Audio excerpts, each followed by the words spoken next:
the third day of the Legend stage here at the PGL Antwerp Major, and the competition is reaching boiling point.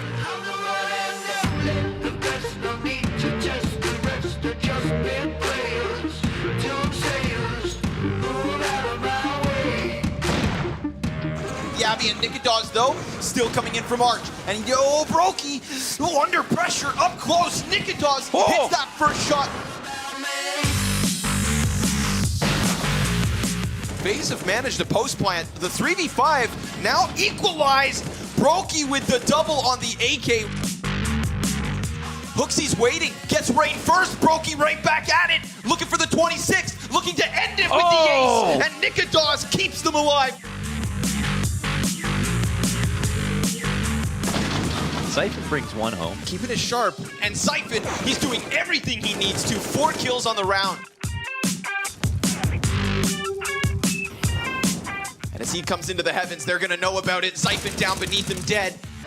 Looking for the clutch, no, but the headshot connects.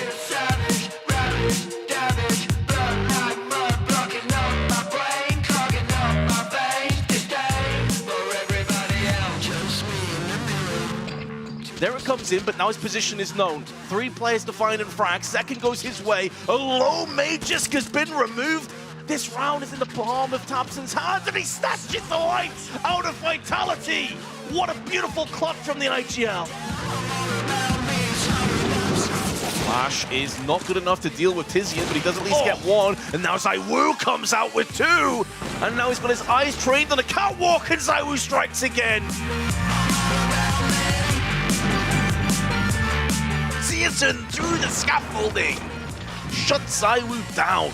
It's going back in for seconds and will be punished, and there's another player in, and Apex has such a poor whiff. So good, Syrson on the ace bits. They line up, but ZywOo continues to twist the knife in the side of Big. There's the first shot. Gives them a way back in, and a second, but it's the 2 weakened players. And there's the white swing, and there is Vitality living to fight another day.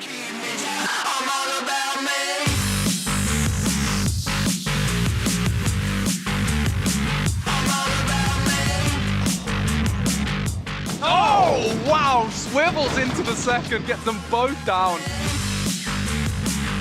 And it's more for Rez, comfortable for the Swedes.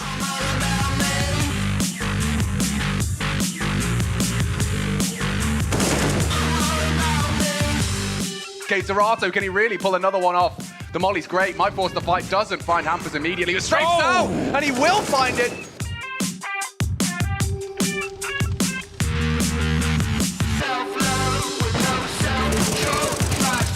The flash, the frags. They will take 2, 3 though from Brolan.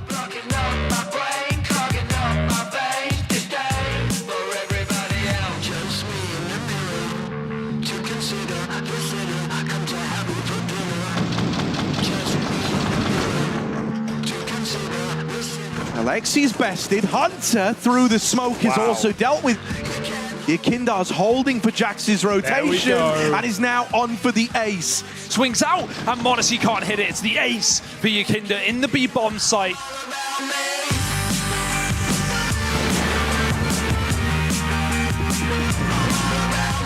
G2 are back at the bomb site. m0NESY flicking to find another. That's kick it out of the round, and m0NESY wants more.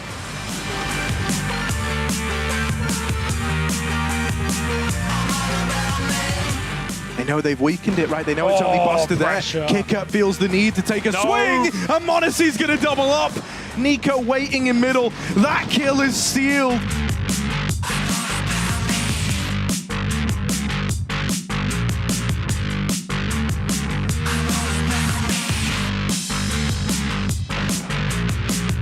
Great flash. Look at the flash. There's no frag off of it. Diha does get him, but still shush. 2 from the jail. Snappy imprisoned as well. 3 out of shush.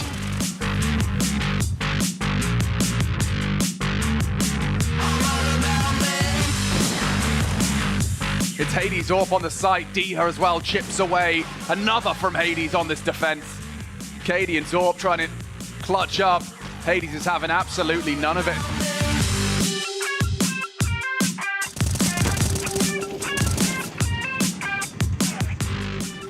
charging him. He's got so many players, one in hut found, and this switch to the pistol gets him the double.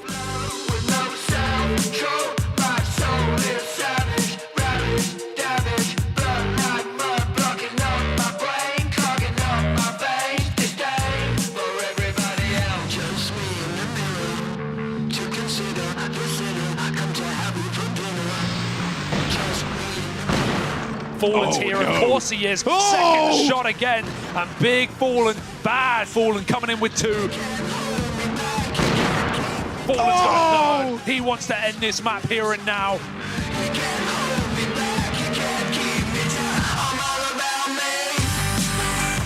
Wallies go in, they jump check it. That's a nice shot for FNX. Inters is still here, the back turn gives him a double. There's more where that came from.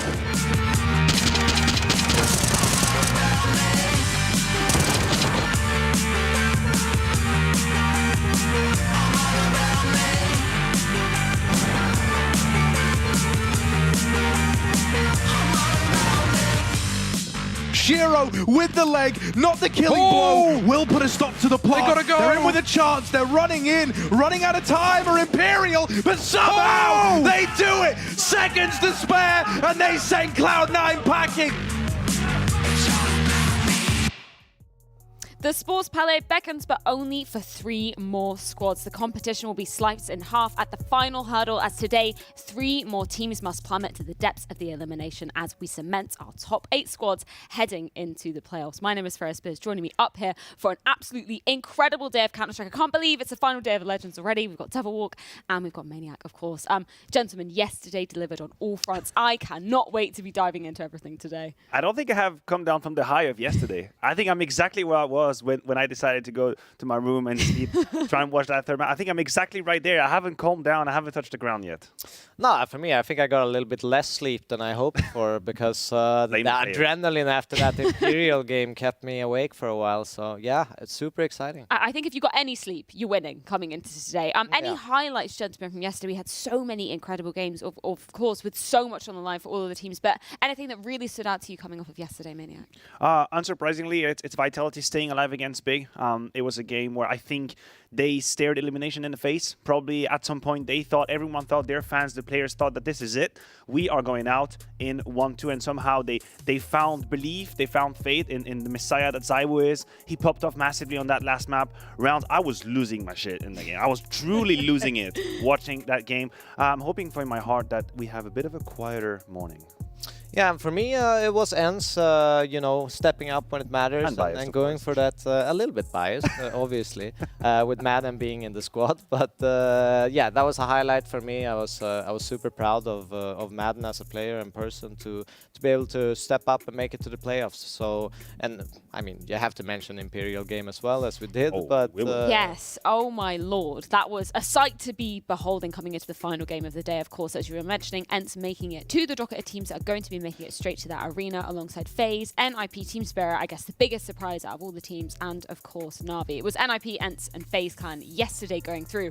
NIP, for me, I think it was the fashion that they made it through in. It looked incredibly convincing over Furia, especially that nuke. Exceeding expectations. Exceeding expectations. We started this major campaign talking about the potential flaws that NIP would have, how Essetag would probably struggle to hold the torch and carry his load with the AWP. He just said, hold my beer, and he absolutely destroyed everyone. I had no idea that NIP could go this far and so convincingly, taking a map off of Na'Vi with the duo of Rez, Brun. I know you're a big Brolin fan, but I just have to commend them for an incredible run, and I don't exactly know where's the limit right now. No, I mean, they've definitely done their homework. They're prepped. I talked to DJL, their coach, and they've been really grinding it. Like, they've been staying up, after practice, 6-7 hours every night, Fret and DJL, to make sure they are prepared for this tournament. To make sure they have everything they need to make a championship run. So, super impressed. I think what's going to be really, really interesting to see for NIP is how they behave on the big stage in Sports Palace, right? Because I think we all have this memory of them making it on the stage in Stockholm, where all the stars were aligning for them to have a great performance. They had the home advantage, of course, and I'm sure that they feel like they kind of dropped the ball on that one. They didn't show up. I remember that game versus G2 was relatively one-sided, so they will have it at heart to present a better Counter-Strike, display a better performance. Yeah, especially after that slog versus Copenhagen Flames of all teams, to get them through from that legend stage. Of course, we will be seeing them in the final game of the day. They will be going up against Imperial, which is going to be a showdown for the Angels, just looking at the narratives coming into things. Then, of course, Furia taking on G2, but beginning the day with Heroic taking on Vitality. Of course, all of these are kind of double-header elimination and qualification matches. This is why we're saying you want to be going through in the earlier stages of the tournament, because everything gets so much tougher as we dive deeper into the legend stage. Let's start off by talking about that Copenhagen Flames versus Imperial matchup we're going to be seeing on our screens.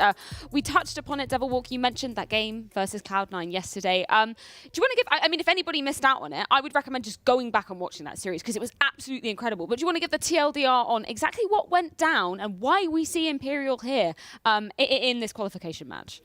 I think like the first map really went down, like it was to the wire, constantly back and forth, and eventually one team had to break. But I was so surprised it constantly went into, I think early on in the overtimes, into Cloud9's favor constantly, and Imperial just like, they showed so much resilience and experience. And I actually think like the later a game goes on like that in an overtime, the more experience will shine through, because your playbook is going to just be completely obliterated. It doesn't really matter what you do at that point. So you need to be very creative and you know, show off that experience, and they really did. And I was super impressed by how they were able to pull through. I think they will handle the pressure almost better than anyone at this major. As simply said, the context is one that allows Imperial to shine.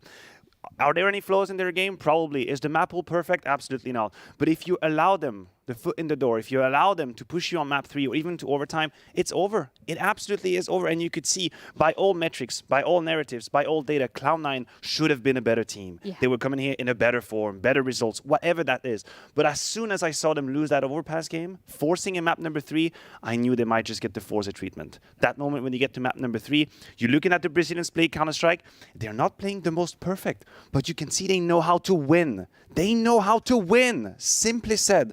And this is such an abstract concept to manipulate, but when you watch a team like that, when it's a 3 versus 3 or 2 versus 2, you know, they know what's the step forward to win. No doubt, no stutter, just exactly executing the plan. Yeah, give Imperial an inch and they certainly will be taking them on. That's exactly what happened in that Mirage, the last map of the series, rather. 16-3, that was absolute domination. And it's kind of insane when we're looking at the context for Cloud9 as well. We weren't even, you know, looking at them to prove themselves necessarily in the legend stage. It was almost taken for granted that they would be making it to the playoffs. That was where we were saying was going to be the true test for them. Can they do better than Stockholm? Can they make a deeper run? We won't even be seeing them there. It is truly hurtful, obviously truly hurtful, and they will have but loads of regret on the side of Cloud9. There's no way around it. I just think Imperial have changed expectations every step of the way. Yeah. First, we thought they're not going to make it to the major. Once they're here, they're never going to make it through Challenger stage. They're never going to make it through the Legend stage, and now it's 2-2. And I don't think Copenhagen Flames have an easy way into the players. In fact, I'm going to go and say, if there is a map 3, I think it's over. I think you cannot allow Imperial to map 3 in that game, because all of these factors we're talking about, the experience, the nerves, the pressure, I don't know if the Flames will be able to handle it.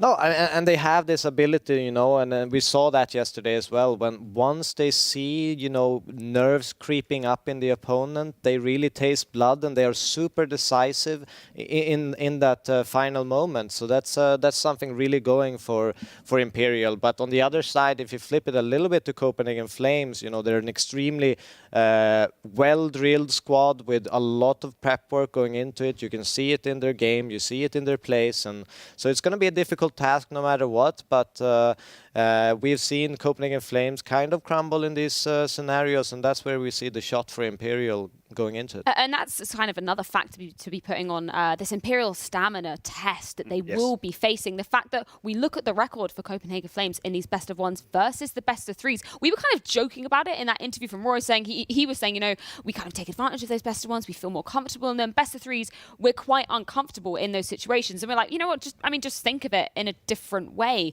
But the stats actually don't lie. Coming into best of threes, Copenhagen Flames rarely close them out. You're correct. What started as a fun joke is actually turning into a dramatic reality if you're a Copenhagen Flames fan. And I truly believe that the path to playoffs is keeping Imperial at arm's length the whole time in this series. Have a great start. You talk about the assets of Flames. I 100% agree with you. They have great players. They have a very defined identity and how they want to play Counter-Strike. They have the X factor of Roy, the Yabinikodos combo. Great. I will definitely validate these assets. But I truly think that as soon as the game gets close, when it gets tight, if we're talking about overtime, if we're talking 14-14, then I don't know if these players that we have on our screen have it in their heart to actually sustain the test. And this is where the Demons of Stockholm, they've got to be flaring up again. The fact that they were in this exact same position at the last major, crawling, trying to claw through at the final hurdle. They've got to be thinking about that coming into this. No, I think there's no way to avoid that. I think you try your best to do it, but it's always going to be there in the back of your mind, especially in the late rounds, because you're going to be in a scenario it's like, oh my God, I can't believe this is happening again.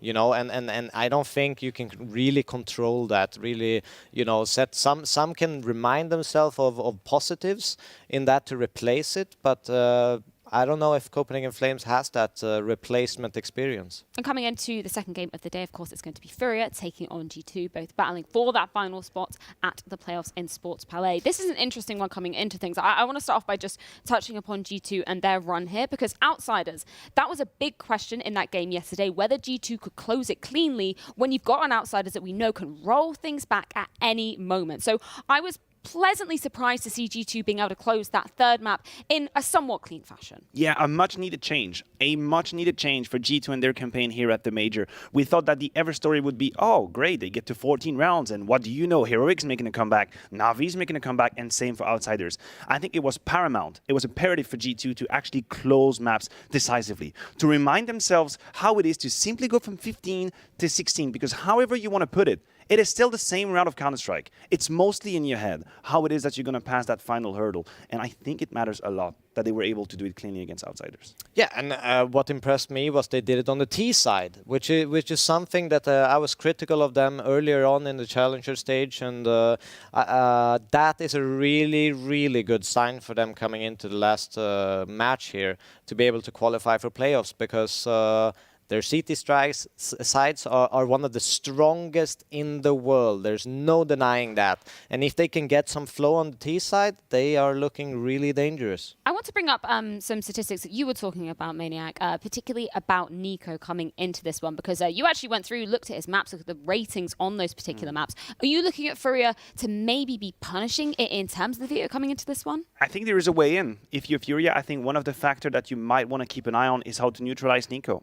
Whether we want it or not, whether we accept it or not, there still is a dependency towards Nico in G2. And it's not even a diss. Like, I'm not even dissing G2. It's just, as a matter of fact, you have one of the very best players in the world in your team. Yeah. So of course, if he shows up, it's going to make a difference. And of course, if he doesn't, you're going to have a lackluster performance. So if I'm Art, maybe I'm trying to tailor, make a compromise. What map do I want to play? Where is Nico struggling? Famously in this event, we've seen Nico struggle to keep up with the rhythm on Vertigo. Not exactly the map where he feels the best. Does that play into the veto? That to me is a prism through which we have to look at this game. Yeah, but I'm also posing the question, can you shut him down? Can you really deny him all of this impact? Because he finds ways to do it no matter what situations. Even if he has a rough start, I can be sure that he's gonna be delivering those entries. He's gonna be, you know, pulling himself up from a bad position and actually deliver. I've seen it from time to time again. So yeah. You know what? I want to agree with you, but the numbers don't. That's my issue. The numbers don't. You look at this. These are the LAN ratings from Nico in 2022 filtered by maps. And what we can see and what we can't deny is that there is a discrepancy. There is a huge difference. You have that core of maps, Dust 2, Inferno, Nuke, where he's at 1.35 and 33. Absolutely ridiculous. I'll join you on that. There's no way you can go around him. On Dust 2, he'll be in your face. Nuke, he'll rotate. He'll be wherever he has to be. And Inferno is a beautiful map for him. But the truth is, on Mirage, it's been complicated. On Vertigo, we've seen it here as well. He's been shut down a couple of times. So there is a little bit of blood in the water if you're looking to get down G2.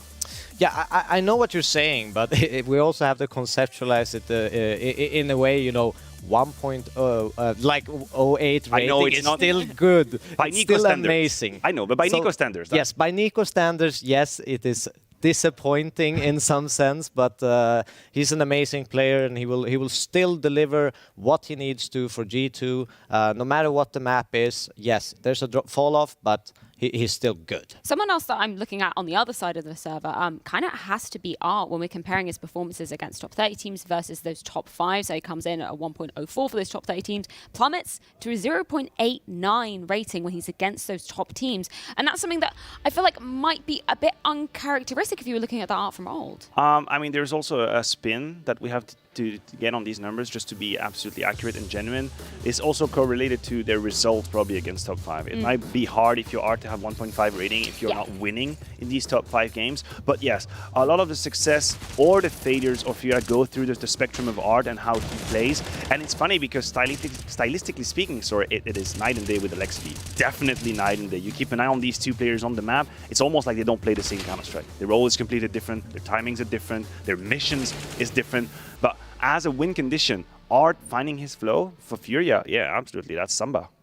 And I also want to point out a little bit, you know, once you get up to these top 10, top 15, top 5 teams, even, you're going to have a more extensive coaching staff. They're going to deliver a lot more prep. They're going to be countered. They have more experience delivering, you know, these anti-strats for player-specific ones and team ones. So maybe that's a factor that comes into play when he really drops off, that we have really seasoned veterans that know how to find solutions on the server. Vitality taking on Heroic. That is going to be our first matchup of the day and a spicy one to be kicking things off. I want to start off by talking about Vitality first because of that absolute marathon of a match versus Big yesterday. What did you kind of take away from that one, Maniac? Because it's been the toughest route Vitality could have taken after absolutely dropping the ball on that day one of the Legends.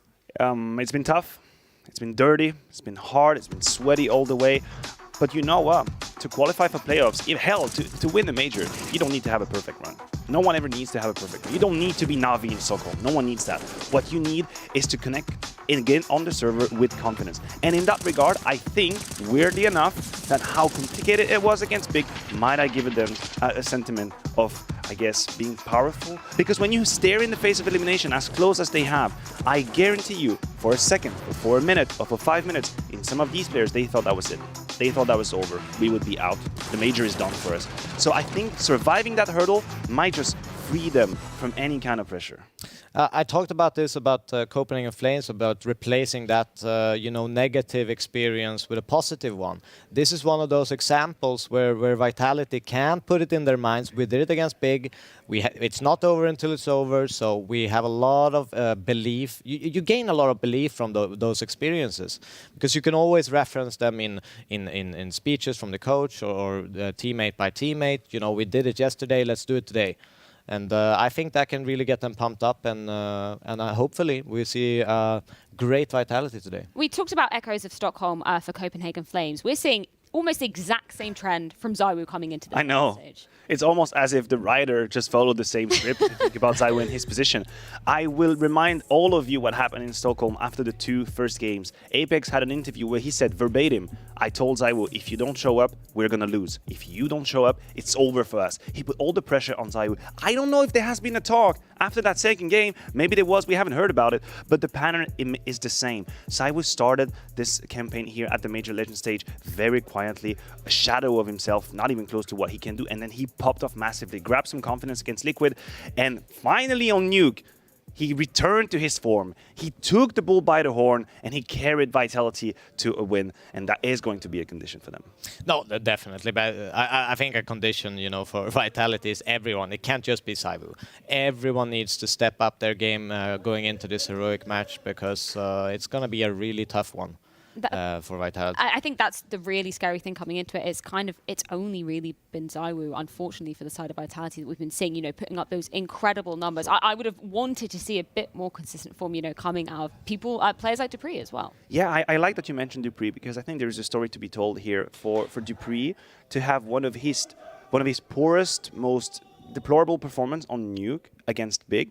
I put myself in his shoes and I'm thinking, how would he have felt had Vitality lost to Big? How would he have felt if he was the reason? Because that's how he would have looked at it. That's how he would have felt about it. If Vitality went out against Big when he found himself in a no man's land. And now I think that he must feel so much gratitude for his team to carry him, to help. I mean, they have literally dragged him over the line. And this is not something I say often about dupreeh. I hold him in extremely high esteem. For me, he's a safe value. But the fact that his team saved him from the draw against Big, I'm hoping we see a bounce back. I think we're going to see a bounce back. And when we talk about the history between these two teams as well, the fact that it just does not get any easier for Vitality coming into this when we're looking at the wins that Heroic have, unfortunately, if you're a Vitality fan, had over them. In the last 12 months, Heroic have had their number literally every single time.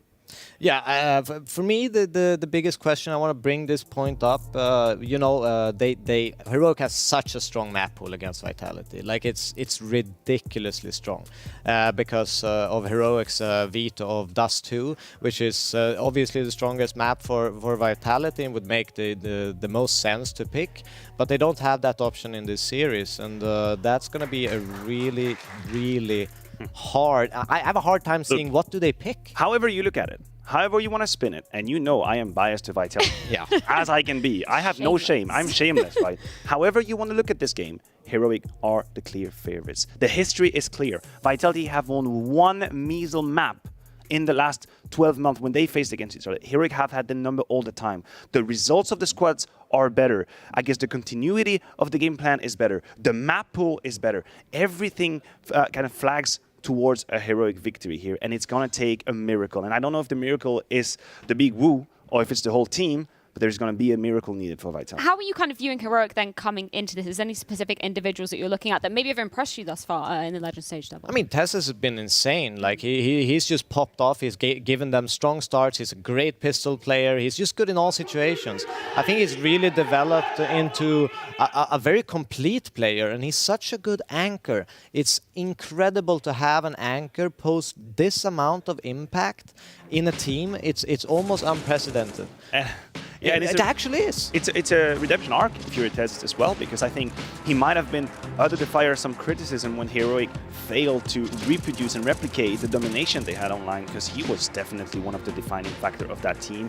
He was one of the main names we're mentioning, one of the highest ratings, and then the transition back to offline. On LAN events, he struggled a little bit to find his footage. He struggled to put the same kind of numbers. And the fact that he's now here as well, one of the highest T-sided player for them, he's opening up. He's not only anchoring, he's not only passive, he's creating space for KDN to use. So he is instrumental and will be through that series. I really want to talk about this map video because Devil alluded to it earlier. I'm just really not sure where Vitality go with this one. Initially, I said Inferno, but then I was like, maybe Mirage because they've had some good results recently. What are you thinking, Matthew?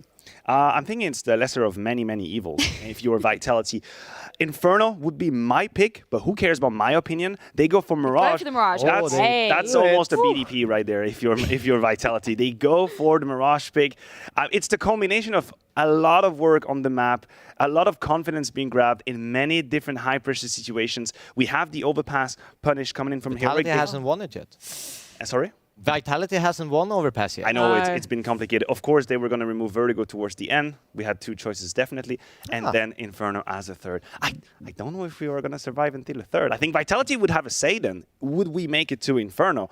But man, we gotta win Mirage first. They gotta win Mirage first. Yeah, I think maybe that was where I was looking at Mirage and going, obviously they ended that loss streak that was haunting them on it. So some of the wins they've had have been very recent. But I'm still scared for Vitality coming into this one. What are you aiming for Vitality to be pulling out on this first round of Mirage? This man right here, Apex. I guarantee you he is a player that we have to keep an eye on Mirage. I truly think that he is so activated, he is so required and tested and solicited on that Mirage map that if he is finding a couple of kills early on, because we know he can be night and day. He can disappear or he can catch on fire. If he can have a good beginning of the game and then he finds himself with so many duels, I think he could be a defining factor here.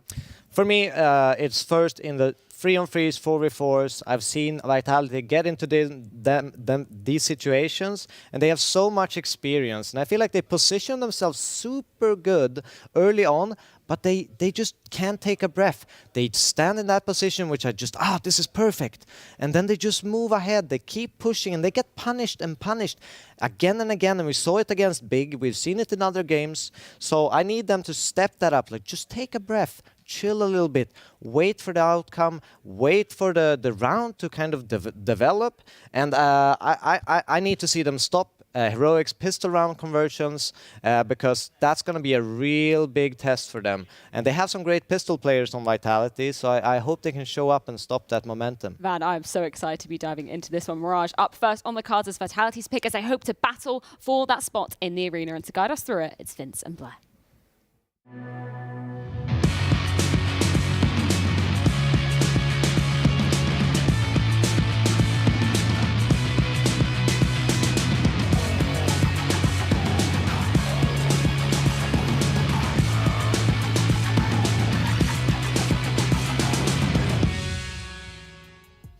Oh, we have the delight of casting Vitality 2 days in a row, and the last time it was an absolute banger. I think when you look at Heroic and Vitality, it could be more of the same.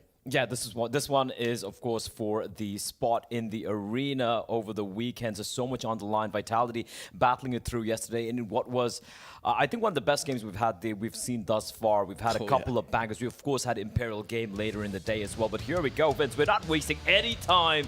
We're going to be jumping on in Vitality versus Heroic. The Danes versus, well, the French-Danish side. It is going to be the map pick coming in for Vitality. And look, yesterday, they looked good on it, but this is against a Heroic who are going to be mighty comfortable playing on this map as well. We have Ston with the dualies coming out, Refresh donating that to his teammate. We have a flash and a smoke. No kits for the Heroic side.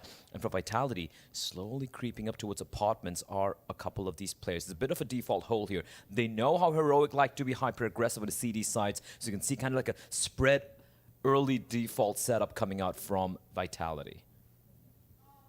Oh, I love that we are having a slower start to this game, though. Any nerves, any tension, letting Heroic stew on this one a little bit. I think a lot of people might have them slightly in the advantage in terms of winning this game. Do you feel like the veto maybe points in their direction a little bit more here, Blair?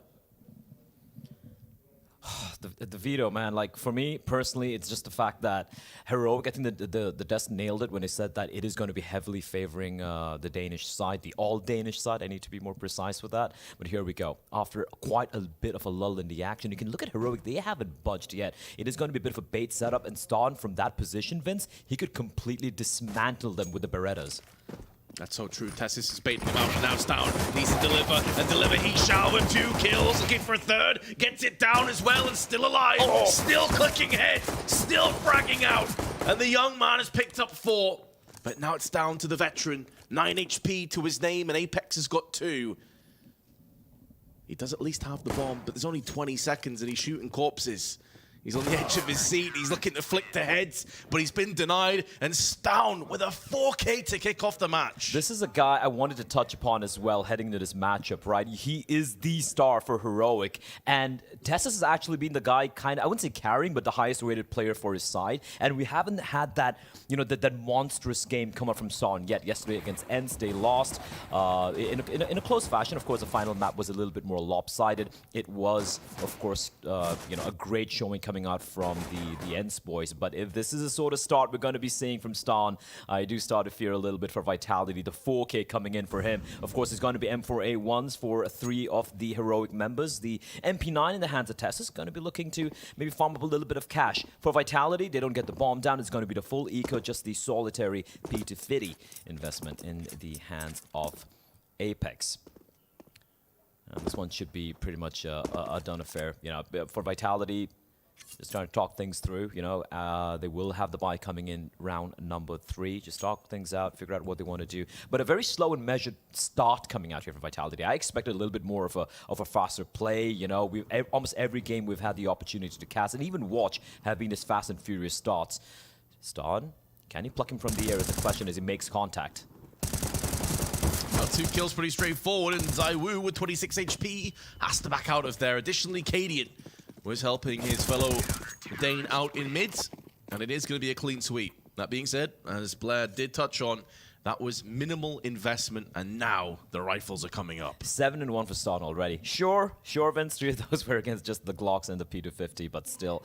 a very, very solid start for Heroic, just suffering a couple of casualties there, and primarily in that second round, not losing a single player, right? So it's kind of the bonus round. Tessus with the MP9. I want to see what he's got in store for us here. He has been absolutely fantastic, considering he's also, and I think, I do believe it was Devil Walker mentioned, you know, it's not just about him being the anchor on the bomb side, it's also the fact that he's able to get majority of his kills and be so impactful as the aggressor, right? I think he has like, I do believe like 27% opening attempts in this in the legend stage thus far, which is quite a lot, mind you, and he still finds so much success. As a nade gets lobbed in, Apex just getting chipped away down to 85 HP. He's not going to be really worried about that. He's just slowly creep on up. Vitality not making any noise anywhere. Start his hand getting spotted, and Apex looking for the hunt.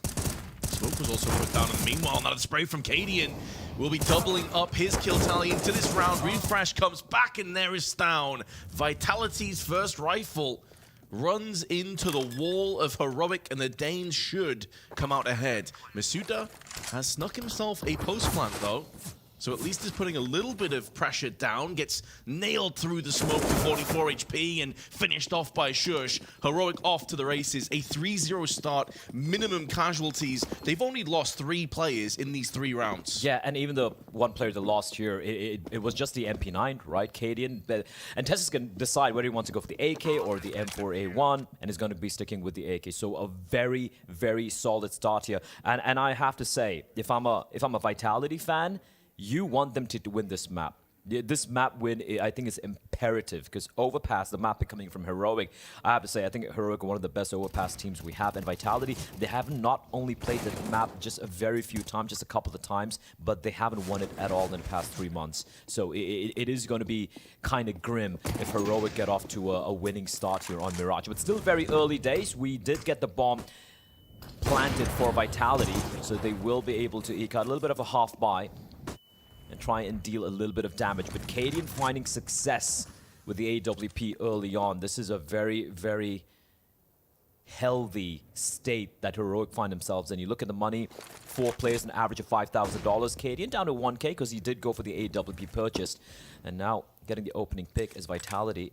They have the top and mid control, and Heroic smartly not looking to really challenge. It's not really a very passive hold either. You see Refresh towards short, and once the smoke dissipates, we have Cadian with the AWP to help him out. Stan with the A1, really getting a couple of kills, but ZywOo finds his head. It's a beautiful 1D on the cross. Just what they were hoping for. A bit more damage now inflicted. Refresh tag to 63, but Cadian, for the second time in the round, makes the AWP work out for him. And the rest is falling into place. ZywOo already with 1 crisp headshot. Will have to rinse and repeat 4 more times. No control over the bomb, which is slap bang in the middle of the map. But he does have the rotation. Cadian up to the task, though, with his 3rd of the round. And they left him hanging, Blair. He wanted to put out that fist bump, and no one was interested. Unlucky. I felt that yesterday as well. You know, late night, sometimes you're like, hey, good night, guys, and just put my fist up, and the guy just walks away. I feel you. Anyway, good awareness from Cadian there. He knew that there was a possibility of ZywOo sneaking in from jungle and able to spin around at the perfect time. Double up setup coming out here. Son, we know this guy can be very, very capable with the AWP as well. Look at this though, the double man aggression here. Flashbang is good, it's going to force out Cadian from his position, and he will be tagged down. However, it's minimal damage, down to 60 HP, and with the AWP that means he can fall back to a much more passive position. But aggression towards B apartments, and look at, this is so classic Heroic, right? All the defenders at B just rotating back. Now, with a couple of flashes being deployed, we can see Cadian falling back once more towards the B bomb site. He's going to be smoking off deep apartments, but you can see the 2-man posturing towards apartments and immediately pivoting back towards A. But Vitality might not still fall for this. They're going to slow things down, and they might go for an eventual hit towards the B bomb site, where only Cadian is the defender. However, this ramp push could gather so much information for Heroic, and that means they can peel away 2 more players back towards the B bomb site. Finding that information out right now. Shush taking point for his team. He will be the player to stick around. And now that rotation comes to the forefront. Heroic pulling back Tessis over onto the window. 45 seconds to play with. Vitality do have mid-control and are now peering and poking their way up with Apex on connector. But Stown with the secondary AWP has struck. And that may force Vitality into an awkward push via the B apps. Cadian watches on catwalk. Dupree is pushing in, and Tessis has the cross. It's the weakened Masuda that goes in first. Dupree comes straight back, but Cadian is holding the line, keeping this alive. ZywOo threads the bench, though, and takes his head clean off. And in this 1v4, ZywOo in a post plant has been spotted, crossing back, but is baiting Stoud into a false sense of security and takes him away as well. He's being flanked in from the B apps. Shush may get the drop. Refresh additionally coming through on the marketplace, but ZywOo is keeping himself alive, keeping himself kicking. That missed shot could cost his life though. He's about to get pinched by Shush from above. A valiant attempt by ZywOo, but Heroic will take a 5-0 quick lead. What a shot by ZywOo onto Cadian. Cadian did the right play there. He was just tucked on in, and he didn't force the fight, but ZywOo with the wall bang. And I was starting to believe there, Vince, but well played 1v2 at the end there from Heroic. You could see the distraction coming in from Market and a perfectly timed push as well. The player coming in from B apartments, he wasn't preemptive in firing. He took a sweet time, got himself in the perfect position where it was unlosable. As we have the first tactical timeout getting called here, both the buy rounds for the side of Vitality not really getting much done.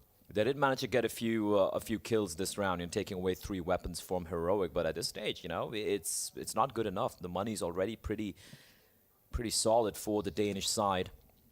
This was just filth. Great stuff. And Stan maybe getting a little too overeager, but the display from Shush, right? He was so he could have taken the duel from the first window, for example. Instead, he pushed on in very deep, found the perfect timing, and catches ZywOo with his back turned. Heroic are on fire. They are ablaze. For Vitality, max loss bonus, and of course they got the bomb down as well, so they will be able to eke out a very solid buy. And of course you also can buy your tickets if you haven't got it yet. I'm looking forward to the arena, Vince. It is going to be packed. And that, of course, is what both of these teams are playing for right now. Their last chance to dance in the Antwerp arena. It's going to be amazing. Yeah, absolutely. I can't wait to hear the crowd. Vitality, though, may not get that luxury unless they get started off now. Honestly, you're already 5-0 behind. The money is building for the CTs. As you said yourself, Blair, if they're going to win a map, you'd feel like it must be Mirage going through to Overpass next. Absolutely. And don't get me wrong, they looked really good yesterday against Big, right? It was a very dominant showing coming out from them. Of course, map number 2 and 3, where Barn Burners coming to double OT. I don't know, triple OT, I even forget. But looking back to later on, as we have yet another buy coming out here from Vitality for Heroic. Again, look at this, deep app smoke, and then just relinquishing the B bomb side and opting to go for a heavy fact-finding mission towards mid, and Refresh is going to be leading the way. So much map control attained already by Heroic. Leaving Refresh up there allows Stown now to just watch into Underpass. And this is the entirety of mid under control. Now the downside is though the A site is a little bit bereft of CT control itself. It's Shush alone. They do have the fast flank available through Connector, but Shush may get pushed out of this one. This is where a wall of smokes and a couple of flashes could very well just reap the rewards onto the site. First flash is out. ZywOo is eagle-eyed, trained onto the CT boxes. Is hoping he gets a pixel to execute off. Refresh in the meanwhile, though, has made short work of Dupree, and the smokes are still yet to come. There aren't any smokes available for Vitality. If they're coming out, it has to be raw, it has to be dry right now. And they're going to be walking into so many CTs. Good counter flash, though, put into play, affords them the luxury of a post plant. But this is where Heroic should be in good position to start to quell and cut and dry a couple of these players. Masuda is low. Apex also feeling the effects of the early engagements, stuck in the shadow, and the rotational play comes in. Magisk is hoping that his teammates can stay alive long enough so that he can see this take shape. Masuda, though, putting down frags and the body's hitting the floor, but Refresh comes back in. A beautiful flick from ZywOo, but he's now plucked out, and Magisk has finally shown his hand. Time is so incredibly low. The bomb's not planted for him, but he can just rush in here. The full diffuse is coming in. Oh, Magisk, not like this! You had everything going in your favor, and Refresh just holds a defuse. That's just heartbreaking. That is just heartbreaking for Vitality. It looked like they'd done everything. They only had the one flashbang, Vince, which they used. It was a perfect flash to allow the plan to take place. And in fact, Heroic took really long. They took really, really long to go for this retake, and they were running out of time, but the bomb wasn't planned for him. And Magisk, he knew where he was, but Refresh somehow sticks the bomb, and sure, he falls at the very end, but doesn't really matter. The round snatched away from Vitality. Aggression coming out. What a flick from ZywOo. But Shush with the immediate trade. But dupreeh brings it back. Early man advantage of Vitality. And this is something they haven't had in quite a while. That's a good point. They haven't had this kind of early impact. It's typically been slower, more stagnant T rounds, feeling out Heroic. So having the player advantage, this for me is a huge moment in this game.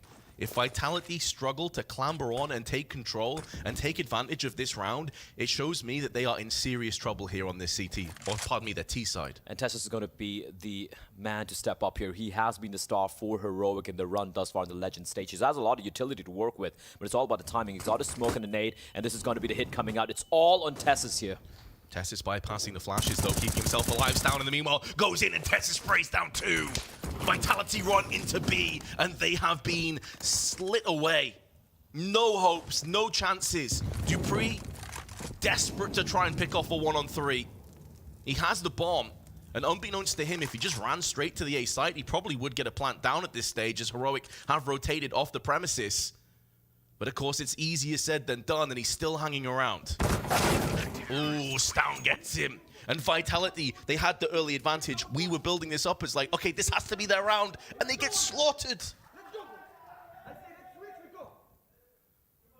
Apex pumped up, despite not having had a round yet. And you hit the nail on the head there, a 4 versus 3. And Tessus played that round to perfection. He gets a 2K in the B bomb site. He throws a smoke towards Archway, but instead he plays around the bomb site. He doesn't face. He never faces. And dupreeh, he scoped in.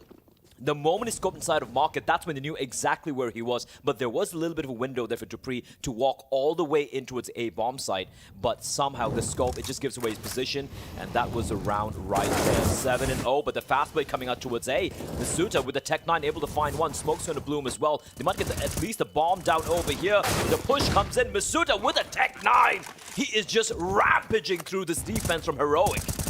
Maybe the war cry of Apex, the anger, has motivated the troops into a frenzy. ZywOo with the scout will be putting down Refresh, leaving Tessus 1-on-3. 2 of these 3 players are low. Their time is ticking away. Needs this frag quick, and there's dupreeh. Apex questions his teammates, says we've got to step up to the plate, and they've delivered. Absolutely. That was probably the fastest round we've seen from Vitality, right? And then it was Masuta with the Tech 9 run and gun.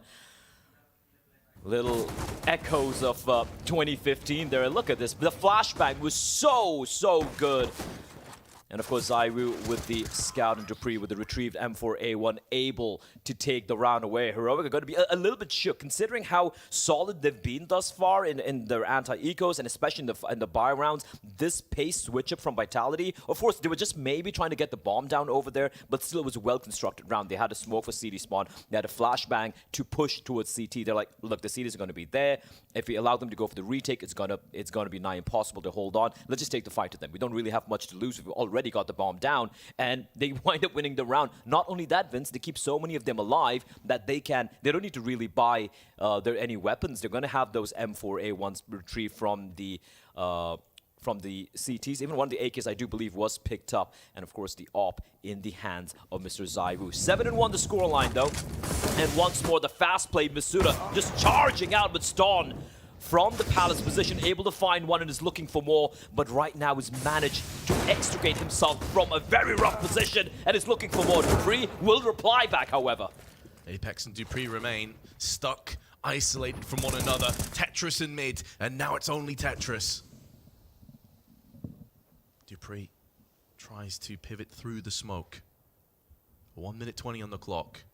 And the problem is that Shush knows this isn't a rotation, and now that's been confirmed. dupreeh passes the bullet into the head of Cadian, but that is the easy aspect. Now his position has been compromised. There's a rotation round the back. dupreeh is only seconds away from death.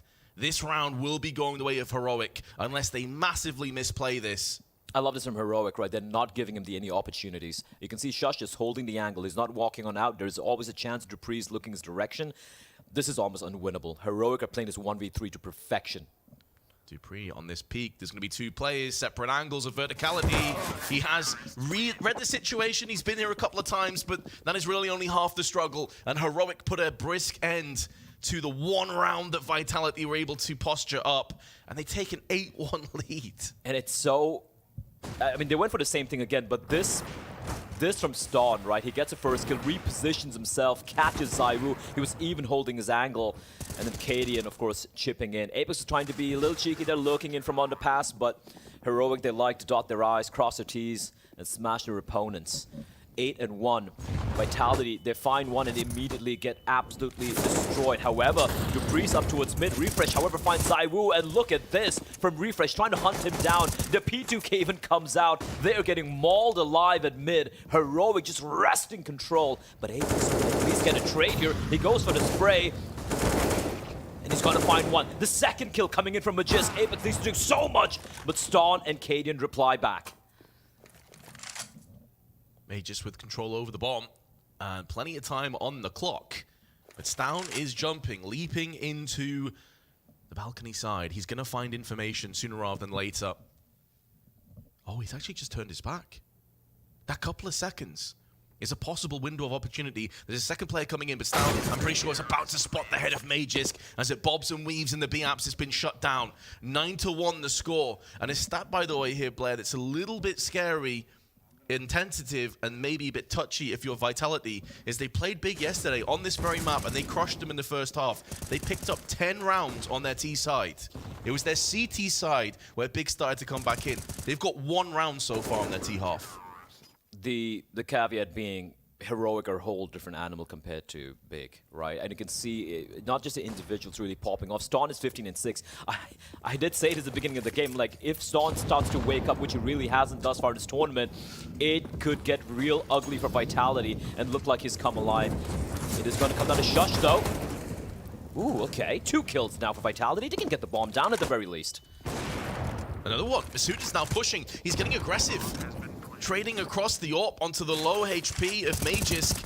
And a smoke down will keep Tessis at bay. Stown, though, so nearly gets the pick. But in doing so, he's managed to move around the back of these 2 Ts. It's going to be bloodshed, it's going to be carnage, and it's going to be Stown with a double. And now ZywOo with just a scout by his side. How he wishes that was an upgraded AWP.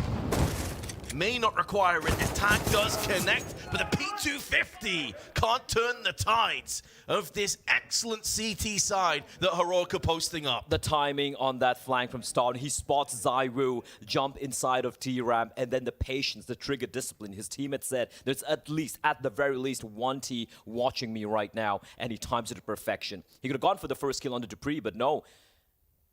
Patience, steely nerves, walking out, executing both the players, getting a 3K there. That looked a little dicey again. These force buys, these half buys from Vitality, the only success they've found thus far has been for these fast A plays into the A bomb side. First time, sure, they won the round, but this time, Ston coming up on top. And he is looking in monstrous form here, Vince. He is looking almost undeniable right now. Oh, the double nade as well to start things off. Yeah, this was the play though. And Stown didn't shoot as well. To have that kind of control over your nerves, you know, you'd understand if he snatched that opportunity down on ramp, gave his position away, but he knew that CT boxes was the key aspect of this round. And he just slid his way in. You said he's been undeniable. He's only died 6 times for 18 frags. That is an outrageous opener. It's only round 12, but Apex will be getting the first kill. We've been in this position before though, Blair. They get the first pick. They didn't capitalize last time. That is something they were able to do so well yesterday against Big. Big had way more opening duels won as opposed to Vitality. But Vitality, we did criticize their 4 versus 5 conversions yesterday. And actually, right now, it's improved so much after the series against Big. But this time around, it's not quite panning out. Heroic seem to be getting some of these opening duels, but let's see if they can capitalize on this one. Refresh falling. Let's see the slightly delayed smoke towards jungle. And once again, Cadian with the op towards B. He's definitely spotted a couple of pixels. He still waits. Misses the shot, but stays alive. Incendiary down, and now the T's have to force their way onto the site. There's no flashes, there's no smokes, there's no chance. Heroic tighten the noose again, and Vitality cannot get anything going in this half. Just a forward positioning from Cadian there towards B apartments, right? So he wasn't playing from the side. He spots. You could see that he saw a couple of players cross by. He didn't go for the pixel shot. Instead, he waited for them around the corner. The jiggle peek doesn't quite pan out, but he drops down, immediately launches a incendiary into the bomb site. Great downward flick there. But even if he missed, Tessus was there towards short to shut it down. 19 and 6 now for Star, over 3 KD. Cadian and 14 and 6. Things are starting to really look rough here for Vitality. 11 and 1. At least they have the bye. Zaiwu once again wielding the scout. It's going to be a waterfall play coming out from Palace. They have the bomb in hands of Apex. And fortunately for him, there's no one playing aggressively towards ramp. Because if the bomb gets dropped, it's going to be disastrous. Shush just holding off the angle, and Stown also peeking into Palace, turns his back. The shield away from the flashes, and he's getting forced out of position as they spill out of Palace. Shush is still gone uncontested. Bomb gets dropped down, and Cadian is twisting the knife with Stown from Sandwich. He pivots in for a quick fire too. Moves to 21 frags in the process. And Magisk out in no man's land. May be able to do a little bit of damage here and put a little bit of pain and suffering onto Heroic, but they won't give a damn. They are in prime position to take a 12-1 lead. The bomb also out in an awkward position, 40 seconds left on the clock. And Magisk, beautiful headshot. Maybe this 1v4 still doable. He has 88 hit points remaining. One flash between the two Heroic players. This could be a catalyst of something truly special. The kind of momentum shift that Vitality so desperately need, so desperately require. But that's a far gone dream right now. The fact of the matter is there's 15 seconds left, and Stown's incendiary is going to slow this down so much that Magisk never really stood a chance. If you look at the corpses of Vitality, all of them were just arrayed across one inside of Palace, one dropping down towards Shadow, and Apex getting caught at ramp, primarily because the perfectly timed counter utility being deployed by Heroic. It's not just about them, hitting the shots and, just out-fragging Vitality. The counter utility just made that hit towards the A bomb side look so discombobulated, and you can see the frustration now for Apex. And even at the very end there, you saw Ston. He sees the player, he sees the final guy. Magisk attempted 1v4, lobs an incendiary on the bomb, delaying him even further. 12 and 1, penultimate round of the first half, and Vince, I have to say, it has been a domination of a performance from Heroic. 12-1 scoreline is very much accurate. It has been so simple, so straightforward. But Cadian gets one, can't retreat back to the site. Incendiary's well placed though, will stall the T's from pushing in, but only momentarily, because now the smoke wall allows them to push into the close angles. Second incendiary as well getting lobbed in here, and here comes the re-aggression, Vince. Shush gonna spray down with Stown, and now Apex is gonna come back in. Magisk takes the hit of Stown. And there's 2 players left. The bomb still needs to get retrieved, though. It's over from the left-hand side of the site. And in doing so, oh, he somehow dodges the bullets. That could have been so huge on Heroic. Tessis just narrowly misses out, unbeknownst to him, on an 8-hit point Magisk. And then the bomb will be getting planted down. Tessis on the rotation. Vitality have got to win this round. There is no excuse. If they lose this, it feels like the map very well could be going with it. They need a little bit of a foundation to build up in that second half, and Magisk is going to give them their second round. It could be too little too late, but maybe that is the first step on the comeback trail. Magisk is doing everything humanly possible to try and keep them in the game right now, Vince, and that is such a huge round to win. I guess he's got a Guardian Angel. I have no idea how none of the bullets connected through the smoke. He was so very low on health. Clean shots coming out, Vitality at the very end here of the first half. Some signs of life, but for Heroic, they're going to have no trouble getting a bye. Although, as I say, that bye's not that fantastic. Once with a fast A hit coming in. Sure, stuck in shadow.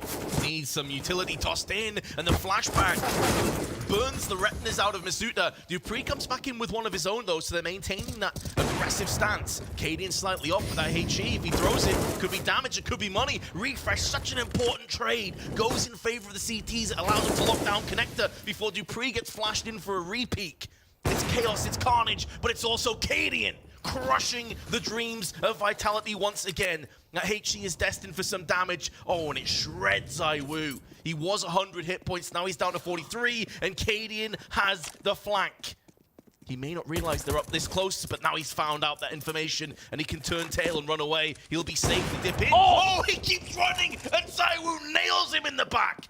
But there's a second player coming in, and it's Refresh. Catches Dupree in an awkward angle. ZywOo missing out on the chance. But he's still in this round, Blair. He still has time, and he still has the bomb. Still a lot of time to work with here, right? 40 seconds, flash towards mid. Tessus immediately peeling back, and you can see Refresh at 12 HP. He's going to be tucked on in towards the B bomb side. So ZywOo, right now, has got 2 separate 1v1s. He could potentially try and win out, and it's going to be heading towards B. Tech 9 in hand. Refresh, 12 HP. A bullet on his pinky is going to take him down. He's got the angle, though. ZywOo has to check so many of these corners before he gets even close to Refresh. And there it is. 13-2. First half on Vitality's choice of map. Heroic have dumpstered Vitality so far. What a shot from ZywOo, though, onto Cadian. He tried his best to escape. It was a tiny pixel angle. He had 1 millisecond to hit the shot, and he finds it. But in the end, the 1v2. So many angles to clear out Vince. So many angles, and Refresh. What a baller position as well, right? He had the perfect read on where ZywOo was going to be coming in from, and he shreds him.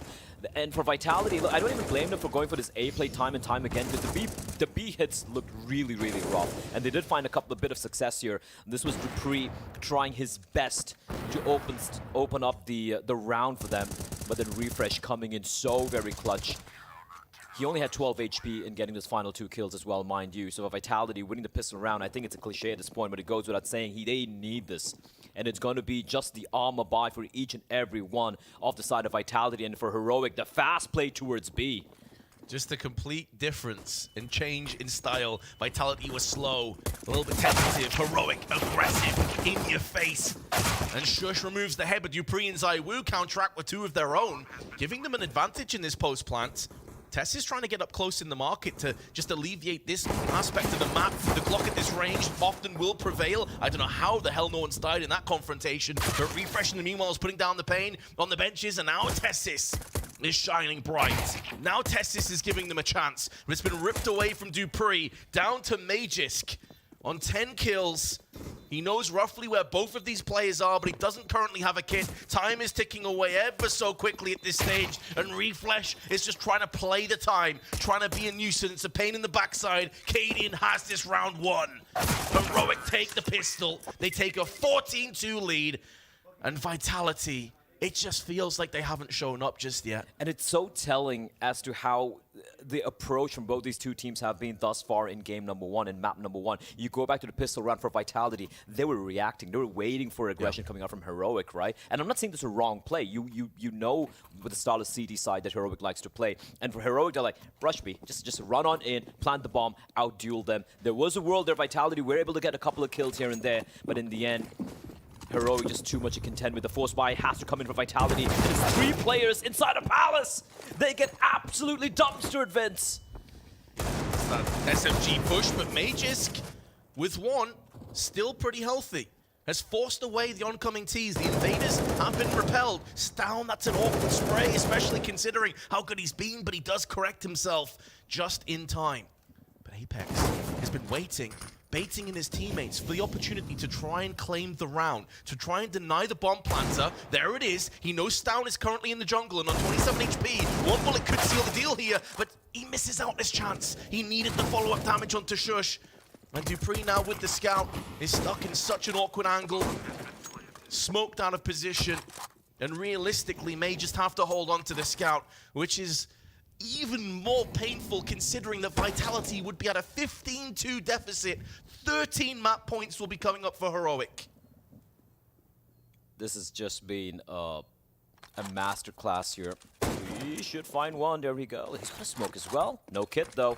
And he has no idea where the other two Ts are. And looking to position there, like, there's no way he clutches this one out. He's waiting for a peek to come in. He's so sure there's someone towards short. But right now, if I'm Dupree, just hold on to the scout. The money is in shambles, is in tatters.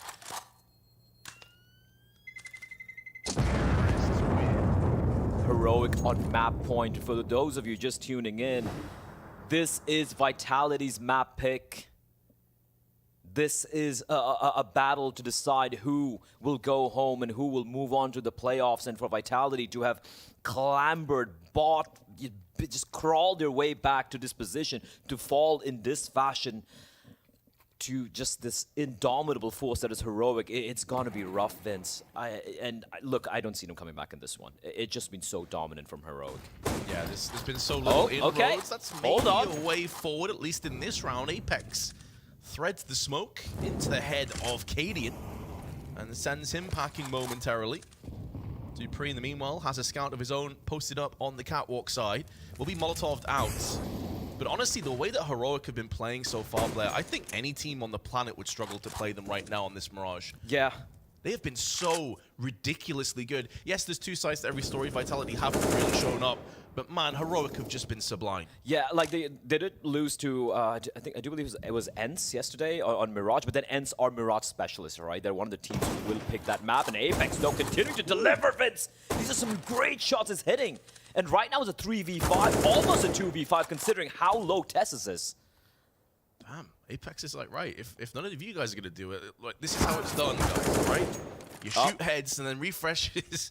He's there. And keep in mind, Heroic, they may have lost 2 early players, but it is still a 3-on-3, and the firepower favors the Ts here. Where they're going to go, though, right? 40 seconds time is starting to dwindle, and you can see them slowly peeling back towards underpass, meaning it is probably going to be a play towards B. But now, Dupree and Masuda, but if Refresh catches a player towards ramp, that should be the ramp. But Zaiwu's tucked deep inside. They've got the flank. It is going to be the B play. It's going to be the B pincer coming in. Oh, Masuda, that's a massive kill. That's a bomb. That's the bomb, a huge kill, and now it drives away Tessus on 17 HP. Refresh, though, again. 10 seconds. He's just never out of the fight. Masuda puts down another player, body bagging everyone he can. 1 HP left of Masuda. Will keep Vitality alive at least one more round. With so little, they've done so much. But that has to be the first step of many before they get even close. And it starts off with outrageous Apex scouting. 2 shots, and then also he hit the 3rd player there on the window and forced him away, which I believe was Tessus. Masuda, though, very good behold in the end, additionally. Absolutely. He had basically secured the round there. The final kill. Bit of an extra bonus. And immediately, Heroic, they call for attack timeout. They're a map point leading by, what, 12 rounds right now? 12 map points to work with, and they just called it out. They want to end this as quickly as possible. They don't want to allow Vitality back into the game. Because yesterday, one thing we saw against Big was how Vitality were able to somehow mount these almost seemingly impossible comebacks. We saw it on Vertigo. We saw it take place as well on Nuke. This time, though, Vince, I mean, the leads there weren't as gargantuan as the one Heroic have here. So if they're able to bring this one back, it is going to be one for the history books. It's going to be one of the greatest comebacks we've ever seen in CSGO, considering what's on the line. Heroic, though, look at this, Vince. It's a force buy, pistols out, utility in hand. It's going to be the B play once more. Incendiary is going to cause hell for this one, though. Tessa's going to get stopped in position. Smoke is down. This should be a very clean round, but Dupree has been destroyed off the Mac 10. Masuda, try as he may, is going to go down, and now the damage is inflicted once again. Apex, big kill onto Cadian. Should be keeping this round under wraps, but it's already more damage that they were happy to take.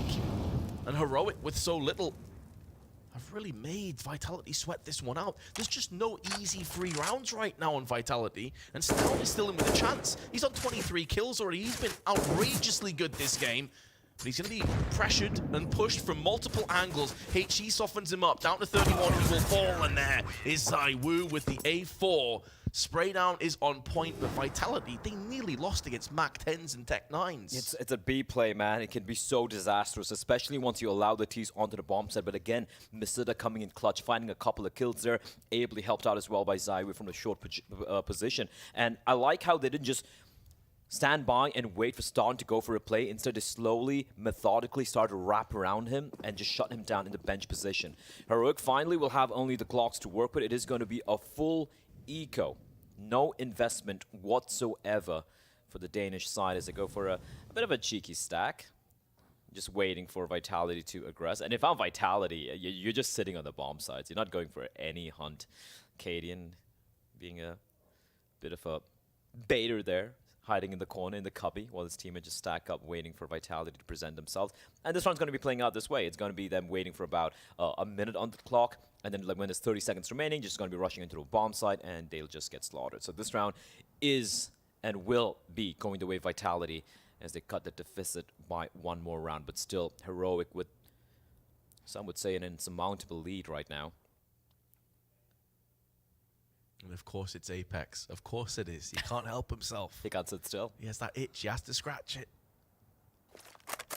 Does give him early information, though. As you said, this is all about just sitting back. Heroic can treat this as a tactical timeout, honestly. Like, there's no real pressure on this one. Just discuss what they want to do for the next rifle round. And now we're going to start to see them push in, because obviously the contingent of getting rifles is you have to die before the time. So they do, strangely enough, want to die. Sounds like a bit of an odd thing to say. And now multiple players going to be peeking Apex, and spray down is good, and it's pretty much worked out exactly as you said, Blair. It is indeed a massacre.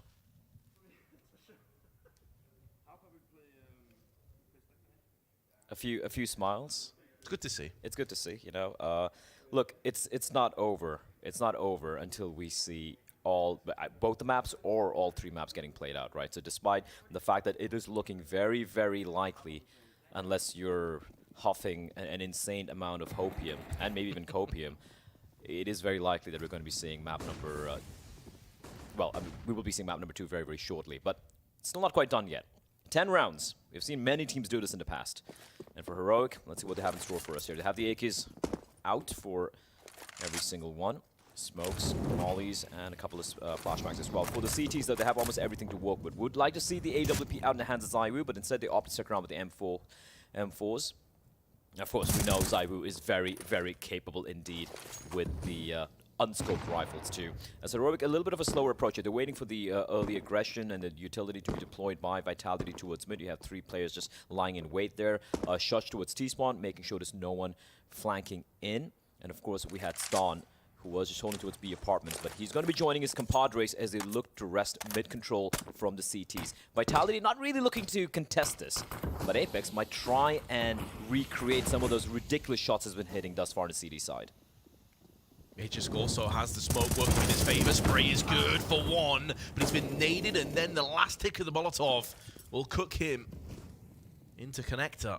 So 1 fun trade. Pretty solid if you're Heroic, but now the smoke is going to clear. Apex has a window of opportunity, and he'll pounce in for 2. Molotov won't fully extend. Refresh. That is incredibly cheeky. Wanted to go for the jump shot, not going to work out. Meanwhile, Shush has been suppressed. Much better on the side of Vitality, but that is 1 down. Many more steps to go. Yep, they've managed to now withstand the force by push towards the B bomb site. They've handled the Glock round with ease.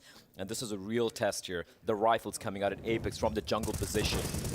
Great work, Vince. Great work. Majisk maybe overstaying his welcome there. The Flames finally taking him down. The timing on this peak from Apex is this very position where I do remember he got an insane 2K with the Deagle in the Challenger stage as well.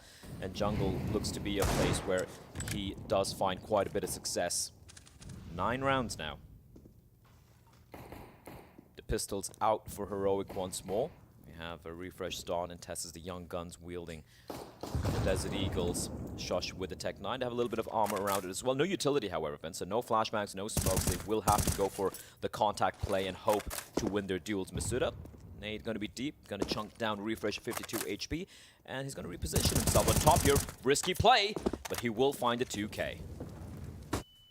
Yep, the 1D was forthcoming. Stats B-Apps now locked down. No further business will be taking place, although Heroic may have a couple things to say about that one. Magisk, pretty comfortable in the end. And Shush and Cadian going to try and reopen business, but Masuda, he thwarts them again with a 4K. So, getting a little bit closer, but all it takes is for one moment of brilliance, one misstep on Vitality, and this is still a done deal. Even if Heroic wind up closing this map out in the next couple of rounds, if Vitality, if they're able to get these sort of kills and make things close and they start to warm up, because I won't lie, the first half it looked like even individually they were very, very flat, right? Yes, You talk about the likes of Apex. We saw some moments from Magisk and Masuda. We still haven't seen ZywOo playing the way he does. We saw the stat early from Maniac as well, where he shows every map that Vitality have won thus far has been ZywOo dropping an unreal number of kills. We haven't seen that yet. Here we go. ZywOo's been flashed out a couple of times, but still collects and delivers the flashbang for the peak on Stown, but Magisk comes out second best. And that opens up a bit of room now for the T's to maneuver into. And they envelop the site. Molotovs will be allowing them safe passage through on Sandwich side, but now the smoke's clearing. Flashbang over to jungle and a second one behind it, but Dupree's unaffected. ZywOo still in position, and they need to get Shush out of Palace. He gets himself a kill alongside Cadian, but he's still stuck in there. Very low HP. Apex is coming under heavy duress, but he's going to be able to stay alive a little bit longer. There is a flank coming in, though. Through on the window side. Two of the T's are pushing through here, but Masuda, he sussed this one out. The timing, though, he turns his back just as Refresh pushes through onto the B side. And this could be the moment. It's a 4-on-2, and Vitality have no idea this is coming up. They've just got outbrained, Vince. The round's done. Stan's going to find Masuda, and it's going to be all on ZywOo. 1v4. 1v4 for the Maestro. If there's one player that could pull this off on the server, it would be ZywOo. But the way that Vitality have struggled against Heroic constantly suggests it's not going to happen. The first kill will go his way. Refresh down to very low HP, gets pushed in from ZywOo, but he will pay the price with his life. 16-7 on Vitality's choice of map. Heroic looked unstoppable. That was a wall being erected in that first half from Heroic, and for Vitality, I have to say, the T side felt completely flat. They really couldn't get anything done. The couple of rounds they were able to win were just maybe the pistols and just brute forcing their way onto the A bomb side and trying to just, you know, get a little lucky, I might say, you know, just trying to outduel their opponents. And it did work out a couple of times. CD side, decent kind of mini comeback there. It was never going to be enough, Vince, in all honesty. But on the bright side, maybe at least some of the individuals have warmed up. We saw some moments coming out there from Apex, from Dupree, from Magisk, and of course some ZywOo as well. But if you're a French fan or Vitality fan right now, things are looking a little grim right now. Well, I know we have at least one fan or one player, ex-player, current analyst that has a lot of hope and prayers, and is definitely huffing the hopium. That's the one. Huffing the hopium. That's strangely hard to say for me to say. Huffing the hopium. So let's head over to the desk and see if he's okay, because I think he might need a hug. Maniac, do you need a hug? Can I get a hug? Okay. I feel like Vince giving me a hug could be Yeah. a really comforting moment. Would that be enough for you after that massacre? No, I don't think it would. I think I need multiple hugs. Yeah. Different occasions. This first half was deplorable. It was dejected, deflated. I was even asking for More words. adjectives, I needed please. words. I Yeah. needed a thesaurus to talk about this first half. I have no word, right? If we're looking at the Vitality, I have absolutely no idea what happened in the first half. An attempt at playing extremely fast Counter-Strike, that's for sure. That was the idea from the get-go.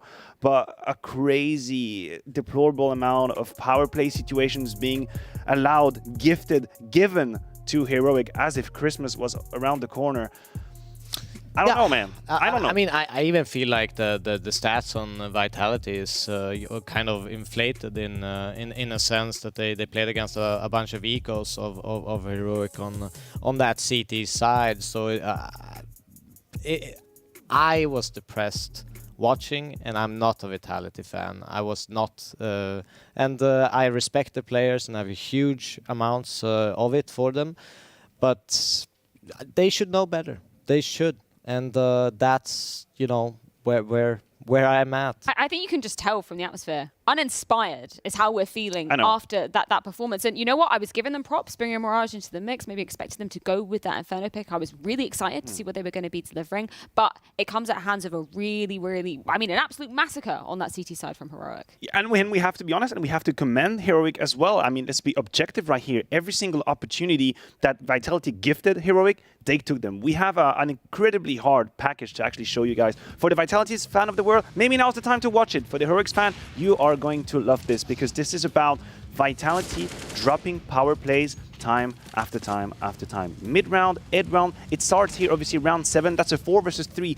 where they get absolutely scrambled by Theza's position. You can see the scaling is off. There's not exactly space to trade each other. We'll see the reaction from Apex right after that. He was very much angry and agitated after this round. And I can understand. It's unacceptable to lose the way they did. But the problem is after that it was not the only round. It's going to happen more and more. Yeah, we were discussing it as well, right? It was like they get these advantages, and my first thought in my head wasn't really like, how are they going to close this out? It was like, how are they going to lose this? Look, again, we have a good example. The first few steps of this round are beautiful, but then somehow Stone find this incredible timing in a 2 versus 3 where he shuts down Magisk and then Zaiwu is in the position where he can't even play the post plan. Like, I don't know why he stayed in Ram. I thought he would have had to go back to Apps. That was another example, and the scoreline is 9-1. This is when Vitality is gasping for oxygen, gasping for air, trying to come back into this series, trying to latch onto something, a little glimmer of hope, and then they lose a 2v3. Another round that we're showing, 13 as well, same scenario. They have the entry and then they get absolutely shut down. Nothing to do, no way to let it look in. There was no light. It was an eclipse. It was a full eclipse. And I mean, after that reaction from Apex, they did go to win on 1 round, and we kind of thought maybe this is the time they're going to be stringing that momentum together. We've seen them, coming back from deficits against Big yesterday in another crucial elimination series.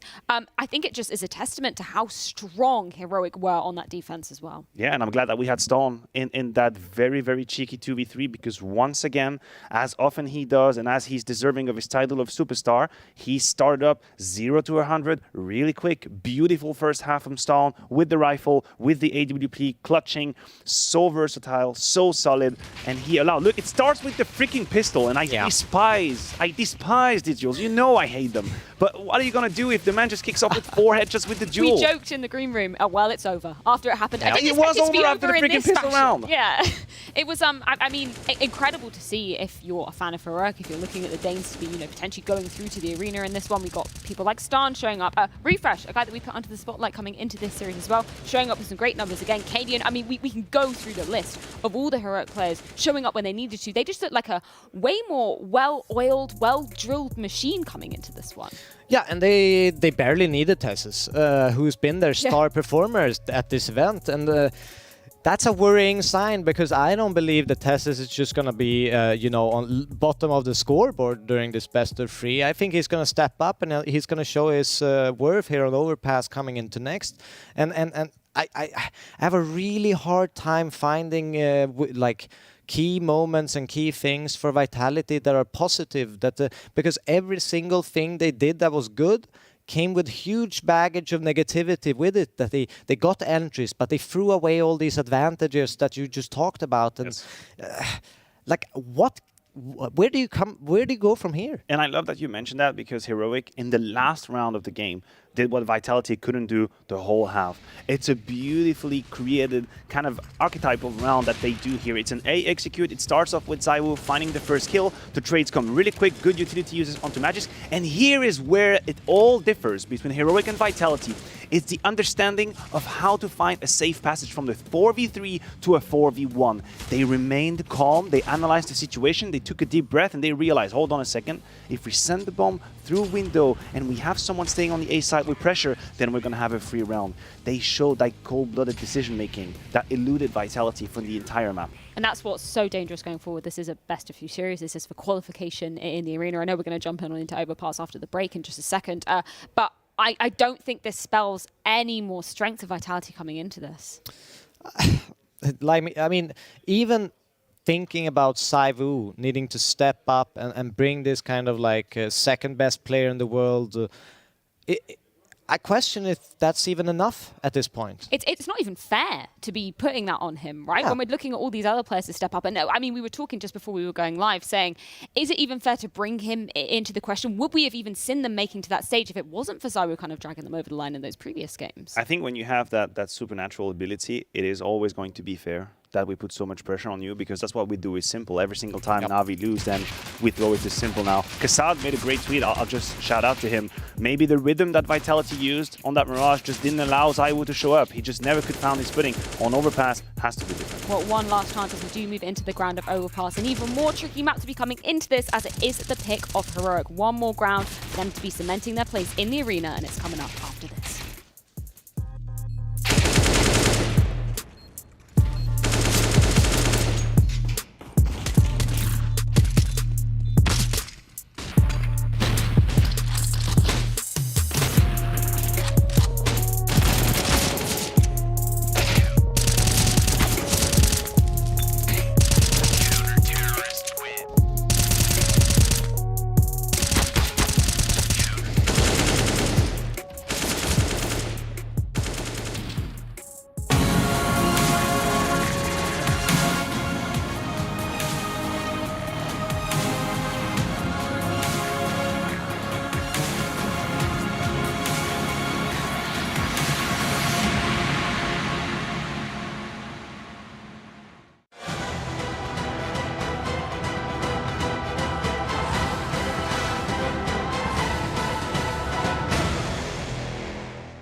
Now that's what we call Major. 14 days of high-octane action. 14 days of fierce battles. 14 days of special bonuses from GG Bet. Whoop, cheer, and make your fortune.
Overpass next in the mix after Heroic Sting Vitality where it hurts on Mirage, and things only continuing to look up for the Danes as we come into the second map of this qualification series. As if we look at the statistics, Maniac, they paint an even more dominant picture for Heroic. There is a simple truth if you're Vitality right now. You either bounce back or you're out of the major. That is it. If you play the same Counter-Strike you did on Mirage, you will end your journey 2-3. If you want to regain control of your destiny, you have to conquer demons that you haven't had in the past. It will go through a very good Overpass game, which we haven't seen in a while. But that's also when legends are being written, when nothing makes sense. Yeah, I think they need Sonic here. I need him to pump them up. They need a speech of legendary proportions here to be able to bring that energy, which we usually see from the likes of Apex in Vitality.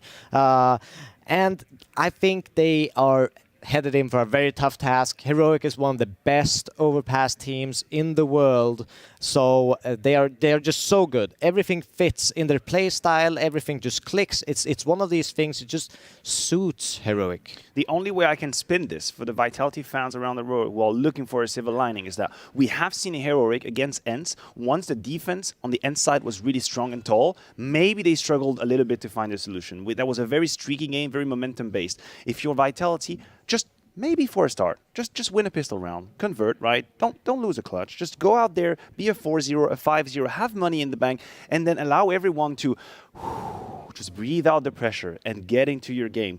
I don't believe that Heroic on the T side is the best team there is on Overpass. I think there are a little bit of issues here and there. Yep. But the fact of the matter remains that Vitality from Mirage won't be enough. Well, you're talking about the stylistic kind of elements of Heroic coming into this round of Overpass. So what specifically are you looking at? What strengths do you think they will be bringing out in this map, Devil? Something that's really, really nice to see about Heroic is they do a little bit of pre-rotations in case something happens. So they make maybe an aggressive move on ACT, they go in mid, they get a pick, and they all fall back and they run, and they all have this contingency plan. What if they hit B now? If they don't, they fall back into positions on A, and they play this very, very dynamic and free roaming, fast-paced CT style that may in your mental map. You have a little mental mini map in your head when you're playing Counter-Strike, and you always get a little bit of a timing off when you're facing Heroic, and that's so special about their CT style. They skew the odds in their favor by how fast they play and how fast they rotate, right? And that's the thing, when you face Heroic, you have to have such a quick chain of communication to know what's happening. Where has the information been taken? Where have I ever heard a flash? Did I hear some steps? Because you know that they will move like a cohesive unit and they will reclaim all the map control you've taken away.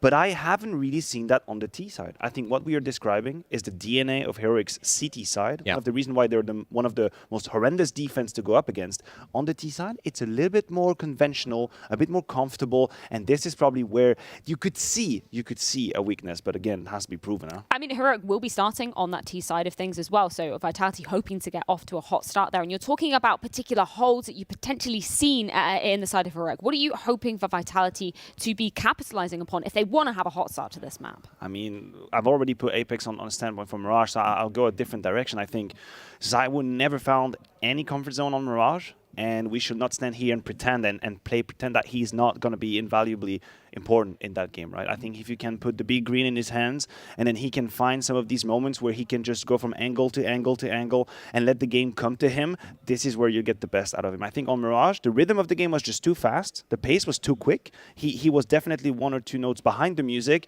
and that just cannot happen on Overpass again.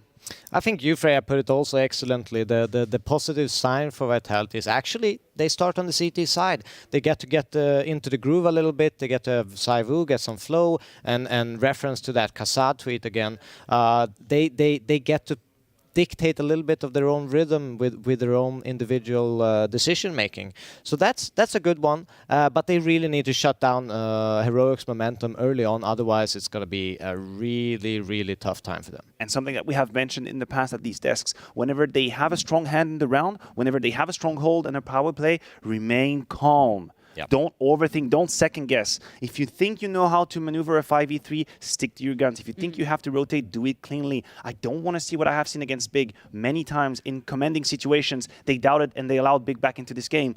Now there's just no more room for error. Well, we're going to see if Vitality can push it to a third and final decider map, or if this is the ground that Heroic are going to claim their spot in the arena. And to do so, let's throw it on over to Vince and Blair. Thank you very much, Freya. Yes, we are ready to get into our second map. I would love to be a fly on the wall and hear what the conversation was like between Zonic, Apex, and the rest of the boys after that performance. I feel like we needed a real motivational speech, like from one of those movies. We'll see if it happens or if it's more of a eulogy, because simply put, now we're going to Overpass, as they just broke down on the desk there, Blair. It probably doesn't bode particularly great for Vitality, but they're still in with a chance here. They're not completely done just yet. Absolutely not. Like, Overpass is a map where, sure, they don't really have a good record on it, but Heroic's T-side, I have some question marks about Heroic's T-sides in general. I think the desk mentioned that as well, and that is something which Vitality could be looking to kind of abuse, the fact that they are starting on the CD side. Apex going to be having a smoke, a couple of flashes to work with, the rest of them USPs and armor, and Dupree looking to take a duel early on down mid. Oh, backs away though, sees the information he was looking for,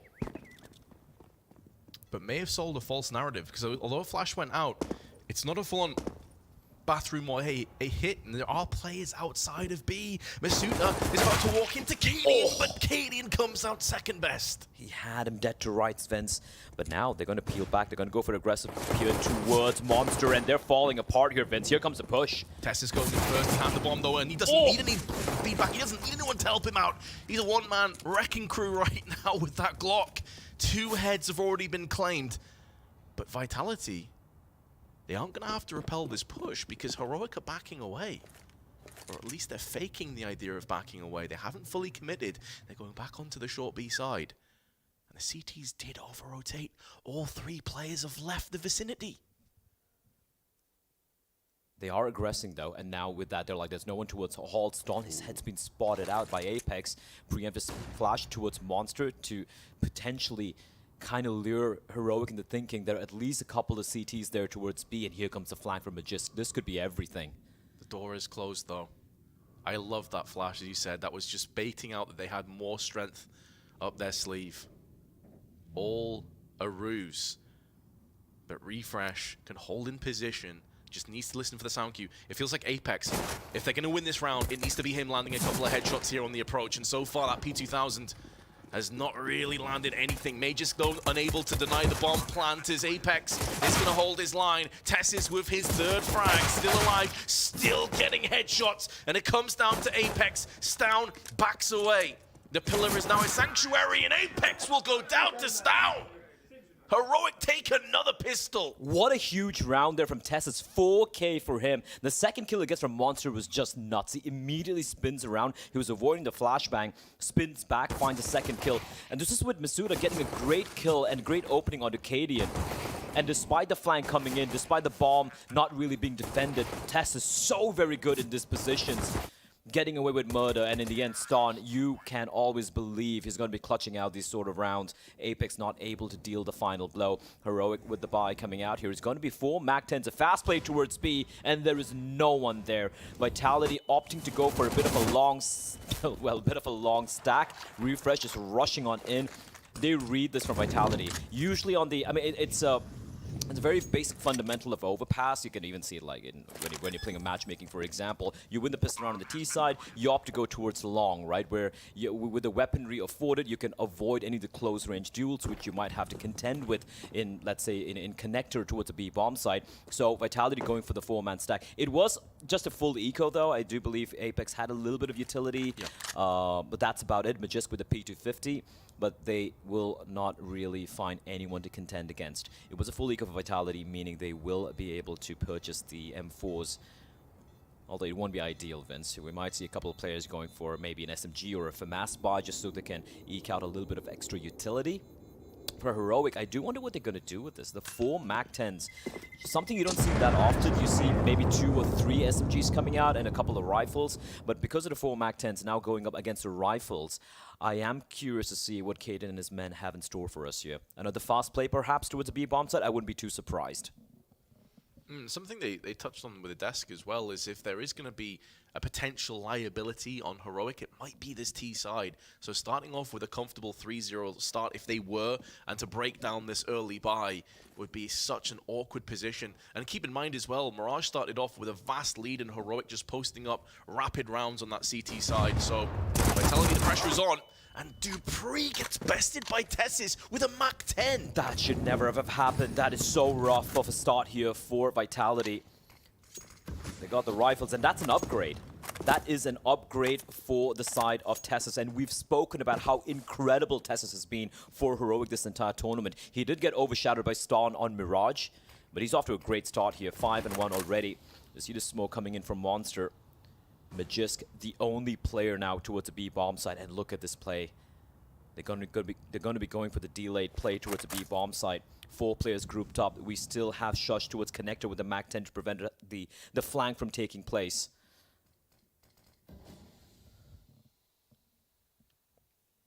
Already a fairly bleak picture being painted on overpass. Magisk stuck behind the smoke. There are multiple T's behind that. They still have connector control as well. Shush is about to peek out. He also downs Masuda. The flash working against and Shush with a Mac-10. Sprays down 2. All 3 of these kills have been off the back of Mac-10s. And now Majorsk has to become a hero. But instead, there will be no fairy tale ending. Vitality have Apex left. This was a full buy. This was their chance to get a CT side established. And instead, they have been utterly destroyed again. Apex passing by the smoke of Shush, but he realized that was a possibility. Not only did they win the round, Blair, they lost 1 player in the process. Vince, that is a catastrophic round for Vitality. that they had the rifles on every one of them. And you could see the lack of head armor. Zaiwu, he didn't have any helmet, so immediately gets gushed down by the MAC-10. And for Heroic, they went into this round, it's kind of like a bonus round with the 4 MAC-10s, and they've upgraded to 3 M4s, only having to purchase 1 AK-47 heading into round number 4. For Vitality, at least, they, you know, it's better than round number 2. They have some deagles to wield. But Vince, it doesn't bode well here at the start for Vitality. Just able to find 1 kill and lose all your weapons against the MAC-10s? That is rough. And it's not like Heroic went for any explosive play, right? They were afforded these duels and they just came out on top. And here it comes, the creepy crawl towards bathrooms, Dupree. Nope. Stown gives him the respect of his bullets as opposed to his blade. They're finding such great timing and just good reads as to where Vitality are going for these stacks when it comes to their half buys and pistol buys. And they're going to find an empty A bomb site. Bomb is going to be planted. For Vitality, you kind of just go for this, right? You try and deal some damage, at least get a few kills perhaps, deal a couple of guns away. But this round is done. Heroic, bomb planted, a little bit aggressive posturing. You can see the other couple of players in the form of Refresh and Storm fading back all the way towards the bathroom to prevent a potential flank from taking place. And Vitality are just getting pinned down in towards the bank position with all this utility and even the bullets peppering at them. So they realize, you know what, there's no point giving away our lives for free. We have Magisk with a full armor purchase. We have Miss Apex with the Kevlar. So might as well hold on to this. They will indeed. Masuda, the only player without Kevlar, is going back up again. I say that actually, Zaiwu also lacks that element. But a 4-0 start, Heroic kicking things off and a bit of deja vu falling upon us here in this best of 3. We both thought that we were in for a bit of a banger, but Heroic have really shown up. This is prime Heroic. In the meanwhile, though, Vitality, again, there's 2 sides to every story. I mean, you can see there the look on some of the players' faces. Sure, they'll be focused, they'll be trying to dial themselves in, but you cannot escape the fact that the CT side has started simply horrifically. They do have an AWP on Zaiwu. They have the pieces to maybe string together some rounds. But that's a big maybe in the way things have been going so far. And Heroic is stacking outside of the A, or the B side, I should say. And you got to remember as well, Vince, it's a small little point, but the fact that they still have 3 M4s to work with, the A1s, and there are 3 players of Vitality without any head armor because of, you know, the money situation. We have Zaiwu, we have Apex, and Masuta, and Dupree as well. 4 players, in fact. That means insta one-shot headshots on their noggin if the M4 A1s go to work. So that is also going to be a bit of a worry for the side of Vitality, but they do have Zaiwu with the AWP in his hands. And Heroic, they're telegraphing that this B bomb site is where they want to potentially head towards, but they're not really showing anything much else after that. And Vitality, they have no map control, Vince. Nothing, nada, but a flashbang towards short. Masuda clears it out, and he might think there's no one around. If he re-peeks at those, Stown has him dead to rights. He's got the angle. Kaden still in the corner. And if you were huffing that hopium, hey, I pronounced it right this time. I didn't screw it up. You might have to up the dosage. His things are looking bleak, but Masuta dusts off the cobwebs. Gets Vitality something to get excited about, but this is all a bait because Heroic are pressing forward up on long side. There is a fast rotation now coming to the forefront. Dupree is effectively alone. Needs to buy up enough time for Zaiwu to make inroads through on bank, but he gets captured. Shush, in the meanwhile, is going to be the first player out, and Zaiwu is now holding the line. He's keeping this round just about within touching distance, and Apex gets them there. But that's their first round on the CT side, and they've got to build off this. That was such a pivotal play from Zaiwu, right? We saw his teammate on the towards Optimus getting taken down. He runs in through the flames, Vince, and hits the flick shot, and of course the real fast scope there. The second shot especially, so impactful. If he fails here, the round could still go the way of Heroic. And I love the re-aggression towards short, right? They didn't see anyone, did Masuda, and then they go for the second pop flash. He finds 2 kills, and despite Heroic having the right read, they legged it all the way towards the A bomb side. They had a Molotov towards Banks. But again, hero plays coming out here for Vitality to clinch the round. It wasn't very convincing for me, right? They had no control towards long, no control towards short, towards the bathrooms. There was no as we like to call it, a transitional defense where you posture a little bit aggressively and then fall back as the clock ticks away. Instead, they were kind of turtled up, allowing so much room for Heroic to work with, and that could have easily fallen apart if not for ZywOo. Oh, those 2 kills were so important. But as we said, it's great getting around, but can you build off that? That is something that they were unable to truly do in the early openers on Mirage, and it cost them dearly. Early Incendiary and HE's down on mid. Good damage inflicted as well. Stown drops to 54, and this is something we haven't seen yet. They're taking map control. They're getting into B short. Confidence building. I like this push though. You see the smoke inside a short and they're walking on past it. And that is something Heroic might not potentially be expecting. This water control has been taken for the time being by Apex and Magisk. And this is much better. I was talking about the aggressive posturing from the CTs, not allowing free map control for Heroic, and they're doing exactly what the doctor ordered. dupreeh yet to get off the mark, playing towards the bathroom's long position, and he's got, of course, ZywOo. The off. Bullets just whizzing past dupreeh. That's a little scary, but he will fade back now. Still a minute on the clock to work with for Heroic. Okay. Oh, no. Magisk smacked up through the wall. And that may put Vitality into a desperation situation here. A bit of misdirection tossed in as well with the smoke, but it would appear that Heroic do have their eyes set on the B side of the map. 35 seconds though. They need to make a little bit of haste. Shush still towards the short position. 30 seconds now. The hit's going to be coming in. Apex, he's got to hold his ground here alongside Masuta. So much weight on their shoulders. They picked up their first round. If they instantly fall back down into losing ways, you fear the worst for this CT side. Flashes are good. Masuta flashed twice, 3 times in a row, and then Stown puts him down for good. 8 seconds to play with. They still need to get across to the side. Apex holds in with the M4. Beautiful hold for ZywOo, and Apex is enough time for the plant, though, and it has now been put down in position. But then ZywOo once again with Apex, and Vitality will get 2 on the bounce. The Frenchman coming up clutch there. That was looking real scary. Apex able to punish Heroic for a little bit of a... The spacing was a little bit off on them clearing out his position. He finds both of them, and ZywOo does not miss. And the op, last man standing on the bomb site. This is off Shush, just finding Magisk through the wall. And Masuta falling as well, but Apex... The spacing wasn't that bad either. Just great spray transfer. And then there's not much Kaden can do trapped on the bomb side with the AWP just getting surrounded on all sides by the Vitality members. And here we go, Vince. Finally showing signs of life. Good round from Vitality despite being in a man disadvantage early on. The buy still going to be coming in for the Danes, however. And Refresh with the Macton in hand. This looks like a faster play towards B.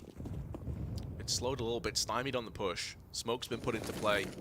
The flashbang over, Mac 10 hits in first. The header spear is driven home, but it's Vitality that are in the lead. Not long gone. Oh my god, Stown with 3 kills back to back with the AK-47. Twists the knife once again. Vitality in real trouble, looking to try and boost over. They may get the first, but dupreeh's position now known. In fact, both players' positions now known. There is a gap in the smoke, and ZywOo can maybe do something about this. The bomb has just been planted down, so there is time. They can wait out the smoke at Heaven.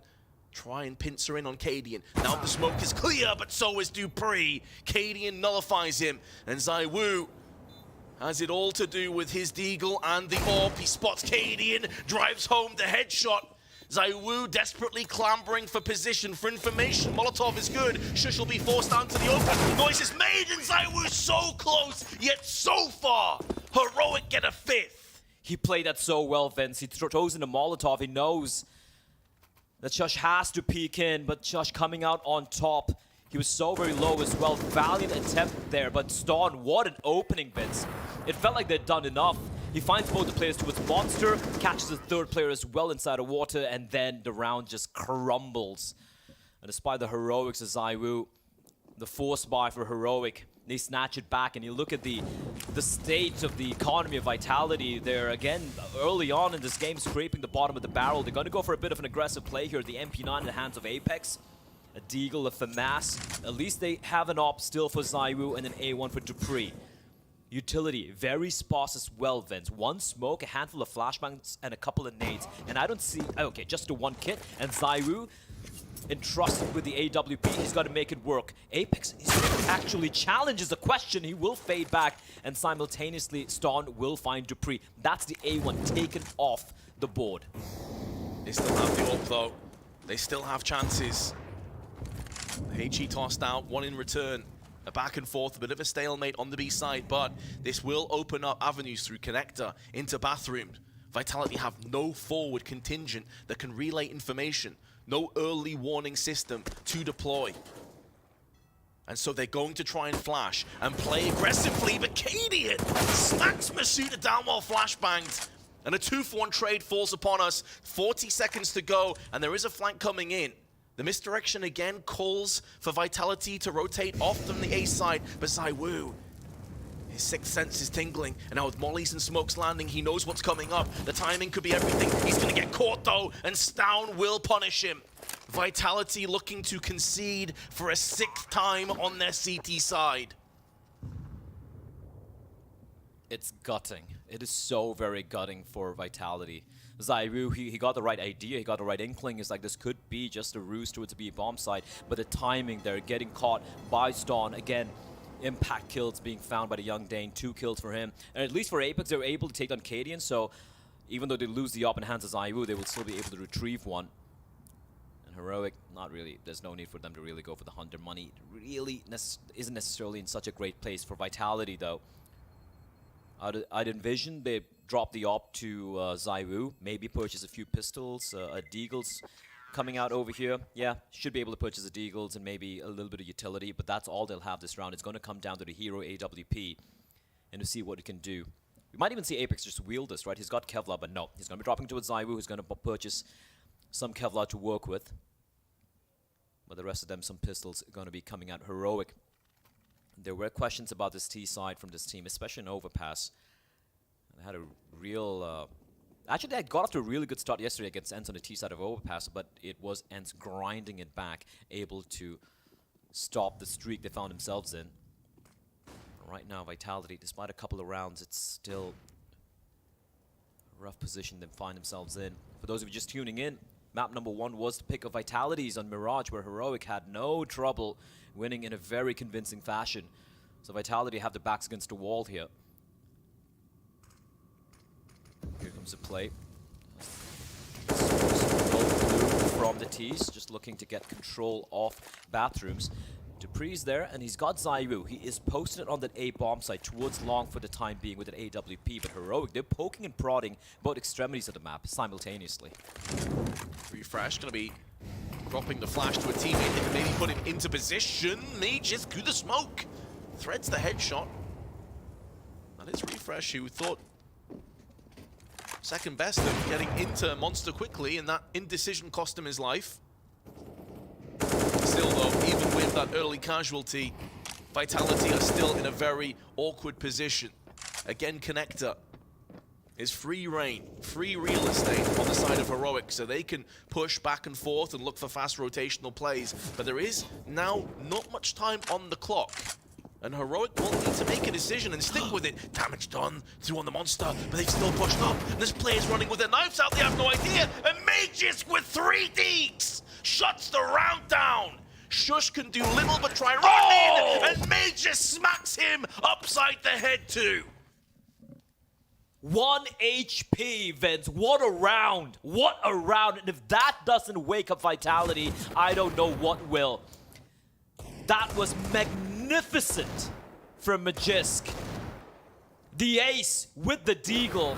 When things were looking grim, he comes alive. All headshots. From his perspective, he almost couldn't believe it. He's like, what did I just do? I just pulled out of nowhere. And like you said, Blair, I completely agree. At the current standing, with so much on the line, you're in the Legends, 2-2 matchup, 1 round down, 1 map down. If you can't get inspired and motivated off that kind of a play, I don't know what's going to give you the kick up the backside. That could be the catalyst. That could be the fire beginning to burn brighter on the side of Vitality. Absolutely. I mean, that's better than any motivational speech Samuel L. Jackson could give, I tell you that. Like, this was almost inhuman from Magisk. You can see the buy coming in as well. Zaiwu with the AWP, they got the M4s, they got the AKs, of course, for Heroic. We've seen them win a couple of rounds already where the buy wasn't ideal. The AKs, Mac-10 immediately, fast play coming in towards Playground, and Zaiwu, the flashbang, will ruin him. He will fall back, but to a slightly more passive angle, Dupree and Magisk playing aggressively. They have no control towards connectors, so there is a timer on how long they can hold on to this position. And yep, the Molotov's getting deployed. Vitality, the two defenders opt to fall back towards bathrooms, but it's also going to allow Apex to rotate back towards A. They're playing a very passive setup towards B, Vince. It's almost a retake setup coming in here. You can see one player, that is Masuda, playing all the way from Graffiti. And Vitality looking to take the fight in bathrooms. I like this. Dupree, time for him to shine, but the play is going to be coming in towards B. And right now, there are only two defenders. One towards Graffiti and one towards Heaven in the form of Magisk. 55 seconds on the clock, and Tess is making moves through the smoke side. Dupree will have him, and he'll devour that kill post-haste. But again, it's misdirection. The bulk of the T's now spreading their way and wings out onto the side, but they've been clipped. Magisk and Masuda put them down. It's only Shush that counteracts with a frag. Good damage with the nade, but it won't stop the bomb from getting planted down. And considering there's an AWP and an AK in the hands of these two remaining stragglers, there is a way back into this round, but Apex closing the door again. And Stown, 1 on 3, 50 HP to his name, is going to get USP'd in the side of the head. And Vitality, they get a 4-6 lead, or I should say deficit, but they're getting closer and closer now. They are slowly crawling back. A team ace coming in there for Vitality, a full team effort. Everyone chipping in with one apiece. Great hole there. And Heroic, they were never comfortable once they got the bomb down. 4v2, sure, Kaden and Ston were able to get a couple of kills, but the trades were almost simultaneous. And for Heroic, finally, they're down to just the pistols. And it's going to be a very, very light investment. A couple of P250s, we have a Tech 9 for Shush. Bit of a nade stack. Let's see if anyone's going to fall for this. Magisk. Oh, they're lining it up. The Heat Seekers are out. Is there going to be a victim? No, sir. 2 HP damage done. Now they're going to be pushing in, looking to try and just at least get a bomb plant into position. Good mollies also tossed in for good measure. That grenade's going to do tons of damage. And Magisk and the rest of the crew will clean up the rest. They get their mops and buckets out, and they force Heroic out of the round. Still, Vitality will trail, but they've brought this big deficit down to just 1. 5-6, momentum building up for them. As we said, that Magisk play, that may have just been the changing of the mood. Absolutely, and also the fact they keep 5 players alive over here, trying to at least stabilize the economy, the CT side economy a little bit for the side of Vitality. And we saw this play out in almost the exact same fashion yesterday. We saw ENCE versus Heroic, where ENCE were able to close it out in a 3-mapper series. And it was Heroic getting off to a fantastic start on the T side here of Overpass, but then ENCE climbing back into the game. It did end in a 16-14 scoreline. The flash is so good. Dupree is blind for days, and Shush almost finding the second, but Masuda good enough for the trade. Seen that confidence spike now. This is a play that Vitality simply weren't going for before. They didn't want con control. They didn't want to get aggressively outside of bathrooms. That is changing. It feels like the tides may be starting to sweep back in favor of the Vitality roster. The Shadow is going to betray. Refresh, but Zaiwu goes the other side. This is getting a little bit sketchy. Second player is in there though, and Masuda and Magisk will capitalize. Masuda with the assist, but the long play is now coming in. There's 2 players here, however. Magisk moving up and Apex up close. There's no flash to peek in. This is going to have to be raw entry fragging potential if Vitality want to try and get this one. And meanwhile, though, Test is around the corner, strikes once. And now Apex is holding the line once again.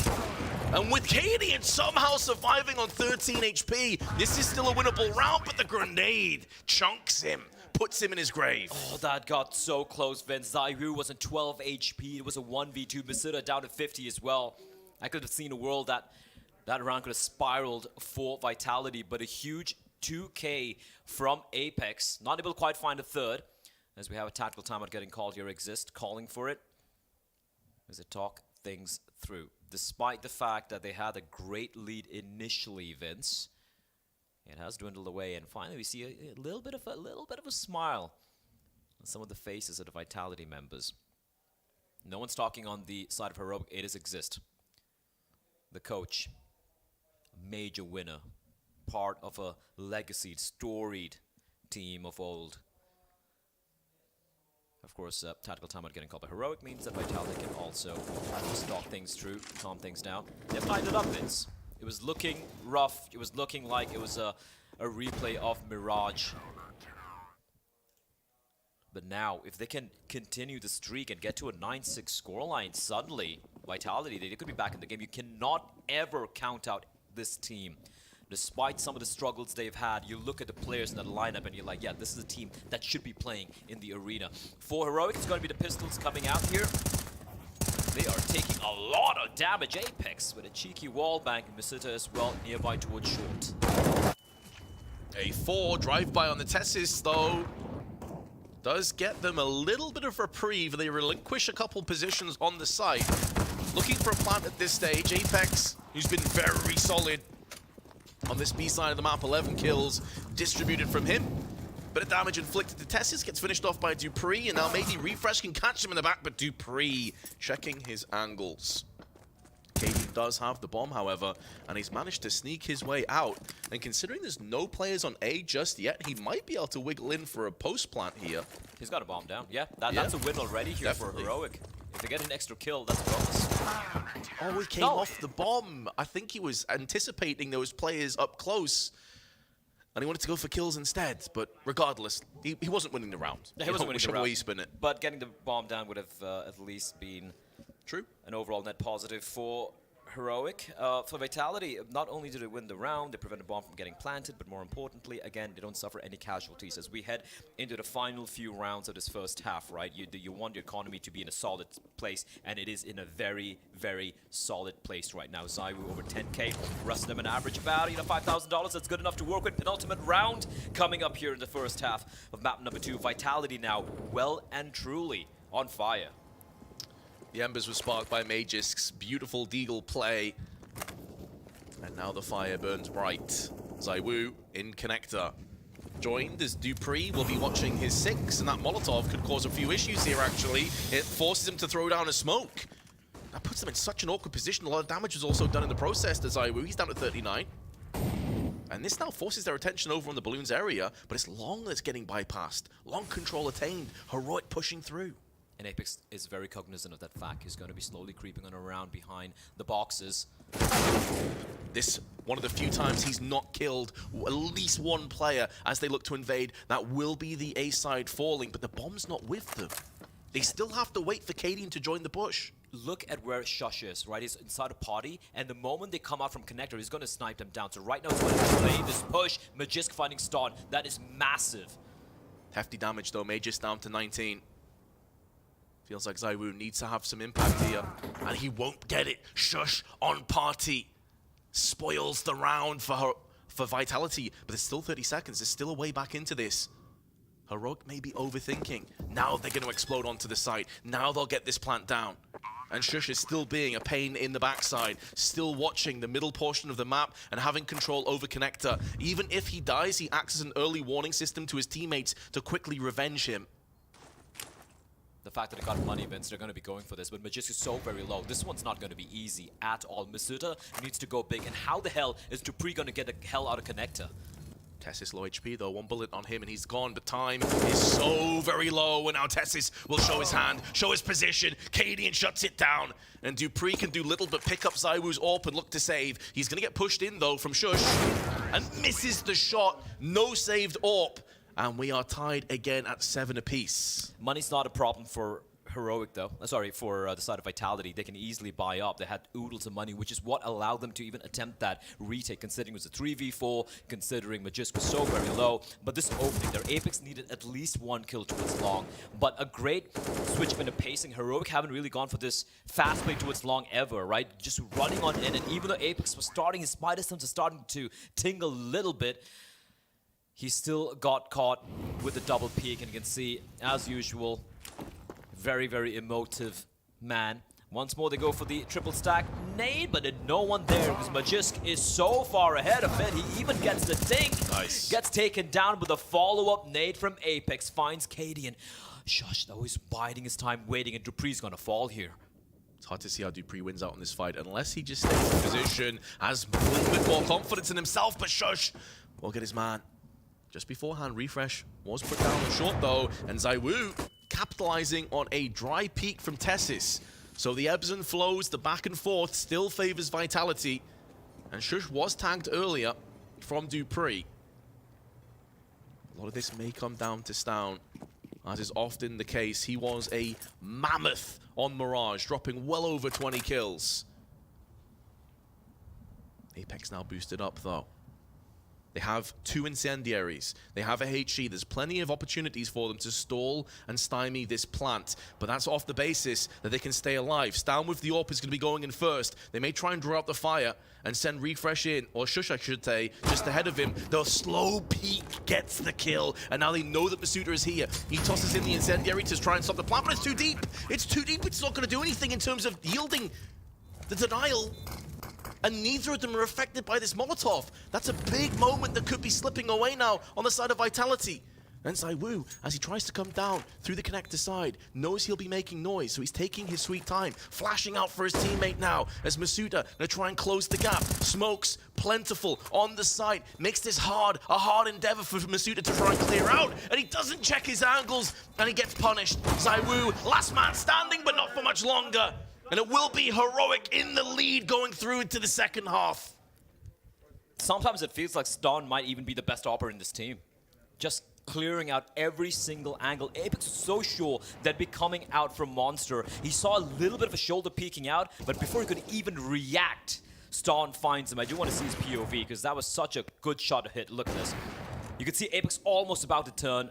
And then you pointed out earlier as well, Vince, the Molotov, it kind of fell in no man's land. It wasn't towards short, it wasn't towards a bomb site, not really dealing any damage or really harassing Heroic in any way. So despite the bit of a comeback we saw from Vitality, we thought maybe we can get to round number 9, get the lead coming on in. It could be easier for them, but they will only have to make do with 7. Heroic now moving over onto the CT side, and if there's one side Heroic have been dominant on, it is the defending side, so it's not going to get any easier for Vitality. Ston with the dualies, we've seen him do some magic on Mirage. Can he recreate it? That's the question I'm sure is on everyone's lips. He got a 4K from the balcony, and that's what started off a miraculous run. Good flash though, forces him back onto the site, and Magisk will be taking the mantle. Magisk has had a couple of awkward rounds. I say that as Apex flubs his Molotov. That is brutal. That's a bit of damage inflicted, but more importantly, the money's no longer on the side. And now Stown will go from strength to strength with 2, but Masuda and Apex come back with their own. And now they can't spill onto the site. They know one player is in short. What they don't realize is that Shush is also pushing around from the monster side. Now they've seen it. Now they know roughly where all 3 players remain. Tess is spotted heaven. 1 short, 1 monster. Vitality, what do you do with this information? Magisk has had a great game so far with the pistols, and he goes in again, shutting it down with the Glock. And a much-needed round for Vitality. 17-9 for Magisk. We looked at this guy, when we saw the run for Vitality to make it to the stage, it was Magisk who was the one supporting ZywOo. And we said, we asked, the desk asked, everyone asked of ZywOo to deliver for Vitality to stand a chance. He has been quiet, but Magisk has come alive, Vince. The Glock, the Deagle, the rifles, doesn't matter what he's got in his hands, he's making it work. Heroic just down to the pistols here. It's just going to be a full eco, but... Oh, ouch. Farm City for Dupree. And a molly behind it. That's just exquisite utility, and that's pretty much the round. It was expected anyway. Mac 10 goes in first. Down will punish as he punches the head of Dupree. This is getting a little bit costly now. That's a rifle that's been dropped as well, and can trade hands. ZywOo from the grave will get an assist, and Vitality a much-needed 9th round. But it's something we talked about before. We casted Magisk and Dupree yesterday on Nuke, where combined they had so little kills, so little impact. To see him step up now, this is the moment you need players like this to really thrive. Absolutely. yesterday on Nuke, it was, I do believe, the Frenchman. It was Apex, Misita, and Zaiwu who really delivered. There was one point in time where Majors and Dupree had a combined 1 kill and 20 deaths. Yeah. And that was a map they still wound up winning. And for Majors to come alive right here, right now, this is what Vitality we're hoping for, praying for, and it has indeed happened. Now Zaiwu can wake up as well. Suddenly, we might have a game in our hands here. Vitality, they take the lead, but it is by the smallest of margins, 9 and 8. Heroic, of course, will have the buy now. They did just go for the full save the previous round as USPs, able to take away a couple of guns. We have the scout in the hands of Apex, and we've seen him pull off some pretty impressive stuff with it earlier as well, so never discount the man, the captain. Heroic with a 2-man hold towards long. We got Caden with AWP. He's got Tessus right next to him. There is very sparse utility for the CTs though, right? If they want to go for the retake, they have Shush with the kit, and that's about it. Cadian making sure there's no one nearby to trade, and Apex unfortunately not in a great position to even attempt to trade, as Cadian will pull off the escape, falling all the way back. Tessus on top of the dice rather. Trying to use a one-way, but Vitality will not be cowed, Vince. They are continuing to pressure long, and there's no one looking there for the time being. Yeah, Cadian's completely fell back, given up long control, repositioned. They're not flashing or smoking. They're not giving this away. Will that be to their benefit or detriment? Because Tessis is on the truck. He's watching this. Now the flashes come in. Now the Molotov's on top of it. Tessis forced out. Frag from Dupree. A great set play. It's at least got them control and a stranglehold over the site. But what they do with it now is everything. 15 seconds, more than enough time for the plant. And Heroic is stuck. They can't get past the smokes. They have to save it. You can already see the players towards B peeling away. And that's when the lack of utility comes into play. There's literally no flashbang, no smokes, no Molotovs, nothing to work with. The one kit they have is with Shush. And that's when you give up control of the bomb site, you attempt to go for the retake and you have nothing to work with.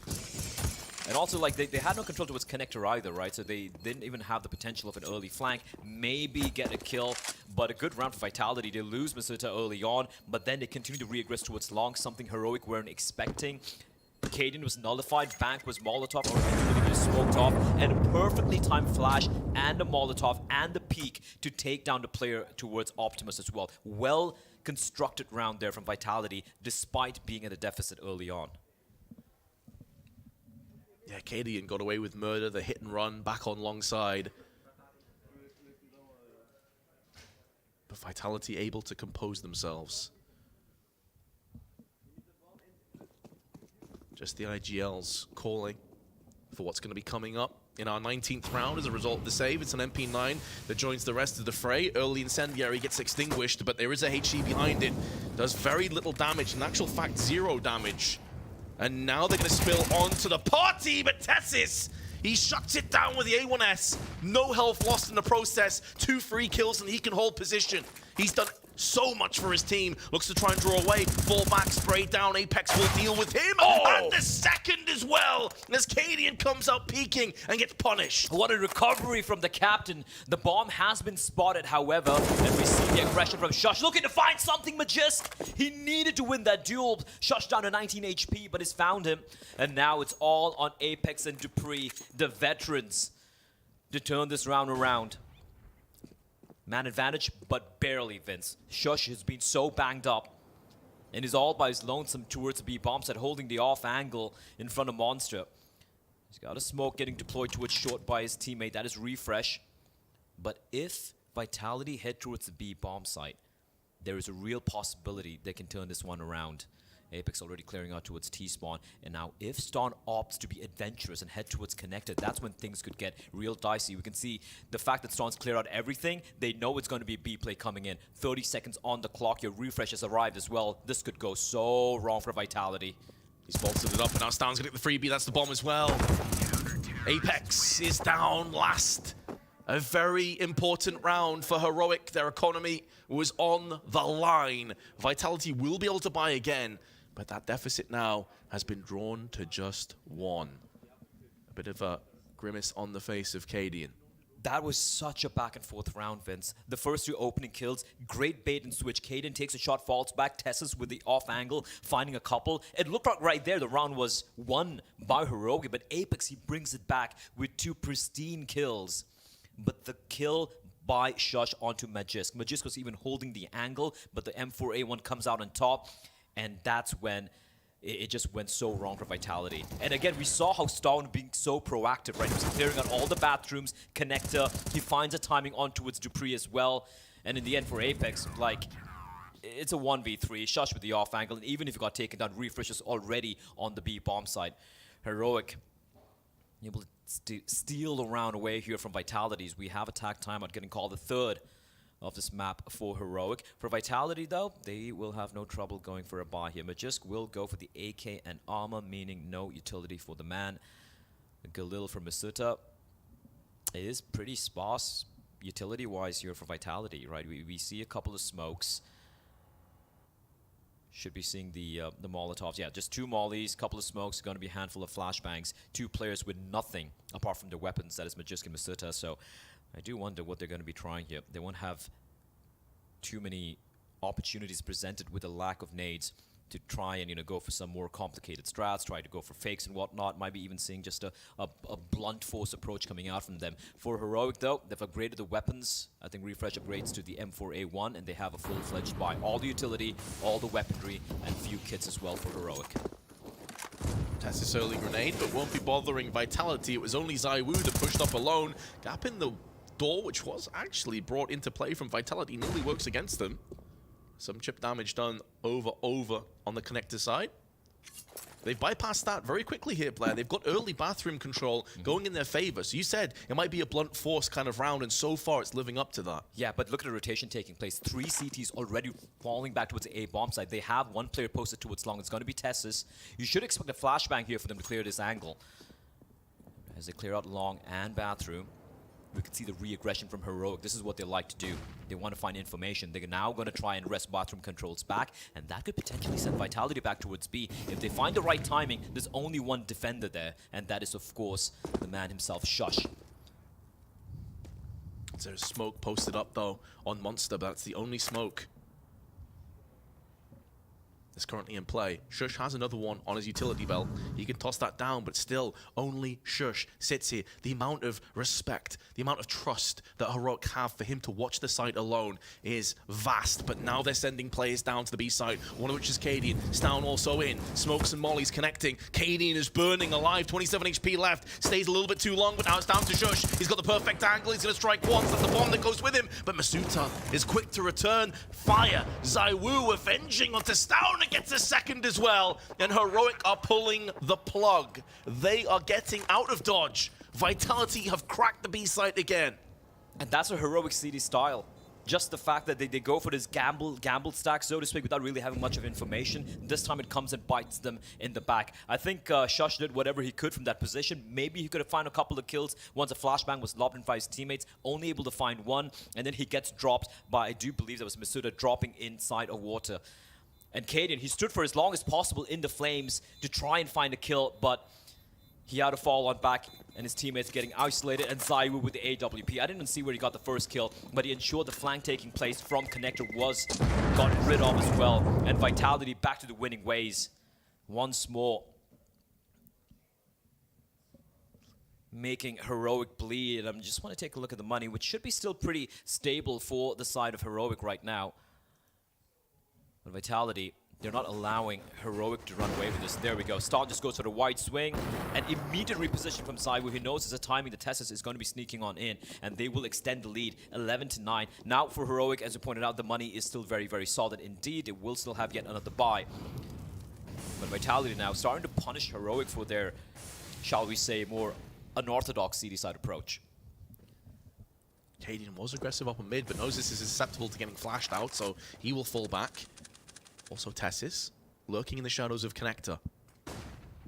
Cadian's looking for that potential jump, that angle. They're bypassing it though, then they're getting close, a bit too close for comfort. Already taking a bit of bathroom control. Here comes a nade from Connector, flash alongside it, and Tessus gets battered. Knocked back down to size from Dupree. A great passenger play to start things off, but now Cadian can hold the line. There's a smoke down as well, so he can relocate. Bit of damage done, but he's done enough work to stave off the T-push. He will repel them for now. Vitality showing, so there were 4 members seen there by Tessus towards short. And now they're going to be pivoting back towards long. This is such a smart call from Vitality. Heroic are not going to be expecting this. Once it realizes no one towards short, they're just going to be keeping 3 members towards the B bomb site. In fact, everyone has left the A bomb site, Vince. There's no one around. No defenders. As Dupree, he continues to sell this fake. Finally, he will fall. But now they should know it's going to be an A hit. But they're so far away, Vince. They're so far away. And with the lack of utility remaining, they have 1 nade to work with. This might be the call for the save. Vitality, they're going to get round number 12. And they're still dipping their toe in the pool, though. Throwing up HEs. Maybe speculative, see if they can kill off a weakened player. Shush is also rotating around the back. Maybe looking for exit frags. He's quite far ahead of the rest of his team, though. Now he's shown his hand, and he goes down to Zai. Woo! If you're gonna save, guys, then save. That makes no sense. There was a little bit of a window there. Maybe if he got the kill, it could have precipitated the retake, but it's still, the time was long gone, and there's just a sheer lack of utility and the lack of knowledge is where any of the Vitality members were playing the post plant. This should be a half buy coming out from the from Tessa's Shush and Stan here, try and work around the M4 and Cadian. But just these over rotations based off assumptions, it's bit them in the back 2 rounds now, back to back for Heroic, and that is something which we knew was exploitable by teams, and Vitality are doing exactly that. That was such a smart call from Apex. Such a great call. They show so many members towards long, and then they head back towards, so many members towards short, and they head back immediately towards long, while Dupree tries his best to sell that fake towards B, even finding an extra kill. Fair play, it's Zaiwu, that was a hell of a shot. But you can see the impact it has. Now, instead of having full rifles and the AWP, they're down to a Deagle on Shush. And lacking a bit of utility on Stown and also Refresh. Refresh has had a rough game. He's a player that often will shine pretty bright. He's on 4 and 13. Do have to highlight that. Maybe if he can step things up, then things get interesting for Heroic. I really don't feel it's just the individuals, right? Like, sure, he's been having a quiet game, but it's just the fact that the CD side from Heroic, it's too gambly for my liking. 2 rounds now back-to-back, Vitality have pretty much found themselves an empty bomb site. Refresh, you took his name, Vince, and he will find 1. Cadian playing towards Party, and look at the long aggression here. Tessus and Stan grouped up together.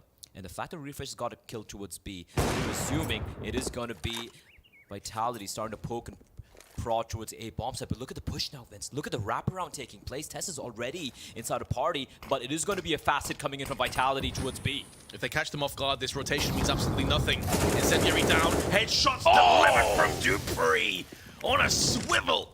Dupree, the turret, capitulates this B defense. And you can have rotations all you like, but if Dupree runs in and just backs 2 players that quickly, it may not end up mattering. They're still in this round, though. Make no mistake, Heroic still possess 3 players. And on top of that, there's an open play. Flash is also available. Masuta and Dupree are a little bit on the low side, but Bomb is already taken away. Here comes the drop. Dupree's been bested, but Masuta now holding the line with his AK. Big headshot. Second one also comes in, and Cadian in no position to retake or avenge his fallen teammates. Some huge individual fragging from Vitality has got them across the finish line for the 13th time. What a round from Dupree. Oh, the Danes, Vince. It's been a tale of redemption for them from yesterday, and they are delivering. That looked like the round was done. Heroic, and they had all the information they needed, and that was, again, just a great call from Vitality. They didn't dilly-dally. They're like, all right, listen, they know where we are. They have full control towards long. They have full control towards the playground and Party. Just go for the B play. And even then, it came down to Dupree popping heads. What a spray transfer there. Finding Refresh, and then, of course, Masuta ensuring that a retake doesn't transpire. Smiles abound now for Vitality. They're 3 away, Vince, from taking us to map number 3. Oh. When you saw their faces, especially Apex in that Mirage, it felt like it might be the beginning of the end. Again, that Magisk Deagle play changed the whole dynamic of this game. If they wind up winning this game, that is a graffiti moment right there. Right there at Monster. Replace that Monster face with Magisks. That's my suggestion to Valve. Cadian trying to go for a bit of a flick, doesn't quite find its mark. And here we go. Cadian watching the narrowest of angles. Doesn't necessarily need the kill. He spots one crossing. He can now pull the plug. He's missed his shot. It looked dead on, but I believe he was moving at the same time. That skewed with his aim. And now the smoke's coming. Now there is a contingent over on the bathroom side, which is down, but Tessis has been put in his place. Apex with another entry. Down can maybe, just maybe, thin the herd a little bit. Opposite number has been quelled, squashed by the AWP, but Refresh and Shush are stuck on the other side of the smokes. Now moving into the site. It's one-dimensional, all stuck on the flower bed side, hoping that bathrooms will be their sanctuary as they look to safeguard the site. Also flanking from Majors in the meanwhile, as they're trying to delay this as long as possible. Apex with a spray. Shush is sticking on the side. He's going for the full defuse underneath the nose of Vitality, and he steals this round away. I can't believe they pulled that one off, Vince. They had everything going their way, and it just sticks. That was the one kit they had as well. They had one smoke and a kit, and that's all they needed. Oh my lord, how have they stolen this one away? And if that's the round that allows Heroic back into this game, Vitality are gonna be shattered. Smiles for the time being. Have abated, but here we go. Still a 3-round lead, Vince. And still, the buy for Heroic, it is shambolic. 3 MP9s, a FAMAS, the 1 M4. They don't even have a single kit to work with here. Oh, so much damage as well as HEs, as Molly's flashes on top of it. And the double spray down is good from Stout, tries to get in for 3. But Apex will deny him through the smoke. Monster has seen a lot of big moments this game. But simply put, Vitality trail by a player. And now Masuta tries to take a bit of bathroom control. Cadian round the corner with the MP9, tailor-made for these kind of angles. But he goes unchecked. His position unknown. Living incognito. Masuta may get collapsed on, even if he takes this kill down. He spots Tessis, but the same can be said on the reverse. And this is where Cadian will start to dip himself into bathrooms, but the spray lets him down. Minimal damage inflicted as well, only 21. Apex misses a Citadel. Oh no! Vitality have had chances in this round. This is where the tension really comes to the forefront. 35 seconds to play with, and Monster has been smoked. 2 players low on the Heroic side of things. They can look for a boost. Refresh crouch inside of the site though. 25 seconds, they need to find something right now. Oh, Refresh, he was there for a second earlier, but Apex finds nothing. Shush even looking. 15 seconds, they have to save, Vince. They have to save. And they do have the money, so it's okay. Dupree, Zaiwu, and Majus can buy for themselves. And a little bit of extra cash remaining for, I mean, quite a bit of cash for Apex and Masuta. They can easily repurchase the utility as well. But there were so many opportunities. You hit the nail on the head when you said Apex. That should have been the player dead to rights. He was caught out in the open, and not one bullet connects. And he can only see his head. I mean, it's such a brutal moment, but we also have to put in context that Apex has had a really good game up until that moment. Like on the B side, on CT, he was often like the linchpin, getting 2 or 3 frags by himself. He's been getting tons of entries on the T side, but in that one moment, when it really counted, it didn't quite work out. However, we still have a FAMAS in play. Vitality still have a 2-round lead, and they have a buy coming into this round as well. Heroic, though. The tenacious, Vince. The tenacious Danes. The risky plays. Won them rounds, lost them rounds. It's so 50-50 when it comes to the CD side from Heroic. And this is a bit more of a safer setup here. Not too much of aggression coming out early on, as we do see. If you look at the radar, Tessis towards a long position with the FAMAS, not the most ideal of rifles to be wielding for those long-range duels. And Cadian playing a dangerous game. He does have backup in the form of Ston, his star, to trade in case he does miss a shot, but they're not showing anything on Vitality. As usual, Majus is going to be hugging the wall right next to Monster. And looking at where Zaiwu is with the C4, it does look like a little bit of posturing towards the A-short position, and then a late pivot back towards the B bomb site, unless they can find an opening here towards A. This is going to be charging on in. Nice flash to try and catch Cadian, but the repeat comes in, and Cadian finds Masuta, and now Majus trying to thread the needle, and it's going to find Shush. Is that over rotation again? And Dupree and Magisk, the two Danes, against their fellow countrymen, crack open the site. And as much success as they had the A side of the map, it doesn't matter. Post-plant coming in. And Heroic in so much trouble. They're also being flanked. If they try and save Apex, Major shut this one down.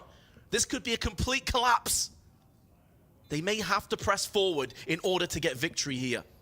Yeah, the money is in such a tenuous position, right? Sure, I can see Cadian and Stan maybe, and Tessa's rather dropping a couple of rifles, but as you pointed out, Vince, if Apex comes in from behind, he can completely ruin their day. Goes for the spray, but Stan, he might have just saved his team there with that kill. And once more, a brilliant call from Vitality. The moment they lose a player at short, they were trying to sell a little bit of a fake there. They probably wanted to go for a little bit more of a later take towards B, but the moment they lose a player with that kill by Cadian, they immediately pivot in from Monster. And again, Magisk opening things up. Dupree's there alongside him to get a second kill as well. And with that, the B defense just completely obliterated by Vitality. This is so back and forth, Vince, but Vitality, they have the edge.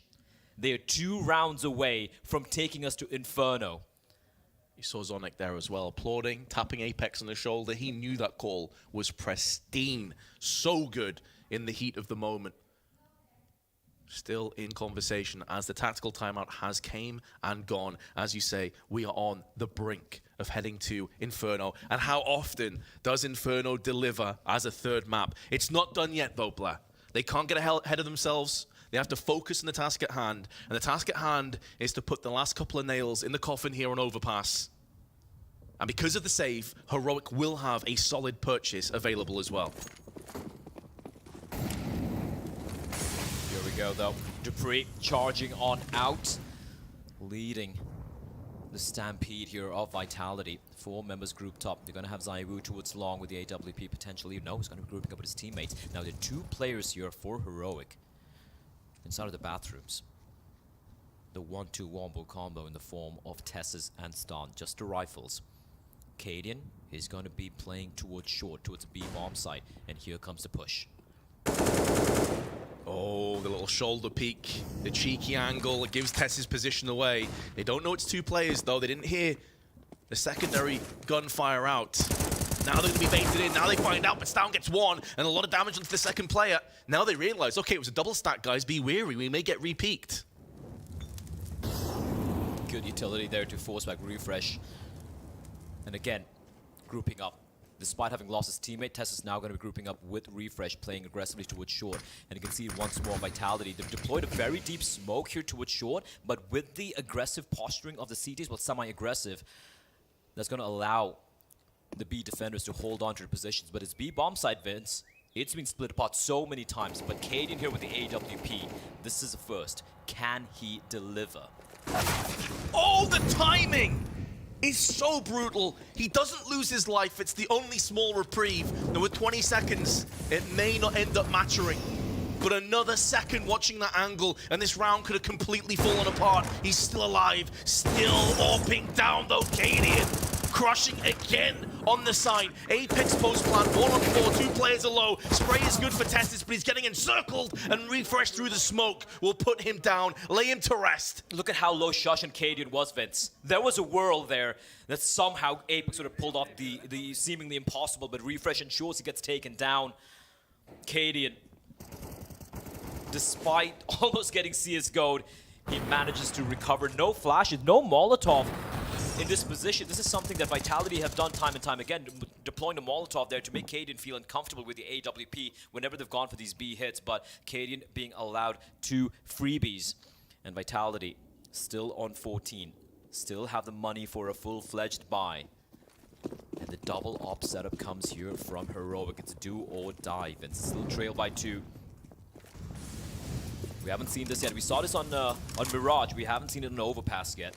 And we know how capable Stan is with the AWP. He's going to be pushing up towards long, playing a very dangerous spot towards the 3 position. As Vitality once more back to their bread and butter. We have Magisk and Zaiwu together. No op this time for the Frenchman. Josh playing an aggressive angle right behind the smoke.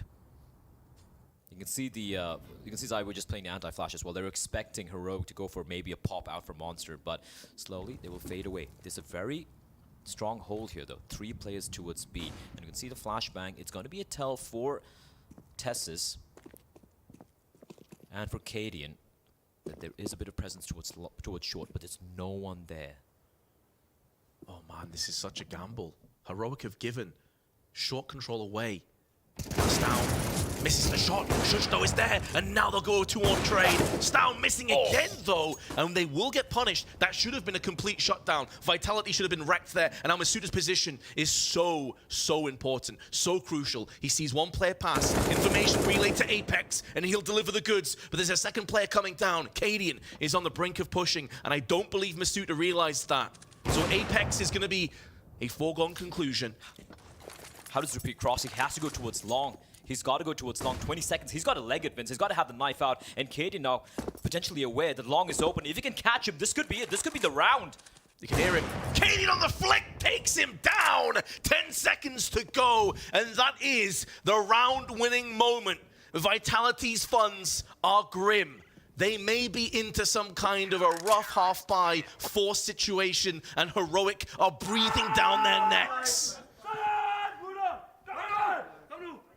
Holy hell, he's getting fired up as well, Vince. And that Masuda did everything. He gave all the information they needed. He had to cross from long, and Cadian, his spider sense starts tingling. He's like, long still open. They could be crossing right now. He hears the footsteps, and he hits the round-winning shot.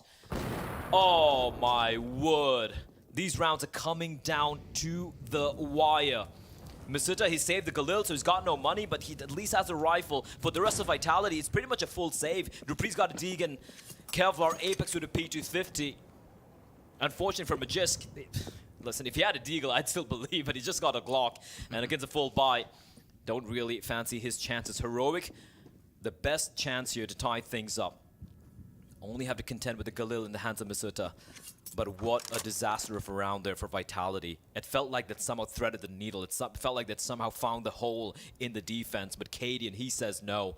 They're going to be grouping on up here together. They have a couple of flashes to maybe potentially set up Masuda to get an opening. Heroic, though, playing very, very passively. We have Tessis and his captain, Cadian, towards the A-bomb side. Cadian is just jump spotting out. But they need to be wary. They can't allow these pistols to swarm the bomb site. Flash is good. Start to get a closer angle now onto the site. Tripping over each other right now, though, Vitality. Some good counter flashes tossed in. And this is where the Galil, Masuda, has to be a huge breadwinner on the side of Vitality. This utility, though, has been so good at just forcing Vitality away, keeping them at arm's reach. Where the superior firepower should come to the forefront, but Masuda getting 2 kills has put them in such a good position now. They flashed Cadian out of position. He's stuck on the wrong side of bank, and Refresh can't move up from the dumpster.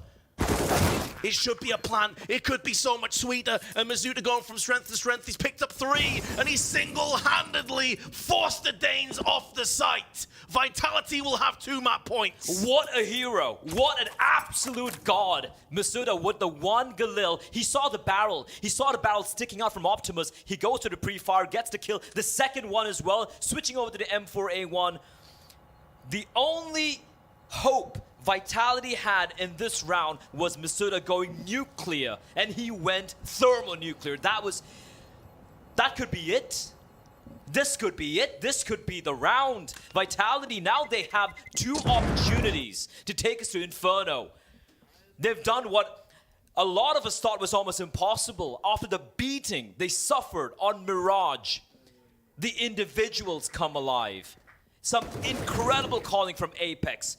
Hero moments from Masuda. Magisk, he's going to get his graffiti if they wind up winning the series. It's been a brilliant, brilliant game of Counter-Strike here being played by Vitality against all odds on their opponent's map pick. And now Heroic. Look at the buy. A Deagle, a 5-7, a FAMAS. And the AWP for Cadian. Can he deliver? The curtain begins its descent onto Overpass. And it's up to Heroic if they want to prop it up. They're going to need some very wide and strong shoulders if they're to do so. Working out so far, Cadian having more impact. Really come alive on the CT side. and repelling the talisman of Magic's. Huge kill to pick up early doors on round 29. We may not be done just yet.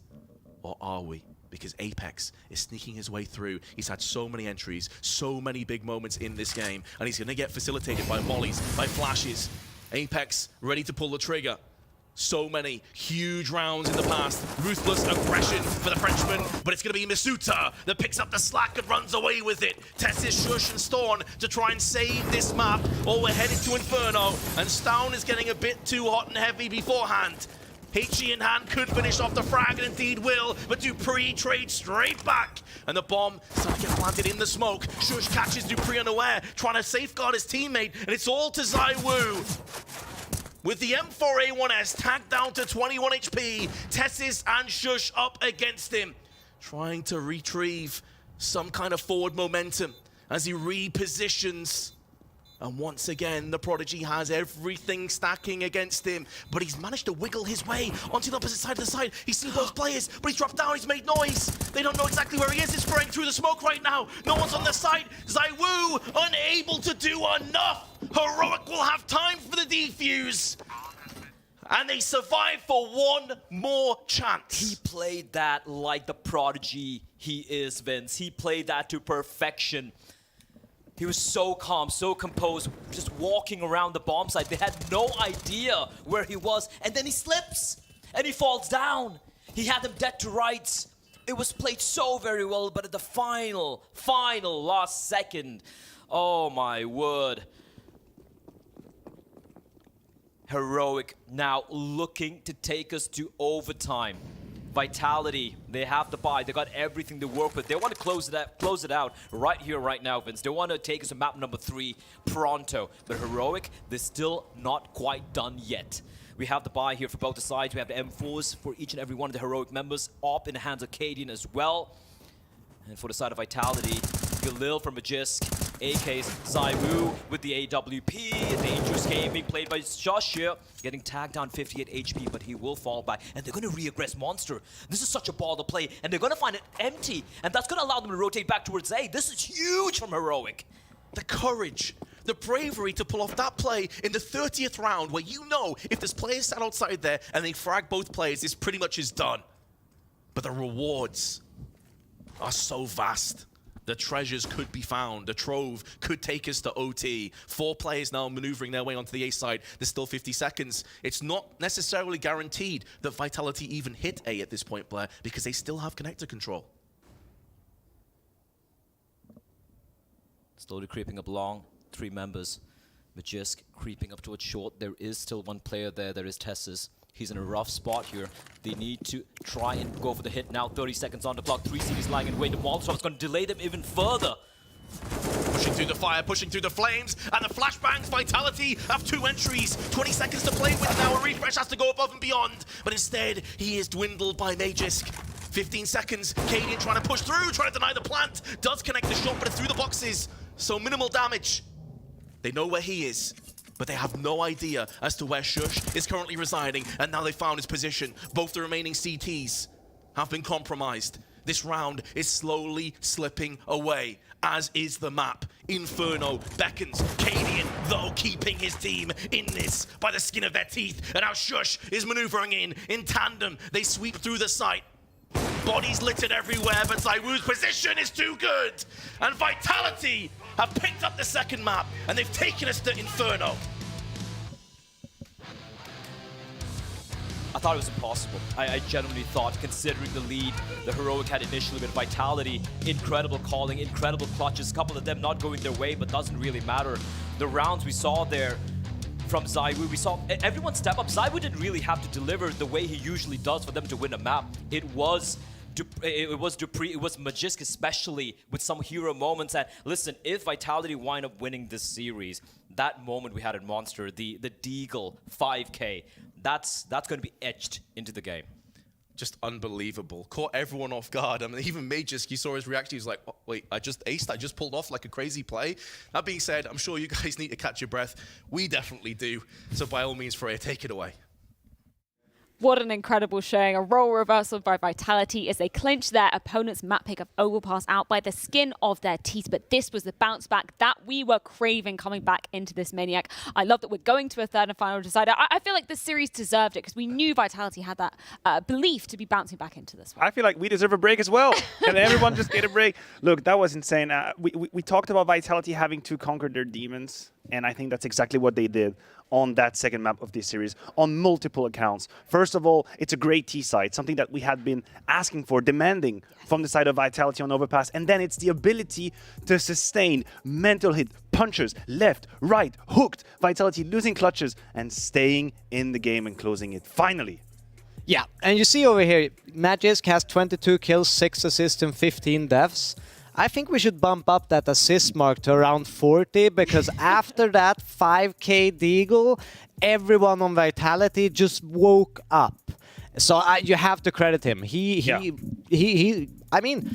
charged them up, and I think that's what's the key moment here in this game, because it was such an amazing moment, unbelievably incredible. It's what you call a momentum shifter. That's what this is, and we talked about how Heroic can be extremely streaky. They started really hot rod on that T side. They had 4 rounds in a row, but then once this Deagle Ace hit, they were stopped for 5 rounds straight. Caden couldn't figure out a solution, so he was the pure hero that Vitality needed just to catch some fire, catch some oxygen, get it going. And we talked about the comparisons of, when Vitality brought this into the pool against NIP. Of course, that was a best-of-1 series. We did see Vitality starting on the T side, which left us a lot to be decided, but it was nice coming in here that we got to see those CT looks coming out from Vitality. Of course, that Major's Ace, a big momentum shifter for them. But anything else that kind of stood out to you as a real strong point from Vitality's defense? To be honest, I would like to tell you, Saiwu, but that wasn't exactly the case. I think the B defense stood strong whenever they got tested. I think Magisk definitely, as you mentioned, has to be the hero. Apex also, once again, turning to kind of a captain having to right the ship. Remember, that was the case against Big in that new game. He was actually the one going in and making the difference, and he played an instrumental role once more in that game for Vitality. Yeah, he did a lot of smart decisions, but something about Vitality in this game, it almost felt like reverse. They were comfortable in these really, it looked impossible for them to enter the sites, and they made it happen through sheer individual brilliance at times from all kinds of players, and then when they got the sites and they were supposed to secure it, it felt like it could go any way at any moment. In any game, you have key rounds, moments that define what is going to happen. We can roll the second pistol round as well, because if you're ever trying to build a statue from Magisk, then that's another one that we can put on the table. 78 scoreline, 3 versus 3 bomb plant situation, a lot of angles to cover, and look at how pristine he is with the Glock. It's absolutely picture perfect, and that's what they need. They went on a 6-1 straight for Vitality on their T side, and they needed it because we knew how hard it was going to be just to get to 16. I think that's the context in this as well. We didn't really know what to expect from Vitality's T side, considering it was so lackluster against NIP, and then we were also framing this that Heroic have a really, really strong defense. So what else impressed you about that T side of Vitality? What was kind of standing out for you, Mania? I'm just going to look in my pocket and I'm going to tell you, Mizuta. Round 28. Hold the hell. What the hell was that? What the hell was that? A one-man army with the Galil. This is what I was talking about. It looked so bad for Vitality coming into the whole site. defense is there. Yeah, they have everything going for them, Heroic, and Mizuta just, I think he spotted the arm there and just goes for that kill. And that really, Look, we'll know what happens. History will unfold in front of our eyes in the next hour. But it is all and well possible that Mizuta's Galil play right there was worth a spot at the playoffs at the Major. Yeah. That's how much impact there is. Literally no solution. Apex was running dry. Heroic was mounting a comeback. The doors were closing. The windows were closing. And Mizuta with the Galil, a freaking Galil, actually triple opens up the side with the defense that was steady and ready. There's no way for me to explain it to you. I just have to appreciate it. Yeah, and I think that's what's so impressive about the highlights that we were bringing up for Vitality, just the impact they had, the momentum shifters they had coming into this one. Of course, Vitality have pushed it to that third and final decider map. It's all going to be coming down to Inferno to find out who will take that spot in the Sports Palais. You don't want to miss it. We'll be back after this break. Look, we'll know what happens. Possible that Mizuta's Galil play right there was worth it. That's how much impact there is. Literally no solution. Apex was running dry. Heroic was the doors were closing, the windows were closing. Still, a freaking still. Triple opens up the side. That was steady and ready. There's no way for me to explain it. Yeah, and I think that's what's so impressive about the highlights that we see.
Esports is what we live and breathe. For us, it's more than a game. It's a reality, where a group of letters can mean everything. Where Mirage is a place for bombs, battles, and glory, not an illusion. Where the true heroes are those in front of the screen. GG Bet. This is real.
The ultimate decider of Inferno, and this will determine who goes straight through to the Sports Palais for the PGL Antwerp Major Playoffs. Will it be Vitality or will it be Heroic? That's what the question we'll be answering after this matchup concludes. This is an incredible one to be ending on. This was something that we were throwing into the mix, saying potentially Vitality could be their map pick coming into this series. So I feel like the cards are a bit more even coming into this third and final deciding ground. Look, both teams are excellent on Inferno. I think that's how we have to put it. That's how we have to paint it. That's the picture we want to provide you guys.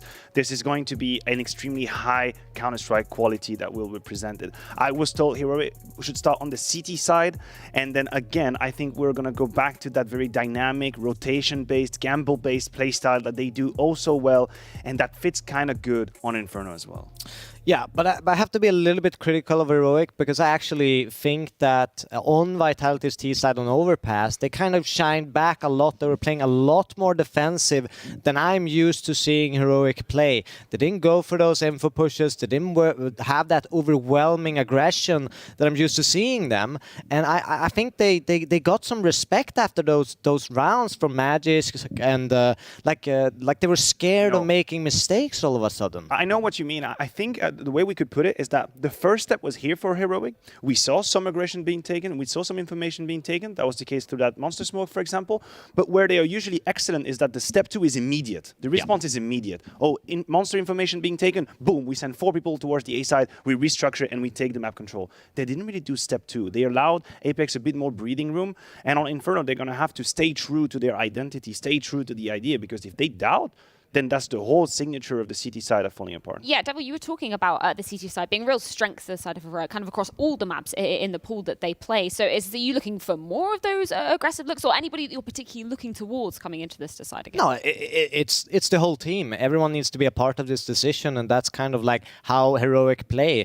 They just make a decision, they go for it, and that was lacking at the end of Overpass. And if they don't and they start on the CT side. So they need to fix this instantly. And I actually think it's kind of an advantage for Vitality to have had that warm-up of creativity and finding solutions, idea on the T side, and now going straight into another T side. I think they're warmed in their clothes, and it's going to be difficult for Heroic now because the roles are kind of reversed. Because the psychology is heavily in favor of Vitality. Yeah, I know what you mean. I agree. I also think that, again, Vitality conquered some demons when they were finally able on Overpass to kickstart a new speed, a new gear during the round where they just slowly take map control and then it's time to go in. It's Misuta with the Gilil, it's Magisk as well. So now that they have done it, it almost feels like a hurdle has been passed, right? The obstacle has been passed and they should be doing just that on Inferno. There are a few players that we have to put on the spotlight if you're Vitality.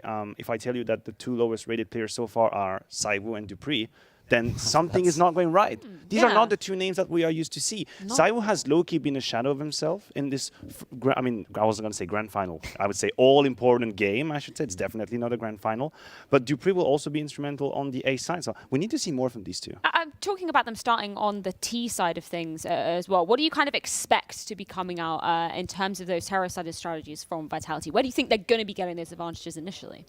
Well, I could start with the very basic point. How are they going to handle Banana, right? We will see if Apex decides to throw everything he's got into it or not. I've never really found their protocols to be the best and the most optimized. I've often seen Vitality give away lives and a lot of HP, or at least a lot of utility trying to take it. So, look, it's a chess game between Apex and Cadian. You take that away from me, I'll take this away from you. You take Banana away from me, I'll take middle. You take middle away from me, we'll push B. I need Apex to be fast in his calling, decisive, and the whole team around to react accordingly. But they also proved some calmness in situations. They were very, very calm, collective, and waiting a little bit for Heroic's mistakes. I feel like they felt the nerves coming into Heroic, and I think they need to keep doing that because they shouldn't let Heroic into this game, this psychology battle between the 2. They need to start strong. If they win pistol, if I'm Heroic, I would start to shiver a bit, you know. I would start to feel it in the bones. Because that's something that you mentioned as well when we pre-showed this game, that Vitality cannot give away power play situations. They cannot just fumble towards the very end. Let's be real, on Overpass, it happened a couple of times. We had 3v2 situations. Yeah. Cadian sneaks behind, gets Apex down connector, comes back, grabs the bomb down 12 seconds. That's a mentally breaking round for Vitality. And whereas we used to be seeing them disappear, falter after that, just become basically shadows. They actually stood their ground and they bounced back from it. So I think that's what this game is going to be about. Who can handle these weird rounds better than the other? Yeah, and I think that was a point that we brought up after the game versus Big as well. The fact that we saw Vitality bringing back some round deficits and some series deficits that were looking not going in their favor at all. I did also like that you brought up the point about Apex and Cadian. 2 players that, well, 2 in-game leaders that don't mind getting down and dirty in the business of a round. I'm really excited to see what they're going to be delivering on both sides of the spectrum coming into this. Well, until now, if you'd ask me, it did feel like Cadian had a stronger hand on this ship, and I think that the whole crew is looking in the right direction, in the same direction. That's how it feels. Heroic is a very cohesive unit from the outside, and for that we have to give props to Cadian. Apex, at times, I guess, struggles a little bit more to get his message across cleanly, correctly, and everyone reacts the same way. It's obviously a consequence of how long they've been together. There are plenty of circumstances to be taken, but I would give a slight edge towards Cadian in that matchup if we saw. Yeah, I do want to bring up also a little bit on the Heroic side, because they are a team that uses a lot of energy. I know Apex in a similar situation, but we saw them against ENCE. They dropped heavily in that 3rd map, so I think it's a bit of an energy reserve and competition as well. And is it the time we circle back to the pressure topic? Right, we pre-faced this game talking about how Heroic was coming here as heavy favorite. We hear now Vitality roaring and ready.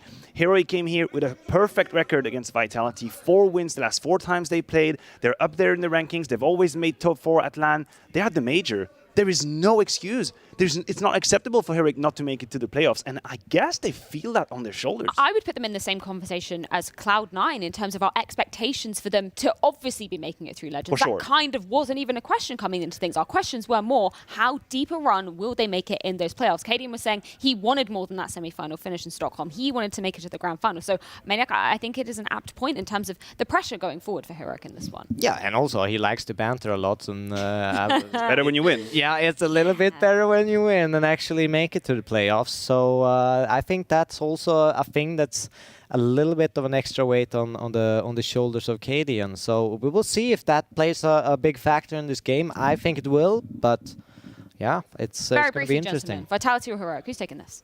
Vitality. What do you think I'm going to give you? You've got bias. Devil Walker's maybe more unbiased. I will say Heroic should win. Okay, well, we're going to see exactly how it does go down. Inferno as the perfect third and final decider to see who is going to be making it to the Sports Pavilion. To bring us all the action, it's Vincent Blair. Let's go! Thank you very much, Trey. Yes, Maniac is super neutral right now. He definitely has no Swiss biases. After all. Yes, absolutely. But you can understand why, because so much is on the line, Blair. All of the matches, all of the ups, the downs, the lefts, the rights, the twists, the turns have led to this point for Heroic and for Vitality. It comes down effectively to a best of one, and what better final battleground than Inferno? It's gonna be an Inferno indeed. Inferno as a map, and Inferno for game as well. And I do want to touch upon what the desk mentioned as well. Heading into this map right now, the mental edge has to be with Vitality. Multiple major winners on this lineup. They've been through situations like this so many times in the past. For Heroic, though, there was a chance for them to close this out 2-0. They were off to a fantastic start, but after losing that map and the fashion in which they lost as well, do they still have it in them? Can Cadian marshal his troops is the question. Look at this, though. Slow pace and Vitality. All 5 members clumped together, waiting. They've done this on Mirage as well, waiting for the CD side aggression from Heroic. Wasn't forthcoming down Banana, so they're going to take the initiative and try and push up middle. No one on the quad or arch side. Smoke designed to try and cordon off the brackets. Tossed in now, flashbang over. Vitality finding so much free room to maneuver into. If they go for the wrap, they could be walking into the stack. And with the smokes that have been deployed, it's looking likely that may come to fruition, but they've decided against it. They've put down this wall of smokes. They're pushing behind. They're spilling out onto the side. And no CTs have been spotted just yet. And there is Shush. Gap in the smoke. 2 headshots come through thick and fast for Dane. But it won't stop the bomb from being planted in position. Shush in for a third as well. Is trying his damnedest to get their team back into this round, and you'd have to say at this stage, ZywOo and Apex have their work cut out for them. ZywOo has now fallen to the hands of Tessis, and Refresh will finish off the round and seal the deal. That was such a constructed round from Vitality. We saw the flashbang coming in, we saw the smokes coming in. We saw the first smoke for a library. They popped their way in towards brackets control. They had a smoke to cross in towards library, and you saw the second smoke as well to kind of neuter the 2 CTs who were playing the bomb side. 5v5 in a position like that, it looked like it should be Vitality, but the fact they don't have pit control, allowing so much space for Shush to work with. His teammate admitted but didn't even have to do anything. 3 beautiful shots using his own smoke as the one-way there, and Vitality, despite getting the bomb down, despite having free entry into the bomb site, they get their world rocked by Shush. 4-man early play towards Banana. This is something which we have now grown accustomed from the side of Heroic. Unfortunately for them on Overpass, it didn't really pan out. There are multiple rounds which went the way of Vitality because of how Heroic were, a little bit more gambly in the way to go for stacks. But bear in mind, you're going to see quite a few of that on Inferno. I remember this one time, 5v5 Vince, full buy round, did go for an A stack early on. So expect some madness from Cadian and his men as they get off to a good start here. Not losing a single member in that first round. We see the M4s come out, 4 of them, and then MP9 for Tessus. Now, there isn't any kit. Oh, sorry, there is a kit for Tessus. A smoke and incendiary nade remaining. For Vitality, they have held on to quite a bit of their utility. AKs, Galils, and a couple of Deegs. Now they have the 2 smokes and a Molotov, 2 flashbangs as well as they look to wrest control of this A bomb site. Contact play coming out towards Arch. They could be walking to the crossfire. Oh, Tessis just round the corner with that MP9. Flashbang is going to proceed the push. ZywOo takes the head of Tessis. Masuda follows suit very quickly afterwards. But it's only Refresh that's held his resolve, held the line. Him alongside Shush get the spree down as they line up for Shush. He gets 2. And although his position is known, the bomb being spilled out into the open like this forces ZywOo's hand. He has to go and reclaim it. And now with the rotation, they're pushing to the B site. It's only now that Stown realizes this possibility. But they still need to clear these angles, which is allowing Stown to get back in close enough proximity to make this a reality. Smoke down onto CT will give his position away. At this stage, probably just needs to hold on. for his teammates to show up. Or perhaps he'll do it alone. Out comes Zaiwu, the time works against the T's, and Stown comes in for another. Heroic have got a 2-0 start, and Vitality look lost. Zaiwu had enough time to come in from ruins. He had enough time because the path was cleared by his teammates. He could have snuck inside of construction, got the bomb down. Instead, they opt to swing wide out, maybe hoping to catch a CT off guard, go for the double swing through the smoke, which is something Starn wouldn't be expecting. But Starn, so laser focused, able to get both the kills, but that is a bit questionable, if you ask me, from Zaiwu there. Instead of getting what should have been pretty much a guaranteed bomb plant. But nonetheless, 2-0 here for Heroic, and just going to be the Deagles coming out. No bomb planted means they will not be allowed to purchase any utility. Just a dirty Deags, but Vince, we go back to Overpass. We've seen some pretty incredible stuff pulled off by the side of Vitality with the Deagle, so you can never count them out, even a round, which looks pretty grim. Well, Magisk has already pulled off one hell of a Deagle play over on Overpass. That certainly turned the tides of how this game came down to play. However, Heroic, to be fair, even with the psychological edge they're discussing on the desk and a lot of the advantages that Vitality maybe had coming into this map, Heroic have done a great job of just locking this down early on. Smoke to the bottom of Banana keeps the T's at bay. They would have heard the Deags raining off into the sunset as well, so Heroic know that they need to tread lightly, don't want to give any freebies away, don't need to peek into the oncoming T's. Doing a good job using the utility, just keeping the T's at bay, not giving any of that. Control, Tessa's brave peek, and it got stopped as well. What a hole there. It looked a little scary for a moment. Stan, he had no place to disappear to, but he will pick up the kills. An easy eco mop-up coming in for Heroic. We, of course, have Shush and Stavn on a hell of a start. 5-0 for both the players. And now the buy is going to be coming in for Vitality. This time, it's a full-fledged buy for the very first time here in Inferno. Being a bit of a tepid start. Zaiwu and Masuda, the only two players to have gotten off the mark, but here we go. AK is bound, they have all the utility to work with, and they will not be opting to battle Banana early here. Just the one Molotov. What is that molly? What is an incendiary from CTs? Bit of a question mark. Oh, that got scary. They're just one defender towards A, and Shush being maybe a little too over-eager, considering he's a sole defender on the A bomb site. Getting tagged down to 8 HP, but the rotation has taken place. 3 members from the B side rotating back, leaving Cadian by Sloan. He has no op yet, though, just the M4A1 in play. He's got a smoke and a Molotov, though, to keep the T's at base. Vitality, they go for the banana take with 1:10 left on the clock. See the smoke getting deployed as well by Cadian, and he still has an incendiary as he falls back to a much more safer position.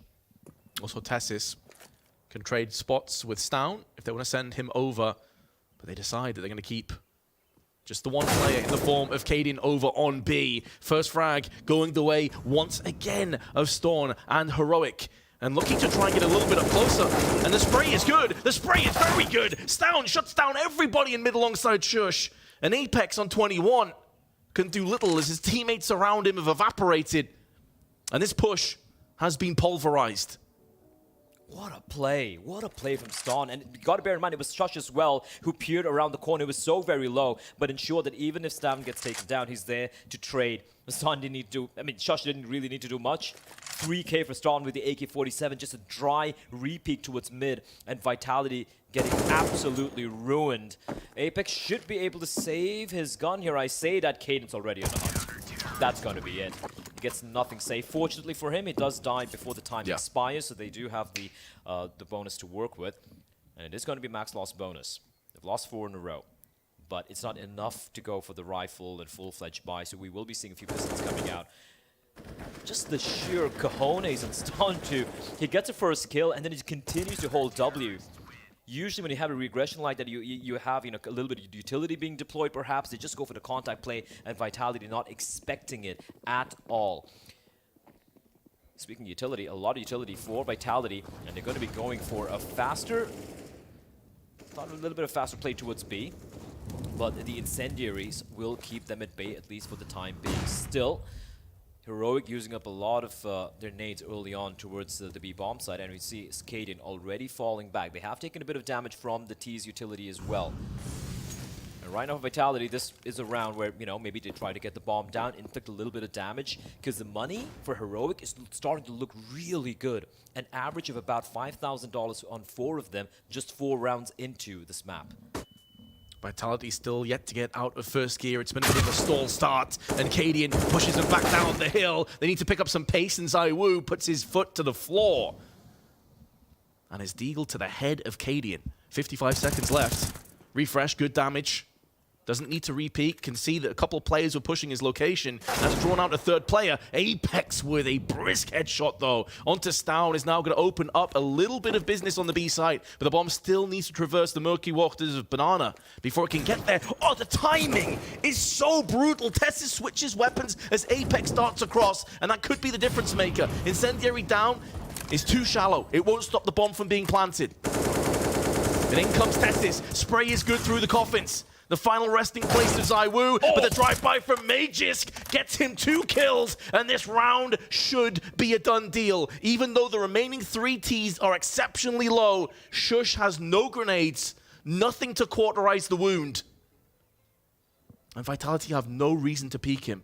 Nothing should be forthcoming to Shush. He may look for some exit frags, may look to try and put the hurt and the spin onto Vitality, but Magisk again, round the corner, wide swings him, and Vitality finally on the scoreboard. It's showing that performance in Overpass wasn't just a one-off, Vince. What a round. And this was off predicated off the mainly, it's sure ZywOo gets a kill towards Long, but it's this shot from Apex. Stavn was all alone towards the B bomb side. The moment he gets the kill, they find the timing, but even then, it was looking very tenuous, this post plans, considering how low the players were. And then Magisk, he picks up the M4 and he's like, all right, it's my time to shine again. 3K, massive, taking away all the weapons of Heroic. They do have a solid foundation to buy up here. Shush is very low, however. So we might see maybe Tessa's purchasing him a rifle. Caden's going to go for the AWP buy immediately. For Vitality, though, what a round to win. Considering how one-sided the first 4 rounds were, the dominant fashion in which Heroic were able to win, the fact that they were able to keep 3 alive while eliminating every single one of the Heroic members, it is massive for the French-Danish side. There was a couple moments there, though. Tessus, unfortunate timing, that could have shut the round down. Then an incendiary was tossed in that was too shallow. It was supposed to deny the bomb plant, and instead it just landed in the pool and did nothing at all. So there was a couple of moments there where maybe Vitality got away with murder, but it doesn't matter. What can they do with the opportunity they've been gifted? Because we saw this happen on Mirage. They got battered, they got around, they instantly got shut down, and they never really got back into the game. Oh, that's a huge nade. Zidda down to 47 HP, and look at the timing on the smoke as well, but they're going to come pushing on through. They want this control of Long, and Vitality, this is a quick switch up. Look at the pace being set here. Cadian, some good flashes, but it's not going to stop the push. Masood is out first, but that's the bomb! The bomb's gone down, and again, they're having so much control from the graveyard. And Refresh is reaping as many plays as possible through the smoke. Shush will pounce again, and ZywOo is destroyed in the process. Magisk is trying to bypass the smoke, slalom his way through the site, and so far, he's skied himself in for 1, but Cadian pushes him back. And it's the same outcome again. Masuda going in first with the bomb, completely wrecked them, and no one was there to check the graveyard peak. That was such a brilliant hole coming in from Shush on the bomb side as well. Just the fact that the crossfire was so perfect, and you said it best, the graveyard peak completely destroying that play from Vitality. I liked it. I liked how they immediately, even though the counter utility was being lobbed in by Heroic, they committed to the play. They wrapped on around. But it did feel slightly disjointed. Cadian, a dangerous game here. Won't see anyone. ZywOo's got the AWP as well, and out in the open. Somehow Dupree doesn't find Cadian. He pulls off a huge escape, and look at this from Shush, Vince. He hears the players. That's information for the CTs. They know it's going to be a B hit, and Refresh already pivoting back towards the B bomb site. 23 HP, Cadian survives. You can see the barrel of the gun, but can't capitalize. The second time in the round that Vitality should have had a kill, and instead come out empty-handed. Their pockets rifled. Heroic theft. In for a 6th round more than likely. And Vitality have a smoke. They have a molly and a couple of flashes. But they're disjointed. They need to push together. And maybe A is the winning formula. But they've got less than a minute on the clock. 3 players stacked over on B on the side of Heroic are taking banana control. And with ZywOo watching it, it seems like B may be the final destination of this round. They set it on the desk. ZywOo so far, by his own high level, has not really shown up in this best of 3. We saw moments of God's tier ZywOo yesterday. They need him to re-emerge. They need him to be resurrected. But instead it's Cadian and Shush that are laying down the law. 6-1 lead. Heroic going from strength to strength. Not exactly sure what they're saying, Vince, but I can hear the intent. Let's put it that way. A little quiet now for Vitality here. They had that one brilliant round being won just with the Deagles and Magisk finding the 3K.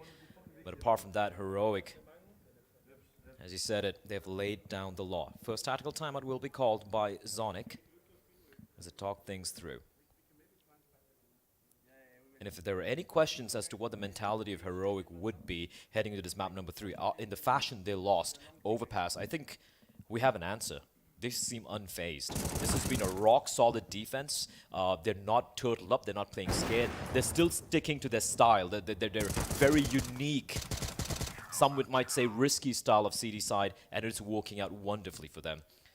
And Vitality not really finding much of an answer. We're down now again to the Deagles and the AK-47, but you know what, Vitality, number of rounds have won with buys like this, it could still happen.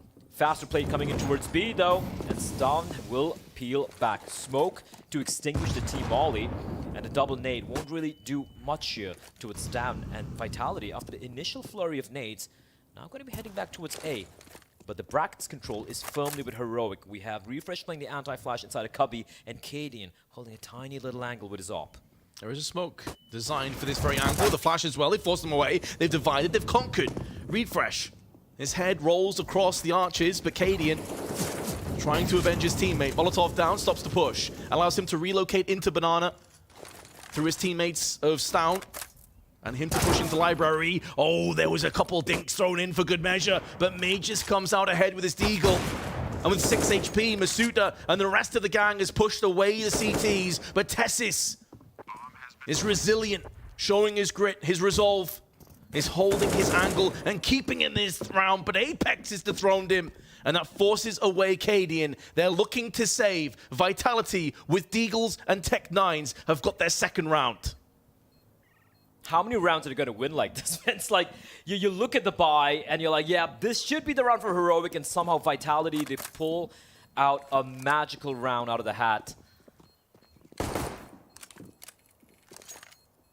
Just to explode play, and that could be the answer. It just the freedom provided them when it comes to just the pistols. They seem to play with a little bit more of just an unleashed flair. And they were able to outduel their opposition. You can see the way the players died as well. Tessis, he needed to get the kill from, I do believe it was Tessis, towards the cubby position. He gets taken down. Cadian as well. Yeah, it was Refresh. He really needed to kill them, but this shot, though, it's a 1-2 combo. It wasn't a headshot, but Magisk and Masuda just taking down the pit player. And just basically outdueling them. Just the pace, they exploded in towards the brackets position, and both the rounds now being won by Vitality have come off these half buys with the Deagles and maybe an AK-47. Bit of a failed utility there. As Heroic, once more, the early 3-man stack towards Banana, but this time Vitality, they're looking to take the fight. Oh, that's all propagated off the missed Molotov. He tried to throw the molly into the bedroom, it missed, and then Shush realizes, right, he's a player second mid. Let me go and have a quick peek. Great opportunistic moment. Predatory instinct kicks in, and it just gifts them a free kill. And this is off the back of Vitality, not just winning around, they're having some rifles. There's the boost though, and ZywOo goes in, but Tessis thwarts the push. He's been thinked down very low, finished off by Majors, even trades back and forth, but now the CTs regained the lead through a fast, quick balcony peek. They're falling, but they're running just immediately to A. Just one defender. That's Refresh, and he's the one who's so very low, Vince. This could be such a great call from Vitality if they catch Refresh and he's out in the open. So very low. Apex finds him, and then they have the A bomb site for the taking. They don't know, though, of course, that Refresh was playing alone. Oh, it's a block smoke. It's not the end of the world, though. We'll be blocking off the vision from Library. You can see they're just doing the due diligence. There is a small gap in the smoke, though, they're going to try and exploit. Bomb plant coming into play. Stown up through mid, and Shush on the Archer's side. Smoke gets replenished. As the CT's looking to relinquish control. The HE banks off the balcony wall though, so does no damage. And now Magus can move back in. Damage being inflicted. Magus needs to stand tall again. The flash hits both the oncoming players. Both stalled, stuck in their position. It's down at 13. Magus gets one. He's looking for the second frag. This could be such a huge, integral moment in this game. And with 8 bullets left and 21 HP, he whips a deagle out, but Stown peeks him and has the kit and surely has the time. Heartbreak for Vitality, but heroic 7-2 lead. That again came down to the wire. Great call from Apex once more. This T-side calling, we saw it in overpass as well. Just brilliantly timed call. They didn't waste any time towards the B bomb side, immediately falling back, but then coming in clutch. He was so very low. But Magisk, unfortunately, looking the wrong way, caught looking at the bomb. And okay, he is fired up as well as Youngstown. 7-2. Heroic. By the thinnest of margins, by the skin of the teeth, they will find one. And Stavn continues his reign of terror, but just good for one. He will immediately be traded here by Magisk. Oh, Cadian's timing nearly working against him, but Masuda then goes in for the repeak. Cadian will devour that kill and happily back off. Dupree just walks in alone. There's no flash, no counter ability from the rest of his teammates, and they've just gifted across a 2v4. There's still so much time left on the clock. Magisk and ZywOo disjointed from the rest of their team, and Vitality are coming apart. The seams here. ZywOo may flick and land the shot onto Shush, but it's not enough to outright kill him. And he gives as much as he takes in return as Shush. Refresh picks off the head, and this is looking like a cast iron 8-2 lead. Only one casualty for Heroic.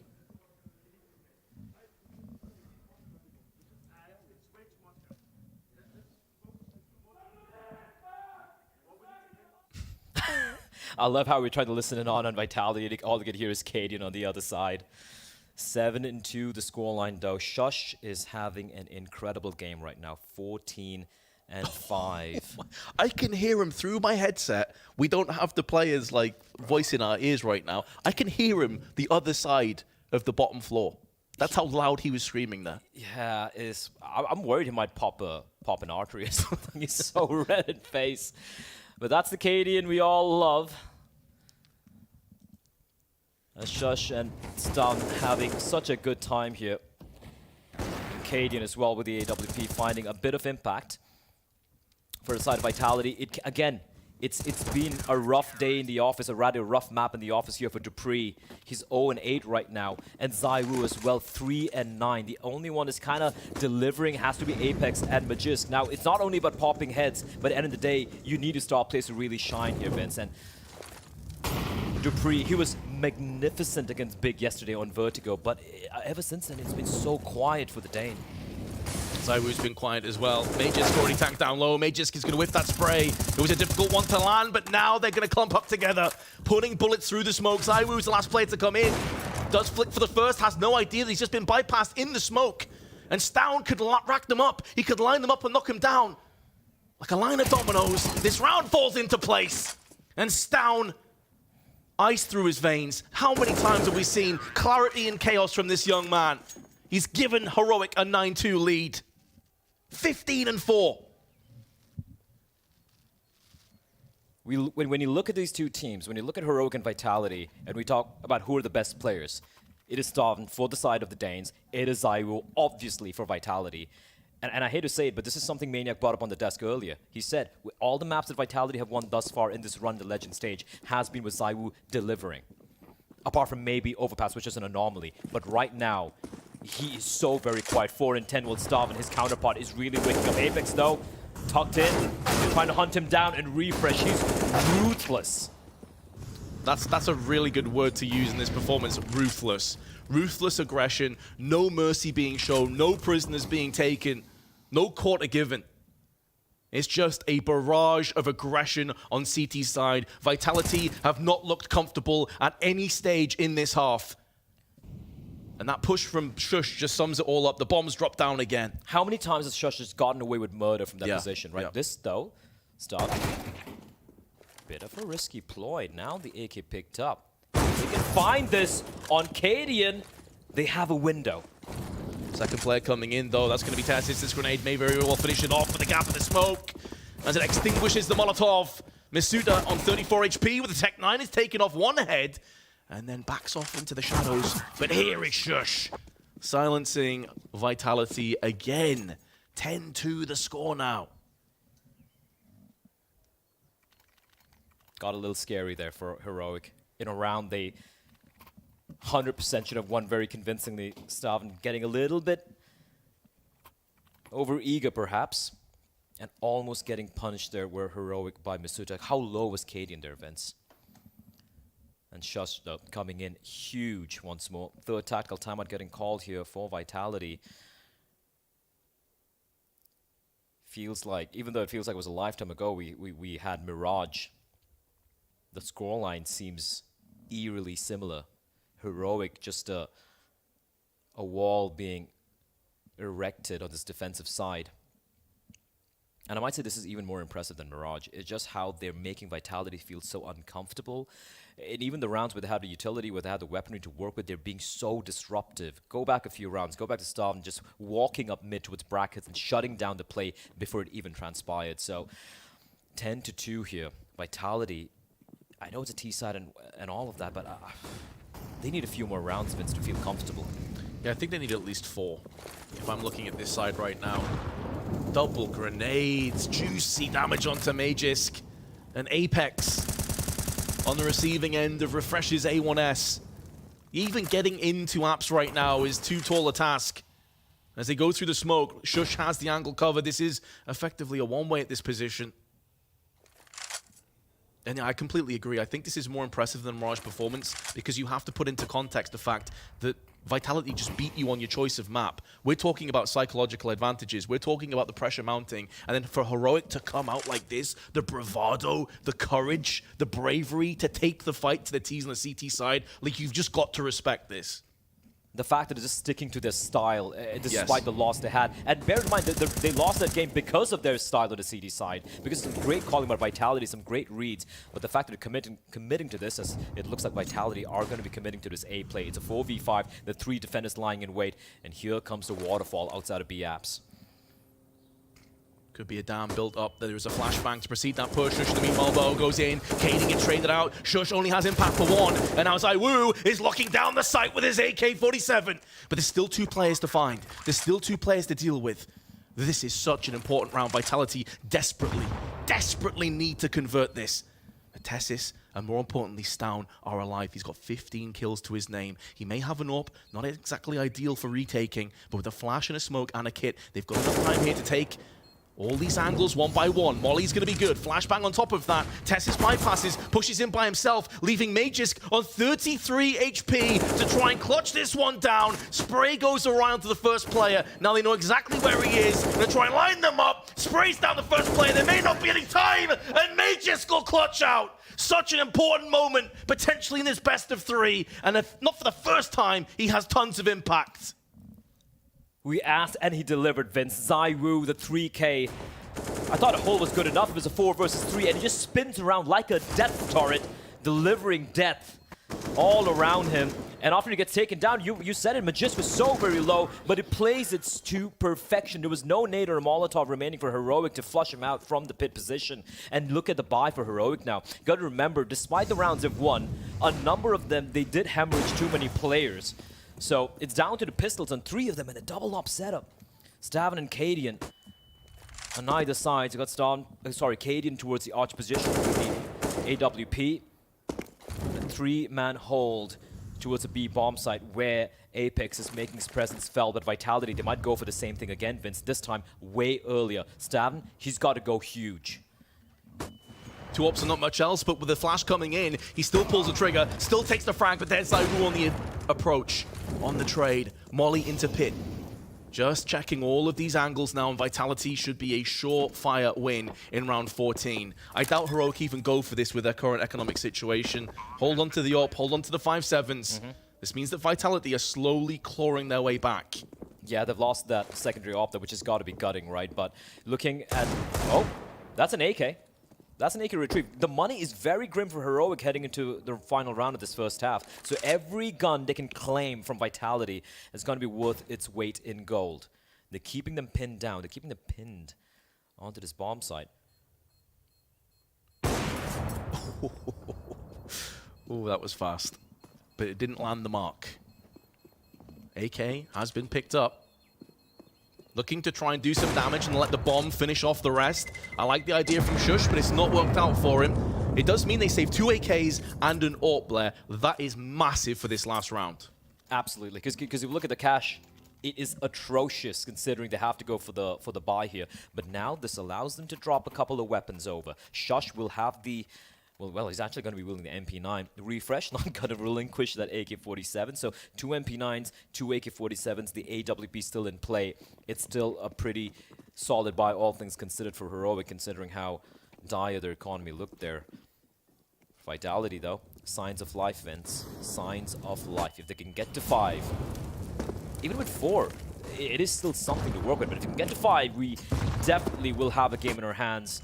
Nades being lobbed in, back and forth. Cadian coming out the worst for wear, down to 60 HP. And the CTs, they have a lot of utility still. 3 incendiaries here. But the fact that Vitality have exerted early control of Banana, this is worrisome. And they're actually just going to give up B. It's only one defender. It's Davin with the MP9. Stown does have the SMG, though. If they push into him, it could be curtains. Molotov also lined up on Cadian. Molly goes down. They're pushing through the fire, through the flames, but they still take down Cadian through the smoke. And that's Stown. The weight of this round on his shoulders, his very capable shoulders, and he will drill into both of them. The maestro, the virtuoso, is painting a picture of disaster for Vitality, but he's finally been dethroned. Apex and ZywOo come straight through, though, with headshots delivered first class. And now Vitality have control over the round, have control over the retake, but Refresh is going to take that control away. Balance falls back upon us. Up in the hands of ZywOo, Apex alongside him. There is an incendiary left, but no kit. So Heroic have got to pick up the pace if they want to take this round, the last round of the half, and really cement a solid CT side. It has to come now. Flash is good, but also lands onto the aggressors, and the invaders are repelled. Vitality were 10-2 down at one stage, look down and out, but they end the half 10-5. That is a hell of a recovery. That is one hell of a recovery coming in for Vitality. It was looking like they were down and out, Vince. It was 10-2 for the Heroic side, and the final 3 rounds, they just somehow clawed their way back. What was that from Apex? He was blinded. It was through the smoke. Stab tried his best with the MP9, but then Apex and ZywOo finding a couple of kills apiece. And 10-5, Heroic now on the attacking side. We've said this, the desk mentioned this multiple times. The T side for Heroic, that's a question mark. The CD side can be just dominating, and it was dominating. But with the 3 rounds Vitality got at the very end of that half, suddenly this is a game. Make no mistake, this is a game we have on our hands, ladies and gentlemen, and a comeback is definitely very, very possible. We've been here before, Blur. We've been here before, not just in this best of 3, but Vitality against Big. We know these guys can dig deep and find that second wind, and it feels like the gust is brewing. It's picking up pace. Masuta with a peek, Magisk baited into the close angle with the Julies, but there's only 1 T over on this position. The rest of them are clumped on mid and apps, but they're starting to fall back down with a freebie headshot. Magisk is joined by Dupree, and Magisk comes in next, and he gets the same treatment, the same business, and Stown with a 3rd, single-handedly, just locks down Banana. They run into him, they run into the blender, and he's not done just yet. Even though he doesn't get the kill, he's forced ZywOo's hand away from the site, leaving Apex all alone with a P2K, and he will be put down with authority. ZywOo in a 1-on-4 is hoping that one of these players gets too aggressive and just gives him a freebie, and then maybe he can pivot into play after that. You can hear the steps in Library, so he will go chasing. But this round's done. It feels like it's unattainable at this stage. He has no kit and nades. Stown has quite literally just given Heroic a massive shove towards the finish line. And again, he's landed over 20 frags in the process. This man is having an outrageous best of 3. They gave him 3 1v1 duels, Vince. There were 3 CTs that are lying in wait. The first kill, fair enough. He walks into his crosshairs. The second one, he should have been peeked together. They were looking for the insta trade.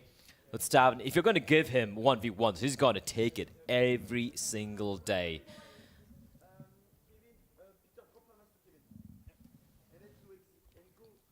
They're still not out of it yet, though. Here we go. Finds the person in Masuda. And just presented like the swing coming in from Dupree was so late, Vince. It was so late. Like, firstly, take nothing away from Stavn. That was using the Glock to its maximal potential. But he was gifted those duels. He was, yeah, absolutely. And a force buy now for Vitality. We have the Deagle. We've seen them pull off so many miracle rounds that at this point, I just see the Deagles and in my head, I'm like, yeah, it's a good buy. Well, FAMAS and a scout alongside it, and some aggression. Gonna have to go for these kind of plays in this situation, but Shush capitalizes. Masuda walks into his crosshair. There will be no room for error.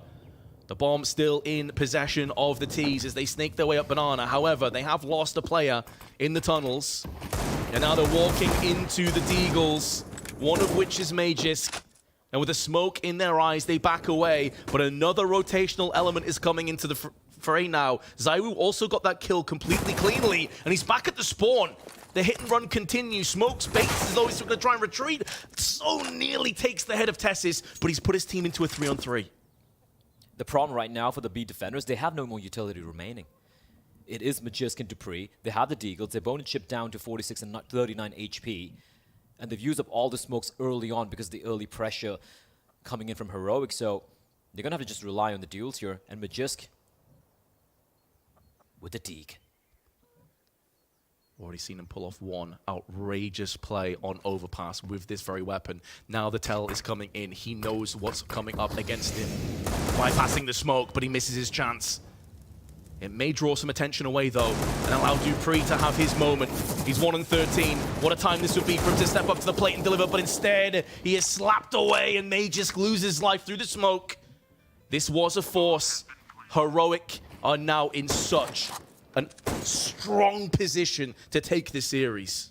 12-5, and if you're Vitality, you have to go for the save. You're just going to be wielding the scout in the hands of Apex. That's it. That's it. You don't want to. You don't even want to purchase it, maybe even a Deagle, because that's going to hamper your buy come later on. I said there was a scout. Never mind. That's been stolen away as well. Their money. It was a force after all. They had to go for it, but this time it doesn't quite pan out. This time, no heroics from Magisk and his Deagle. I like the attempt. I like the aggression. They had them pinned down. Zaiwu even finding a couple. But Heroic, and when it comes to these 3v3s, they just, despite the youth in this team, they somehow have the composure to slow it down, be methodical. And there you have it. A nade, a Deagle, and a P250. That's about it. And for Heroic, this is a golden opportunity to get to round number 13.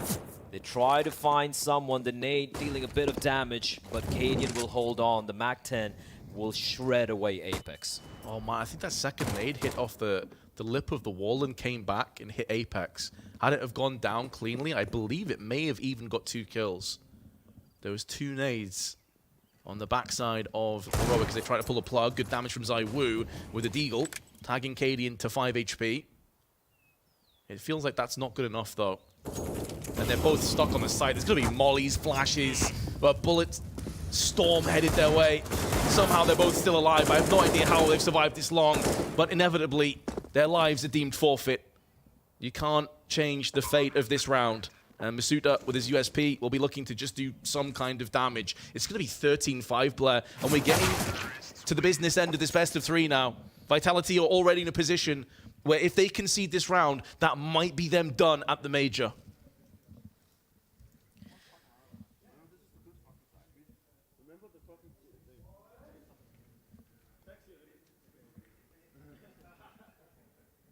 Bit of a cheeky wing from Cadian. He's feeling comfortable, and they should be feeling comfortable with the lead they have. But Vitality, you heard them say it as well. They're not going to give up.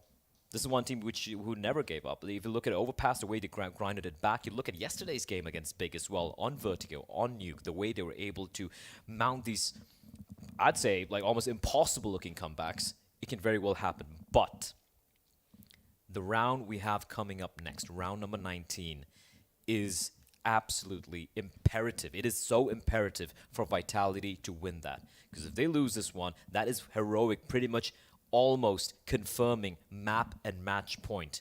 It could be them marching on and getting a 15-5 lead.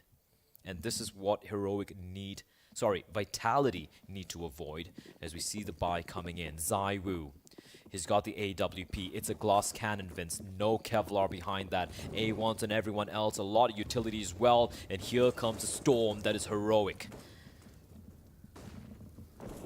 Oh, this Storm is definitely upgraded into a Hurricane at this point, I think. With the speed, it's ripping through this CT side of Vitality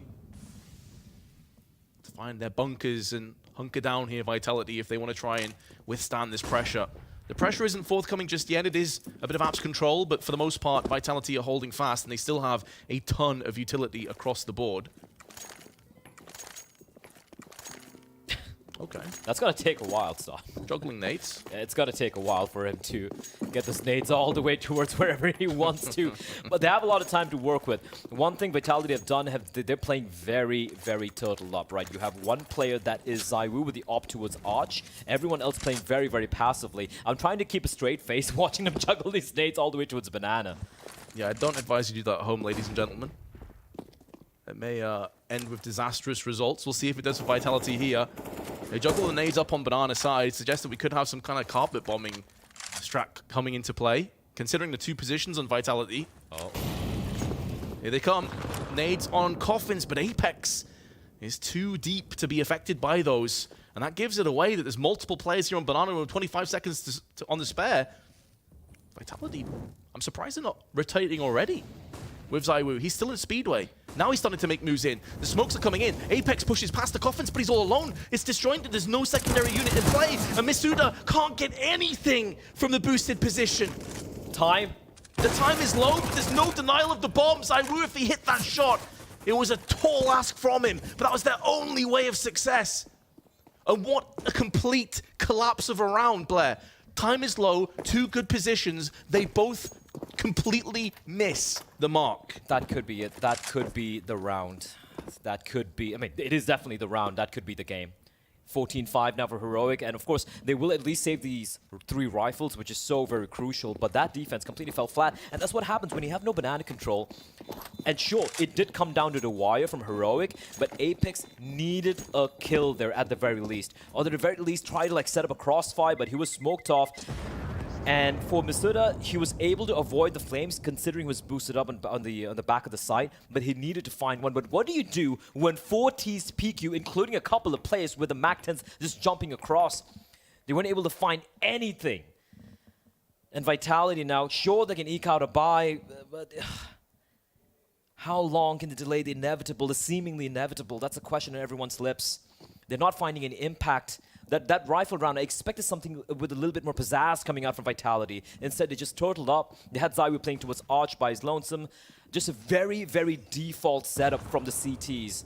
And Heroic were able to exploit that. Even though it came down to the wire, maybe if ZywOo had got the kill on the planter, they could have maybe won the round. But still, a convincing round being won by Heroic and Vitality. Their options. Well, here we go again. They're running out of options, they're running out of times, and they're running out of rounds. And Heroic are 2 rounds away, Vince, to booking their ticket to the arena. And for Vitality, it could be them flying back home. Dupree is on 2 kills in round 20. I cannot remember the last time I said anything even remotely like that. He had a rough game against Big, but he stood up in that second half and started to deliver. He has been absent. Misuda, 4 kills.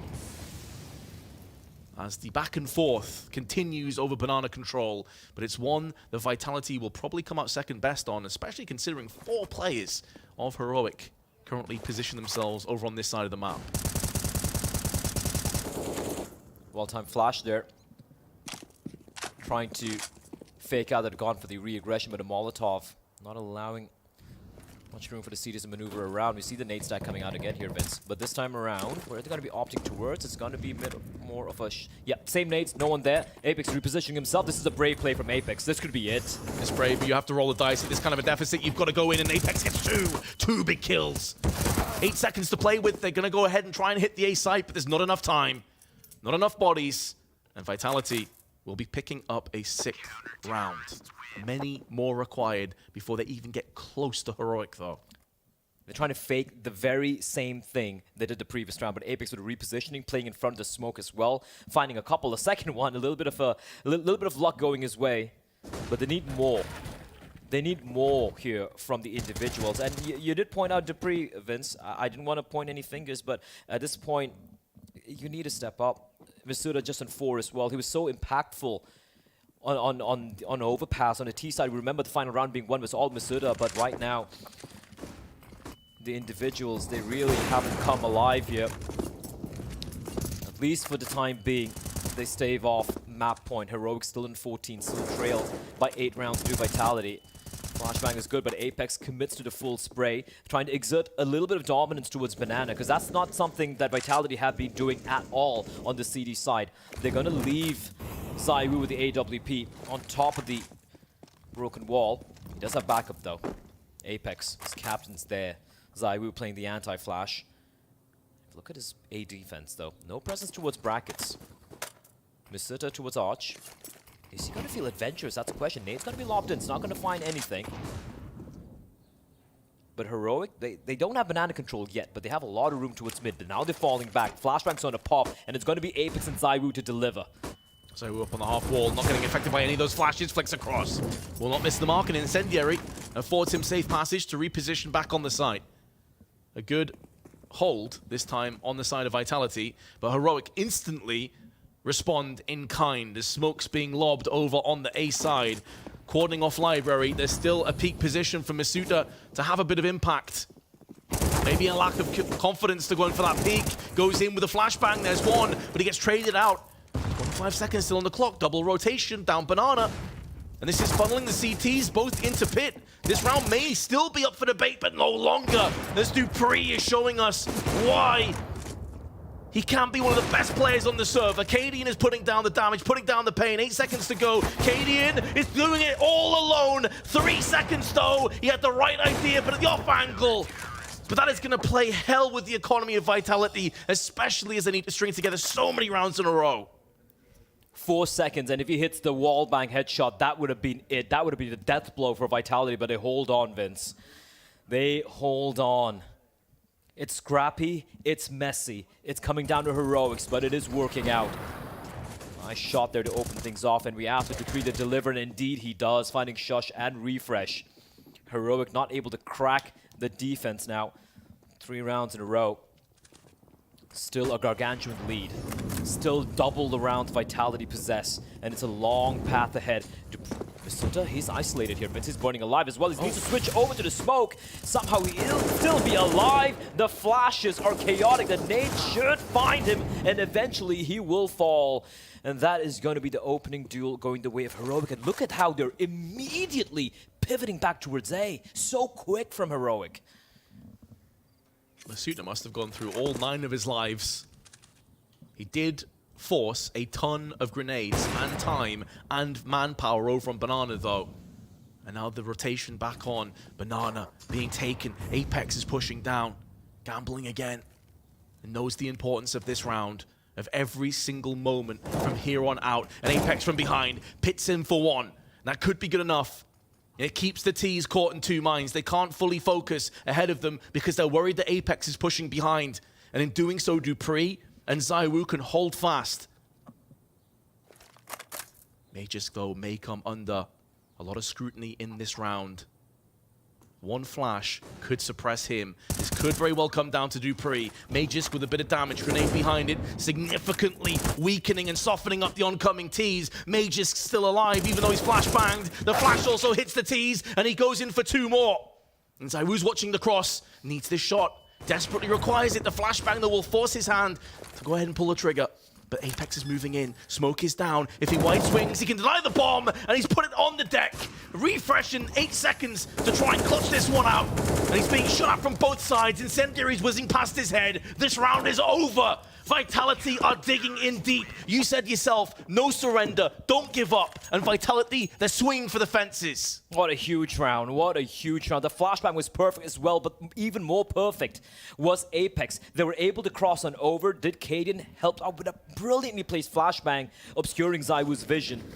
And this is after a messy fight towards the top of Banana. And Apex was the hero, Vince. We saw the pivot from Heroic back towards A bomb side, and Vitality didn't play turtle up on B. They went poking and prodding, and they realized Banana's empty, and they don't just pivot, rotate back towards the A bomb side. Apex walks on in, gets the first kill, prevents the plant from taking place. A fast place towards the B bomb side, but it gets shut down. ZywOo and Masuda will answer.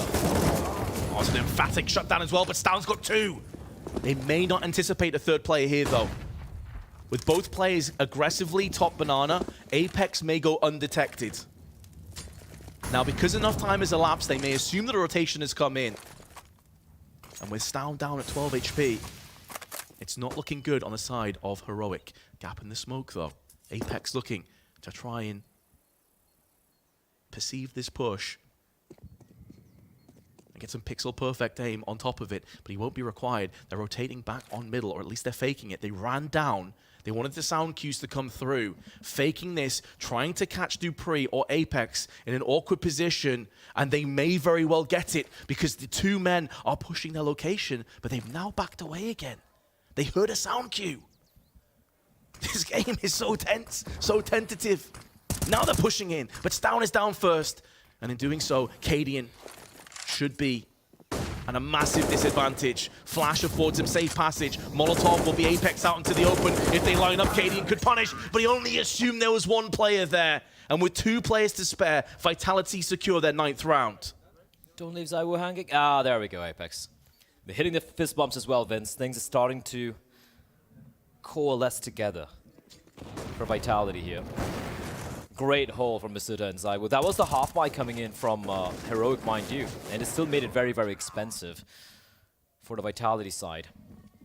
But they do manage to get to round number 9. 1 to find double digits. Sorry, that was a force buy. It was a light buy, yeah. Now Heroic once more. They still have a little bit of money remaining in the bank. Going to be going for the pistols once again. Tech 9. Cadian comes running in through the flames. And Vitality is starting to loosen up. Great flashbang. Stan finds 1. Masuda needs to stay alive. He knows it's smoked down. Hence the fast knee-jerk reaction. He knew the importance of his life. M4 now being picked up. Tessis has Kevlar, as does Refresh and Stound. This round looked on paper to be a bit of a gimme, but it's anything but. Vitality being forced in every single turn, every single round to be on their A game. Heroic are ruthless. They were on their CT side, they have been on their T side, but Vitality have forced their way back into this matchup. Stav's in 29 and 13, Vince. He's had a monstrous game. Majisk needs to be careful. There could be the peak coming in from apartments. Beautiful spray. The flashbang really set that one up for the dunk. And ZywOo has his back covered, and the 2 lock it down. Vitality have hit double digits. They're also on fire. And Heroic may have to start looking over their shoulder. 10-2 the scoreline in the first half for Heroic, and now Vitality. It has been a bit of back and forth. As you pointed out, Vince, you can see on the HUD as well, they are indeed absolutely on fire. The money, not in the greatest of places, but it's still a decent semblance of an economy for the French-Danish side. For Heroic, though, now is a buy. The past couple of rounds, they were just kind of pistols. I think I did spot a Hero AK-47 somewhere, as we have Exist for Heroic calling it a tactical timeout. A major winner himself. And when it comes to moments like this, where your major life is on the line, you're looking at your coach, you're looking at the veteran to kind of impart a few words of wisdom, to crack the code, to get those elusive final 2 rounds. For Vitality, can they continue the streak? 5 in a row now. This defense has withstood the onslaught of Heroic. Here we go. Kaden with the AWP, 4 AK-47s, a lot of utility as well. That is going to be a little bit of utility being deployed towards Banana, but no real contestation. We saw that from Heroic when they had just the pistols. As I say that, Dostan looking to duke it out here, and he is going to take a bit of damage and a parting gift for Apex. And 14 HP, sorry, on 70 HP, he will fall back. I thought a nade would probably deal a little bit more damage there. Yeah, I did too. Yeah, it was only 30. It looked to me like I landed pretty much on Apex's face. So he can count himself lucky. Just nade things. Can be a very strange and confusing aspect of the game. That being said, though, Stown has been top to 44. And now ZywOo pulling back with the flashbang. It's giving up a little bit of real estate to Heroic. Some avenues are being laid down.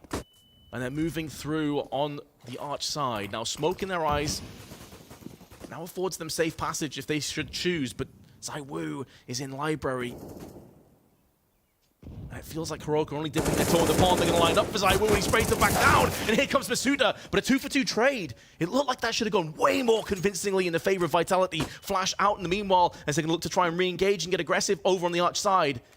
But Vitality, they're not going to find anything unless they keep pushing. In the back right now through middle, here's the spray shooting fish in the barrel. Is Dupree, gets 2. Traded back. The bomb's been picked up, and there was a chance for Stown. He's on 31 kills. The way he's been playing, you almost anticipate him to clutch that round, but not quite. A heads-up play from the Danes. Magisk and Dupree up towards short. They could hear the commotion. Dupree times the peak to perfection. Drops the bomb, and there was another player who's quite low as well. A huge round. And this is after some even trades there, and there we go. Refresh and Kaden both falling, and Magisk just goes to the wide swing. There was a wall. I thought Stahl knew that there could be a potential CT peeking on out. He even had his crosses trained in a position, but Vitality, 11 now. The deficit down to 3 rounds, Vince. Is it happening again? Man, at 14-5, when you saw the faces, the body language, just the general demeanor of Vitality, it was like a graveyard. It's like no one was really talking. Everyone looked down and out. Now they're cheering. They're pumped up. They're hype. They understand the importance of this round, and this is where Heroic may start to go in their shell a little bit. But because of how many rounds Heroic still have as a buffer, it just takes one moment of sheer brilliance, one mistake, and it all comes undone for Vitality. Molotov, the incendiary inside apartments. I thought we'd just delay them, but no, they're just going to be pivoting back towards the B-bomb site. We have Masuda. Flashbang, it's all about the timing. Apex could completely ruin this walk up for a shush. He is by his lonesome though, but not for long. We have Starvin. They're making a lot of noise. Flashbang's on a pop. The flashbang is good, but the follow-up damage isn't quite there. Masuda gets 1 for 1. That may not be good enough. Apex tossing down the smoke, anticipating a push to come in. Getting the close angle, playing anti-flash. And also a forward safe passage for ZywOo, who's going to flash himself through that CT spawn. The flashes are good, and here comes the push, but Apex on the cusp is going to get 1. ZywOo making moves from the coffin. It's collecting in kind. A 3-on-2, but Heroic are low on refresh. The bomb not going to get denied this time, but the second time of asking, ZywOo threads the eye of the needle, putting down refresh and leaving it on Tessis. 18 seconds to play with. He's trying his damnedest. The double spray comes into play. Tessis could clutch this still. Enough time for the bomb also to get planted in. And Magisk, with the weight of the entire Major on his shoulders. Tessis round the corner, but Magisk allows Vitality to survive by the slimmest of margins. Tessis had a call to make there. Does he play the bomb or does he go for the duel? And considering how much time was still remaining on the C4, he was looking to catch Magisk off guard. Oh my word, Vince, these rounds, ZywOo, he peers out through the smoke, he gets a kill, he prevents the plant, and then Tessis happens. What a spray. But Magisk, once again, delivers for Vitality. 14-12. Heroic, yeah, sure, they're going to get another bye, but Vitality have now won 7 on the trot, back-to-back rounds. And they're just not giving up. You said no retreat, no surrender. And Vitality, they have bit down. They've withstood all of the pain, all of the suffering to get it close. But Stown, as has so often been the case, is the man to deliver. A fatal frag. 33 kills to his name. And it's still not done yet. 33 kills for Storm. That's over 2 KD. and they still haven't been able to close this one out. Apex falling, though, definitely will force out a rotation of Vitality. They're going to go for the dry peek. There is a player waiting. There is Starvin hiding. Masuda, if he doesn't check this angle. Stavn could have everything. He's going to get checked, though. Masuda deals the fatal damage and backs away, anticipating maybe a re-engage from middle. A hit and run. Vitality are still in this round, still in this match, somehow against all of the odds. And now mollies and smokes are being exchanged. Just shy of 50 seconds on the clock.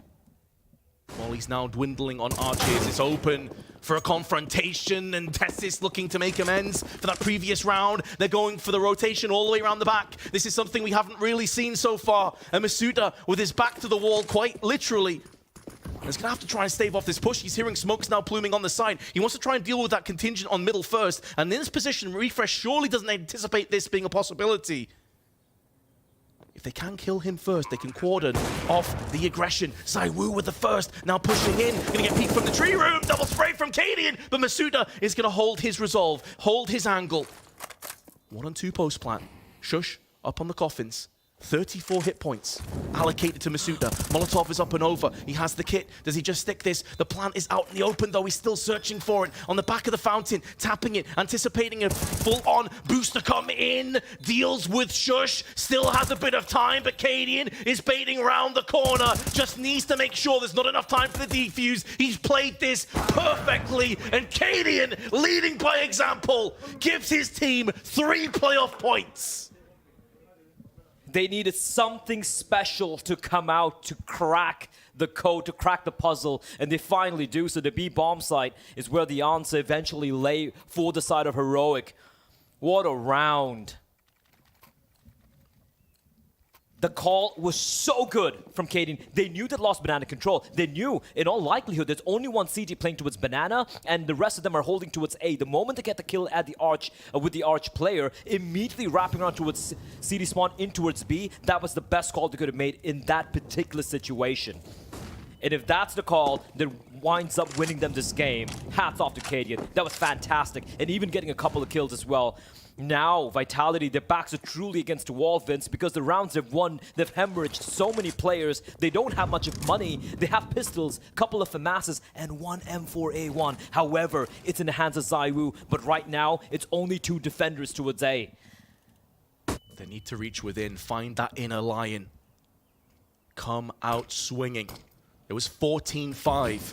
Now 15-12. They've done such a good job to bring us back close, but Heroic are on the brink of success. Vitality on the brink of elimination. Dupree using the smoke to his advantage out on the balcony. Flash comes on first. Magisk posted up on the site. Lots of damage through the library. Bomb gets down first. Magisk still alive, but now all the T's are firing on all cylinders. Congregating together, a conga line of death. And damage inflicted to ZywOo, drops to 67. This could be the beginning of the end. ZywOo peers across to the site, and Stavn on 34 kills will face him. Is baiting out the shots. Tessis still on Graveyard. ZywOo trying to buy up enough time for Masuda to get in position with his FAMAS, but he's not able to do so. And now Masuda, with everything to play for, everything weighing him down, has to try and thread this somehow, some way. He's being shot from every single angle, and Heroic live to fight another day as they book their spot in the playoffs.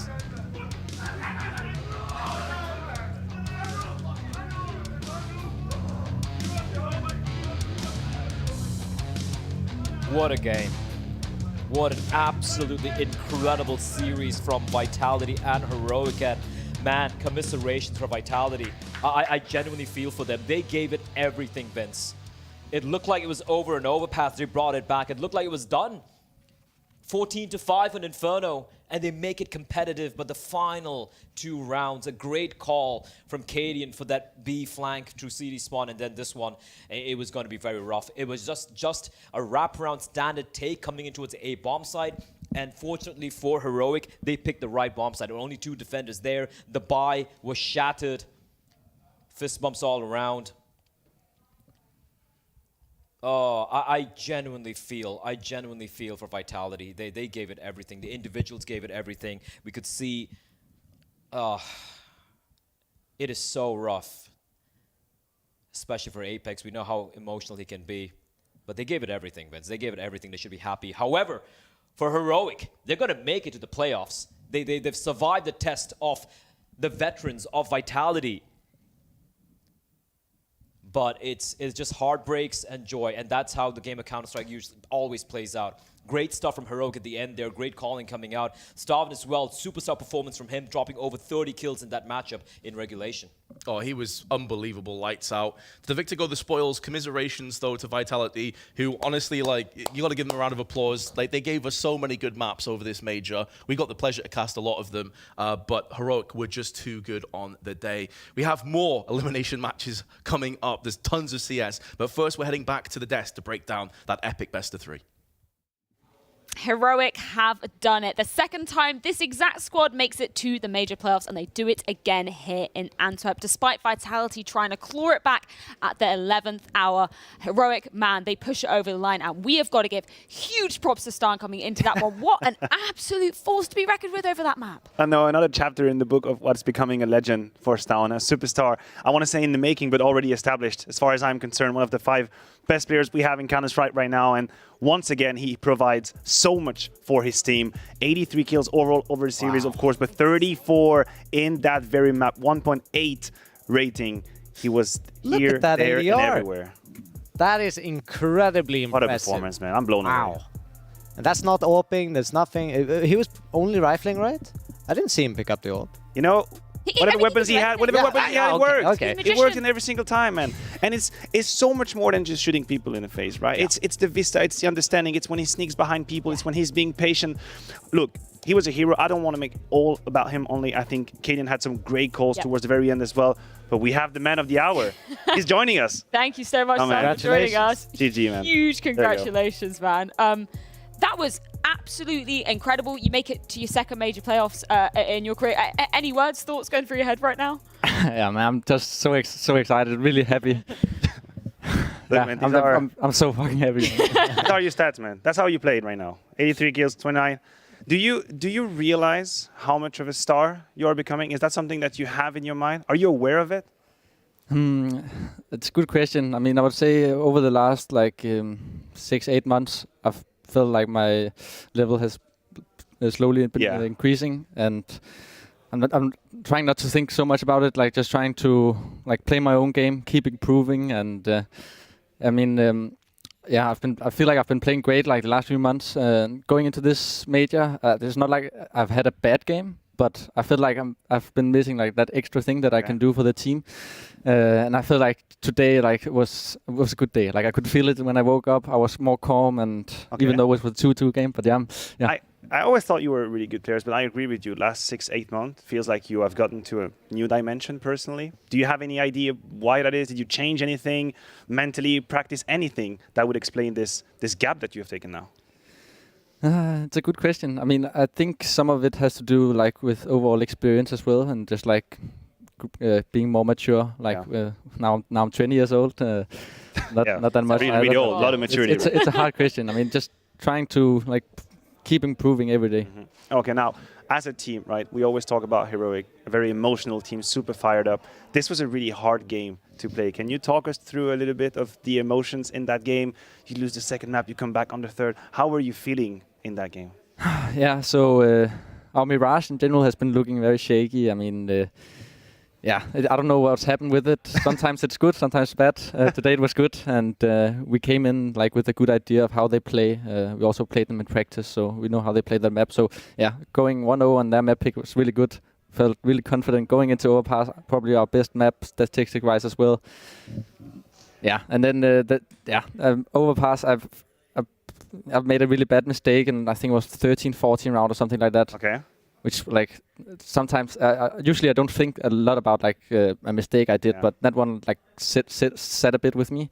And then Kaden told me after the Overpass game, I remember when you said about a mistake that you made, that you're gonna go insane on third map, because it happened as well when I played with him against North. So against North in the DreamHack Open. But yeah, so it was a tough game emotionally, and we let them in on Inferno as well. And it's really hard nowadays to play on the T side, when the CTs get the economy and stuff like that. but yeah, it's just a relief getting that 15th round, and that made us a little more like safe. And yeah, I'm just super excited. I have a question as well. I talked a little bit on a segment with Pimp, and I asked him basically who in Heroic, if Cadian lacks a little bit of ideas, who would that be? And he said that it would you. Could you explain a little bit about how you bring ideas and if it comes naturally to you, or have you worked on that at all? Yeah, so I'm the guy like Cadian goes to if he needs anything like that, and this, like I've said it in many interviews, like we have a really good relationship, like inside the server and outside the server. We like to play together, and yeah, it's just a pure joy to play with him. But yeah, it comes like natural to me. I've been playing the game since I was like 6-7 years old, and I played with my brother as well. Where like we you have your brother as a coach and your other brother as an author, right? Yes, yeah, but yeah.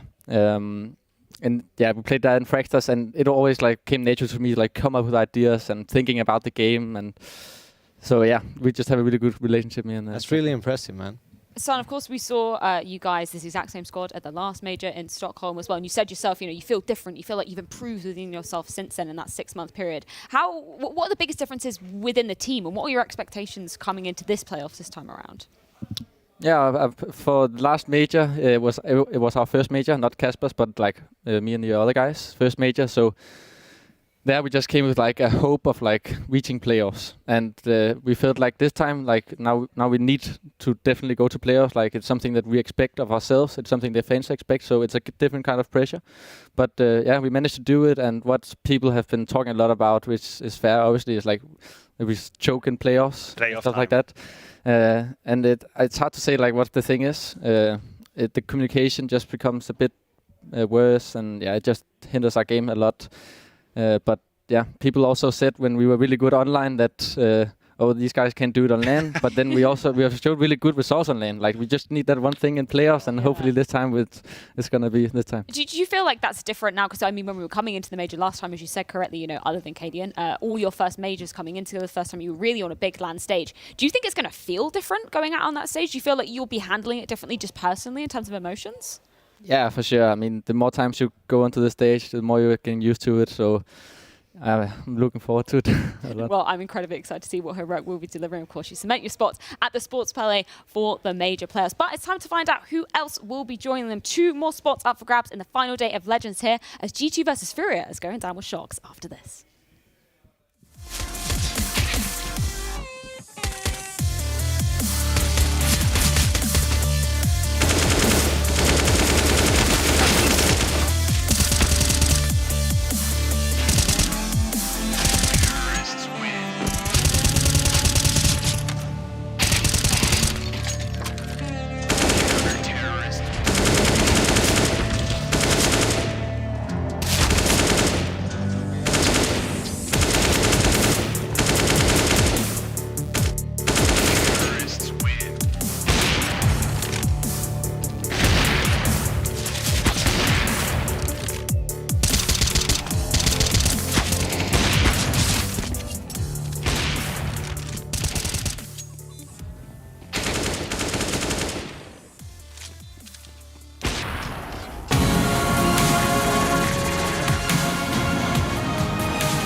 Esports is what we live and breathe.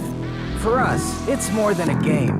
It's a reality, where a group of letters can mean everything.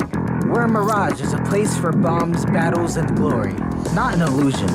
Where the true heroes are those in front of the screen. GG Bet. This is real.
Welcome back, everyone, to the PGL Major, where we only have 2 spots left to go to the Sportpaleis, to the playoffs here at the Major. And the first series we're going to see is G2 Esports versus Furia. And I'm here at the desk with Maniac and Maui Snake for what should be a very entertaining best of 3. Maui, but it's pretty crazy. I think these were 2 teams that we both expected to make it to the playoffs. So the fact that they're meeting each other here, yeah, that's an intense one. There's been a couple of spoilers at this event. We'll put it like that. Teams like Spirit that have made some of these roads a little bit more difficult than we would have thought for the favorites in Furia and G2. But this is what we want to see. We want there to be stakes to this match. We want it to be playoffs on the line, getting to the arena on the line. Hear them shouting. Yes. I mean, just consider the 4 teams that we just had right now. We had the Heroic, of course, Vitality, G2, Furia. Those are all names that before the Major, prior to the event, you'd put in playoffs. You'd say they have definitely, they have the depth for it, they have the map pool for it, they have the name for it. But it's not what happened. And now you're in the 2-2 matchup, and you're going to think, I had chances before. If I've only hadn't done that, if I've only did that instead. But they have to make it now. Let's start by talking about G2 Esports. Let's remember that they were very close. They were in the final of the Stockholm Major, but they said, that is not enough for us. We want to do better. That's the caveat for G2, and that's, I guess, the height of the expectations and the demands that the community has for G2. Making the grand final of the Major wasn't enough. The grand final Katowice said, nah, we don't want that. We want Monacy, we want Alexibi, and we want to lift trophies. But snap back to reality. Now you're at 2-2. You have to qualify for the Legends. Oh, the playoffs, I guess. Yes. And the thing is, with this lineup, it's taken a little longer to gel than I think a lot of people, when you look at the name value, would have expected. Alexibi, Monacy coming in. You would think those are just direct upgrades for Nexa and for Amanek, but it's not exactly been the case. The team seems to have maybe lost a step in terms of teamwork, but I actually think that's a rising in tide of the competition that is around them. It does seem like there are so many teams at this Major in particular that have come to play, so no one, not even a team that's spending millions on players, is safe from the wrath of the underdogs. Absolutely not, and they have to step up here or it will be worth nothing, right? Those millions of dollars. Let's talk about some of that money and some of that Munzi, I should say. How has he been doing this tournament? Another really big opportunity for him. I think he shut up a lot of people already in Katowice, but what have we seen so far? Yeah, I like that you mentioned Katowice because it's following the same path. He's been spectacular. He's got a 1.21 rating so far in the Legend stage, and just as much as we asked a lot of him in Katowice for his first stage, and we're still asking a lot of him for his first Major, but he is delivering. What is most impressive to me about Monacy at this tournament in particular are his T-sides. The T-sides that he's producing, second highest rated of any player. The only person doing better than him on the offense is Bit. And so for this guy who is known to be such a stable force as an opper, a turret, one of the fastest shooting turrets at that, it is really impressive to see that even with the rifle, he's contributing massively to the success of G2. And it also, in a funny way, a lot of people have been calling, is Alexibi overrated? But I think something that is underrated is how good Monacy is as a rifler. Yeah, and to add on top of that, we can talk about entry fragging. Of course, it's very important, paramount to the T side. Monacy has a relatively low attempt rate, but when he does, he succeeds. And that to me means a well-tailored plans. Whenever they use him, whenever they want him to go with the AWP, then that's a timing they have thought through, they have the utility for it, and he gets the ball rolling. Definitely a player to look out for in this series. And let's talk about Furia as well, the might coming out of Brazil. And we were talking about it in the green room, Maniac. The fact that there are so many eyes on Brazil right now and on the Brazilian scene, who has been such a strong force in CSGO, but they want to cement themselves as the team to watch out of that region. With the added pressure of Imperial kind of making that run, right? It's a tricky situation. It's poetically dramatic if you're a Furia fan. You have spent the last 2 to 3 years cementing your position as the best squad in Brazil. You have tried, you have fought so hard to win the hearts of your fans, and now the old guys, the old guard, Fallen for FNX, they're stealing your thunder again. They're becoming the heroes of your nation. And Furia's like, I want to do it too. I'm going to do it in playoff too. Yeah, and they can do it, Maui, today. Up versus G2. Talk to me about the strengths of Furia that you've seen and maybe the things you want to see improved, because, correct me if I'm wrong, but I don't think it's been as convincing as some may have predicted. It has not been. Coming into this one, I thought Furia were a strong team to make it to the playoff stage. And what I've seen in this has been a little bit of a regression from players like Art. That's what's concerning about Furia, because when he's playing against lower competition in the regular kind of league format. It seems like he just dominates people with his tricky plays. But teams at the major, they've done their homework. And actually, Art right now, the worst performer for Furia, 0.81 rating. That's not going to be acceptable against a team like G2. And it's a change of dialogue. The man we had on our screen, Safe, was supposed to be the piece that unlocks the puzzle, right? That's what he was supposed to be, the savior for Furia. Not as a player that he would carry them, but because he answered a lot of structural issues they had in the past. Finally, you could free Art. You have that Safe, no pun intended, AWP coming in. It's supposed to make sense. It's supposed to work. They were the playoff at the last major, upgrade of lineup. They should be there again. Yeah, they should be there again indeed. Safe has talked in many interviews as well about how, whereas in Pain it was all a little bit more slower and systematic, that is completely different in Furia, right? Maui, talk to me about how Furia like to approach a game. You can see the game plan based off of their leader and how he wants to conduct himself. Art is going to be going for the vast majority of opening duels for this team. Unless something kind of goes crazy on the map, that's the spearhead to their offense. And the thing is that with Art not performing well, it does seem like a lot of the game plans for Furia have come out a bit flat. The performance they had against NIP yesterday was not good. It was not good. They couldn't find anything on the offense of Nuke. Even switching to Inferno, they couldn't find any openers there either. And if teams are able to lock in on what Art is doing, if his playbook has run out, if he doesn't have that strat saved for a moment like this, then I think that people like Nico and Hunter are just going to be able to catch him. If that's the case, and Furia are constantly playing from behind, there's no way you're going to be able to win too many 4v5s against a team as polished and with as much individual prowess as G2. I agree with you. I also believe that, well, we have the maps coming Please over. no That's nuke, absolutely Furia, perfect. please. That's perfect. They have played so many closed-off tactical maps. They've played the Nuke, the Ancient, and the Vertigos of this world. I think it's got to be Vertigo. There is a bit of a question here. I think it's tailored for you. I think Vertigo is right there for the taking. It's a map that Furia appreciates, a map that Nico's been struggling on. I put up there, you have it. I don't know how much of a personal, I guess, punish you could call that, or just a logical choice. We have the Inferno coming in from G2. They stay safe. They can go where they know how they're going to approach the T side. That makes me happy. I was afraid, rather, of a weird pick. Oh, yeah. You know what's coming. You know what's coming. I think it might have to be, okay, well, there we go. It's going to be Ancient. Wow. That's a third map. I'm a little shocked at that, actually. I thought G2 was going to ban Ancient and then maybe just play for the Nuke or Mirage there. But okay, that's a bit of a shocker. But what I like about this series a lot right now is that both of these teams have clear strengths in their own map picks. Vertigo has not been too kind to G2 lately, even though they have a solid win rate on it. It's just kind of the quality of the wins that they had weren't very high. But when they get tested against really strong opposition like Heroic, they do falter there. And so I really want to see if Nico can get into form there, because it has been his worst map for the majority of this year. See, but go back to that game for G2 against Heroic on Vertigo. Would our dialogue have changed had they closed at 14-11? Yeah. Right? How much are we taking away from them because they dropped the ball, because they couldn't seize the opportunity? Because this is a major. That's the thing, right? You're 14. Suddenly, you win 16-11, and we change our dialogue, we change our narrative. I think the game against Outsider was key because they closed the maps they should win,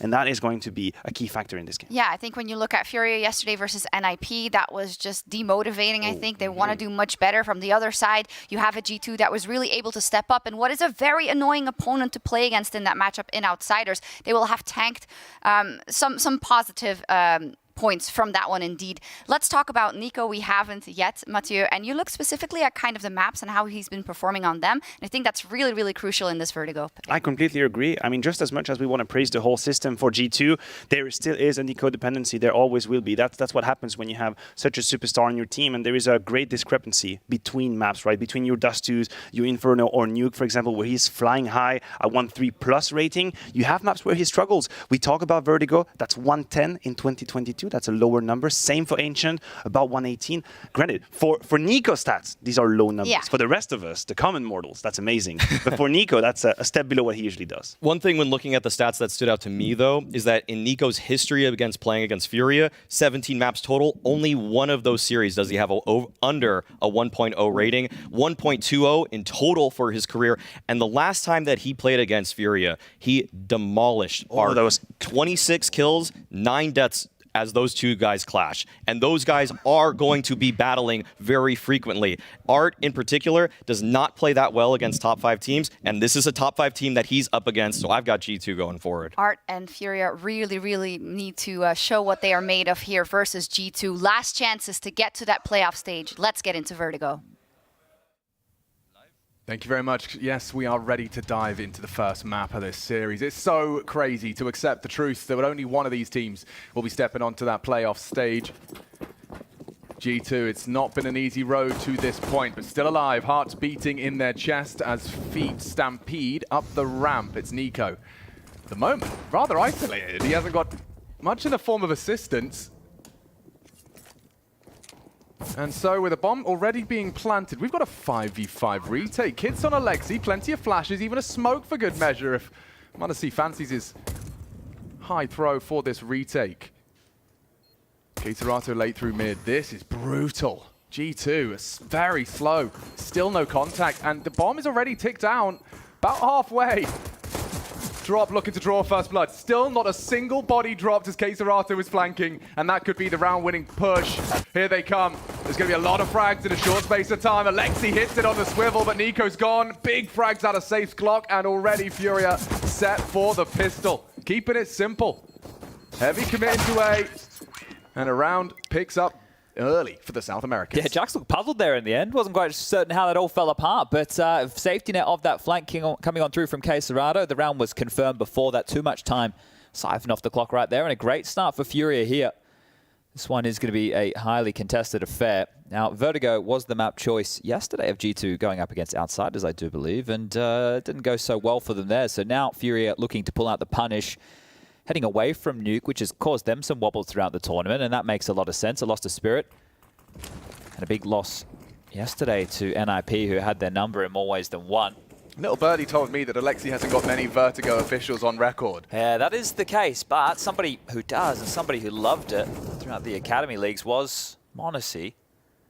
Hunter also is quite effective on a map like this with some of those later lurks. So it's about those two, and the stat line that Maui brought up about Nico as well, not having bad games against Furia, that will be tested again here today.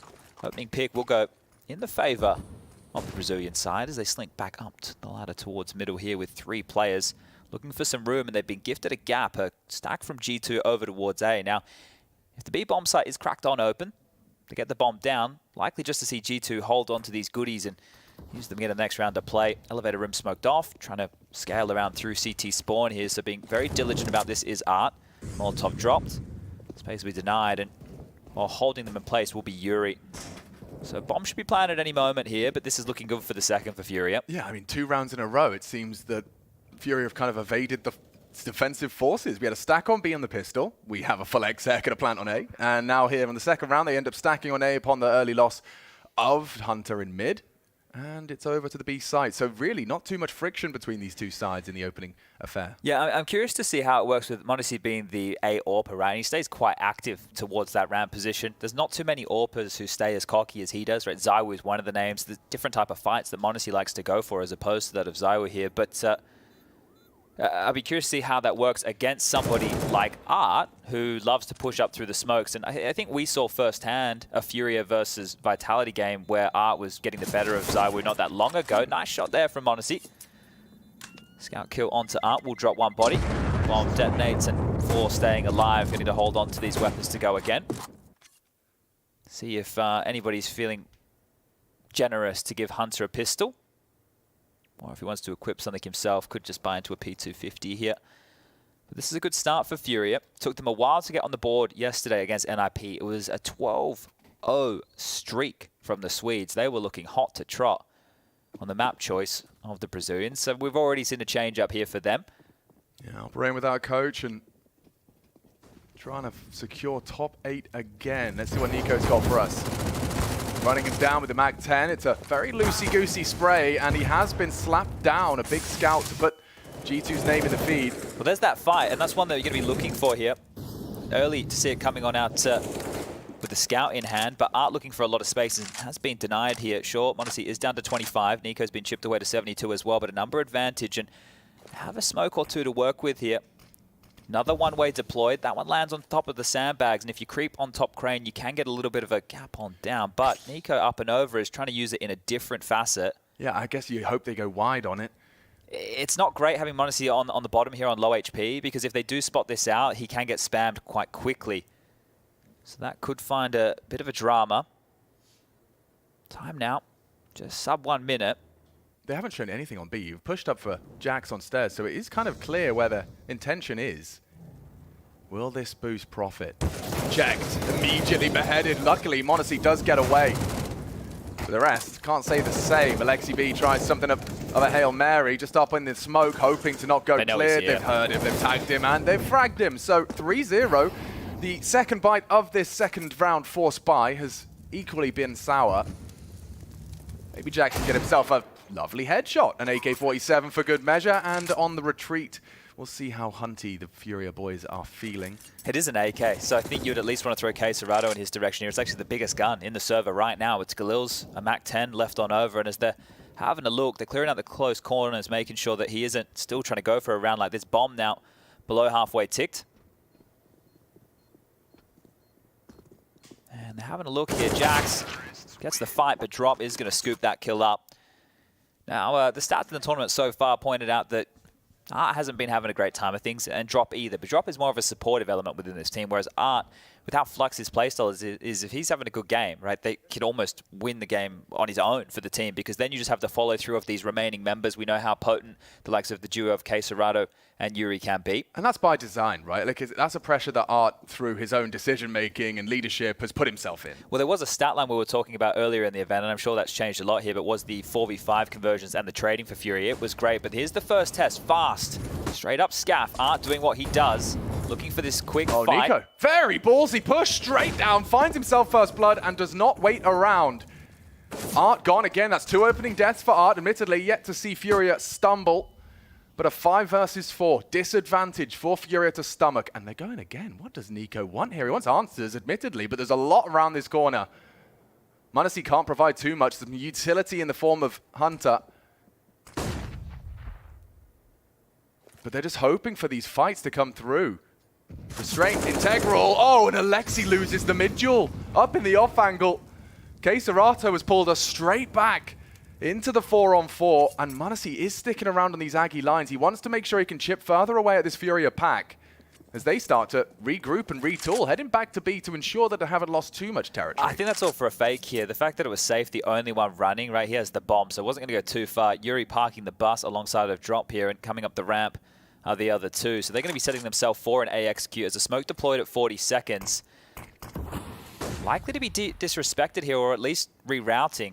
This should be an A finish, and this is a great push from Nico here. He's going to start understanding it will be this A play. Yeah, he was last seen A. Now he's going to be behind the bottom of the ramp. Smoked off. m0NESY does lose vision. But, oh, a glimpse of the bomb carrier. Confirmed suspicion. Drop low. Still alive, and the bomb to be planted. Hunter changes that too out of his M4. Nico's flank should secure.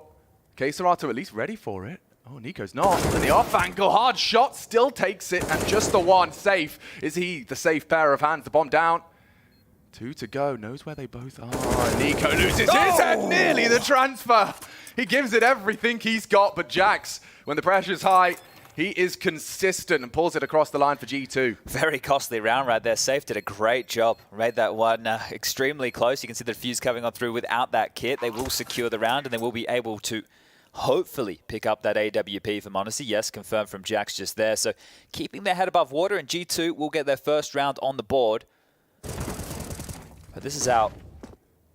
Major runners-up going up against other major finalists here. I've seen Alexi adopt that off angle before. That's becoming quite a common position from him, at least. Yeah, look, it's one of these positions, right, that you hope is one of the last clears. You got up to construction, you're over towards CT spawn, and then you're hoping they go for a bit more of a wide swing towards elevator. So trying to play between the wickets, but getting caught on out. Have to see if he can come up with a different maneuver as Drop. Apply some pressure over towards B. The same to be said over towards A with the bullets through the smoke to deny any aggressive maneuvers. Light peppering. Drop just takes a tiny bit of shrapnel to the thigh. Yeah, this time round, they're definitely not as aggressive over towards A ramp with a quick move from Nico here. It's just a 2-1-2 spread, and I think they're expecting something a bit more mid or B-centric here. Flub nade. If they go for the boost, Jax is in a prime position to knock him down. Oh my god, KSCERATO unawares. And another opening for G2. Will the correlation continue? It came down to a 1v1, admittedly a 1v3. Thanks to Safe, it becomes the 1v1. Progress to be made, though. Yuri up. It is a lot of space to have here, and that's going to apply a lot of pressure to this A defense. Less m0NESY can find this kill. Wow. Finds it with ease. short on lock. They are smoking and pushing, and a quick headshot out of safe. Really making a man out of himself here. Over and over, looking for Nico's head on that headshot box. Support is there on elevator, but they are just allowed to stretch their legs and go where they want. Chipping away through the smoke is Nico. The two cousins in arms, standing vigilant. 2 remaining, and it's looking bleak for Furia. Safe again. Capable of flipping the script through the box. 2 headshots for the 2 Brazilians. This flank, though, is everything, and Drop can't even get his gun out in time.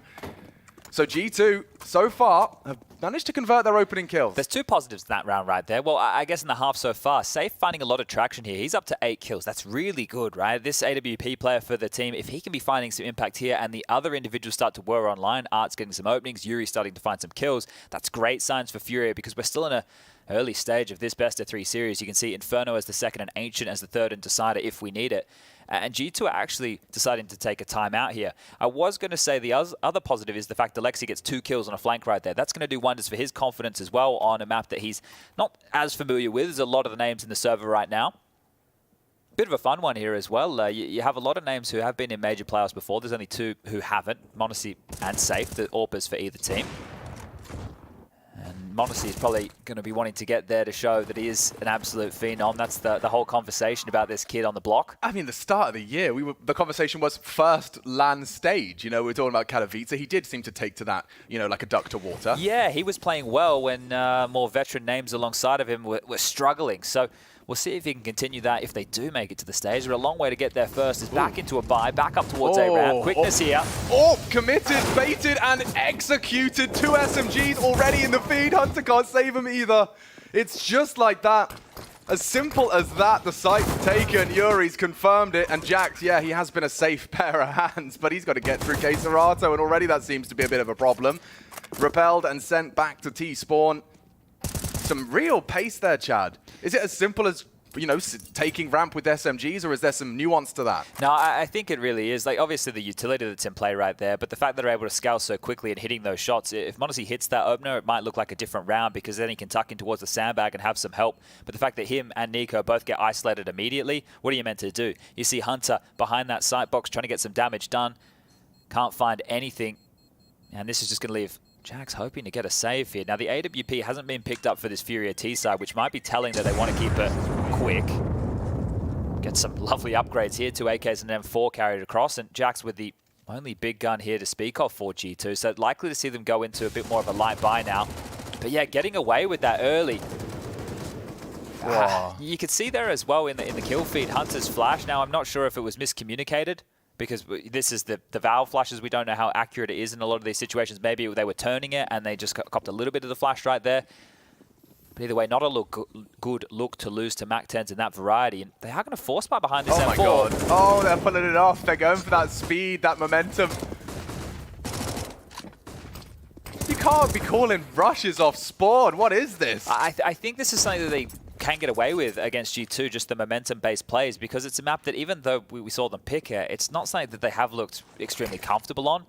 So if they want to try and abuse using one of the biggest strengths of Furia, which is the shock and awe, I like it. It's going to keep G2 chasing their tail a bit. Normally, I'd say with these G2 individuals playing heads-up Counter-Strike against them, that's where they can do some of their best work, knowing that individuals like Hunter and Nico are very sharp. But they're bullying them right now here, Furia. Yeah, they've lost about 200 health between them. Don't know if that's going to stop them, though. You can see already, light buy. They've gamble stacked here. And that's already Art down. This aggression, re-aggression. Looking good. Hunter could face Yuri here. A bit of a head-to-head upon the fade. Safe caught out. Need another. Yuri's managed to at least cancel the plans of Hunter. I think Hunter got info on 2 there. There's still time to fall on back. One-way smoke deployed, but the fact he's going to make it to sandbags, this is a power position now from Yuri. Not expected. That is 1. And the M4's down. Yeah, it gets a lot worse now. The loss of Nico, the loss of Hunter. What are you supposed to do to stop this plant? Because Queserato posted for the repeak, and Monacy can't do a thing. Neither can Jackson Alexi. I mean, you're asking a lot of the in-game leader here. There is a kit, and there is the hope. It's gone. Queserato, the one to dash it. Yeah, that right there, a bit of a misunderstanding from G2, how quick the pressure was coming. When you're up on that back ledge and you throw out that one-way smoke towards Crane, you can actually use that to usher the cross towards Sandbag. And Well, if you get an AWP there, it's fantastic. Against a low buy rifle there will do the same job. So really good stuff from Yuri. He's got himself 2 in this round. 2 for Queserado. And 1 more to find. Just Jax on 4 HP. Queserado flirting with the idea of making his way forward, but actually dropping an AK a little bit closer to Jax here. That'll be scooped up. He's even going to get away with a rifle here. So 2 rounds consecutively, Jax will be holding on to something. Keeps his armor, keeps the kit.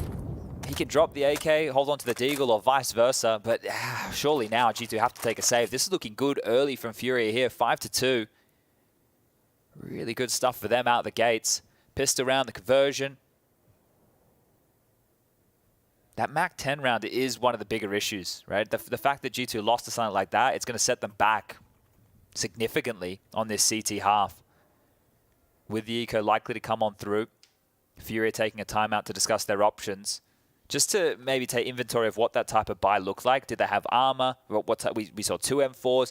Just so now Art can know what the buy is looking like. So that if they want to take some pace out of it, you don't want to run into pistols again. Or as soon as you isolate where this saved gun. That's the thing. I'm not sure if they were aware that Jax has saved an AK here. They have to be aware that there's something left in his hands. He stayed alive, but exactly what? That's anybody's guess. Yeah, I do wonder how much freedom we're going to get out of Jax. Obviously, a lot of responsibility on his shoulders in a round like this. But we know this is Counter-Strike. Even at the majors, we've seen time and time again the power of a save rifle or a Deagle. Magisk most recently demonstrating that. And already he reveals, unloads a full spray and loses it. That's a lot of tracer fire for Art to piece things together. And he may not be done. At least they've retrieved it, but at what cost? Nico forced off the line and Safe is in CT. Did m0NESY catch him? I don't know if he did. Hunter to check. Okay, now they know, but so much room and so many questions that need answers. What else was lost? Drop is walking in on B as they've turned around. A one-way used by Yuri to great success. And he gets across the sandbags. We've seen this before. Yeah, right now chasing their Tau G2. They have absolutely no idea where this round is going to finish, and there's so much time that just sending Drop forward to get some more information. He's calling B clear, has been caught off guard, takes the fight with 1 and gets info on the second. A should be open for business right now, and that's going to be signified by coming up the ramp with the bomb on Queserado. Util and Space are in the favor of Furia, and the kills are coming their way. Just 1 more to find. It is m0NESY. No armor. He's looking for a clean first engagement. Not going to be easy, certainly predictable, and 2 to find. Yuri, the man behind the plant, slinking back to short. m0NESY's on a timer here. Procedural and lost it. Does have info though. Oh, not taking any chances. Knocks the head off of the young gun. 6 already for Furia. This is a dream T start for the Brazilians. Yeah, if they can get anything more right now on this T-half, it's going to be fantastic. And I'm sure they're set up for a couple more rounds here because the G2 rounds they're able to pick up, they're a bit more labored. They had to work hard for them. Remember, Jax was left alive in a one-on-one situation where he got the defuse, and that following round there was only 2 players staying alive thanks to the Alexi B flank. So the impact that Safe has been able to have even in rounds they didn't convert has put G2 in this position to be down in a hole. But the m0NESY AWP is out again, and the 3 defenders, the 3 big names of G2 to defend against this. If these 3 can't stop it, nobody can. Yeah, he's just going to fight straight over, and good night to Art. More required, and Nico takes ramp into his own hands. There's more to be had, even tags up Safe. Queserado does not clear his corners, and this is one hell of a volatile game of Counter-Strike. I mean, look at the time, and look at what's left. Safe to go at least stop the untarnished 5-man alive. G2 retrieval is just Jax at 3 HP, and he knows he was likely hard committed to this. Especially with that smoke. So how diligent is Safe going to be here? The RPK position. The man's gone, but the position not, and Safe will clear that out. So in towards B he goes. The early warning system of that death allows the rotation of Alexi B, and the flank's coming too. This is a hard round now for Safe. Plant's nice. Damage is good too. If you can get an extra kill or 2, that would be fantastic. Well, not to be. So that damage I was talking about in earlier rounds can't be followed on through, and it is going to be 6-3 the score, a 3-round differential right now, and consecutive rounds a must for G2. This international squad, right, they made some changes at the tail end of the year. Alexi B for Nexa, and m0NESY coming in for Amanek. And it's, you know, been a bit of both from G2 in their roster changes. When you look at the names on paper... It's fast again. Wow, it's so fast. We've got a 4-man early B commitment. They want to come knocking early, and Jax gets them both! The second is Naughty! Yuri spotted out as well. You can see that the cavalry's arrived. You've got Jax down thanks to Safe. Quick a bit of space taken. Again, it's Safe's name we're saying the most. Nades in response will force the smoke out of him, and he does pull the plug. It's looking really scrimmy right here from Furia, but now that they can establish themselves into a mid-round, they have 3 names that you'd want alive in a situation like this. How much can they work back? Those massive 2 kills from Jax there to open up the account. They draw a bit of a rotation, but this is what m0NESY can do, right? His AWPing presence, and this is why I liken it to Zywoo, right? We all know he plays top of Scaff with the AWP. Well, m0NESY's doing it from a different angle. But he just has all of this ramp control and the information because he's staying cocky, staying aggressive. He's going to be smoked off now, so we'll have to question this. Oh, never mind. Just find the timing right there. Quesarado in the grave as well. That is fantastic. Is it going to ward them back? Apparently not. They're still going to creep and crawl forward. No rotation to help m0NESY just yet. Yeah, I feel like they've got a lot of conviction and confidence in this AWP, and he will call for aid when he feels like he needs it. He's smoked short, so he's bought himself time to just focus on ramp. Of course, there could be a walk through that, and Util will distract and obscure. Now, you probably could use a bit of help, because they're getting dangerously close to that bomb plant. You can see the Flames to stop it, looking for the fight on elevator. Safe again! Oh, he's looking to disrupt more. m0NESY good for it. Bomb to be planted and uncontested. Yuri can't get out of trouble. Important round for G2. Will give them a chance to really get a bit of leeway, trying to slowly exhaust Furia's funds. I can respect what Furia are doing here because it has worked for them to get them up to this point, like with this aggressive maneuver. So there is just going to be a question down the straight of this first half if they want to chop and change, because we haven't seen them go slow yet. They can still just take their time. They don't need to run on into situations early. In multiple rounds now, they've been dealt a Dudhound with 2 opening kills. This time it was Jax with a double towards B. Look at Jax getting helped out with flashes from his teammates over mid there as well. You need that as a B defender. And the previous was Nico pushing down the ramp and getting 2 of his own. So if these early exchanges go in the favor of G2, they're looking good to convert the round. If they don't, that's where Furia are going to snatch them away. But the economy can be established with this round win from G2 here. It's going to put Furia in the dumps. They forced in again. Deagles, Tech9s, Galils, and back towards A they go. Oh my god, Nico allowed to take that Crane fight, supported from the utility. And there's one back. It's Jax down on the B stairs. He did get aggressive, and now there is a real gaping chasm for the CT control if they were to take some liberties here. It's a one-way drop, so it's explosive, but I don't know if there's committal. Yeah, they're poking both sides of the map simultaneously here, and if he's not careful, he's caught Art. And Good Yuri awareness. had the bomb, so that was intention. Yuri will have to change his plans now. There's still progress. You can see a boost was established from G2. I think he heard that as well. He's doing a lot of talking here. Oh, and Alexi's lost his jewel. It's up to Hunter. At least finds it back. Keep the man advantage. Quesarado trying to catch a timing on the way across. Hard jewel. Very hard jewel. A couple bullets go awry. 16 left in the mag for Hunter as he's under a lot of scrutiny. Could use a flash, could use some info and support. And that's the jewel. Won't get them both, though. It's Yuri into the clutch. And not before we even see a plant. The bullet's fired out, and you can see how hyped up m0NESY's getting. He's got a lot at stake here to get to that top 8. That's a good one to win, right? This should be drawing the field level at this point. You can see the buy right now from Furia has to be humbled in the same sense that happened to G2 a little bit earlier on with their constant attempts at getting the purchases. Of course, Art is going to continue to subvert expectations to get a Mac 10. And as the loss bonus is building, it's 2,900 into the next. Art looking to get something funky done with this, and again, looks to be very fast over towards the A site. Deep ramp smoke drops. m0NESY has a chance with the AWP, gets flashed off, and they're coming quick. Very quick. The Furia signature move, and they have run down Nico on the sandbags. A weapon now falls into enemy hands. Careful, it's Yuri, and he gets it. Alexi caught lacking. Tried to go up and over. Now he's just under. m0NESY, big frags, and it seems G2 may have done enough to stop this. With a bomb on the floor, last of the util deployed. A weapon recovered. There's something to be said about this, but Hunter doesn't think so. Safe again, a 1v3 attempt. He got it down to the 1v1 before, now makes it 2. Ah, that bomb. And he's got an AWPer staring at him. m0NESY will not let him go. Info forces him away. Reposition from m0NESY, but this flank has been red. Oh.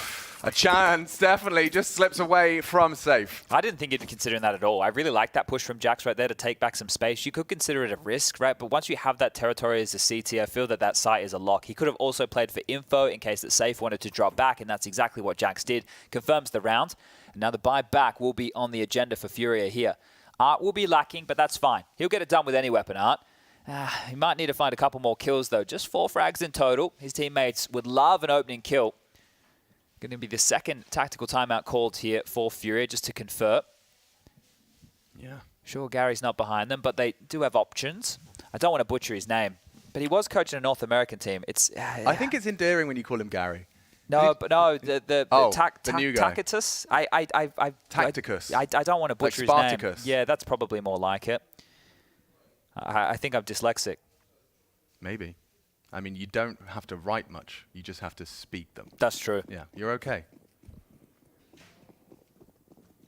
Oh, again, and they're just keeping this pressure up all across the map. Look how unrelenting it is. This time they're knocking on the door of middle here. Yeah. 2 players, Case Rider on drop. That flame will not keep them at bay. Monacy's committing to that fight on ramp, and he's been flashed. Okay, problems now, and a huge opportunity for Keserato. I don't know if he heard that, but Alexi does immediately gallop away from middle. And he's back to his usual angle. Keserato's won this duel once. A deviation from it, and Alexi builds upon it. Double shutdown in middle. Needed that, right? And the fact that he looked booked in that position, they were jiggling for exactly that fight. Yuri trying to find a gap of his own right here. This is currently being addressed by the position of Hunter over towards Headshot. Nico is going to lie in wait towards Sandbag, and if they do try and clear him, he has a smoke for his feet. Bit of a mistiming on the call of that flash there. Nico will not have seen anything and has to question, has he been spotted? But Alexi wants to do everything this round. Drop down the ladder. He might have another kill if he considers. He has no idea. Safe's taking the bomb on his own towards B, but this is where the main body of Furia lie, and they have just rounded the corner as Alexi does the same. Does he go back and find Safe? The round hinging on this. There's bad info. Bad info both ways. Now the bomb's lost. He doesn't know where the rest could be, and now Art loud about this. Nico should have him dead to rights, and yeah, Furia, a bit of a misplay there. Yuri obviously had the element of surprise onto Hunter, but now the jig is up. 19 seconds, it'd have to be jumping into his crosshair for this to go south. Yeah, there's no way, right? With the bomb down over towards B, I think it's just Yuri holding onto this AK here, and that was a funky round, right? That was a bit of an odd one right there. The fact that the timings worked out like that on both sides of the map, right? It was Nico also clearing forward as, Yuri might be finding a kill on a Jax here. Does convert, and that'll keep himself alive with that AK. Going to be the best weapon, unless Art wants to buy on in here as well, which, as far as Art goes, is probably going to be the case. But this is great. A good recovery from G2 now. They've been able to win 5 consecutive rounds here. If they can get the final to a 9-6 half, that'll be very tidy for them, and the second timeout called. The vertigos here at Antwerp for G2 have been real heart-wrenchers, haven't they? A 19-17 overtime loss against Heroic. I think the Outsiders game was the one most recently you referenced, where an 8-7 half spiraled when they only accrued 2 CT rounds. We're kind of learning what G2's map pool is. I think they're learning as well. Yeah. Right? This is one of the things with this roster. They're definitely good on the normie maps, the Mirages, the Infernos, the Dust 2s. But unfortunately against Furia, they banned Dust 2, so you can't pick that map. But this was important for Alexi to get that double kill, and well, we'll make it a triple with that flank. So a lot of information, a good heads-up play there from Alexi on the push just to try and track that bomb down, and they will buy. Art's being gifted a MAC-10. He will have dropped an AK across, and they will get into a pretty tidy round here to contend for round number 14. Money still not flush for G2, considering it's a 5-round streak, so that tells you that they have been close. And fast again, same play, heads-up Counter-Strike. They love these sandbags. And again, Yuri, wow, manages to spray in between the 2 bags. And Nico has to watch now as this team try and recover. The whole Furia squad are about to come through. Here comes the util, a pop flash, an executed Kovac. Just Monacy now on the site. Hard miss. Big problems now, and Furia seems to have the recipe for success on this T side. It's pace, it's isolation, and it's domination. Look what that leads to. AWPs, AKs, all of that MAC-10s and garbage they came into the round with. Yeah, this is the Furia identity that we all know and love. This fast, heads-up Counter-Strike in your face, continuing to push the issue here. Right? Maybe after yesterday they got a little bit shook. They decided, let's come in and let's just take the fight to G2. Sure, there's some big names in this team. So there's some massive stars.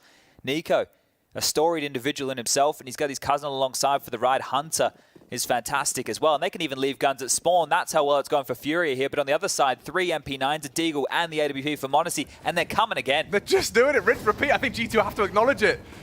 They got all 5 here. Yep, we've got the whole squad versus the whole squad. 5v5 on A ramp, and already it's just constant deathmatch. Here comes the pushes. Nico puts one to the belly, traded. It's a push out of Hunter, needs to, gets to, and that's a quick round of Counter-Strike to end the half. 8 for G2 as they fight fire with fire. Yeah, if you're going to scrim on us, we'll scrim back. You're getting stuck in with that light purchase and that just consistent pace out of Furia throughout that entire half. It's a quick game. I don't know what time we started, but I couldn't imagine that took longer than 15 minutes. It was a very, very quick first half. And we're only 1 round separating the two. And we're talking about Hunter just there on the way on out. Big smiles on the faces for Alexi here. So happy with the way that that last round shaped up. But 17 kills for Hunter. He's leading the charge right here. And leading the server on the other side, it's safe up to 15. And we saw his impact with multi-kills. Wow, G2 humbled. Selfless out of Nico. Actually going armorless and dropping the Molotov for Alexi. So they'll have a double Molotov T pistol. They have a lot of U2 here, right? Here's a flash as well. 2 smokes, 2 mollies, 2 flashes, a P250 in the mixes. They do set their sights early over towards B. Clear intent. Now, is there any sort of fakery? Did anyone go run and make that noise? I didn't quite catch it on the mini-map. Well, A's just been cleared out. Furia have just poked their head down the ramp and seen nothing home. And, well, speaking about poking, look how far Art is going. They can rotate over, but they need to get there now. Drops down. They're going to make their way in, but do they wait for the utility, or do they just go pedal to the metal? Yeah, let's find out. K-Serato to receive. Nico's got this flank on lock, and a quick click of the P250, anticipating more. Safe, quick, to the draw. G2, they need this fight. Now they have to get space. The flank is fast. You can hear it. Big Jewel. Alexi not ready, but Hunter does go down first, and it's all safe. 3 frags, more and more impact from this AWP. On the pistol. Monacy, can you find a 1v2? Dyson with trouble here. Safe's been hitting every shot, he's giving them opportunities, but he's nimble. The young gun, overrun, running out of bullets. The pass! He nearly had it! One bullet, and he doesn't get around the corner. Another pistol goes Furia's way. Holy. G2 had some clear ideas, but that quick info you outlined immediately led to that high pressure cooker of the B site. They're on B stairs by the time you're still trying to cross gens. Yeah, that was crazy. They had 3 players on the flank right there, and Nico was ready for the first. Art goes down, then he starts to search out for that second. This was the opening kill from Monacy on the way in against Drop, and that was the one where I thought the round should have been done, but safe. Fantastic work from him. That's his 5th multi-kill in this game so far, and his impact, it is putting Furia in a position right now to really take it to G2 here. This is a tight one. Just 1 bullet left from Monacy, knowing that he had to get away, but now going to try their luck into the force by G2. A Galil, an AK-3 Mac-10s, and fast towards B. They're trying the pace. Yeah, they want to try and catch K-Serato. He's been tagged up in the smoke. They will all unload their mags, and they're already across, Chad. Problems for Furia. Drop does well to post a frag. And Yuri and Safe, they are not giving up. There is no surrender. And already the site is clear. They don't even know. Safe is just processing. Wait, I've already won the round. Okay, a double kill out of him on the way in. And Furia are up to 9. This is just deathmatch right now. When have you seen a game of Counter-Strike with a pace like this? It's just constant biffs, constant fights, in-your-face play. It's not slow, drawn out, waiting for the utility. This is just... It's odd. Yeah, well, it's great. Like, I'm loving it because both individuals are backing themselves, or both teams are backing their individuals. Yeah. Right? They're just saying, look, we can biff, we'll stand and bang, and that's what this game is. Who's going to deliver in the high-pressure moments? And apparently Safe is 20 kills now. Ahead of the next close on his team by 7. Yuri stepping up to play in that second slot. Yeah, both of the top fraggers for both teams, so Hunter and Safe respectively, are the only players that smiled in their player photo. So I'm just saying, positive outlook. There you go. A positive Belief. outlook. And the 2 smiling top fraggers, Hunter and Safe. That's hardcore analysis for you. Oh, this is some space here. Safe. Behind the Flames. Good for it. Oh, 2 kills opened and round likely closed. Unless we get another one of those from Nico. Okay. Yeah, not one to be ruled out on that Desert Eagle Blaze. It's seen many a scream. He did 10,000 bots yesterday while waiting to play his match. I wonder how many he did today.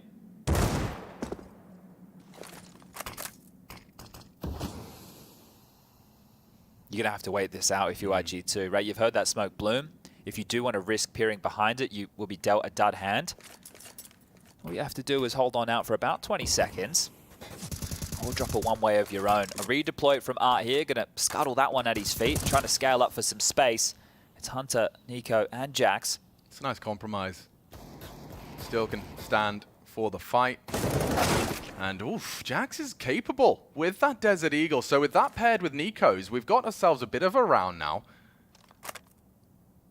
G2 came in conservative. They can't clear this. They have no utility, and there's a flank. 30 seconds, bit of a problem. Yeah, Yuri will go unchecked. It's just a question of when he chooses to engage. Unless Nico throws that incendiary, you can see he's opting to throw it to site. So Yuri should have his round dead to rights. Down they go. Quick reaction required. Hunter can't. It's only Nico. And so a 10th. The double digits for Furia looms. And look at the restraint out of Yuri. He doesn't want to give him a thing. Jump up and over. It's impressive from Nico. He actually evades the shots out of drop, and it's now a question of dying after time. Okay, he's lucky. 5.3k, all good, all good. That must have been like a millisecond right there. Yeah, you make sure you want to get that loss bonus if you're Nico, or have held on to that M4. So fortunate stuff right there. But crisis averted, and they will be able to get a full buyout. Now, it's going to be curious because we saw the AWP prioritized. We get this nice little deagle shot from Nico there. Scorcher from him and a Scorcher from Jax, but not enough when Yuri plays the safety net position of the site here to great success. The AWP out for Monacy here, which means they can't just operate with this crazy pace. Now, Monacy likes to get aggressive with the AWP, but there's only so many options around these smokes, and he's just overwatched right now. Art's crazy business has been dealt with. How did he catch that? It's a Monacy flick. Bit of a void right there in the smoke that he's been able to catch them through. And that's their CT smoke, so well handled. Evidence that Art is trying to maintain his identity, though, in this crunch time game. Not one to shy away from aggression. Round 19, not an exception. But that's a leg up now for this G2T side. Advantage Furia in the grand scheme. Now for the round, they do look to take an engagement. Lots of bodies here, and Yuri good for the double. On retreat is safe. Monacy found one. It's Jax that delivers the knockout blow. In case Serato trying to be the hero. Monacy's having absolutely none of it. And so the gap will close, and this Vertigo is going to go the distance. You're talking about that Art identity right there. We'll just bring some numbers into the play for a moment here. Within these 19 rounds, Art has been involved in 9 opening duels, only winning 2 of those exchanges. So at the moment, bottom of the scoreboard for his team with only 8 kills. But we spoke about that stat line earlier in the tournament of about the 4v5 conversions for Furia. They live and die by that sword. And they will buy in again here, Furia. Aggressive mid, the MP9 push, a bit of a classic. Lots of space taken, flashed up by his teammates, so didn't catch the timing perfectly there. Still scary though with Art so far. At any time he can start to close the gap, especially if K-Serato can delay. Not an easy ask with the weapon in play. Doesn't smoke it. They're already across. Jax has decided he just take the whole space, the whole site. Long range dinked out of the MP9, but still threatening. Only for a moment longer. The Franks come through for G2. The site should be theirs. The round 2. Safe's going to want to hold on to this M4, right? This was a force buy right now from Furia, and you can understand why. Lost bonus for them was bottom of the barrel. Next round, it is going to be 1900 coming through, which means they can stomach an eco, but to have something to operate with this Deagle, this M4, would give them a chance to try and find an opening kill if they want to set Safe up with a boost or an aggressive maneuver. You want to be as threatening as you can, especially late into a game like this, so we'll be tied up at 10-10. All 5 to stay alive for G2. They can start working on a bank balance here on this T side because right now residual cash is pretty strapped as well. It is just Hunter, so that's why Furia, if they can get a couple more kills into the next, they can try and limit G2 from getting too far ahead in this economy game because it is going to become a problem. I would say less of an issue for Furia because they seem to operate with everything under the sun. I wouldn't be surprised right now if Art just decides to buy into a Mag 7 or a shotgun and rush down the ladder room. He's going to do something. Yeah, he's always doing something a bit odd, isn't he? But that's why we love Art. It's been one of the most fun play styles to watch ever since JW, right? You can throw a couple of names into those mix of the hyper-aggressive players. Art's one of them, JW, back in the glory days. Well, maybe the glory days are now, but Fur was another one of those names. Yeah. Having a bit of resurgence here as Art does invest quite heavily. A CZ, some armor. They have this M4, so they have a couple of little traps for G2 to fall over. And, oh, Nico, he's heard this. Dancing around the smokes, has to be careful here. Art, you're actually all around him, but nothing in the smoke. Art up to the regular hijinks, gets traded, but he's going to be loving how that one unfolded. Art is mental. just can't be pulling that off. This is an elimination game. Qualification or elimination. Art comes out with a knife into the back of Nico. The audacity. And there's more to be had. A deagle, 3 bullets from Yuri and Alexi, no more. Getting through. Hunter's gone as well. What has Art started? They didn't really invest. There's still that USP of drop, and he wards off Jax. This is unbelievable. Monacy's got to try and recover for G2. They know one mid and they know one A, so if they quickly head over towards B, they can try and get ahead of drop. They know we only had a USP, so it's not the biggest pistol to worry about here. They just have to get him dealt with. Oof, he hits it. Monacy. You meanie. Glock chasing. 20 HP. 1 bullet to the side of the buttock. K-Serato was rotated through. 3 out of Monacy, but this is a 1v2 K-Serato can handle. Will he expect him pushed up so close on the cross? Monacy does it again for G2. Quad kill to get the sweat off the brow. And the pressure valve releases as G2. That would have been one to get under the skin. Massive round for the young gun there. He gets the trade onto R. I think that's a great frag to make, but the one onto Safe as well, who's caught leering over towards that ramp after those exchanges, was probably the most important because he had armor, right? You can see K-Serato there. I know that he died to the AWP, but didn't have armor even. It did get down to a one-on-one duel for that final fight. That will force out the 3rd tactical timeout here for the Brazilian side. And R again operating with bottom of the barrel weaponry and MP9, util around that, drop can buy. They have no AWP available here for Safe, and I don't know if there's going to be a defuse kit. Art has $400 left. He could buy it, but that's the issue with Art's play because he's always in your face. Here it is again. It's so naughty. Like, it's so naughty. Yeah, and it is going to drive Nico up the wall. Like, he's laughing here, but I'm telling you, he cannot believe how mental this guy is. Yeah. Right? That will rattle you. This kill, very important from Monacy. The fact he gets away from that exchange as well, and then to finish off the round. So beautiful stuff. Stepping up when they need it. Up to 17 frags now. Oh, what does the saying go? You have to laugh or you'll cry. Getting knifed by Art and saved by Monacy. So, see if that awakens anything in Nico. You don't want to see him when he's angry. And Art, up to his usual antics once again. Already making his presence known deep down the ramp. And they are coming towards this B site again. But look at the info Art is finding. He's making it clear that he has cleared ramp. Well, they've left B during all of this. So the bomb site is wide open. The execute's coming through right now, but it's mid-space. Yeah, this rotation, that's actually, they're doing it safe through CT. And he's on Yuri, Jax. Very aggressive. So many bodies, though, and they can address him easy. They've cleared out mid, and now it's a one-pronged assault. And they're still held at the door. K-Serato's smoke has done everything you needed and more. A second wave of util will fly through. The nades in response will chip further away at Hunter. This looks bleak for G2, but Monacy still in the server, gets 2 out of the 3 required. Still 1 on gens. A slight gap that K-Serato could be found within. But he's kept G2 at least with a grasp on the rope. Oh, spots Yuri on the jiggle. They're all there. Push through the smoke. Art just on the fade has put 2 down. And there's a solid defense from Furia. The B site has been up for debate throughout this entire second half, but this is a solid fight back. 3 alive as they convert. A little bit unlucky there, right? Because I think if you G2 throw in that util, you're hoping that the B defenders play ahead of the util to fight stairs, but instead they were all caught in limbo because of that rotation. This was lovely from Monacy here to get anything done in a situation like this, playing in around the thick of the smokes. If he could have grabbed a 3rd here, may have set them up for success, but Hunter and Alexi unable to get anything done. Art just obliterates one and K-Serato the other. They can bite back, but K-Serato bites back. Alexi in the grave early, an opener for Furia. They need to find Art here. Oh, nice start. Don't finish their meal. Problems as the bullets get unloaded. The Flames are on the floor as well. Nico low. Monacy the same, and a nade onto the nose. Nico will have to watch round 23 transpire, as will Alexi too. Casualties for G2, trying to find recovery here is Hunter, and Art not willing to engage just yet. He's so distracted. Kill, He's surely gonna go down. Okay, Art's won the round. Monacy just gonna have to do as much as he can.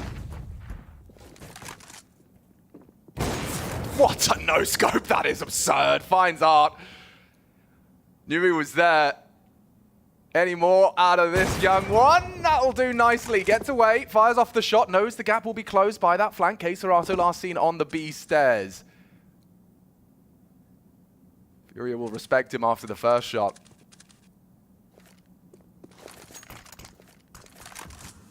And this is the flank he's been waiting for.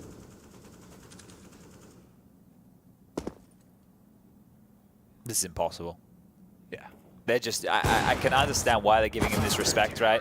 You don't want to give away too many guns in this situation, but you can see how unrelenting they were early, right? How much aggression they applied towards that ramp, how many fights they were taking through the smoke. If G2 wanted to try and buy back some space, which you can understand. If Art's able to push down every round to this position, which he will be finding his grave, but that's after all the deed was done, right? If he can continue to take that much space, it's a real issue for G2. So having to deal with this is no easy feat. It's no easy task. I think it's quite coin flippy over towards this ramp with how many flashes are being used or what type of approach either team are going with to try and grab that control. But right now, Furia are throwing a lot of bodies, or at least they were. Now it's just the pistols, and well, not going to get anything done. Straight through, Art is finding success now. Opener for him, back on the board, and more kills to be had for safe. The AK with 2 of his own, and it is just Hunter who at least gets a couple of consolation deagle kills there, but it had to be an eco. The loss bonus wasn't in the favor of G2. Now it is. They've saved their pennies, and they can buy it back, but no m0NESY AWP right now, and that's been impactful to bail them out. Round recap on your screen. Pissed around with the conversions for Furia here. 3 rounds on the trot for G2, and now 3 back in response without a plant, and that's one of the bigger issues. G2, if they want to stay competitive down the tail straight of this first map, need to start getting a couple of plants. Yeah, I mean, both pistols and their conversions, that's 6 rounds that Furia have had over the 2 halves. Nico trying his luck through smoke and flash and spray. Can he beat Art today? No, Yuri's good for it. And again, Alexi, tail between his legs at 10 HP. It seems like Furia have solved this CT opener for ramp control, admittedly with a great cost of utility, but if it's leading to frags, if it's leading to advantages, nothing to complain about. Hunter, very aggressive, wants to try and find a way back in. Yeah, they already have no options because they used a lot of utility just to try and fight for that space, because they were denied, because they didn't even get a kill, because they barely even put in a lick of damage. Furia are in the driver's seat. And the thing is, you can't just sit here for 60 seconds and have a save round like this from G2, but unless they can find a solution to get in and get the bomb down, they're going to be likely down 15 to 11. Right? This is already seeming like 14 unless there's a miracle shot. And they're going to need to call on somebody. And remember, no m0NESY AWP to try and open up the account. So you look towards Hunter. Can he find them a way in as Art comes forward again? He's hearing an awful lot. Art is up to no good. Oh dear. Mischief in the server. Just kept quiet up on the 1. G2 have a chance, and it could get bigger if Yuri does go down. He gets the info and gets away. Look at the time. Yeah, it's very bleak now for G2. They're even just hoping that they can get given one back. He's actually only got 7 bullets, Chad. Yuri's been doing so much spamming, and he still counts his last bullet. He's got it. Might have to use the USP for the rest of the round, but that does deliver the frag necessary. A great one back from Alexi, but yeah, there's all hope is lost. Round 2, and Jax, great shot out of the first. No time for this.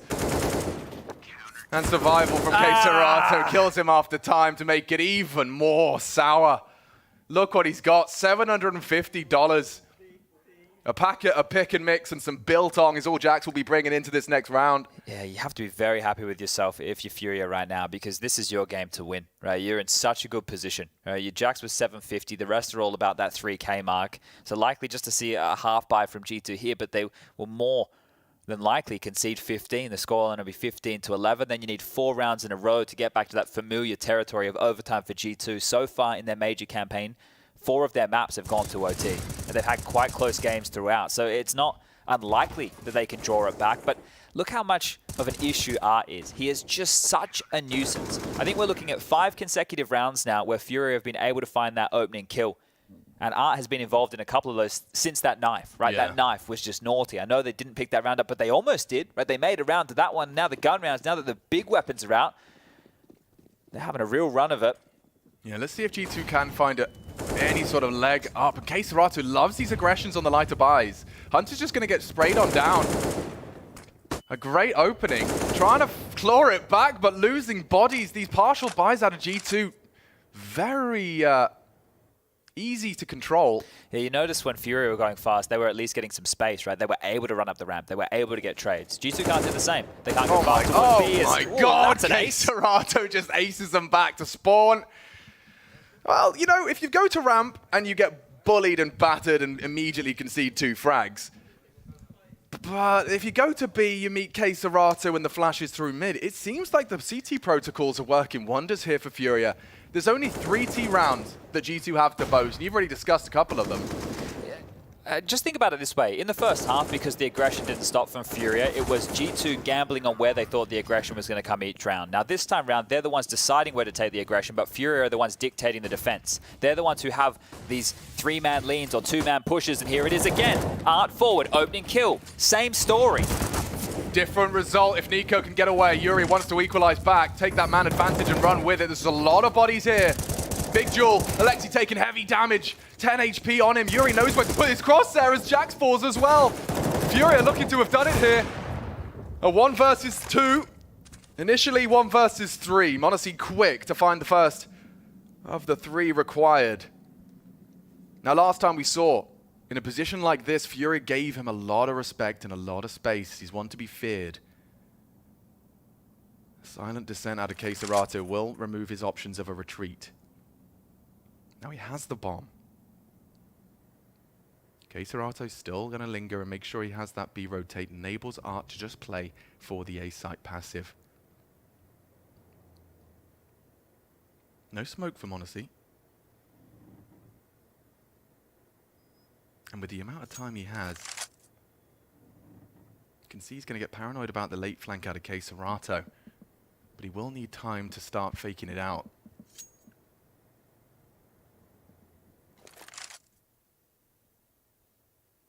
Does Art just run him down if he does touch the bomb? Or does he wait for K Serato and plays the numbers? We'll find out now. m0NESY across. Molly and plan. Art won't be able to contest immediately. Smoke makes him scared, distracts as K Serato activates as well. m0NESY sets his sights on the duel with Art here, expecting a walk through. It's Art for a reason! m0NESY reads him. And a clutch to keep G2 alive on Vertigo becomes a 1-on-1. Brain whirs into action. He's got a good idea. K Serato starting to clear. Time on your side here, m0NESY. You've done a lot of the heavy lifting, a lot of the hard draft. He heard him. He knows where he is. Can he remember where he planted? K Serato versus m0NESY! And he clutches up. G2 play on. Just about. Wowzers. Yeah, take a deep breath right there. You're holding yours for most of that if you're watching on as G2. He's given them a lifeline a couple of times here. A couple of times, and they gave him a lot of respect, and you understand why, because the kid is flashy, right? He's quick to the trigger, hits a couple of tidy shots, but by giving him a lot of room, they're hoping that they're able to have that teamwork. Now, it was perfect up until the point where Art decided to walk on through the smoke, did not allow that rotation to come through, so actually gave an opportunity for m0NESY to get in, but does it have to be clutches again? Because that's not going to work for 3 more on the trot here.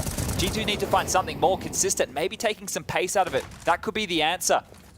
Yeah, Nico's already got nothing more than his Galil, so he will be the brute force object they try and break in. Look how worried they are about that position, the push on the scaff here. Lots of space here in mid. Oh yeah, it's Drop's responsibility, so he's actually going for the CT peak. This is a Hunter versus Drop head-to-head. Hunter will find the crispy headshot. Snap, crackle, and pop. One head gone. Gap in this. Oh, that's nerdy from K Serato. Alexi B doesn't know. Nico neither. And a big frag with the bomb now spotted.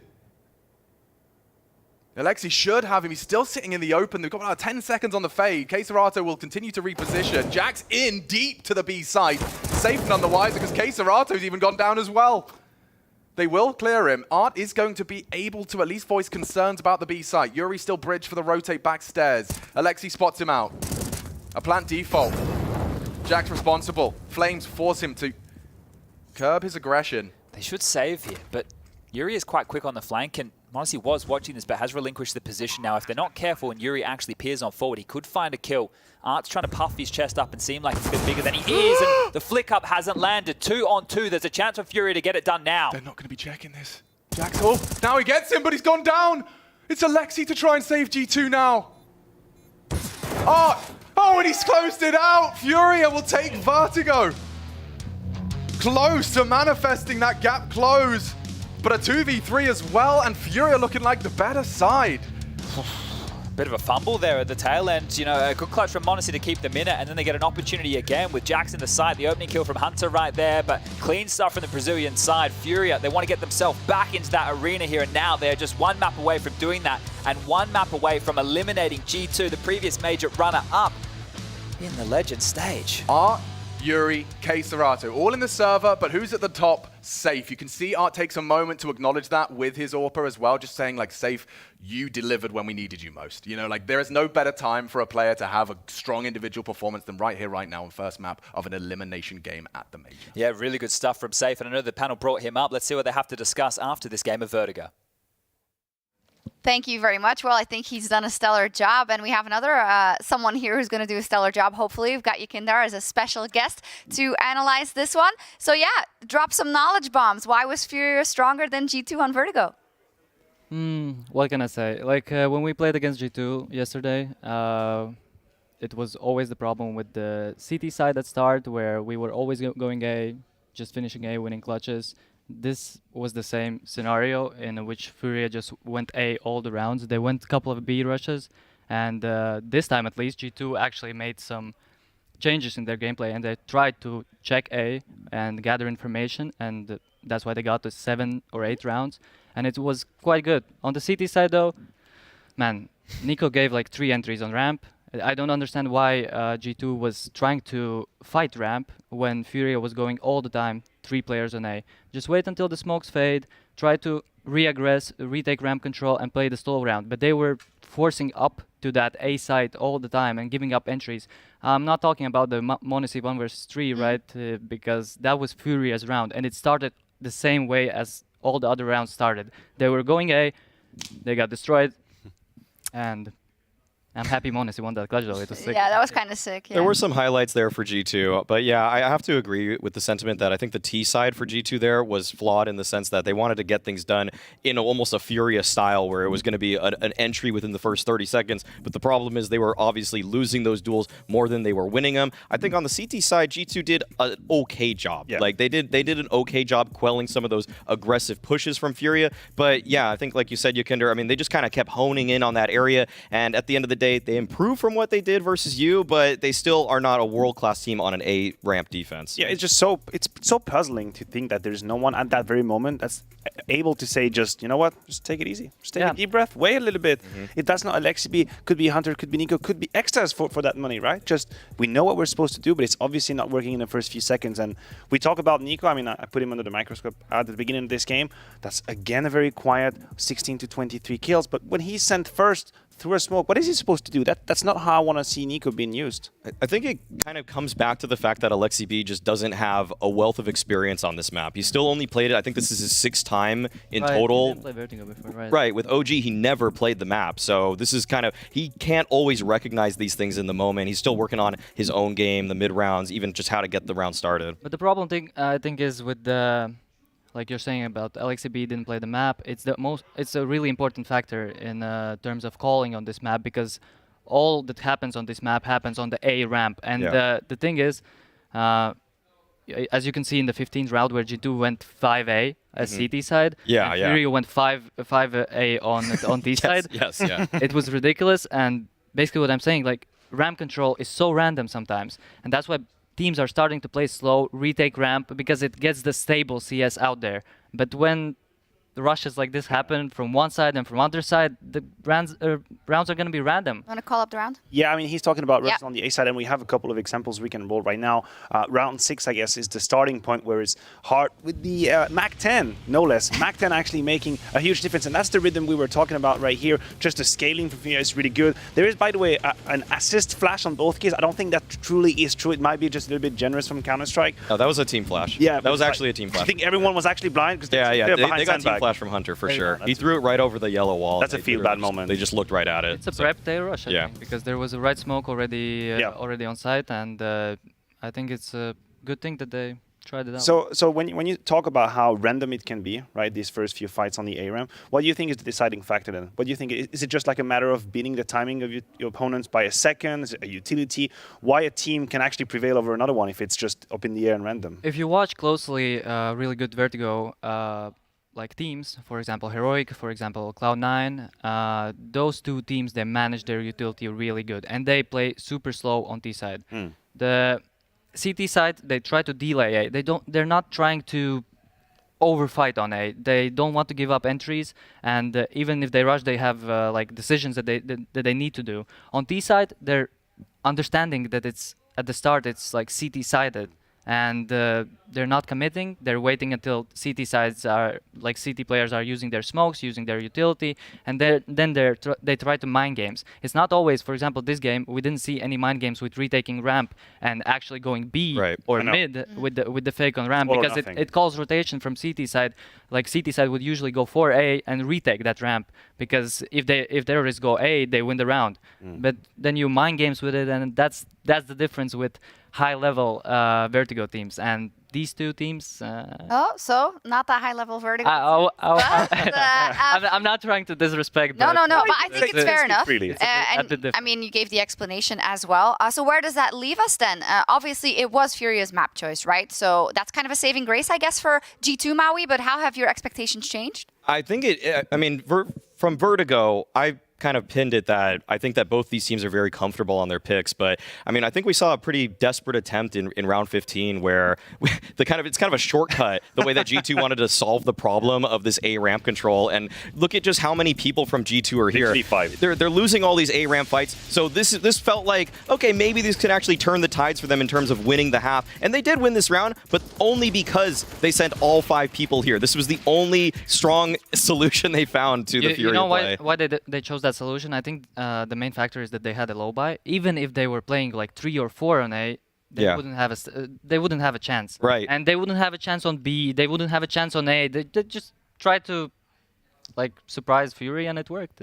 But it's a super nice call. I like it. We're going to go to break in just a second. I just want to make sure we also give kind of Furia their credit as to how they played this. Also kind of, I mean, Art is sometimes just completely crazy, the positions he gets in and the difference he can make. Safe had an amazing game as well, so I think they deserve some credit for that. They do. Safe, I think, bought time for his teammates to wake up. He was one of the first one to be online and activated, and I want to give him props. But what is also crazy about Art quickly is that the man can just start and have absolutely no success. He can get rammed in the face for 15 rounds, and yet he ends up with 21 kills. Like, he has a way back into the game. He didn't give up, stayed true to his style, and of course he gave props with this man right here.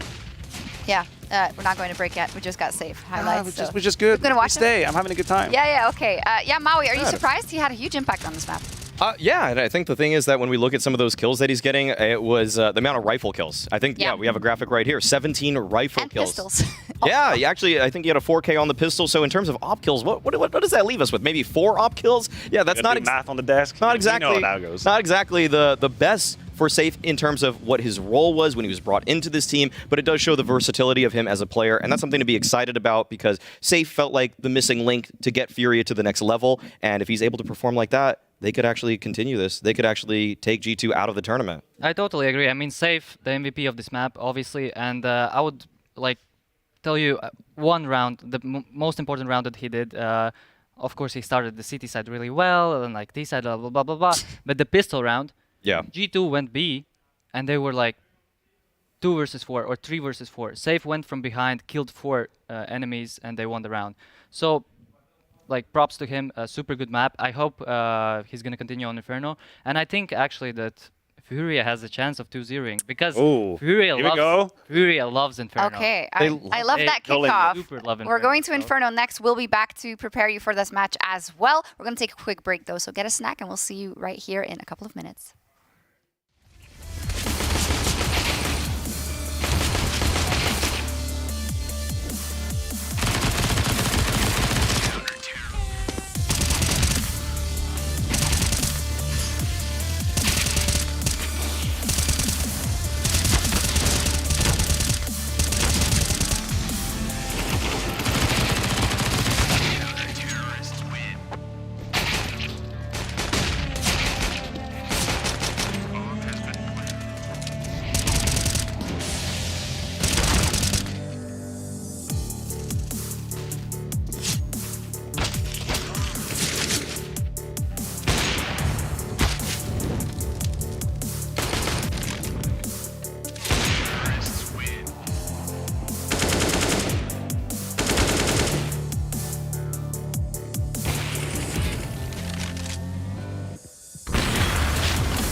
Now that's what we call Major.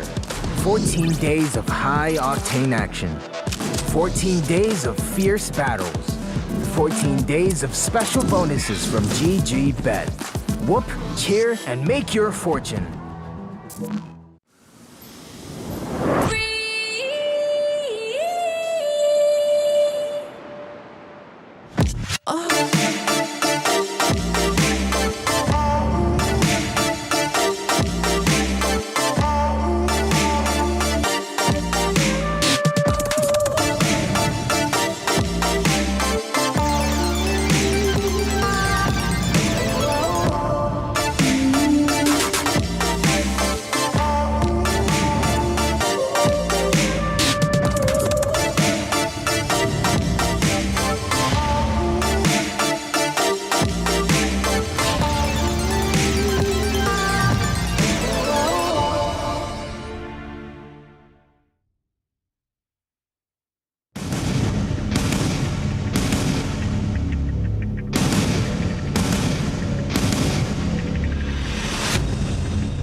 Welcome back, everyone, to the PGL Antwerp Major, where G2 is looking to get back to that final as far as they got in Stockholm. But right now, they need to get past Furia, who won the first map, and we're going to Inferno. I'm going to go to Yekindar first because you said right before the break, I can actually see a 2-0 here for Furia. Why is that? I mean, it's historical that Furia really loves Inferno. I think they have a really great balance of having stars on different sides of the maps. For example, Yuri and Xerato, they are super good on A, while Art and, well, before it was different players. Now Drop and Safe are usually starting 3B, getting banana control, pressuring banana, and that's the most important thing in Inferno. While Xerato and Yuri are able to hold A side as 2. And the thing I want to talk about is that G2 needs to pressure A, so Furia doesn't start 3B all the time. Because if they get pressured super much on banana all rounds, it's going to be Furia's game. But if they are able to start with ST side to pressuring A and then working B as Furia will start 3A because of the pressure on A, then the game plan is going to work. That's basically exactly what happened in the NIP game. A lot of the times, Cerato's playing that rotator spot, and if he can't actually even get back from his help at B early on, they've been leaving Yuri on an island towards pit, and sometimes when NIP was going for those halls pops, it was a 1v4 situation towards A. Yeah. So yeah, you actually need to unlock the map by pressuring that early enough, so I totally agree with the game plan there. Yeah, but G2 does have a 6-map winning streak right now on Inferno. So Mathieu, explain us the win conditions for G2 in order to stay in this one. I still believe we're set for a 3-map series, quite honestly. Historically, last time G2 played Furia, that was 10 rounds on the T side. They definitely know how to unlock the defense, as we're talking about. It's also a much better map for Nico, and we have to give him the credit, and we know how much of a factor he's going to be. Also, just thought about ego, the ego of a star like Nico, who's just been shut down on Vertigo. I think he's got a point to make. And just as much as I agree that the A side can be a key, I also think that sometimes Art overstays his welcome banana. I think if they allow them to play 4-1, Art will just stay at the wall, a little bit too curious sometimes, and you can punish him as much.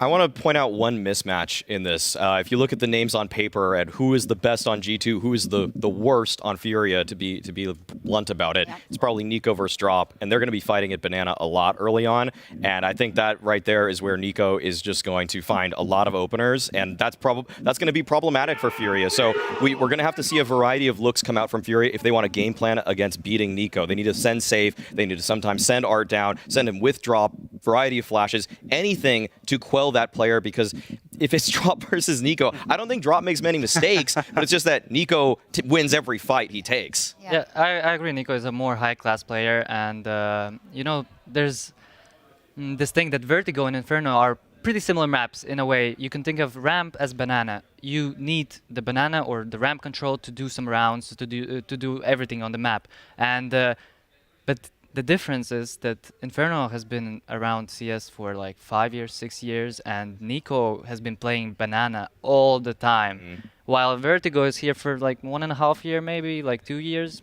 max. And it's a bit easier for it's gonna be a bit easier for Nico to play. Okay, Mathieu, when it comes to kind of the set plays and everything, and I want to say especially the T side coming out of G2, we've been very hot and cold on it. I think on the desk we've seen good ones, but we've seen a couple of lackluster ones, also pistol rounds, lost and whatnot. What is going to be kind of the main key for you to see G2 get ahead in this map? First of all, I think we sometimes are a little bit too harsh on G2's T side. I don't think the numbers paint that picture. I don't believe that G2's T side are so much worse. But I think what we are being a little bit blind of is the individual qualities that structure that T side. We talk about Nico, but we can talk about m0NESY too. Yeah. Like we said about how he is probably one of the best opera creating space, trading. So, of course, Alexibi doesn't really have to call a diamond strategy all the time because he's got pieces that he can maneuver. It's about timing, knowing where and when to send them. I know that G2, but backs to the wall, will have a strategy to use. I know they can do these A-raps and whatnot, but that's not what I'm counting on for G2 to win. I don't think that's a win condition, these specific strategies. Okay, yesterday, of course, played against them in the in a match for elimination, right? How do you, or how much do you think they have the ability to rebound here and win the next two after what you've seen yesterday? You know, I actually agree that people are over-exaggerating about the G2T sides. Yeah. They destroyed us on the Stu-T side and Inferno T side. Okay. And maybe that's just you. Wow, okay. Then we're going to come back. Don't do it like that. But yeah, basically I'm saying that especially on Inferno, and the next map is Ancient.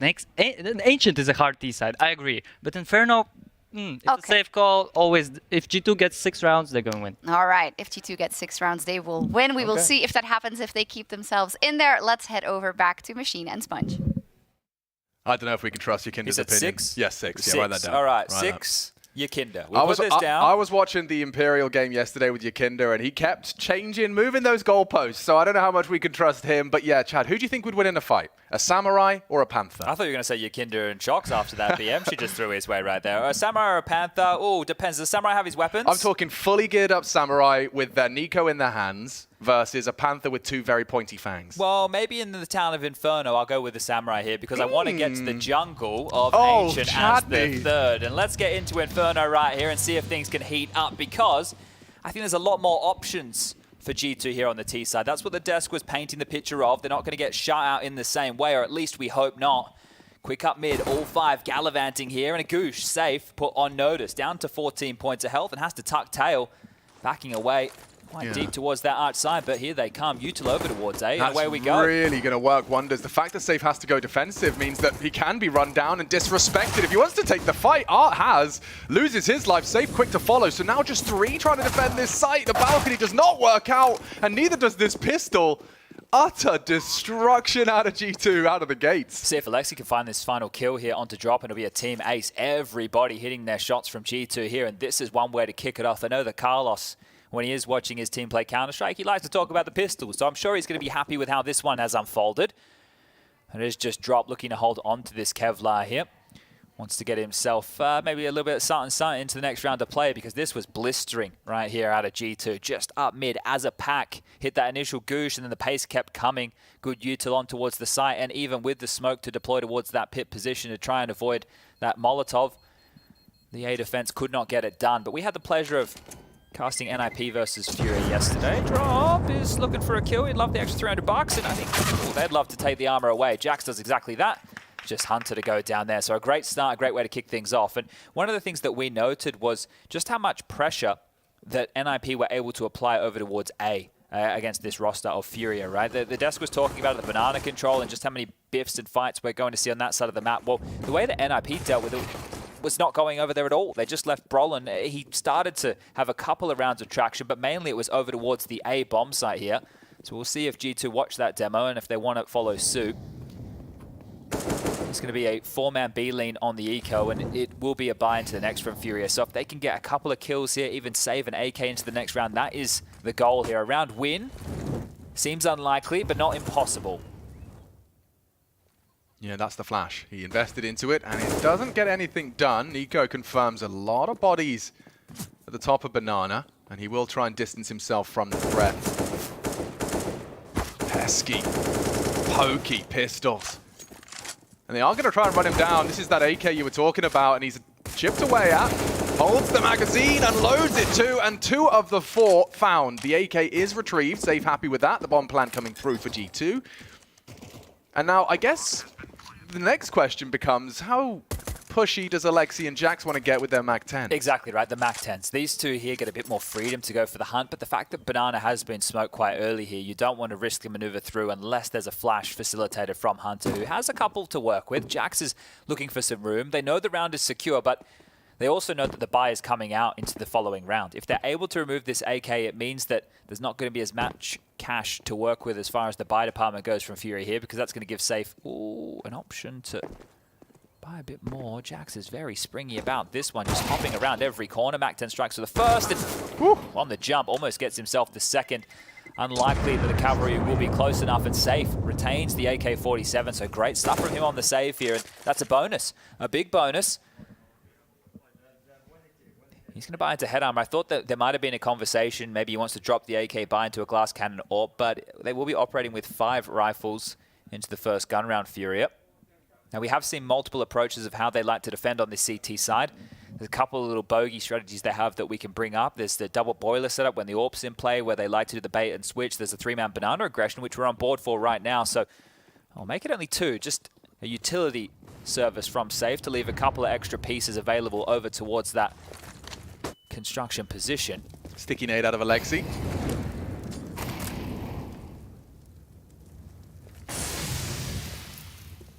And by smoking the mouth, actually draws Keserato closer to the engage. I'm just happy that it's not the Alexi classic 3-man halls pop. I mean, I don't rule it out. We might end up there before this T-half is up. Some leaders do have their signature moves. You can see it looks like they have intent to just play off of this fade. Jax has the flash cocked. Hunter holding middle, so they are just looking to kind of isolate drop. He has support in Keserato. That's the flash, the Molotov, and the hunt is down. Keserato needs another, and Nico meets Alexi B in the grave. m0NESY needs to try and find this back, and drop has done so much damage. Smoke is up. Site is clear. They don't know that. Coffin's occupied in the form of Safe, and a high flash for him to try and get some answers. m0NESY down, lovely, with the bomb loose as well. So Hunter tasked with his first clutch of this game. Oh, chipped up there as well, so they'll know that he has just crossed back over the smoke. And found quickly. See, Yuri did not waste any time on that close from Banana. So great start from Furia. You know, not only did they have that bonus AK, but they use it to good success. Yeah, stubborn stuff over towards Sandbag, and the fact that they're so effective towards that position, that's the real bonus, right? That's the real bonus in that situation for the Brazilian side. You're going to see it here. Keserato coming out to bodyguard his teammate of Drop, who is kind of the honeypot right there. They really want to get that kill. They know he's stranded towards Sandbag, but that sets Keserato up for a couple of kills of his own. G2 already down to a very, very light force. MAC-10, Tech-9, 2 Deagles, and an AK in the hands of Hunter. Defensive utility deployed from G2 just to avoid any aggression. And speaking of aggression, Alexi just gives his life up, looking for a faster play up mid, jumps on into the blinded Ard, and he gets the opening kill. So a really good opportunity for Furia to level the playing field here with a number advantage. Yeah, the outlook leak for G2 now, and they put all of their pennies into this one. It's one thing to stomach the disadvantage of weapons, but the disadvantage of men as well.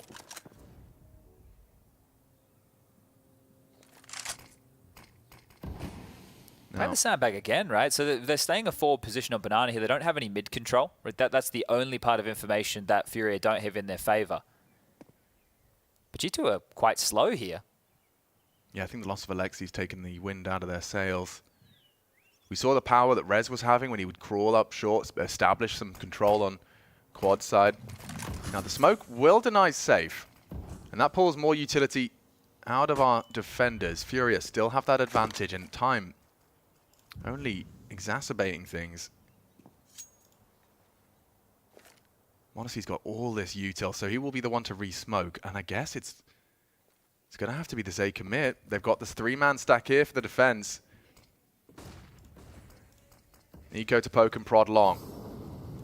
Art forced off. Nico's D good, and Hunter's better. Catches Yuri. Will they clear Art? Hiding in plain sight. A hard clear. m0NESY does reveal the information. Nico's missed his shot, but there's no more bullets. Art trying to finish. Nico just about gets back into the site. Jax should have him. Can't believe he lived as long as he did. But that was the round, really up for debate there. Nico getting away. G2 bomb down, but still KScerato and Drop from either side. The extremities, they come to close, and it's a good find from Jax. He wins his duel. Rifle v SMG, but G2 prevail. That is crazy. What a round to pull off right there. And you think that that kill on Nico should have come through. That would have facilitated a real opportunity to get into this round, but all for naught as G2 are going to snatch one away here. A massive round to pick up. And that was with Alexi giving over his life within the first 15 seconds of the round. So a 4v5 number disadvantage converted from G2 here. Massive stuff. Hunter with 2. One for Nico and Jax, and they get the round across the line. Drop save, sure, but that is going to put Furia on notice early here on this CT side. That is brilliant. And that almost feels similar to the way Vertigo was played. Obviously, Furia played it with a lot more aggression on the round that they won with Mac 10 here, but that is a scorch from Nico. And this one here, you think that Art is going to get another kill from that pit position, just cannot confirm it. And they will force, of course. Yuri, KScerato, and Safe have actually kept a little bit, so I guess it's not really a force, is it? Oh, very hard shot to hit. Safe was just looking for an answer, a little glimpse down mid. Catches hot lead instead. Alexi, oh, he's found Art. Trying something a little audacious, just charging straight through. Drop trying to level the odds. You can see KScerato offering a little bit of a stepping stool. And he is up and over. Fading. Oh, spotted one. They will see it, maybe even eat the flash. Both tucked and blind. Yuri not ready for Jax on short, and so they should have the A site completely locked down. They can just leave one towards Banana, head that bomb over to what it looks and appears to be a very clear A site.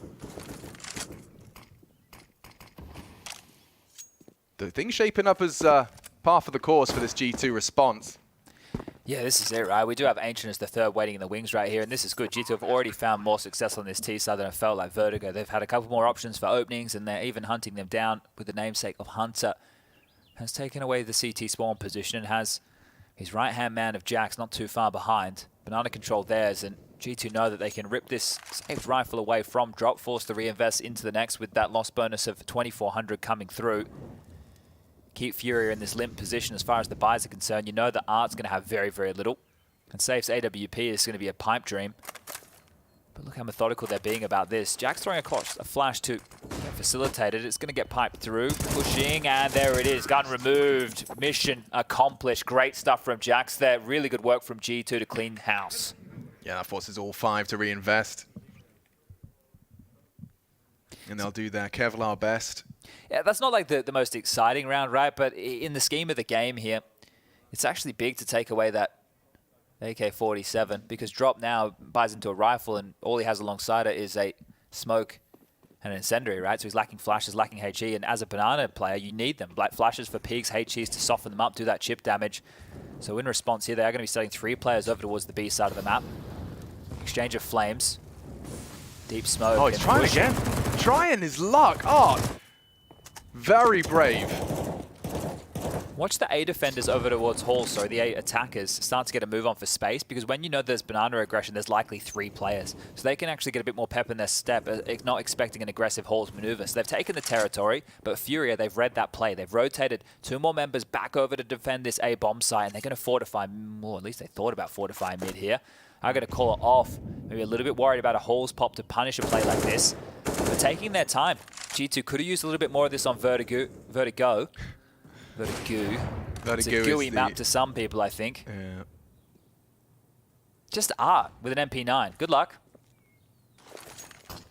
Well-timed smoke. Just as they threw the half-wall flash, he's got himself another 20 seconds off the clock. Oh, back turned. Jax is trying his luck here. Does manage to escape. And Safe reaggressing. So tucked into Boiler. That's going to be a very powerful position if they do try and challenge out mid.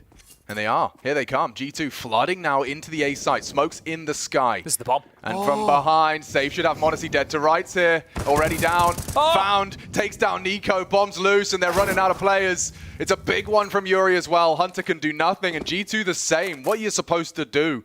With 15 seconds left, the bomb short side. CTs already have done the dirty work and so it will just be retrieval and survival. The name of the game. Furia claw one back. And there is method to the madness. You know, we've seen the likes of Boomich, Art. There are some players that will be very stubborn in their aggressions towards Banana. And there is, though it can sometimes look a little foolish, there is a lot of rewards to be reaped should you pull off the maneuvers like that. Yeah, they read the rotations quite well there. The only real chance for it to fall apart was when Safe pushed in towards Boiler. It cheated a second man back to help the B bomb site, assuming the mid was clear. It wasn't the case, but Safe's position was very powerful because they didn't consider it with how forward Hunter was in Hall. So that right there worked in the favor of Furia when it looked like it probably wasn't going to. So recovered, and Monacy, look at this pace, just jumping straight up. Wanted to consider a peek through the smoke here, but will be denied. Held back. Oh, Jax is not held back. That is a quick one. Safe. Getting a bit cheeky, and he's going to give up his life. Do they want to continue going forward here? G2 have been quite slow on the pace. Yeah, but that is one completely unaccountable opening frag. Through the smoke, Jax just seems to be having one of those games. The thing is, they're taking too long. Furia have completely relinquished control of the B bomb site and have rotated everybody over towards A. If they take a gamble, fortify the site, they'll be here in time, and G2 are going to run into the stack here. Yeah, Hunter might have confirmed a little bit of that with Serato spotted out on site. You'd think your B player, Nico, could take a little bit of space, get some answers for them, holding... Saw something, I think. Yeah, Jax knows. He has the incendiary as well. But Alexi still gets dunked. Off the boost, 2 long side, they scream and squeal. B still wide open. Nico now starting to activate. Monacy needs this, gets it, and survives the questions asked of him by Art. Nico still yet to progress too far with the smoke on B's side. That might force more rotates. The pull flash is quite telling, and the fact that nobody picked behind it right there, Nico might have a good idea that it was one player scrambling to get back towards B. They do have another smoke on Monacy right now that they can deploy towards spawn and make their way into the site. It is just Drop, the only defender of this B bomb site here with 19 seconds left. He can get this done. Drop to disrupt, flashed off, hard clears for G2, and it's Jax, his first victim. 10 seconds, Nico has to find it. Drop, he could be doing it all for Furia, all alone on the side, takes down Monacy, and that's a Drop shutdown. Pulls it out of absolutely nowhere.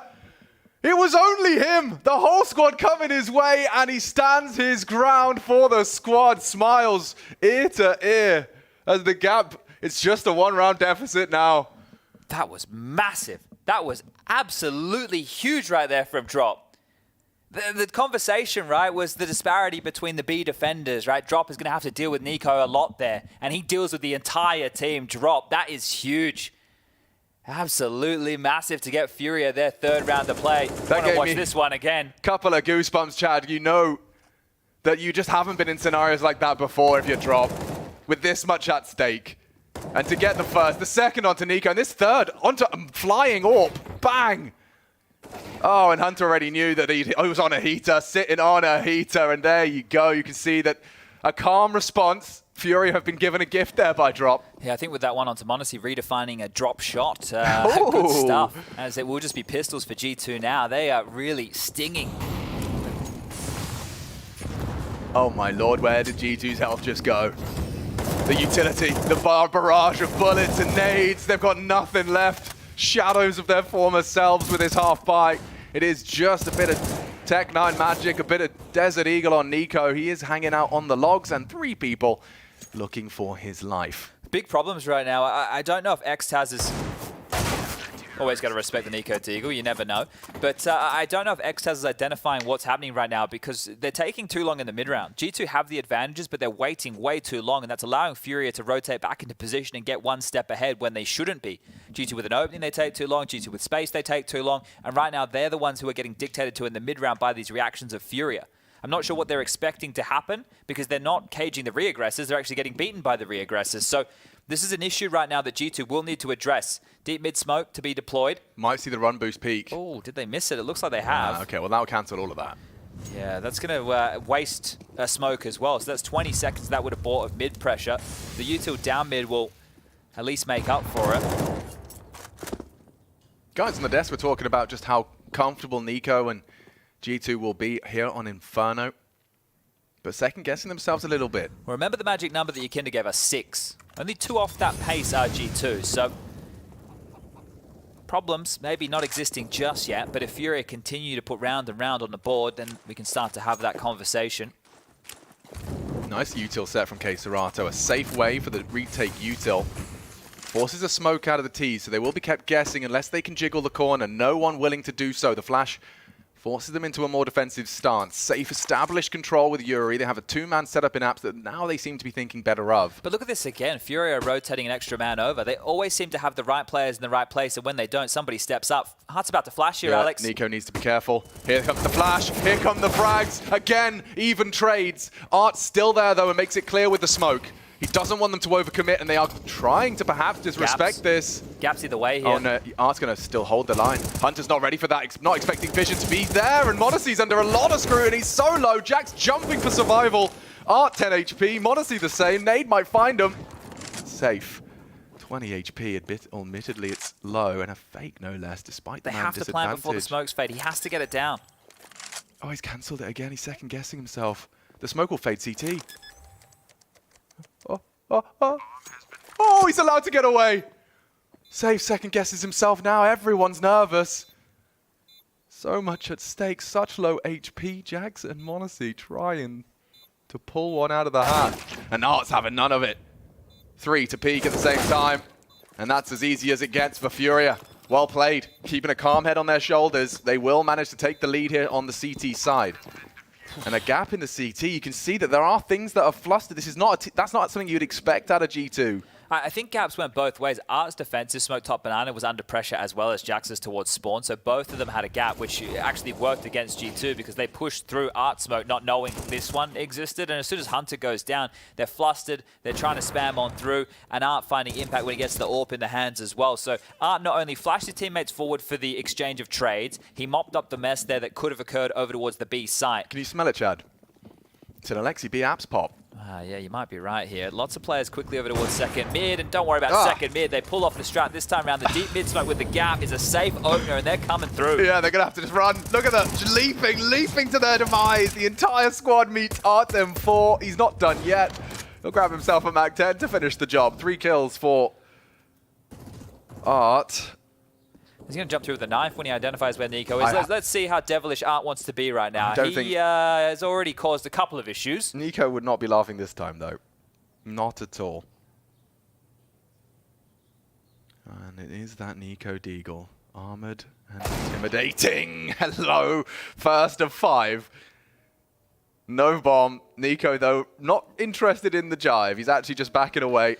I think he's hoping for a reaggress here. The bomb is down top mid, and he will have to go for this, right? He is going to have to try and make another kill or two. So just trying to find a reposition for a new angle in case there's a push down banana. Because now that his position's given up, he is very worried that they just start screeching in and locking him in. But they're just playing the bomb. You can see the position of drop is worrying about CT spawn. He's got the speedway position covered off. This is well highlighted here. So even if Nico was to do an around the world maneuver, he would be covered. So he is just going to have to work his way back up. And this is the thing. You will have to jiggle out a shot of safe or just hit a screamer. And denied by Yuto is going to have to push right now. Yeah, his options have become all but naught. Loud into the apartments. 5 rifles holding the bomb you need. And he definitely would like to die. Would like to take a couple more heads with him. Staring at him and collect it. So, well, they will find 5 consecutive. It's really good for Furia right now. Look at the cash. Look how much money they have to splash. So even if they lose a round, there's enough for an extra buy. Highlighted here is that round streak on the board. 6, 7, 8, 9, and 10 all confirmed, and only 1 plant in those 5 rounds. And we had that conversation with G2 over on Vertigo, right? The tail end of that half, not getting into the sites, not getting the bomb down. It meant that they weren't able to always have the AKs out. I'm surprised not to see a timeout. Well, there it is. A conversation needs to be had because it's probably the time to look, this is the T half in a CT meta. And we've seen teams so far throughout this event take 3 timeouts in the first half just to make sure they get a lot of T rounds. You'd want to do the same. You'd want to confer with Xtaz right here. You have somebody who can offer up solutions in a scenario like this. Use them. Yeah. Right? When you get onto the CT side, that's where the individuals of G2, it doesn't become a question anymore if you can lock down your position. This is where you might need a little bit of advice on how you want to close or maybe even open some of these rounds. They've been able to find the odd opening pick, but it's what they've done in the mid rounds here. They just try to pace change on the pistols and were denied, so probably doubting the pace is the answer here. Look how suffocating this initial CT utility is. You've got questions asked of mid. You've just been conditioned with an AWP peek and frag onto Alexi B with the previous. That they can be occupied. So deep smokes. It does look like they've found answers relatively quickly, but this is off the back of a G2 timeout. Let's see if we can kind of work out as to what the change-up may be. Hunter's going to walk into 2 of them here. Yeah, it's actually a very, very hard duel to win without support. And there's no such thing, so Hunter baits the shot and will go down. Yeah, our observers assumed the same, just took a little longer from Yuri. Up long, though, with space. 2 smokes. If Keserato goes down while Flash Jax pulls the trigger. Back to B, that would be the call. They've just completely relinquished control of the site again. This could be G2 figuring out the mid-round. Nico taking a few more liberties here, taking some space. This is great. Nico needs to make a play like this, and he's going to confirm site clear. The fact that nobody is picking this angle means nobody is home. Come on in, boys. B is all ours. Yeah, and the rotate from drop, you can see he's going to throw some util, starts to maneuver back. And the smoke, the sound, the headshot from Nico should signal a sight for G2. But oh no, the bomb! It's wide open and it's in the scope of art. They have to use util. What? A molly won't do it. They don't have a smoke. The death of m0NESY. Nico's found it. A recovery, a resuscitation for G2. It nearly got very, very awkward. But I think they've done enough now.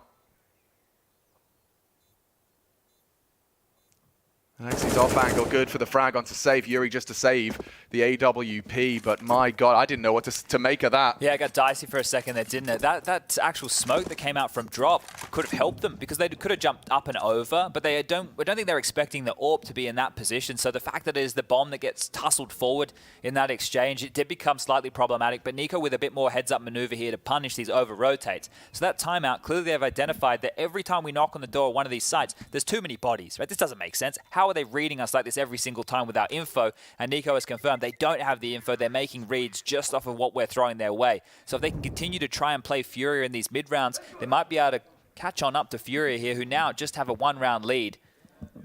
They have saved that AWP, and it has been tossed across to Ard, and we might see double AWPs brought on out again, as Safe has equipped one as well. So the slow approach of G2 could be really punished by these AWPs, and what that will allow as well for Furia is to hold on to their utility for a little bit longer. They don't have to deploy as much early if the AWPs post up on lines aggressively here. These are seasoned vets, though. Likely a conversation to be aware and wary that there could be a second Zoom banger in play. So many flames. I think that's 3 or 4 Molotovs used in Banana right there. Nico will get the space. Does cop a nade for his troubles, down to 45. Unconfirmed damages. They do leave Art posted with that AWP to cheat over a 4th man towards A. So they've got full mid control. This is the info that Furia are looking to retain. And G2 are taking their time. Not as much of a threat for Hunter this time in the apartments. Be allowed to stretch his legs. I'd just be so scared of going towards A. Like, Yuri in pit is an absolute beast. This guy lights up the scoreboard every time they come his way. Alexi, the util king, tasked with deploying multiple smokes, one over towards the long side to try and bait out a response, and it has drawn them forward. There's 4 of them here, Alex. I don't know how G2 break through. Seems like the double pump is coming.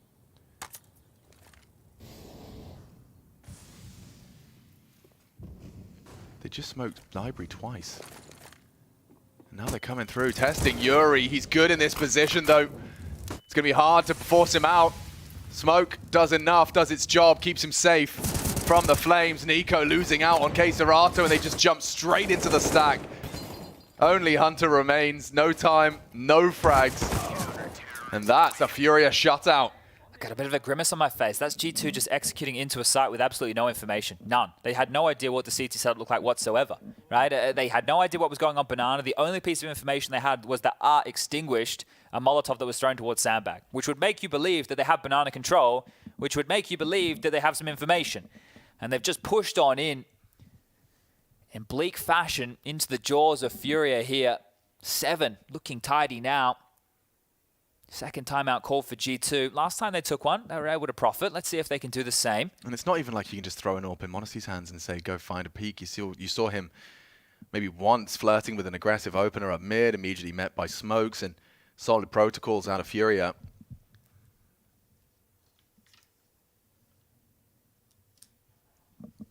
This is crunch time, though. Map 2 of a 2-2 affair. Winner stays on and secures the playoffs of the Major here in 2022. Live from Antwerp. We'll be going to the Sport Palace. It's actually just around the corner now. Last few teams to be eliminated and secure their spots respectively. And here's the contest of Banana. Alexi with this close half-wall smoke. You can see the responses, nades and flames. He's burnt down, heavy damage inflicted, unconfirmed. But Alexi's taken matters into his own hands, and that nade has got his name sharpied all over it. Even a spam through the wall of the AWP could be destined for Alexi's body right now, and I think he knows better to hang around. Has just pivoted on back passively, but G2, it's curious with this pace. They're not threatening anywhere on the map. Like, Furia aren't under pressure. It means that they can hold on to the util. They're not worried about anything. All of these rounds have felt relatively late.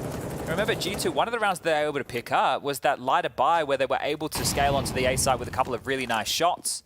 So far with these approaches without information, I think they're hoping that Furia over-rotate. Who's going to... Molly's coming his way, will extinguish. Yeah, but he's surely got one here. No, denied. An opening kill found for G2, but that time you keep talking about, they are really hoping that they'll be able to pull off the commit late.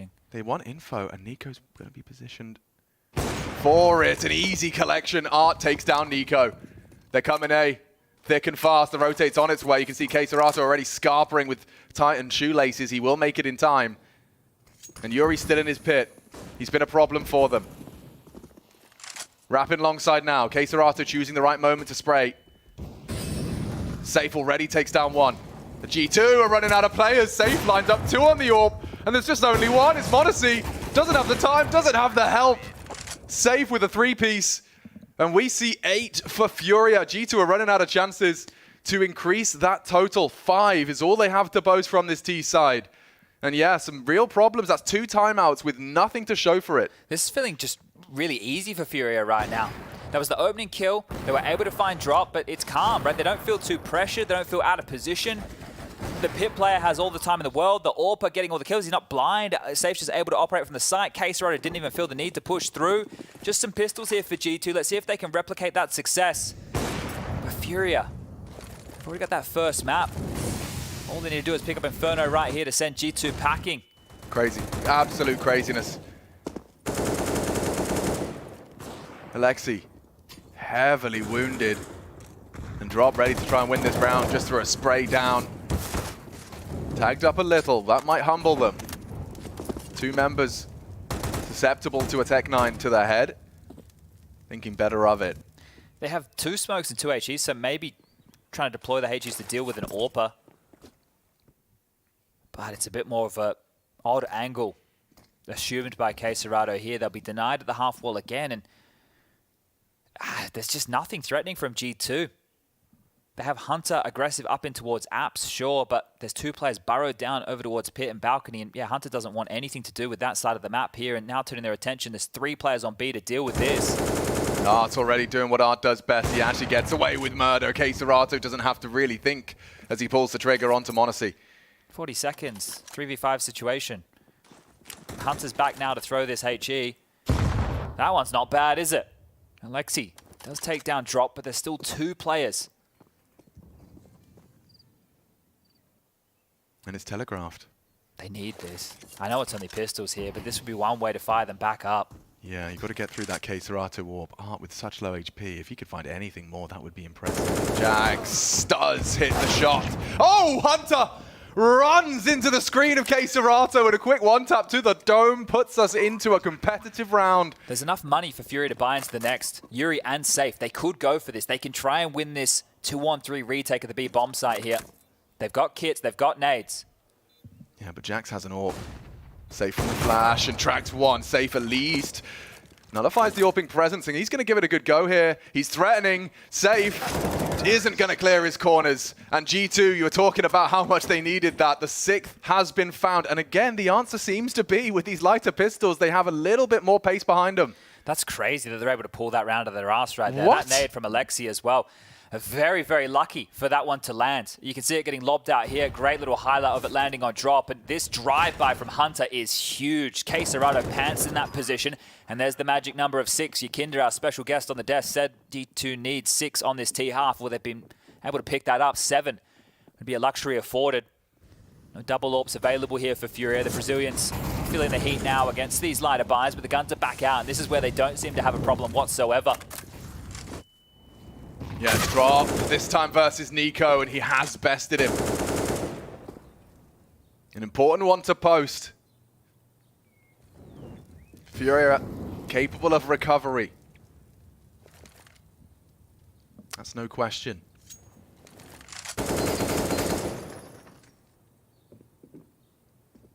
They've pretty consistently had their finger on the pulse of these stacks, putting their CT pieces in the right place. G2 unable to really pull them around the map and save. Ooh, warded off by the flash. Oh, I think he heard the boost. There was a lot of talking from Jax there, and Hunter spams Yuri down. Good info coming through for G2 now. 3-on-5 situation to close this one down, and just a one-round lead is all Furia will have going into the second half. Hunter might have them both here if he does choose to advance on balcony. Okay, Serato's barrel. Gives him up, and he will go down to Hunter. A big frag to confirm. The G2 could be ending on a high here.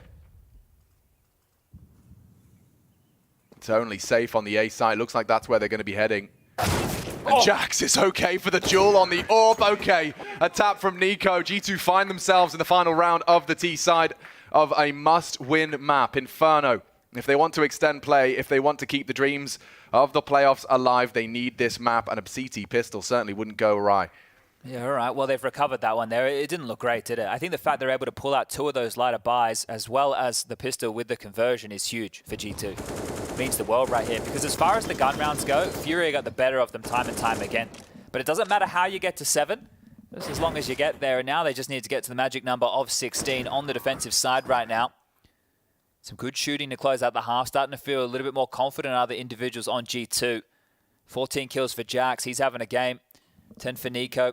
7 for Hunter, 6 for m0NESY, and 4 for Alexi B. On the other side of things, Art with 11, 10 for Drop, and 9 apiece for the other 3. And this is where the tune might change. Furia, they'd love to get a pistol of their own right here. Big chunky utility, couple smokes, couple flashes of molly as they do have a bit of pep in their step towards Banana. Oh, it's so aggressive. m0NESY. Oh, deleted. Only Nico now trying to tap ahead. They're too evasive, and Safe gets it. Good nade perhaps to Chip. No, evaded nicely. See, Art only takes a little bit of damage, and all onto Exi now as they leap in. And that P2K gets nothing done. These Safe pistol rounds, again with multi-kill for him. First Vertigo, and now Furia ready to go. 4 on 2. Horrible scenario for Jax and Hunter to overcome. A Julie and a USP. Furia have done a lot of the hard work already. Jax trying his luck. He'll try and peek in unison. Gotta get quicker here. Gotta Make go it quicker. impossible. Yeah, they'll get their util out, but there's just no problem. No time. Jax does hit another cracker. Hunter with another, but the time is on Art's side. Just has to dance around the pillar. And sure, you've killed everyone, but Hunter has to retreat with his head held low. As Furia go up to 9. Okay, well, a couple of nice shots from Jax here. He continues to hit some really, really crispy ones right there on the USP. Up to 9, 1 away from double digits, and this is where some big questions have to be asked and answered from G2. Do they want to force bind a situation like this? m0NESY steps on out to try and whir into action with those Julies, but he gets immediately deleted by Yuri there, and that's when Safe starts to do some of his best work. Really nice shots from Jax here as we just get a quick little highlight package of the pistol, but it's a little too late there. For Hunter, as they are going to force m0NESY into the scout. 3 MP9s, a 5.7 up against a couple of rifles. There's a real aggression. Yeah, there's so many bodies. This could go one of 2 ways. Safe with an AK still holds fast. And the T's kind of sent to second mid. This is a weird state of play now. 2 of them are very low. Okay, Yeah. so Safe. Look how peppered up they are here. 19 and 3 points of health respectively. I mean, that's essentially an AWP now for m0NESY. If he can find the right opponents. Just more nimble, more dynamic. And G2 having a conversation of their own. You can see they actually rotate off. They're going to gamble.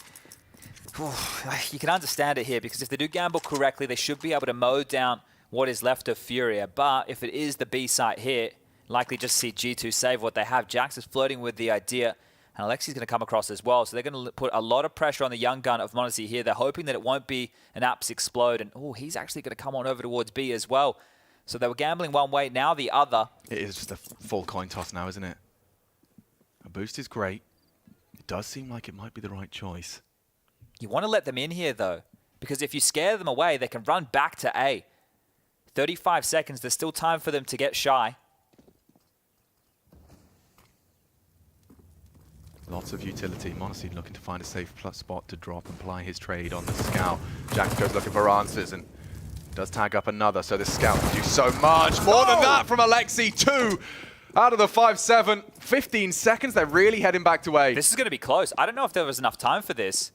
This is going to be very, very close here from Drop. I don't think he has enough time. No, you're right, Chad. He's a second shy. Does he get it in? Does he get it in? Oh, rounds on. Wow.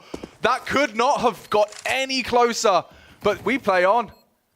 They do manage to get the bomb down. Now advantage changing hands. Safe's coming for Jax. An easy headshot, and G2 have fumbled. Rumbled by Furia. They're both low. m0NESY can get this one done. The bomb halfway tick, but he will have to get a move on. If he wants to win this, he has to go fast. They're both in the site, and he's going to call it off. Time against G2 in multiple facets of a round like this. I cannot believe that Drop was able to get that bomb down. What was it, 11 or 12 as he's leaving the mouth of Banana? That is crazy. He definitely... That is crazy. He's got his running shoes on. I can't believe that he had time for that. Nuts. As long as it still reads 4 as you click, it can go down. Oh, any foot fault in that, right? If he like edged against a wall or didn't jump and start planning as shallow as he did on that site, that is crazy. Drop, bailing them out of a red face right there, setting them up with 10 rounds, just 6 away for Furia now to lock themselves into that arena. Oh, Chad. Chad, it might actually be starting to become a very, very cruel second half for G2. That was their second round force.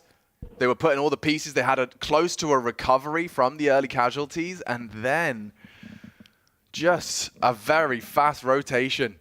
I mean, really comes down to the minutiae there. I think that was probably half a second determining whether or not that was a G2 round, and Furia managed to pull it off. Well, they have this Galil, right? m0NESY's kept that. The Julie is now in the hands of Hunter. He's got a smoke. Well, let's make 5 smokes in total here. So G2, if they can block some of these choke points and allow this Galil of m0NESY to work, then there is a chance to be threatening, but it doesn't look good. The buy around it is not great. Just 2 USPs, a 5-7, and a pair of Julies. Doesn't sound like a winning recipe. They've allowed the Galil to play over towards A. So what would be perfect right now for G2 is for m0NESY to find a kill. Right? If he can find a kill and send them packing quickly over towards B, in towards the stack, that would be the best option. They've denied half wall at Banana, so that's going to send Furia looking to see at least what's over towards A.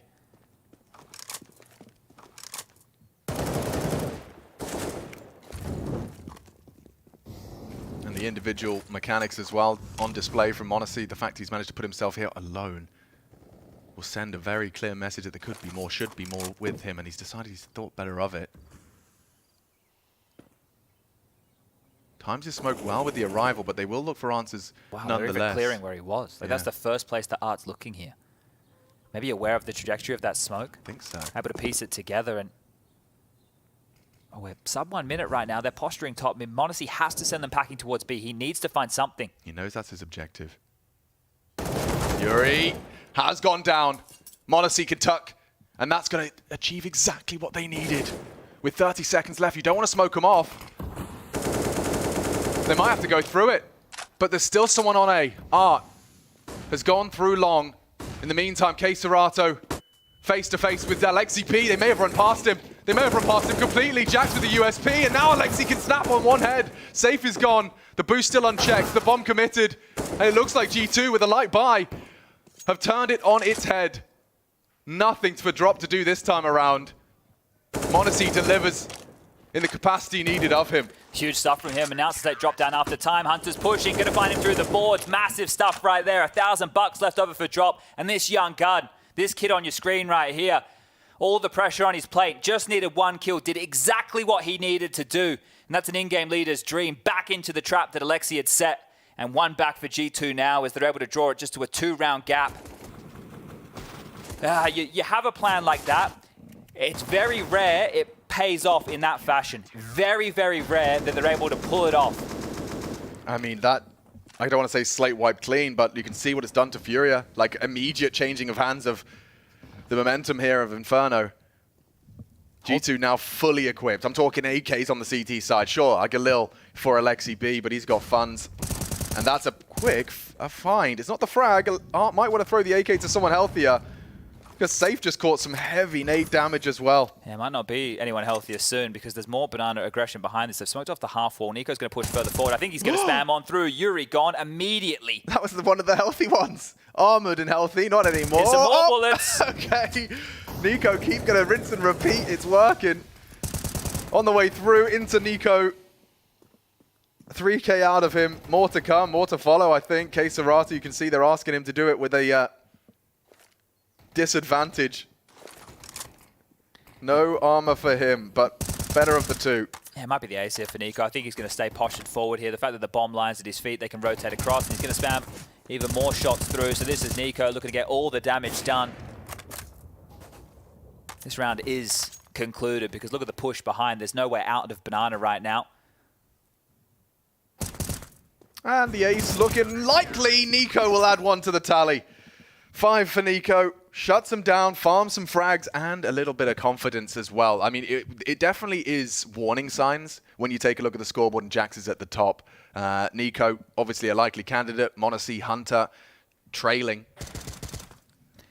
This isn't necessarily the flashiest of aces, right? Because of just how the fashion of these kills coming on through the smoke and then running on through desperately here and all one at a time. It's not the type of ace that you get yourself a little frag movie made about, but it is a huge round because look, Furia force bought in and now they're just down to pistols here.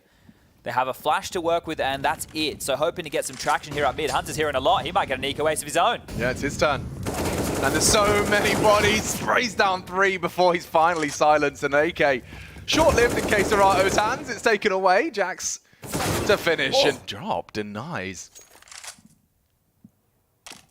You've already had a magical moment, Drop. Two magical moments. The defensive B, of course, as well as his charge with the bomb. And I mean, objective here. If anyone does give him a way into this A site, goes looking for answers as he cuts noise. We'll see how restrained this G2 setup is. It's Nico and Monacy responsible, and they're going to play it conservative and safe. In this type of a situation, you don't want to give over any more kills either. It's on the CT side. You want to start building a bank here. So just play for some info. As soon as you spot him, allow your teammates to come on over so you can wombo combo and close out the kill. The last thing you want to do is commit to a fight and die. If you give up a site, you give up the plant, you give him a way in. And sure, 25 HP, 40 seconds on the clock. It is seeming extremely unlikely, but any more damage that Drop can find here is great. They already have 2 kills in a full Glock round. The only thing I invested in was a $200 flashbang and got 2 kills out of it. That's pretty good efficiency. I think what's also good is, you know, you highlight the hero moments Drop has had, but Safe on Virgo was at the top of the table. It's the fact that these boys, in the presence of the greatness that is K-Serata, Art, and Yuri, are pulling their weight. With so much at stake. He's going to save hold and keep hold of that AK-47. Yeah, it makes sense. Like, he doesn't necessarily need the loss bonus because he can invest into the armor with the 2.5k he has residual now. Just, you know, would love to see him get another kill or two because he's got some flashy aim to his Drop. He's up to 15 kills here. Keeps a couple of members of G2 humble, but we are going to tie things up at 10-10. Third timeout call for Furia now. Discussion to be had about the approach into this next gun round because they know that the AWP is out for Monacy. They know that the buy is in full force for G2. And taking a look down the line here, Drop glances on over to the in-game leader, waiting for his marching orders. He's already invested completely behind this, but this was the mow down top mid from Hunter here. Easy stuff, right? Very easy stuff against these Glocks. It's everybody's favorite type of kills. But the game is about to heat up going forward. The head-to-head between Jax and Drop. Two of the more supportive elements of both of these teams. And a bit of a spectrum there of the H range. Jax is one of these elder statesmen.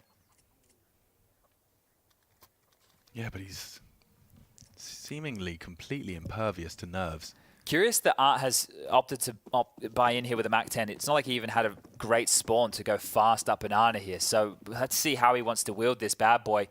There's no head armor on Jax or Hunter. The other 3 are equipped. Orb heard. Monacy fires a shot down mid. Hunter with another glance, nothing to report. They are into the apartments, and it seems that the Imperial squad are going to have some speed to this. Jax is a little bit worried. The fact that he's dropping that incendiary that early, he feels pressured right now. So Jax is worried about something quick coming his way. And he should be worried. He's the only one right now over towards Pit.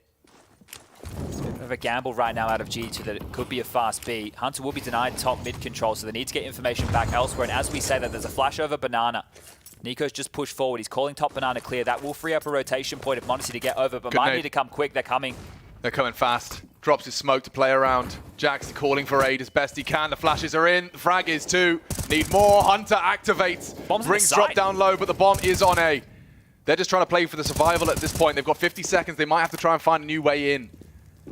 Top mid is all they have to boast, and G2 have had time to get all their pieces in order. A 4-1 division of defensive resources. Just the one sniffing out B is Nico. Monacy responsible for a lot here. He has the apartments, or had, past 10s, repositioning now. Lurk smoke. Jack still in pit, confirmed. No nades. It has to just be some incredible jewels here out of Furia if they want to come through. Jiggled out. Nice find. Jax is doing so much work for G2 right now. 19 seconds. They have the bomb. And they have the shot. Just like that, G2 have a spotless defense. Not a single point of damage inflicted by Furia. Full investment was made, and G2 will take the lead. And force Furia back down to one of these situations where they might just have to half buy here. Lost bonus is going to be maxed on out at 3,400 into the next. But this is similar to what happened to G2. You know, I think that there was a little bit more pace behind Furia, but they knock on the door and nobody answers. And when they get denied like that, it doesn't feel like there's a plan B. They put so much into just trying to hit that site, and as soon as they get stalled out, they can't move forward, they can't move back, they wait, and then those kills just come one at a time. Easy for G2 now, as Art goes for a hero AK, the rest into some pistols. Boosting on the half wall. Art's burning here, and just going to go down to Nico. He's got the second onto Yuri there. That was flashy. Yeah, maybe even accidental. Just knocked both of them down. And I guess the Mag 10 of the previous leads to a hero AK, which leads to naught for now.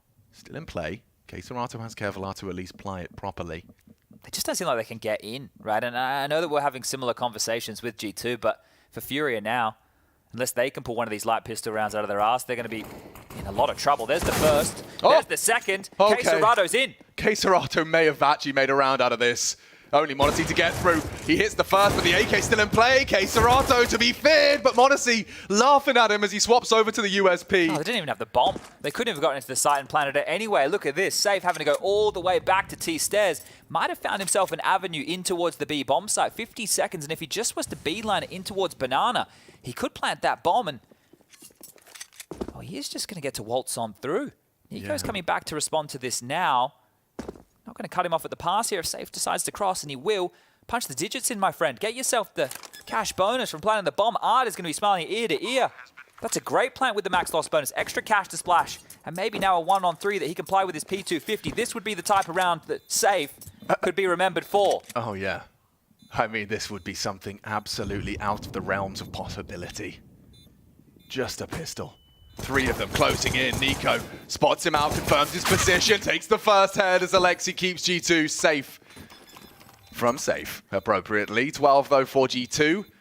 A bomb plant, you're right, licking his lips. You can see that is going to put them flush for cash. No dreamier setup than a 6K in the bank account. Yeah, and Art for more ways than one, because he went for a hero AK there. If they didn't plant, he wouldn't have had a buy, which would be an AK into this round. He's actually going to go with the Galil instead of the AK, and Monacy made sure this didn't get out of control, right? Because if he went down in this situation, even though they didn't have the bomb, G2 had massive problems. And just as we were talking about the fact that Furia didn't seem like they could get into rounds in the same way that G2 did, Serrano pulls off that to remind us who he is. 4 rounds now for G2 to level things up in the 1-1 column. Yeah, 3 lean B early. Let's see how Furia handle this. You can see the war of attrition that Banana typically is. Smokes, extinguish, fights, and whoa, Nico does catch Art in the middle of the air, but that's not going to stop Serato. In fact, he wants to go forward on this, and he'll take them both down! Flattens the B defense. May not be expecting Hunter, and he isn't. The trigger discipline. I can't believe he's doing this. He's let Serato go. He's let him go. They assume it's clear in denial of the bomb with a single tap to the side of their head. Hunter has to do a lot more. Links over to Emo. Knows one went construction. Both arriving. Banana, his teammate Will late too. Molotov, but he still missed his shot, so now a 1 versus 3 established and Jax is called upon. Took a heavy lick there, 60 damage dealt. Recover, so nice belt of util. Kit included. Thinking it through now. Well, Molotov to isolate. Reposition from Serato. Smoke denies him again. It's Yuri versus Jax first. Loud about his cross. Makes no secret of this. Trying to keep them guessing, and Yuri strikes for the headshot. Hunter trying something rather naughty. Doesn't manage to pay off. What a massive round from Queserato. Back to back with the AK-47 just blowing off heads. And this one was huge. That was absolutely massive. The two defenders here, they thought they'd already dealt with the aggression, but Queserato comes through, takes down Nico and Alexi, and then they push on through and deal with Hunter. Sure, he's the sleeper cell. They weren't expecting him there, but they deal with him all the same. And Furia are back in play. Big problems. If Queserato's hitting shots like that, let's not forget he's done it twice now. Up mid, up B. m0NESY not having any of the funny business. Art down before he can even get to the mouth of Banana. And Hunter, seemingly a bit aggressive, well places the flames. Here's the burn, extinguish as well. So lots of bodies charging into Jax. He's dropped his smoke and already sprays, but does not find the frag. Big from m0NESY, should go down. This is the flank out of Hunter, needs both. It's only dropped now on 28. G2 have handled it. Drop another opportunity. Knows where Alexi's coming from, and a Molotov puts him up and over. From the apartments, Nico will arrive. And he's ready.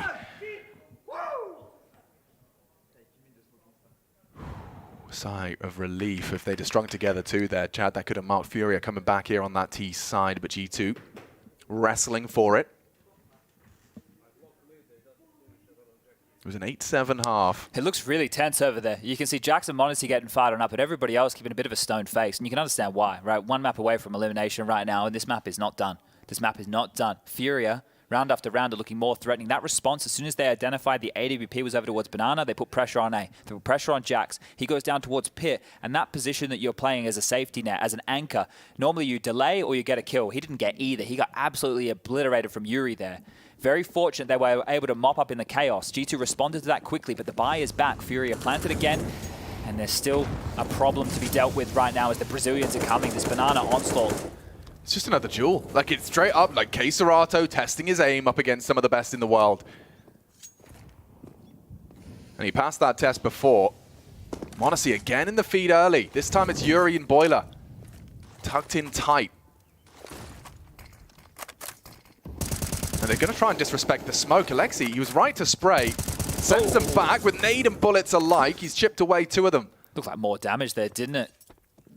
Well, Hunter, by taking control of this window room, calls it clear. They know it's B. They can rotate a third man over. m0NESY with the AWP, but is he here in time? Oh, Nico's going to throw the divider smoke. Alexi lives at the back of the site as well. It's Art to come clearing. Shadow does go down. Only 3 for Furia. G2. In hot pursuit of 14, and from behind, Hunter's there as well. Another flank out of him.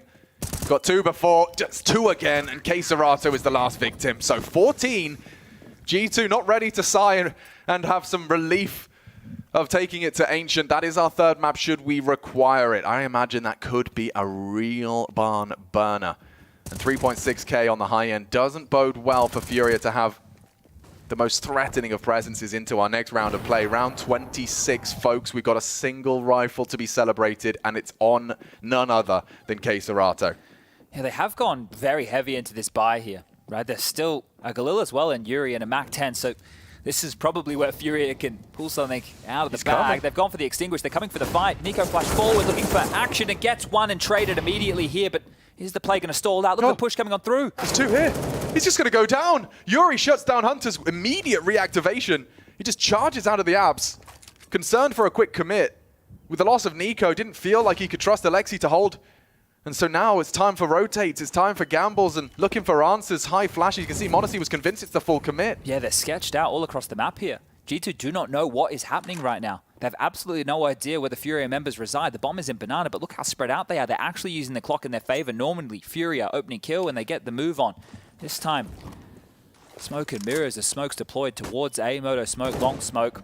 That is going to force this player of m0NESY to play ahead in towards the site, and it's drawn the full rotation away from B. The number advantage working wonders right now for Furia. Alexi's been told, stay there, stay put. And safe is across. Spotted the bomb. The rotation can come over now. He needs to get into the site. Construction priority number 1. m0NESY for the retake as well. It's an orb, not ideal. 3 have full banana. There's no flank this time. We've still got Jax on A. There's a lot of utility here. If he smokes off banana, I know they don't know how many players in the site, but it will be perfect. It means they could try to isolate the fight on towards safe here, but as time is trickling on down, it looks like they're calling the save. G2 don't want anything to do with this. And all that took was the Hunter push, getting punished by Yuri's Galil, and it's a round back for Furia. G2, that you can see how skittish they are, how under pressure they feel, the fact that they're willing to push at a moment's notice. Alexi B will get a kill, he will get away. But that almost feels like a bit of a freebie for Furia there. Didn't have to work very hard for that one at all. Well played in the mid-round. Find the gap, thread the needle, plant the bomb, get it done. And this one not done yet. It's not a necessity to contest for that early fight in banana, is it? Not in that same fashion here, but Nico has been having a lot of success. We've been seeing him dealing with the half-wall boost when they flash forward, traditionally finding that first fight. So you can understand why he's confident to go for it there, but even with that, it's the push from Hunter. Now, I guess they're feeling a lot of pressure on B. You're not going to put all of it on him. He's trying to respond to that early death, but there wasn't a whole lot behind it. It was just loss of one player. Hunter takes a risk, gets caught out of position and goes down. And that's great that Furia can punish a risk like that. They are keeping the pressure up, and that has been name of the game for Furia throughout, pressure.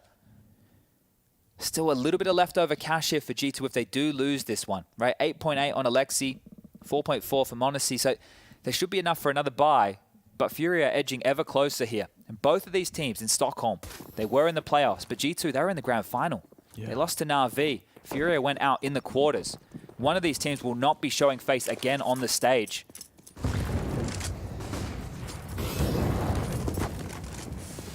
G2 have been chasing greatness. As an organization, they were unhappy with being seen as a top 8 contender. And there was a lot of teams that changed roster to try and hunt down Na'Vi and just how potent they were. And some of them, they have landed on their ass. A few teams who made those roster changes are not going to be in the playoffs, and G2 might become one of those names. More passive start for the B defense pairing.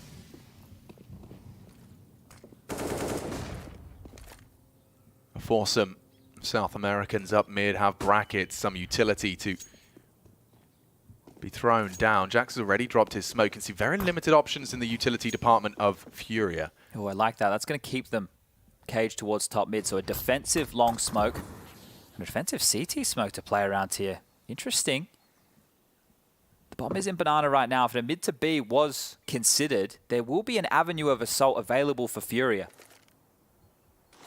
Good timing on the incendiary as well. So they're going to have about 30 seconds, and they are actually wrapping through CT. Who's going to address this? It's actually Alexi B's job. Needs this duel, gets it, but goes down. And now they can pincer in. Only m0NESY. So much pressure. 4 barreling towards his location. Smoked off, a hard shot. He's running out of options now as the Flames fill the floor. He's gone down, and it should be a safe plant. There's only 2 remaining from G2. Or this will become a 1-round game. Hunter and Jax for the retake. Incendiary would be perfect on to drop.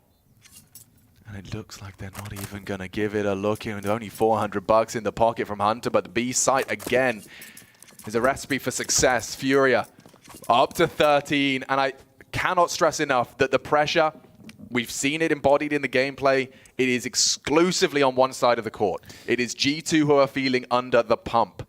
And the pressure, the reality, that if that reads 16 to Furia, their adventures at the Antwerp Major end in the group stage.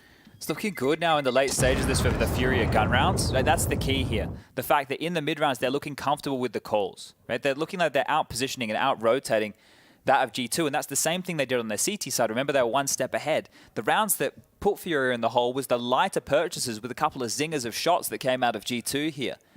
And this is the thing, when they're taking the heads-up duels early and they're winning them in banana, they're converting those rounds. But when they're not converting those frags, you can see them in a bit of hot water here. This was a completely different look coming out of Furia. They didn't concede a death until the late stages. They even found the gap of the mid to B. So they completely know how to stifle what G2 are throwing their way.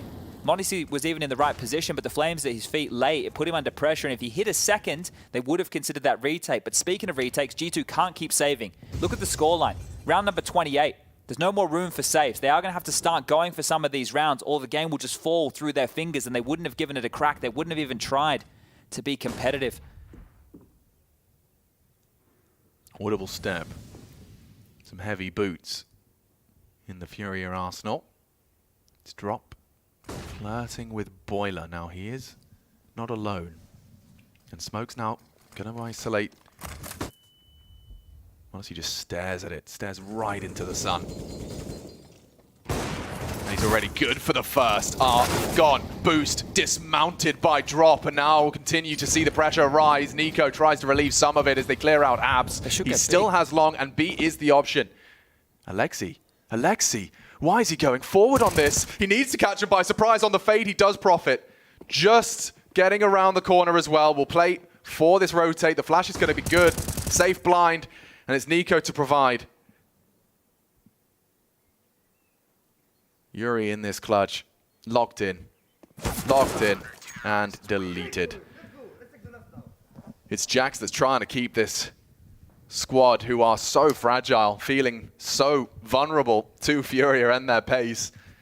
But only one round is all they require, and it's just Ancient best of one. The pressure embodied by the facial expressions. You can see the last timeout call. This is Furia thinking it through. Yuri as well, already visualizing that third map, which could be required. This is the crazy thing, right? The third map, Furia decided to take it to Ancient. They had the last ban, right? They were the ones who opted to go to the battlefield of Ancient here, which means that G2 get the start on the CT side. They get the start on the more potent side of Ancient. We know how strong some teams can be. You get the pistol, you get the first gun round conversion, you can start to slather on the rounds. And if G2 can get some momentum going in their favor on the CT side of Ancient, they can look to shut out Furia here, who have battled hard. Another close map, a 15-13 scoreline right now. Furia aren't done, and guess what? Art has bought into an AWP here, so let's see if he can be the can opener right now for the Brazilian side. Let's see where he takes it. I'm very intrigued if they want to just keep pressuring and punishing this B play. Nico and Alexi have been this pairing. Hunter will actually look to contest the bedroom position, or at least show presence there. Furia dispatch Drop for a slow clear of the same.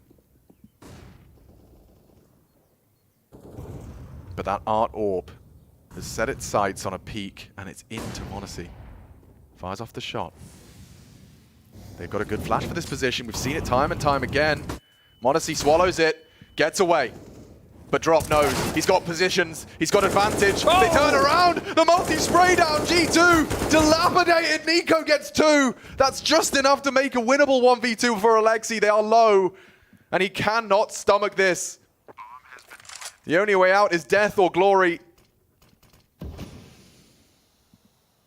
A nade and a smoke to his name. Alexi B.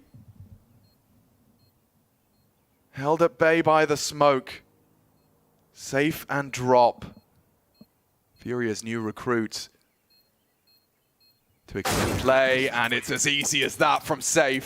3 frags in another monumental round for Furia. What does that do to G2? Can they even whip out all of the rifles? Oh, that was the question right there. For Alexi to go for a round like that, most of the players can buy, but there are going to be a couple of omissions here, Jax being the most notable. m0NESY has enough to get himself out the AWP again right here, and that's going to be the last timeout called for G2. Both teams exhausting all 4 timeouts in regulation. If we do go to overtime, familiar territory for G2. Throughout this event so far, this will be their 5th overtime if it does find itself there. And a conversation being had, Alexi and Nico, and then the look back towards the coach of Xtaz here, maybe having to step on in with the last few seconds to give the marching orders. Wow, 1 round of Counter-Strike, and it's either a third map or an overtime, which G2, they still have that overtime monkey on their back. There's no denying that. So many close affairs, even just in Antwerp, if not recent offline appearances. So this is it, do or die, and look at the buy. m0NESY on the orbit is the biggest weapon in play for the defense. Can he utilize it for an opener? He's trying his luck. Furia's flashes have been fierce. They look like they want to do something quite quick and poppy. Nico actually ready for this engagement. Will he be able to contribute in this final round, or will he be nullified, fully blind? They're going to clear him. No molly. Good flash. Looking for the double. Art somehow pulls it off. And it's m0NESY Zorp again in the feed to maintain the advantage. 3 on 4, and they scarper. First test is passed. Smoke is up, established by Hunter just as they pull the plug on B. Fnatic smoke's not going to get you far. At least maintains the threat of a commitment. And it does keep 2 feet planted, so Furia will have the man advantage if they group for the commit B. Feels like B's the best option. They can get a 2-on-3 duel over towards this B bomb site, and they just have to break past Alexi B, tucking into the back of the site, and Monacy's AWP posted towards Coffins here. They have utility. They can get the smokes down towards CT and the Coffin position, flashes to facilitate the push, and a molly if they understand where Alexi's playing. This could be perfect for Furia to take us to overtime. Monacy's played Coffins thousands of rounds, thousands of hours. Smoked off. Reaction is a high flash. Burning a little, Serato softened up for the M4 and FAMAS. Alexi B equipped with that. Starting their progression, masking the steps with shots. They're in. Monacy acknowledges, this is the clear. That is the info. Knows where Serato is, and the bomb denial is great, but flashed off. There's only one, it's Serato. And he should have Alexi B dead to rights. Nice shot. Hunter, do you play for the time? Do you push for the duel? Oh my god! He's got time to plant! Oh, the pressure on Jax! He is the safe pair of hands, but now this frag is everything. He can bank on an Ancient if he could just find Serato or the 1v3. 5 bullets, 8 HP. Serato's down and Jax saves G2. Literal sweat off of their brow as the third map is secure, but by no means was that easy. Big size of relief right there, understanding they're staying alive for at least one more map of play right here. G2, they did it the hard way, another close game, but this time avoiding an overtime affair. Bit of a smile on the face of Monacy. One more map, job's not done for either of these two teams. One to be eliminated, one to get themselves into the playoffs, and we've got a game. We have got a game, and Ancient. Of all the maps in the pool, it's Ancient with a CT start. You outlined it. G2 do have that luxury. Furia and G2, they have to have the most productive team talk they've ever had. Just get a little extra polish on it, because it is do or die in our next map of play. Yeah, and lots to break down from that one. All 30 rounds. What do you think? Well, I think G2 often meme Jax for his old age or whatnot, but his worth is place in gold because he does this very often, you know. When they need him, he is there. I think that goes for a lot of members on the team of G2. And I think even though they've had a good record on going to overtime, Mathieu, they are really happy that they didn't have to. Oh, that's a huge sigh of relief. Yeah. And we have to give props to Jax because I guarantee you, when you're in a 1v1, that originally was a 1v4 and all your teammates have been literally deleted, there is a lot of pressure on your shoulders. So Jax, very solid with the mouse. So much at stake there. And I'm glad the way G2 closed it out. They have a great, well-ironed plan to start that round. The crossfire or the start with Nico at the sandbags, the flash coming in, Monacy there for the trade. I'm glad to see G2 don't rely on their individuals too much in the high-pressure moments. They obviously have to use them in order to get themselves into that position, but at the same time, it's the fact that they have such contingency plans on top of contingency plans that was not going to be Furia's round no matter how you cut it. Yeah, I feel like we saw a G2 that came in with a bit more activity, I guess, on their CT side. Usually, I would fold them for a bit too much 3-2 standard. As Maui is talking about, the individuals having to shine. Here, they were one step ahead. They were trying to regain information. They were not shying away from a 3-man start on the B side, and that made a whole difference. Yeah, is that reading their opponent as well, knowing the way Furia like to play, how aggressive they like to be, and then having the confidence to say, yeah, we're going to make sure we're there first?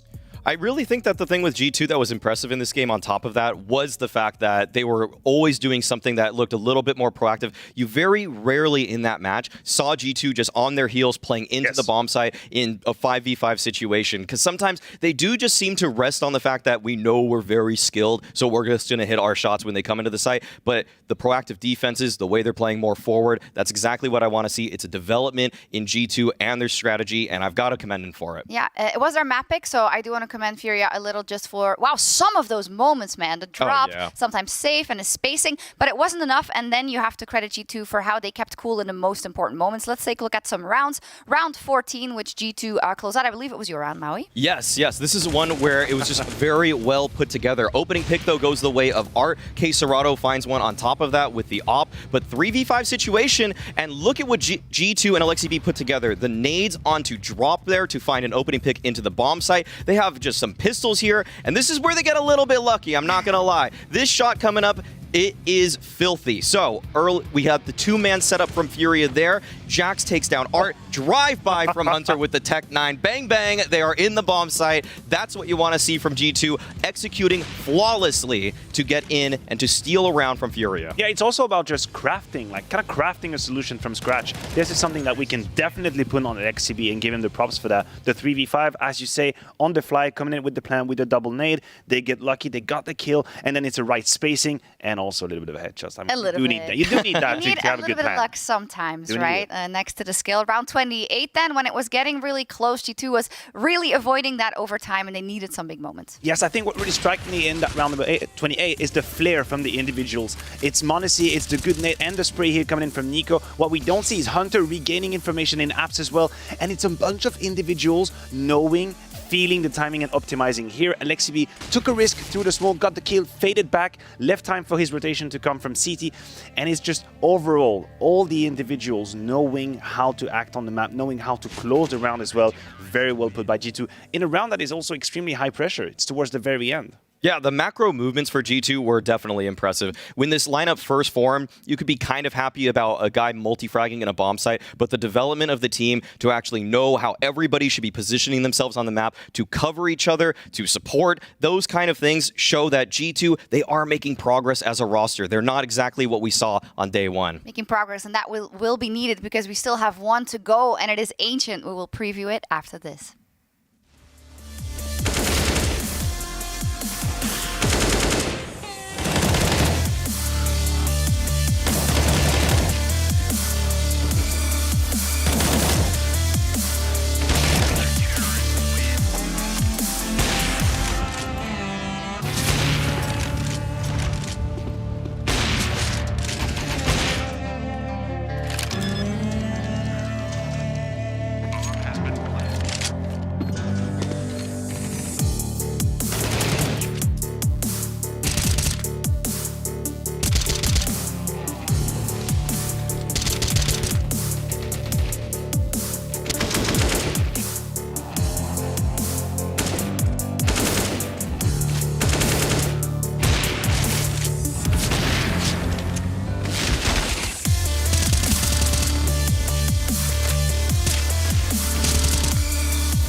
Esports is what we live and breathe. For us, it's more than a game. It's a reality, where a group of letters can mean everything. Where Mirage is a place for bombs, battles, and glory, not an illusion. Where the true heroes are those in front of the screen. GG Bet. This is real.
all or nothing, do or die, or you get to pack your bags and go home and you're out of the PGL Major, or you get to play in front of 10,000 people in the Sportpaleis here in a couple of days. The stakes could not be higher for Furia and for G2 Esports. They are going up to Ancient for our decider, and there is so much to talk about. Let's start with the map maybe, and of course Furia winning their map pick, G2 winning their map pick. Now it is a bit more uncomfortable territory for the both of them, fair to say? That's correct, and it's going to be a true test for G2 at least.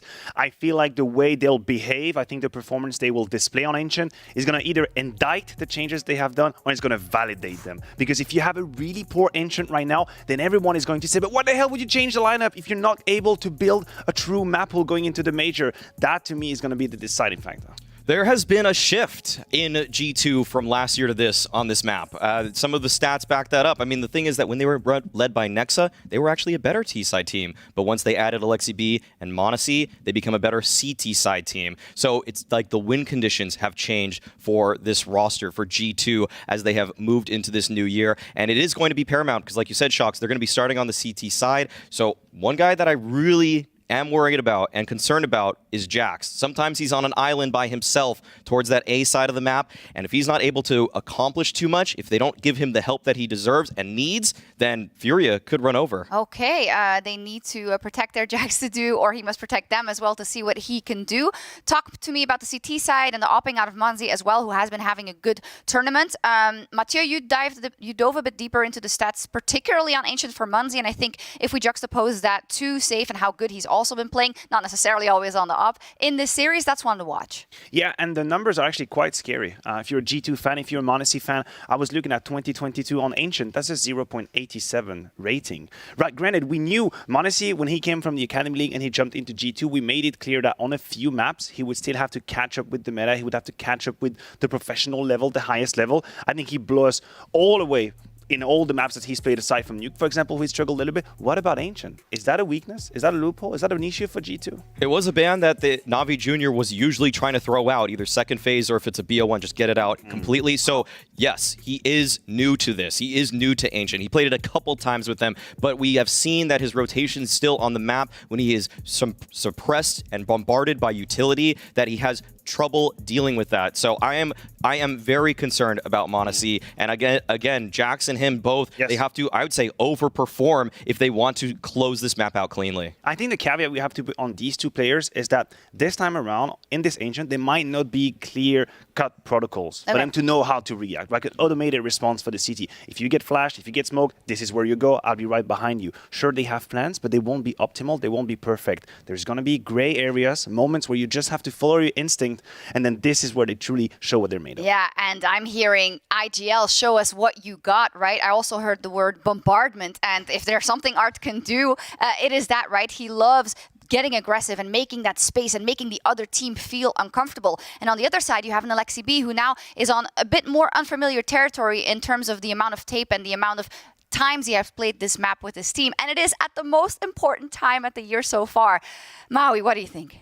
I just think that the thing is that it's so tough to contain Art. He has these plays towards lane, towards cave, towards mid as well. And if he has good spawns, good timings, they know what nades they're going to throw. And then the guys that we're worried about for G2, I'm not sure if they're completely prepped for that. So I actually think that this is a game that comes down to T sides a little bit more. CT side is usually the focal point of a map like Ancient, who can put together the 11-round, 12-round CT side. But I want to see if anybody here can get 5 or 6 on T, because that's where I think Art actually thrives, innovating, saving strats for moments such as this, big ones. Innovating, you're expecting innovation? I'm expecting a Vertigo. Again, trying Art to push through smokes, playing so fast. We talked about it's either it works beautifully or it doesn't, a double-edged sword. We said he stuck to his gun on Vertigo, won a couple of rounds. Is that going to be the case on Ancient as well? Is it going to be a full force Art and Furia, or are they going to struggle on that? Yeah, super interesting indeed. So is this a differing opinion? Because I'm hearing from you that you believe that there will be plans saved, that there will be problem solving in the moment from Art.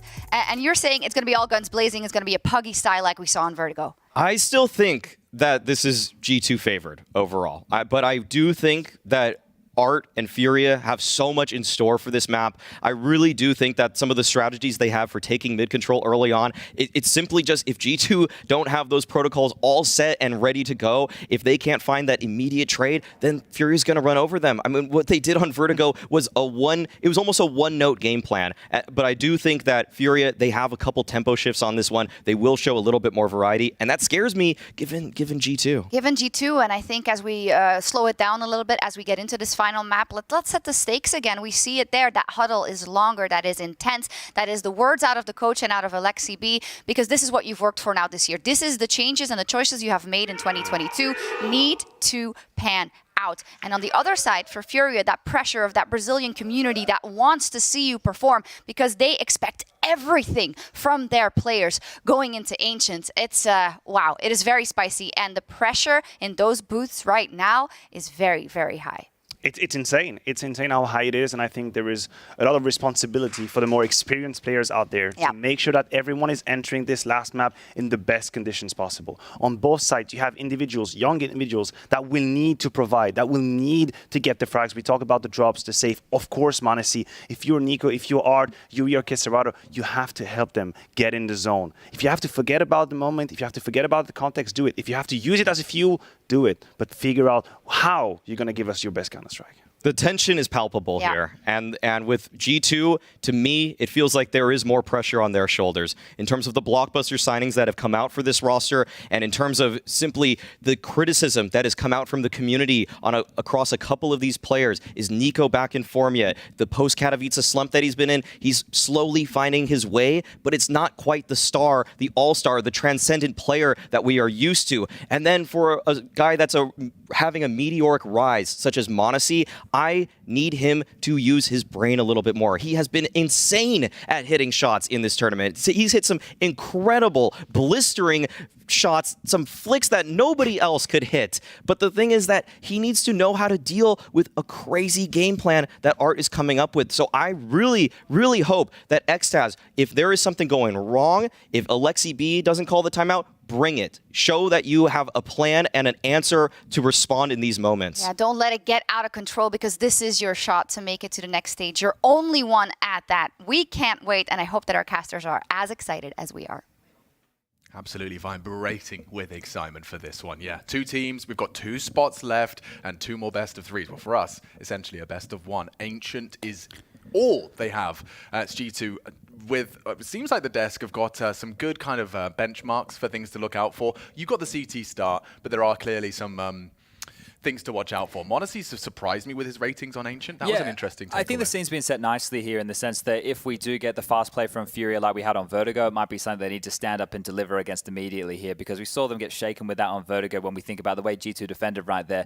Monasi, and they were also talking about Jax over towards A. Well, that normally goes hand in hand. The AWP's job is to rotate and help that A defense from time to time. So we'll see how that flows on in. I think we're getting the pistol round underway right here, right now. The final map of play between G2 and Furia gets underway with a bit of utility in the back pocket of Art and Drop as they head all 5 quite quickly to jive over towards B, and up long they run. Nico's already spotted them and they're coming in. Okay, let's see how they can handle business. Alexi already missing shots. Nico the opposite. 2 clicks, 2 heads, and more to come. They're on his ramp and he is already hitting everything. Hunter's stolen 1 away from him, but Art got nothing to celebrate. Bomb is lost, round 2, and Jax makes it so.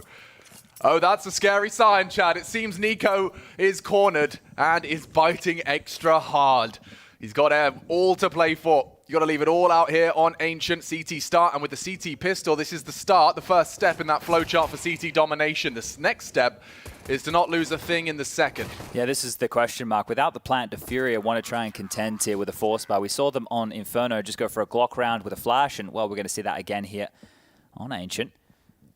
Flash is in the hands right now of Art, and he might set them up for a late mid-pop here to receive. Here's going to be Hunter. He's forward of this, jumping up Tetris. Is caught in transition, but steady as you like. Hunter mows down 3 with the help of the Molotov, and with the mop and bucket is Alexi from the heavens. The final 2 removed, and a relatively clean round for G2 to post that 2-0 scoreline. Great stuff that Hunter gets 3 with going down. He can get himself a rebuy coming through, and the AKs will be deployed for Furia as they will start on the attack. So the first 2 rounds, extremely quick. There's a little bit more stop-start on that one there, but that was just to wait for the CTs to establish position. Now, let's see what the real game plan looks like for Furia here with the rifles in hand. It's going to be very telling if they do start to lean early A. So, typical mid-utility. Off smoke, actually. Thrown out by Hunter. And Modesty is hitting scout shots. Building upon that, actually. Strings together 2 onto safe. Nico has died on the ramp fight. An aggression out of Alexi B. He looks to clear mid from the cave position. Returning could cost him, but the smoke, he's covered his bases. Not if Drop sprays him down, though. Huge impact out of Drop. Gaps here, but Furia don't know. They could just waltz into the B side. The rotation has come on through. Yuri taking some space back towards A. If he gets a move on with steps, will be heard from the position of Hunter right now. But this is a pretty rough-looking set of weapons that G2 have to operate with. An MP9, a Scout, and a FAMAS to try and close this down. And Jax is closing down some territory here. Thinks better of walking into cave, but gets caught in transition. Caserado with another now. It's just Monacy on B.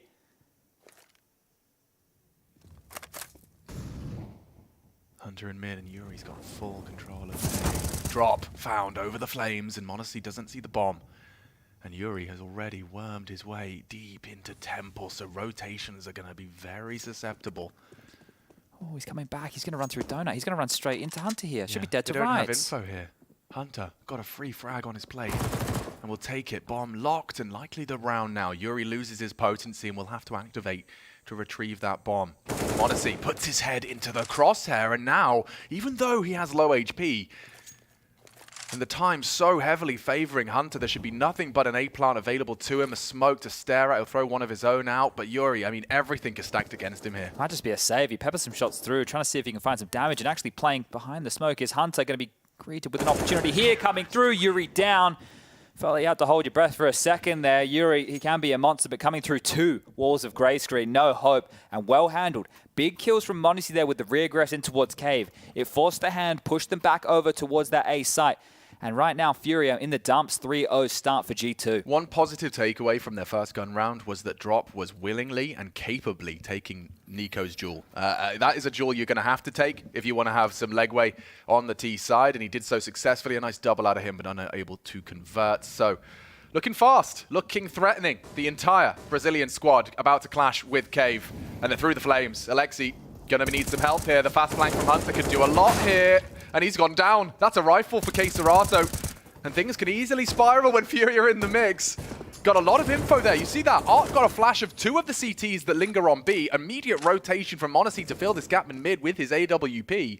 He's going to be so careful. He doesn't know if anybody's scouted up in his position here. They're making their way. Oh, he spotted that. The drop-off of Tetris, the peek on through. Monacy going to take the fight. Big, and Jax has got 1. Another rifle to be retrieved. Smoked off. Monacy cannot contribute, and they're already planting. So they've made a lot out of this round here, Furia, keeping the chaos in their favor. Both have rifles here to defend. We know that A can be quite easy to retake here, but there's still a chance for Furia now. Bomb. Already been down for some time, almost halfway ticked. There's a real chance here for Furia. It's safe that will take first contact. Yuri to swing upon it. Temple the avenue. What's going on? G2, what are you waiting for? Now they come through. Now Safe gets the first frag, and it's fallen apart for G2. Just Safe. 1v1 on the site, but there's no time for this now. Alexi's got no hope. He just wants to take Yuri with him, and yeah, this has not gone well.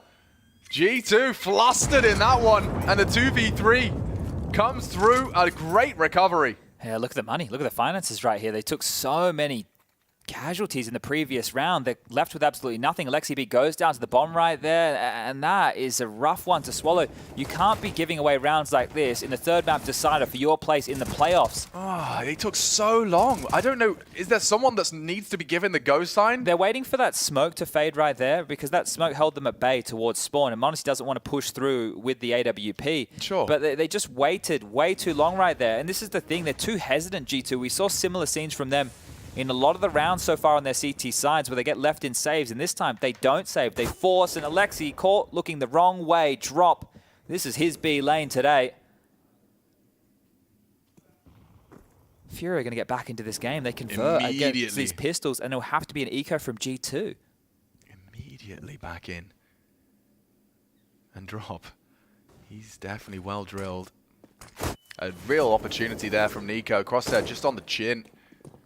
Drop with some bulletproof follicles.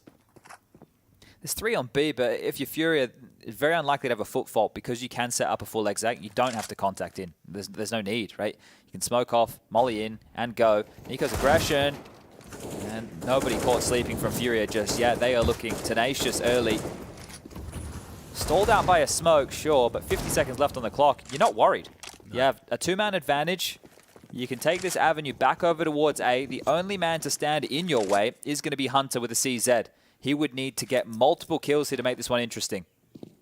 He's been spotted out, so he's going to round the corner. Great deagle out of Jax, at least makes things interesting. Will he go cleared here, Hunter? Oh, just shy. Expecting them to advance, but it's hard on the side of the head. And yeah, well, G2, they've only got the 1 frag to celebrate in this one, and as discussed, it's an eco next, so we're going to be tying things right back up. I just can't believe they lost the round to the Tech-9s, right? The opening exchange, Hunter getting caught out of position. They were in cave pushing, but then they doubled back while he was taking the lane fight. And from there, just out position, lost a 2v3 post plant on the A site. And I spoke about how easy it is to usually retake that site. So crazy scenes unfolding here within the early stages of Ancient.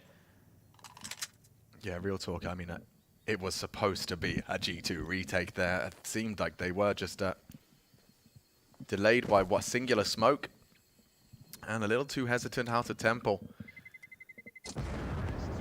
Lots of angles to be cleared on that advance, understandably so. We are going to be seeing Jax maintain an MP9. Yeah, you can drop that across or drop the deagle. So at least they have 2 weapons right now of some form of potency to wield. The loss bonus into the next round of play, 2400, so you understand why they have to take a save in this environment.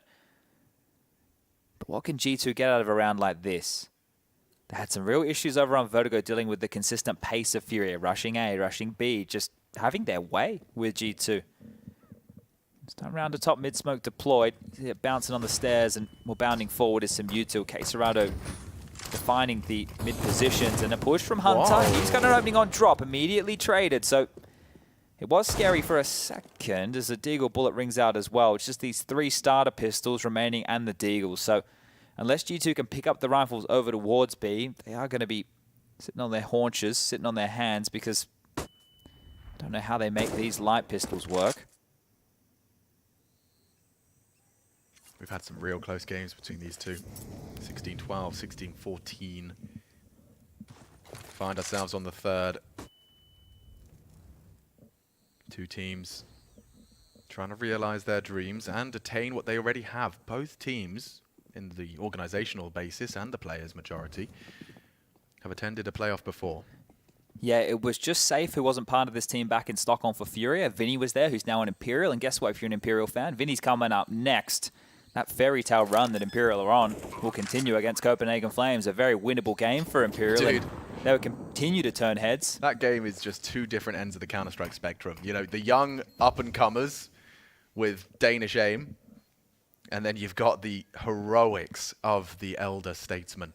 Can't believe for rolling back the years. He's one of the highest rated, I think he's in like the top 5 highest rated players in the event. That is mental. Yeah, like his land stats. He blipped off the radar for a while there. I think he even had like a stint in 0-0 Nation. And now in this team, reinvigorated alongside of FNX, Fallen, Volts, and Vinny are 1 game away from being in the champion stage. It is miraculous. I think they're the oldest team in the event, Alex. And Chad, you've been there before. You know, you've had high-flying fans, but you've also had doubters. It's not easy. It's much easier said than done to turn that doubt and that animosity against you into fuel. And somehow, some way, they do seem to have taken that in their stride. And I think, you know, Harry was saying it best when we were watching that overpass.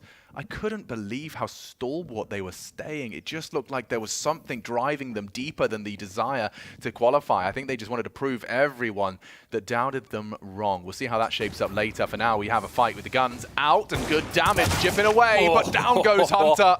It's Quesarado once again plying his trade and applying a lot of pressure towards Jax's location. A smoke on Donut lets him focus on this main aggress. Calls the boost. Half of his mag used and sprayed on down. Drop delivers. They build upon the opener from Quesarado. 2 to the good now for Furia, and they're into the bomb site. G2 running out of options quick, and they've got nothing in the bank account. $50 for the bus home on m0NESY. The rest might just want to get out of there and save what they can. As highlighted, nothing if they give it up. Yeah, you need to start backpedaling here. If the chase was to come through from Furia, you want a couple of better positions to try and deal with this. Hunter going down in mid meant that Jax was left on that island that Maui highlighted. They also brought up Monacy and how he cannot find all that great success on a map like this. And rotating over to help A, he needs to find a kill or two in the thick of things there. Because once you lose that control, that's where your AWPer can be a real thorn in the side. We've seen the antics of some AWPers in that temple position. But traditionally established a little bit earlier, he rotated in, the ground was already taken and didn't want to give everything over. G2 have shown a clear tendency to go for saves on the CT sides when things fall apart, and they will be calling their first timeout. It's important to do so because this 4-round streak for Furia started with Tech9s in a round they never should have won. A 2-on-3 hold of that A bomb site to lock G2 out and send them into economic turmoil. Yeah, the guest analyst on the desk as well. We had Simple earlier on in the tournament talking about CT side Ancient and just how much of an improvement and a boon to a team it can be on that CT start. This is the luxury, getting to start CT side on the third map decider with all the pressure on the line. 4 players from G2, now not all in the same team at the time, have been in a major grand final. Alexi with Ents, and Nico, Hunter, and Jax just last time round against Simple's team of Na'Vi in the final of the Stockholm Major. Monacy and Safe are the only 2 players not to play at the playoffs. Yeah, and what a signing that was. Really did light up the Counter-Strike discussions. Top mid smoke has been flubbed here from Furia. That was a change-up. Not going to be seeing Hunter tested immediately, but it does look like they're coming to Nico's domain. Alexi's got to hold on to Cave so Nico can deal with this. He does take down the bomb carrier. Instant clarity as to where they want to finish. A missed shot to the hip of Art. They are in, but Monacy on the repeat takes down Safe. They are trapped. And he's going to punish. Another from Monacy. Nico and Monacy playing the same site and hitting the shots they need to. There is a 2-man advantage for G2. And Nico forward. Bomb the flames upon the fade. Oh, misses it. Runs out of bullets. And now just a little bit of hope for this 2v4. Art tagged up heavily, trying to plant in plain sight. The smokes will fade to deny, and their retreat should be covered. Jax switched up and aware. Yeah, the penny dropped. He's dialed in now. Jax has confirmed they have not left this cave position. Locked in are Furia. The only way is forward. They have to fight their way onto the site, and to do so, flashes. That's all Art has to facilitate this. Cutting noise, hitting the brakes, and hoping a fight comes their way. They still have that clarity. No one wants to be the first to go down, though. And he's just holding the slither gap. You can just see an essence of him. An easy frag onto Art. So G2 handled business, built upon from the Monacy triple. All right, a sigh of relief for G2. And that's off the back of a timeout as well. We tie things right back up. There's plenty of cash in the coffers for Furia. We get to see this again from Nico's POV. The gift of the first frag was also the bomb spewing out of Drop's corpse. Enabled a bit more of a firm grasp from these CTs. Those are the 3 out of the AWPer. We go again. Will we see that mid-miss util? That obviously may have changed things. You can see Hunter is going to have to go through the motions, and whoop, he's safe. Aggressive. Takes a bit of flak damage, but he is going to unite in mid with K-Serato. So Hunter's got a lot on his plate right now. Good nade and spray. It's Alexi B that's responsible for this. This is all just to make it look like the mid control that they had success with the A split before, but look how many players are towards B lane. Oh, bloody hell, he's just a reload in the open. I got nervous. He has a smoke here, so can just jiggle and smoke off when he does feel threatened. But lots of options available for Furia here as the B doors do get smoked off. Safe with a defensive Molotov of his own to stall out the push. There's 3 players on B. It's a nice exchange of util. Favors Safe. He's kept the CTs in the dark.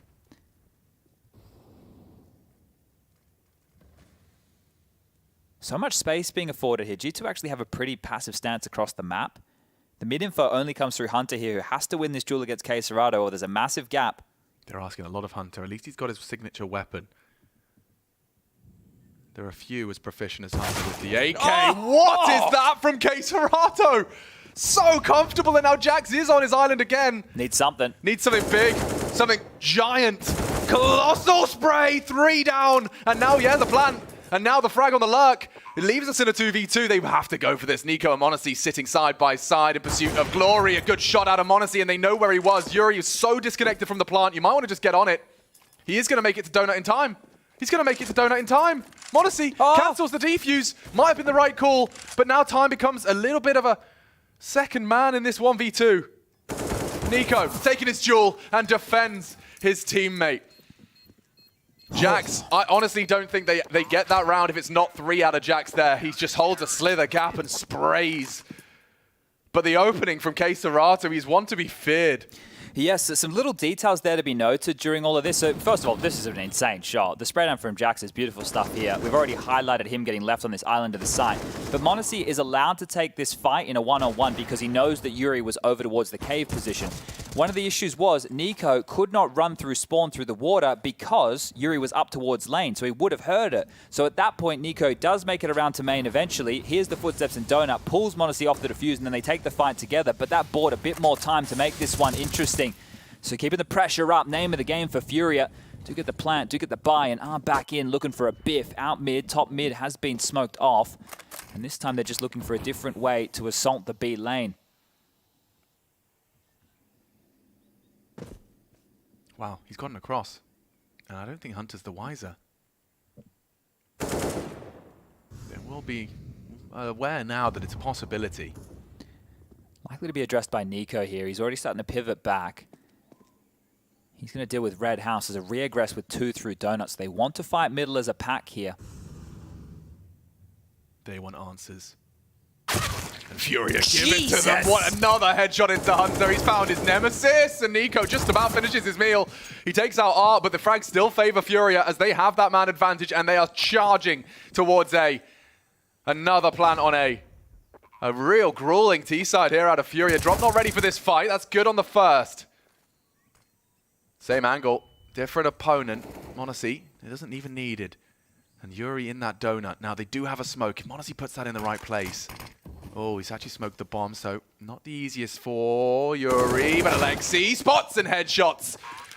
Woo, close again. But G2 successful on the retake. 2 rounds on the trot. What does that do to Furia? They keep planting so they can keep staying in these positions to buy. And it's very likely knowing even though he has 3k, that the rest of his troops will be purchasing on in. So you don't have any dramas there in terms of Furia staying competitive. But it's G2 getting through by the skin of their teeth there. That is massive from Alexi. His impact felt. m0NESY as well. He's got 7 kills so far. He's keeping level with the rest of his team. So this is good stuff from G2. They have to win these rounds. They have to establish a couple of clean ones, though, if they want to build this bank easier on the CT side. Hard to disrespect the double Molotov start, but they coming out late with the smoke out late. m0NESY Flash has a bit of a one-way on the side. And 1 bullet, 2 kills, and the Panther declawed at the hands of m0NESY. Any more where that came from? Maybe. Yuri spotted on the cross back. Alexi has to hold on to Cave. They have 0 territory if Alexi survives and maintains this. Getting info as well. Hard for Furia to stomach this, using whatever util they can to get Yuri out of dodge, and he is across. So now when noise can be cut, doubt can be sown. There is no answers on B lane side, and Drop continues to just maintain control there.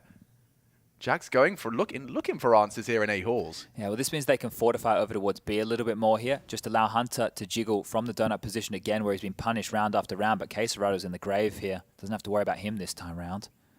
Seen enough has Hunter. Defensive smoke deployed. Red room taken by Safe, and a plant is the name of the game for Furia now. If they get that bomb down, as Safe does cross to spawn, pressure on. There's the bomb. That will really ruin the power position that he's managed to weave himself into. They're in either spawn right now. Polar opposites of the map here, Furia. Yeah, really no fun. He's been hurt as well, so Safe's options are completely removed. Just having a duel, and well, Drop does come round for the surprise attack. But 5 alive, that will do wonders for the G2 funds. Yeah, and this was the key. If Furia could have managed to get the bomb down there, would have meant they would have been in a great position to get a buy on all 5. Now the question is what type of purchase they want to go for here. So with the scoreline being 7-4, the loss bonus backs down to the next. It can be a half buy. There's the double from m0NESY. And a little detail on that there from m0NESY. I believe when Hunter ran through from Red House, he actually blocked the smoke slightly. So it was a little bit skew-if. I think that's what happened to kick off the round. I don't even know if it was intentional, but either way, m0NESY was able to use that to his advantage to find the punish through the cusp of the smoke right there, because you could see it wasn't perfectly placed. And I think Art had just worked it out as he was trying to throw a flash to try and cover their tracks for the cross. Of course they're going to buy here, right? I ask these questions, and they always turn up with a full purchase here. 2 MAC-10s, 2 AK-47s, Safe. He's going to get himself a MAC-10 as well, so fast and furious play likely out of Furia here. The Fangs have the AKs, Yuri and Quesarado, the two big heavy hitters on the rifles for Furia. They could be the difference maker right here, as postured and looking towards this B site. Will G2 read the play? Will they have 3 players stacked on this site to slow things down? Standard mid util to at least make it look like a normal round, but it should be quick towards B. 2 duels that can crack open a B site, and one of them's on Cave. Alexi tested heavily with a great pop flash. He will be calling for help as these SMGs are going to run him down. He knows it's likely leaping. Crosshair pulled. Support now in the form of Monacy Zorp, and I think the util dump implies they will try again elsewhere. Nico, got to be careful. Was susceptible to the bang. Quick from safe. Already surging into Red Jax House. hears this. He has heard it. You can see that Monacy will address it. You can jump across. We saw it once. The smoke even better. And they're coming. Heading for CT spawn. Good flash again from Furia, but a headshot nonetheless out of Jax. And Hunter and Jax together, united, defend it. 5 in a row out of G2. And Monacy starting to feel it. He wants to push and will this team to the stage. And this is a CT haul. 8's great. Anything else is absolutely a bonus. You would love to see the 9 and 10. A great stat, actually, I saw on Twitter. Hawker, I believe, one of our casting compatriots, crunched the numbers on the difference between a 9-6 half and a 10-5 chat. And I seem to remember it was something crazy. 35 or something, 30% on the 9-6 from a CT half. And well over 60 on the 10-5. Oh, that's a headshot and a half. There you go. Hunter this time. Not going to go down to the Art and Quesarato duo. Oh, Jax here. This is risky behind the smoke. They are relinquishing position right now. It is just drop hanging around. And on the fade, Jax will backpedal himself. This is very stubborn from Furia now. They've gone for a force buy yet again on most of their members, or at least a heavy investment. With the max loss bonus, they will be able to get a purchase into the next, and a warning shot from drop fired on out to keep a couple of feet planted. But this looks like job done for G2 into round number 13. Think about how good the half could have been if they didn't have the foot fault against the Tech 9s, because now that they have the guns online, they have the full util, they are looking hot to trot. Looking very strong. Furia with 4. Still going to be enough to work with here, because they can do exactly the same on their CT side as they continue to make mincemeat of Furia. Now every kill coming in the way of G2 in another round where they look to keep everybody up. Nico gets the final. And there's the 9 confirmed. So these are the crunch time moments where that lack of funds or lack of all the bells and whistles may be haunting Furia, but they've made it work so many times with a Mac 10 or a Desert Eagle sacrifice. One of the keys here is it's clear that they don't want to prioritize the AWP on the T side of Ancient. Otherwise, Safe would have been playing it safe in the finance department and holding onto a bit more money. He has enough to go for a glass cannon now, but how many times do you see Safe opt like that? Well, that's more of an art maneuver, as the AKs are being equipped and another timeout called to have a conversation. They need to find a solution here. The rounds that they have had success, or one of the gun rounds that they did have success, was where they hightailed it out middle and just clotheslined that of Hunter. And Hunter's actually been dealt a bit of a dud hand in Donut several times, but still manages 13 kills, leading the way for his team. So even though Quesarado has blown him out a few times, he is still a force to be reckoned with here, Hunter. Same mid util, Infinity Molly, top mid smoke, and away they go. 3 players to defend mid here. They're coming. Oh, wow, they're losing a lot of health before they even arrive. This is going to be a very important duel on mid. So many bodies. Hunter's there, into the smoke. Gonna disrupt, is trying to distract his Jax, and Yuri's taking him down, and through the smoke they find him. Hunter loses his life and loses his duel in mid. Monacy has to be the hero now, and it's Alexi B's nade that at least softens the numbers. And Furia haven't been brought low. Oh, on the gap. Jeez. Drop holds the slither into Nico. Alexi has called upon, but Drop puts them down. And we are looking like a 5th round here. Furia find it. Monacy revealed. Quesarato actually has the bomb in mid. If Monacy is caught out by this. There's no way he clears this. No. But that is the round. He just pulls out his knife as Quesarato takes initiative. Wow. That's going to mean the world to Furia. The fact is through middle again, I was just singing the praises of Hunter in that situation. Him and Jax continue to fight in mid. It's such a risky maneuver to take. They could have called it off at any time, but instead they've really pushed the issue right there. And by giving up their life in middle, they've given up the round. When they're happy to play the percentages and be a little bit more passive and not do heads up 50-50 duels against Furia in middle, they are able to convert more often than not. Nico getting caught out there as well was massive from drop. That double kill confirmed the round. But a round here for Furia. 9-6, you'd love that going into the second half. Pissed around and you're back in with a tied game. Yeah, Maui was bringing up the historics between Art and Nico and how Nico had his number. Well, I think the drop to Nico head-to-head here. One to be analysed. That's a big find. The fact that Keserato is gone and Monacy's holding mid firm. A very firm grasp with an opening. This drop versus Nico head-to-head is happening again, and Drop taking some crazy initiative of his own. He's up. Nico's jiggling. If he can time it right, there's a world where Drop goes unnoticed. That's the duel, and he's controlled it again. Drop should fall. The smokes will rise. And it's 2 versus 4 with an opportunity to plant. Never mind, denied. It's Hunter charging in to finish this. They want that 10, and they will take it by force.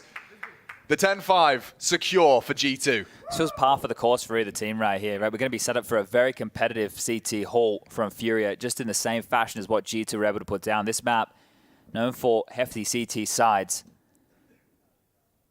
Pistol rounds feels essential right now for Furia. The Brazilian side under the pump here, but there's no reason they can't bring themselves back into play. Nobody reaching the double digits in the frag department yet. 4 on the other side for G2 doing exactly that. And Jax, other than maybe one round as a bit of a blip on the radar, he did a good job of defending A when they came to his site. He was able to ward them off with a multi-kill from the site towards Donut, was able to deal with players trying to lurk out, whether it's smokes or utility. You see that important kill there on the Keserato looking for space. But this is G2's chance to grab both pistols in a very important map. Util for them is they head to everybody's favorite bomb site. 2 smokes, a molly, a flash, and looks like some pace here. Yeah, Safe's actually going to mantle up. He'll hear all of this. Will they check it? Oh, well, he gives them the warning shot, but they're not interested. Completely ignoring him, just charging. They want to use their numbers on B. Safe not brave enough. Oh, what a shot out of drop. Jax has kept it level. The kit close. And they have the sight. Big fight on long. Monacy responsible, hard to track. The nimble Art as he pulls it back. It's going back and forth, tit for tat, back into a disadvantage for G2. Kit scooped up. They can play with the clock. Wait for the fade. It's not going to be fun. Jackson, Alexi. Careful now. Looking to take back short control. Keserato will have a glance. And this is the headshot. This is the duel. Alexi's made a meal of it. There's only one man. Jax snaps into 2. And it's now a duel. The time on his side. If he could just survive. It's Keserato trying to close the gap. Survival. It might have been enough. Oh, he got that so quick. He got that so quick, Chad. I think Keserato has just denied the 1v3. It's Furia with 6. The must-have pistol. Just, and I mean just, the quick reactions out of Keserato to get to Art, get back to that bomb. We're talking seconds. We're talking milliseconds. Holy, the shot out of drop's brilliant. That is something else. And then you just, the whole round, just a sweatbox of headshots. First is great, the second nonsense, and then look at him, like he's just trying to survive, Keserato hits the headshot, and then he's not sure. Jax doesn't know. Yeah, he thinks he's done enough there, doesn't he? Yeah, it's very, very tight in that situation, and G2 getting the bomb down. Their force can come through in the second round. That wasn't the case for Fury in the first half. They had to stomach an eco. And trying to sell some space over towards B is Nico on his lonesome there. A flash forward, some smokes out from G2. Cave smoke and B long smoke, but guess what? They're walking contact on towards this A site. Having to deal with this will be Keserato, whose aim is sharp. It is fierce. He will have chipping on in. The likely rotation of Art here is floating around spawn, but is only an MP9 as a lurk smoke comes in and they're out. Yeah, Art will arrive. It's not just a one-man mission, but it might be soon. Trying to bait. That's the switch. Keserato spotted out. It's Jax that steps up to the plate. There's more! Double! They get one back. Alexi's so low, he's just dead. Yeah, dead to right. Slapped down by Safe. Monacy knows there's at least one here, but Drop's rotated through as well. Monacy needs to live. Nico's coming. Just needs to ward them off for now. Allow Nico to get in a position to chip on in and help him out. Big duel. Drop's gone. Monacy provides in a fresh mag found. So Yuri, Nico's got the deagle. A single sound cue is the demise of Yuri. 40 seconds for Safe, who has been nothing but consistent for his squad. They have to get that bomb down. Nico maybe considering Donut achieved. And Safe's going for the round the world maneuver, so he's given them space to get that bomb down. They don't know that. They're still paranoid of Temple, CT, Lake Donut. But will A main cross their mind? We can see the kit here in the mouth of Donut that Safe can pick up. His HP is a problem, but when will the penny drop? Or does Safe have the drop on them? Oh my god, Nico's coming with his back turn. They're going to line up for him! And just enough health! They had nothing more. What was that? 18 points of health. A single extra spray, an extra bullet could have been the difference maker. Safe, that's a bitter pill to swallow. He nearly had it. But G2 fight back. The second round force, courtesy of that plant, courtesy of Jax. Nico hits a scorcher, but look at this. I mean, he just had reactions just across the line. They forced in here. They forced in to fight back here, Furia. They don't want to let this one get out of control. They want to get into the force buy wars, but this is going to be a very difficult round to do so. Their force buy does not look anywhere near as tidy. Cave aggression coming through the fight here. Alexi to ward them off with the MAC-10 in hand. The Molotov holds the rest at bay. Number advantage now in the favor of G2 as they continue to push forward and trading places, changing space, flashing forward. Art's got space, and Hunter's taken another.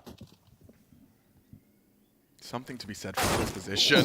And Kate Serato, if he can keep hitting shots like that, Furia's force may not be feeble. Art will likely be unchecked. They don't know he's here, and Monacy has the bomb. He might just walk back into Art.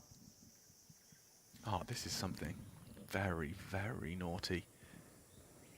He's going to have two players dead to rights. If he can just pull this off, Art could be the hero Furia need. He cannot fumble. He cannot fumble or stumble. He needs both. Close. 12 bullets. This is something special from Art. Absolutely poetry in motion. And Drop's got the heady. Takes down Hunter. My God, he's only got 5 frags, but those two could put Furia back in it to contend with G2 for the spot in the playoffs.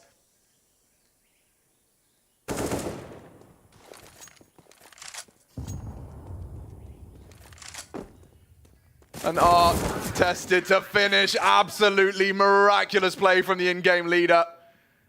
They say life imitates art. I think art imitates a beast. You can't be getting away with that. You see that on the jiggle. He gets across and baits everyone in pursuit of glory. Yeah, but they're going to be questioning how did this even happen? Because the thing is, they took the fight over towards Cave and Lane. They won duels towards both Cave and Lane. But Art was facilitated while they were glued with dealing with the Cave push to slip through into T-spawn. Nuts. They thought that they had all of their bases covered. They have absolutely no idea where Art has come from. No, he essentially teleported. In their minds, there's no other explanation. Because they had everything covered. They had everything covered. And Art has just appeared behind them with a CZ, and I'm sitting here thinking, Art, you know you have a CZ, you can't go for a knife. I know you love your hijinks here, but he just lines them up, and it's the perfect weapon for the job. I mean, that's 2 rounds. The Tech-9 round in the first half, and now this one with the CZ. They are 2 rounds that could be the difference makers for the Brazilians right now. They are staying alive. 4 rounds the difference. Their buy is looking much better here as G2 purchase back in. I can't quite believe it, and it's going to get under your skin here, G2. You just had control, now you're forcing up. Furia pull it off with just some sidearms, a little bit of Kevlar. And a little bit of a problem if Nico does get sprayed down. Drops cross back up. He may have got the information 2 ways. Still a tiny little gap he's hoping to force Drop out of. I think Drop heard the mantle there, so quite aware of what he was dealing with, waiting for the teammates to lob out the nades to go for the spam. Another smoke redeployed towards the doors. And then they have 1 smoke left in the hands of K Serato here. So they've actually forced Furia to use a lot of utility. So by G2 just sitting back, waiting this out, they should have a great opportunity now to try and fight for this B lane control. But there's 3 points of contact. Pocket, that's where Yuri resides. Up over towards the lane is going to be Art, and then Drop ready to chime on in. Yeah, I mean, if Hunter can hit a 1-tap on that Tech-9 duel. Here comes a flash. Or maybe not. Honestly, had it in hand. Here it comes. Yeah, Art's Made light work of that. Good flash. Drop should go down here. That puts an AK into the hands of Alexi. They're across. The smoke. Bit of a gap and punished, but you can see that they do have a little bit of a conversation to be had about Alexi. Bomb down. Jax at least can hear this. Maybe he can get a late flank. Need him now. Need him now. He's been spotted out. Just needs to live. Survival integral. They're distracted. Alexi to activate does nothing. It's the P250. Jax with it all to play for. With Nico losing his life, it is going to be surely a defuse. And M4's nice. He can knock him off. He could maybe knock him off the defuse. 2 more seconds on it, and Furia ascending now. 8 for them. G2 invested fully. This is a very scary situation for G2. They know they have to just take this one on the chin. The game plan wasn't bad with just the pistols there, right? You saw the lack of utility for Furia late. It was actually really poppy. They get in the face. It became chaotic. Furia could respond with the rotations. But if G2 had bigger guns in some of those situations, maybe they convert a few more kills. So likely to see just a light eco now. A Deagle make that 2. Well, 3. Smoke a flash. But opportunities waning now as Furia start to put up the blue wall. CT lockouts on Ancient. More than doable. More a likelihood, and yeah, you win the second round force, Chad, and then art happens.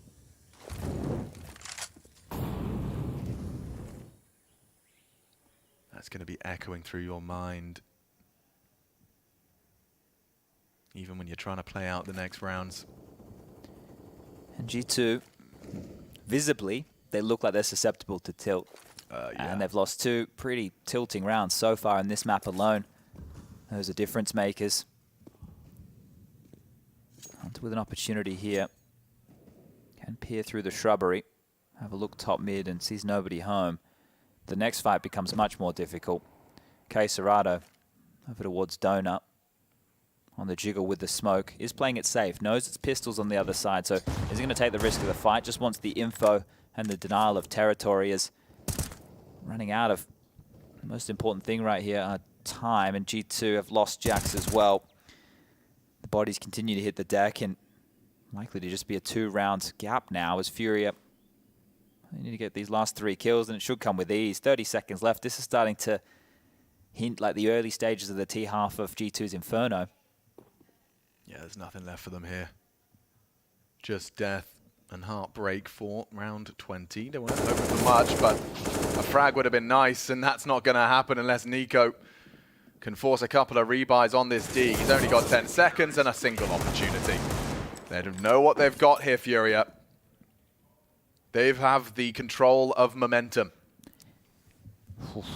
It's their PID. They'll take the next hit.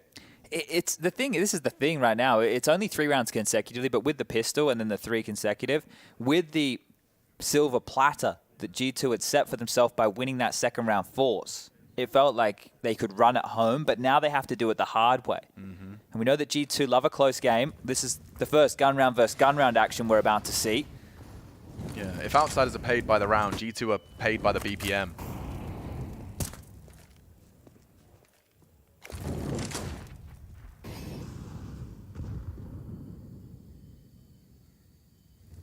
Silence falls on Ancient. Alexi B trying to pull the strings here. Territory being fought for, an aggressive angle from Safe. He's willing to take the shot, fall off, and on top of that big box. Jiggle smoke defense out of Yuri. Doing that on 2 locations here. Makes a lot of sense. So it's just about denial. If G2 hit the go button, it's just stalling them out, allow the rotation to come through. It's the avenue. Warning shots through from Art. They will need to take some contact soon because of this smoke defense that Furia are deploying right now. If G2 wait too long, they're just going to have to run through grey screens. Starts feeling like Inferno. And now, as they peer on back with 40 seconds left, it looks like they're going to try and sell a fake on towards this A site, but they will need to force Safe off the line. They either need to get a kill or trade. Yeah, a B fake. Time, this is going to be a double pump fake. Throw you till B. Safe doesn't move a muscle. Contact B, lose your life. Nico down, Safe holds the line, and he hits the shot 2. 1 back from Hunter, bomb moving A, but Serato still resides in Donut. You have to get Serato down. You've only got 15 seconds. The bomb won't even make it. Oh, G2, everything that Hunter's done for naught. and 10 seconds. Modesties, what are you supposed to do? They know where you are. Better to hold on to that AK-47, but this will become a single round separating these two teams. Advantage perhaps starting to shift further in Furia's favor. The opportunity to have the Brazilian roster in that top 8 and a second opportunity in that next best of 3. Pressure undoubtedly rising in the G2 ranks. Yeah, signified here by another timeout. Now they have saved an AK. Their money, max loss bonus into the next, so they will be able to get a buy. But they need a fire starter. They need somebody here to whir them into action, because with that more map control based play, they're hoping that they're able to pressure the map enough to force Furia to use that util, so then they can walk around and waltz around late rounds into easier bomb sites here. But if I'm Furia, I didn't feel pressured at all on the map just then. The only time we saw the opportunity for a fight was Nico running through a grey screen in towards B. And then the rest was donut to A and out A main. So G2 need to be more threatening early. Now, who are you going to turn to try and find those fights? Traditionally, you'd want it to be Nico applying that pressure, but he can't do it on his lonesome here, as they do upgrade around the saved AK lightly of m0NESY. Now, he's just going to run on up. Maybe he's the fire starter. Yeah, he's just going to go scrim up, get the duel with Drop, who's been so damn good. And again, it's Drop, flashes himself into the line. Jax, safe hands, pulls it back, maintains the AK. He's smoked and grey screen. They just run through to their death. One by one, they fall, they topple. 11-11 looms. When they're slow, they should be fast. And, oh, that was a chance. And when they're fast, they should be slow. They just traded out a kill early. They were able to pick up a kill quickly on towards the site, find themselves into a 4-on-4. They scoop back up the AK, and that's when you want to play out the mid-round rotations. But when they don't have a kill and they're playing 5v5, they're staying extremely slow until the last 30 seconds, and then they're executing into CTs just lying in wait. G2 got to get their priorities straight right now on this T half, because they don't have many more opportunities. Furia looking to sail to success right now. They have plenty of cash remaining for continuous buys here. And Furia are looking to break the hearts of G2. Yeah, and all of those fans around the world gathering to see if G2 will make back-to-back major playoffs. Art's already cut down Hunter. Alexi was with him. Ahead of the nade, smoke to guys his cross. Expecting Keserato close. Does not engage, does not reveal. Alexi across and will park the bus. Nico tasked with Cave.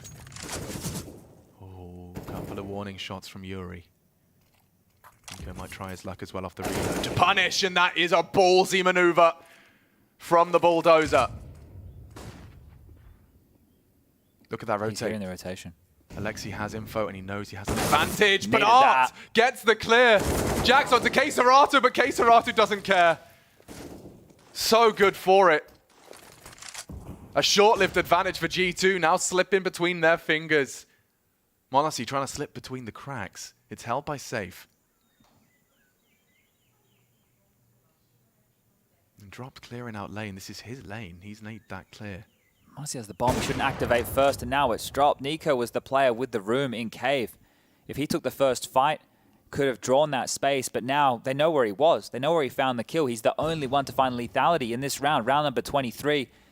He's been able to thread the needle here, but Safe aware, pivots on back, and now playing for information. This is by the book. This is what you want from Furia. Now you can just batten down the hatches, lock down the bomb, and Nico trying to hope he can save here. No plant. Lost bonus, sure, but it's not enough for a buy, and 12 secured for Furia here. They are doing it. They can even afford to hunt him, kill him after time. That would be the worst. I mean, you know they want to. Like, let's really add salt to the wound. Let's get Nico absolutely triggered. Art has a flash here as well. If he wants to flash and push, I don't think it's going to get the position of Nico right now. Yeah, it's a little bit shallow, but they are coming. Keserato could deny. Footsteps heard. Nico will hold on to the AK just. So it's something they have to operate with, but they've got to be out of ideas now. And that's a smile on Nico's face, but I think it's a smile of disbelief. Maybe of shock and awe that this ain't going the way that they were hoping here. Looking dissatisfied. I mean, the bar is going to be set high when you've been to the grand final of the previous major. You've also had a huge upgrade, you know, like a lifetime high signing for G2 in the form of the man on your screen there. Certainly going to become a man with games like this every step of the way, G2. And Alexi on the mic. Yeah, that's the thing. Monacy hasn't been lacking. On the CT side, when he needed to hit pressure AWP shots, he definitely did. Yep. But there was no question about that. And the T side to get activated, it's not easy. It's definitely not easy, especially for an AWPer who's been operating with just a rifle here. And he was the individual who got the multiple kills in that force by round in the second. That was the only round G2 have been able to get on the board. All right, Chad, strap in, because it's Tech9s, it's Kevin, it's a lot of nades. They have intention already. Cave denied. Mid-elbow extinguished. They want to feign mid-pressure. The flashes and smokes will do just that. Keeps 2 eyes drawn, but it's safe that's posted up. And he's been the thorn in their side every time they try and crawl out of the A halls. He's good for the first. He has 2 players who could be close here. Caserado and Donut, and Art can respond from spawn as well. As long as Safe gets a kill or lives, Furia are going to lock this one down. And no presence or pressure elsewhere. It's dead silent. As Jax readies to round the corner upon release of smoke and flash. Safe. About to have a whole squad up in his grill. And he goes wide. He knows what he needs, and he gets the frag, gets away. Backups here, they're already through. He screams, look at the space Jax has taken. It doesn't matter, they're not distracted. Nico's still good for 1 though, and he's gone. So are the hopes of G2. This was a half buy, and it gets nothing done. Zilch, nada, Hunter trying to change it, but it's just the 1. And Furia are starting to look for that blue wall closeout. This could be Furia simultaneously realizing their own dreams while breaking the G2's. 19 for Hunter, 17 for Monacy and Jax. Nico and Alexi trailing, 3 rounds away from Furia knocking G2 out of there and securing a spot on the stage in front of the crowd at the Sport Palace. Maybe there's a little bit of information they were able to identify in a round like that of how Furia are holding the map here. Maybe that's something for G2 to work with. Alexi, if he was able to soak up as much of that hold as he could, might help them ply forward. And speaking of forward, Art takes a lot of damage there in the Flames. That will have been heard. The licks of the molly have tickled Art down to 37.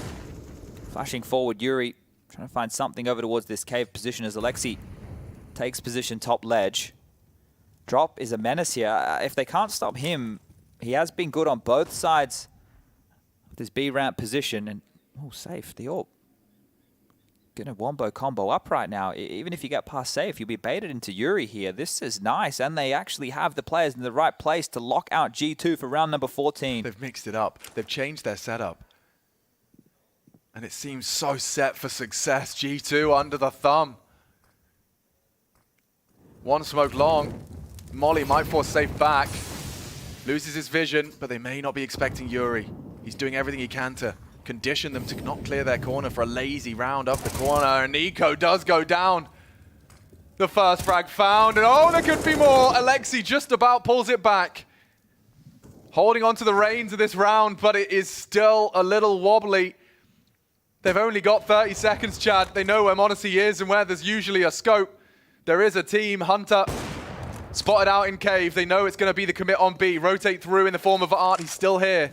High flash. Safe blind. Trying to push up, but Jax has just deleted. There's no flashes to follow. He looks the wrong way. It's all Alexi so far for G2. Oh, and Alexi, they still need to plant. He gets the bomb to pillar.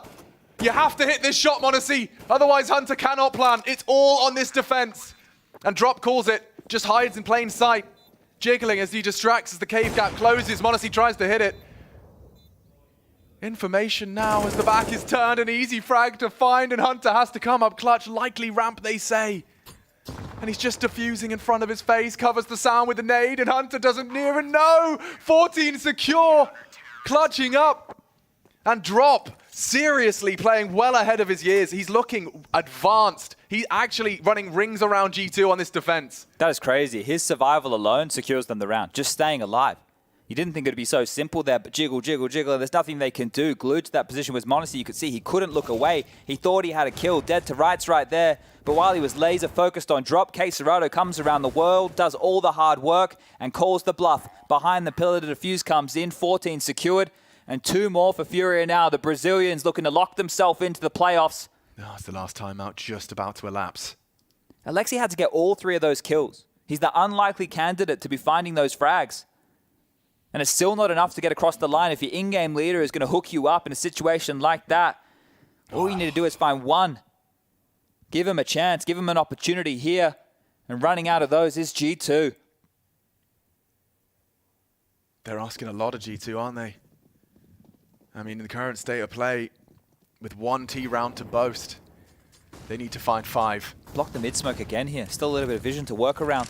There is a gap for Furia. They can call mid clear. They are not worried whatsoever. 4 players towards B. It's Alexi. No margin for error at all here, Chad. Everything from here on out, 5 consecutive demanded. And drop is just a nuisance. You know this jiggle smoke. Doesn't even feel the need to drop it immediately. Now he has.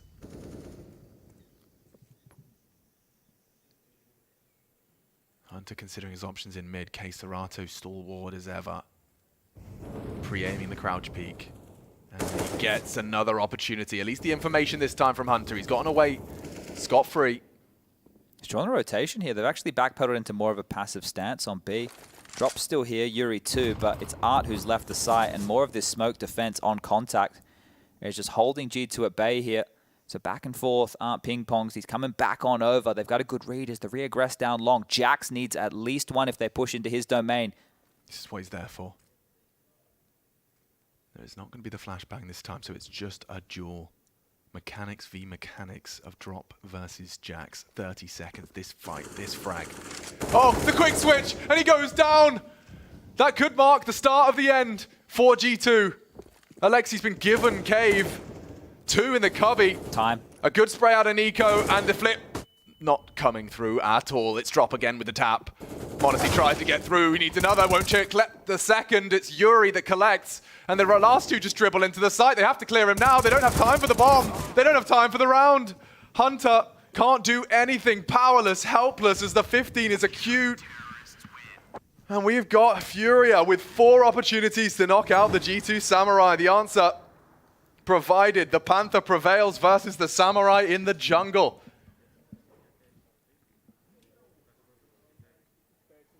And you think back to that first half, Chad. Some of the CT rounds that we saw out of G2 slip away. Extaz just with that 1,000-yard stare. As your worst nightmares in real time start to be realized. Furia have had those X-Factor rounds. They have, and look at Art. Already stubbornly aggressive. Why not? Just need one more round here. Snatch it away, break the hearts, secure your spot. And oh, he's looked the wrong way. A chance. Alexi will take it. Nico's got 1 too. Still something to be said about G2. All hope is not lost. Nico trying to keep the pressure. Huge gap on A right now. He actually forced the rotate with his flash. 2 were on their way. 1 thinking better of it as he hears nades on A. It's safe. It's his site. Can he really bring them back into contention here? Another out of Nico. Mad now. Double kill from him in a must-win. Safe is in the temple. An open plant could be tested and spotted out. K-Serato and Safe making it interesting. Hunter as well puts himself in the vice. It's only Nico. Or this is Furia, and Safe has fallen. A great one-tap out of Nico. What can you do? He's known and low. K-Serato, Kit and Smoke. This is the absolute nightmare scenario for Nico. He hasn't had many a hero moment. The bomb not planted, but in the grasp of K-Serato, and he can go anywhere he wants. There's no way he considers him to cross here towards the big box. Absolutely no way in the world. Nico's hoping that he comes his way, hoping that he pivots Red House into Donut, but he still considers him to be towards that CT side. This is impossible clear for Nico here. G2's hopes and dreams. This one's done. He's not even looking at it. He's got his back to him. And this will be Furia securing it. What a play from K-Serato. They've done it. Simultaneously knock out G2 and secure a spot at the Palace. The top 8 of the Major. And all that release, that sweet release of tension, a full 3-map affair. We're talking nearly every round across the 3 maps. Every individual having their moment.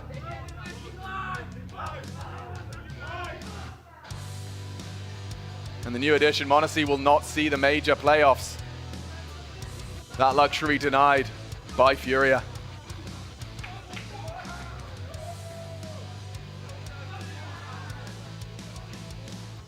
Brazil have been kicking up a fuss and making a storm here in Antwerp, not only with Imperial, but with Furia. You can see it. You can see the emotion and just the juxtaposition in these shots between the two teams right here. The pure elation. This is massive work right here. Furia with 4 return back to that stage. Back-to-back majors. You can see what it means. The tears on Art here.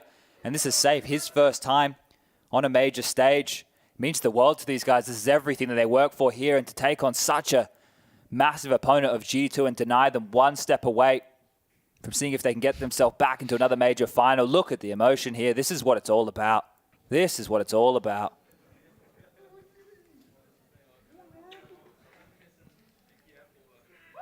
And safe in that last round as well. Just, he's the only dude there.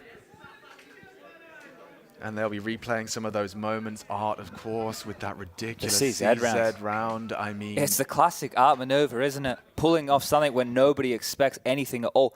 It was a miracle that he even slipped into that position, and you see G2 just absolutely shattered. They didn't have the same level of playmakers available to them in a match like this. They worked hard on Inferno to draw it back into a 1-1. But it just wasn't enough here. Ancient. Furia looking hot to trot. This is beautiful stuff. Can you quite believe it? The way in which it was found as well.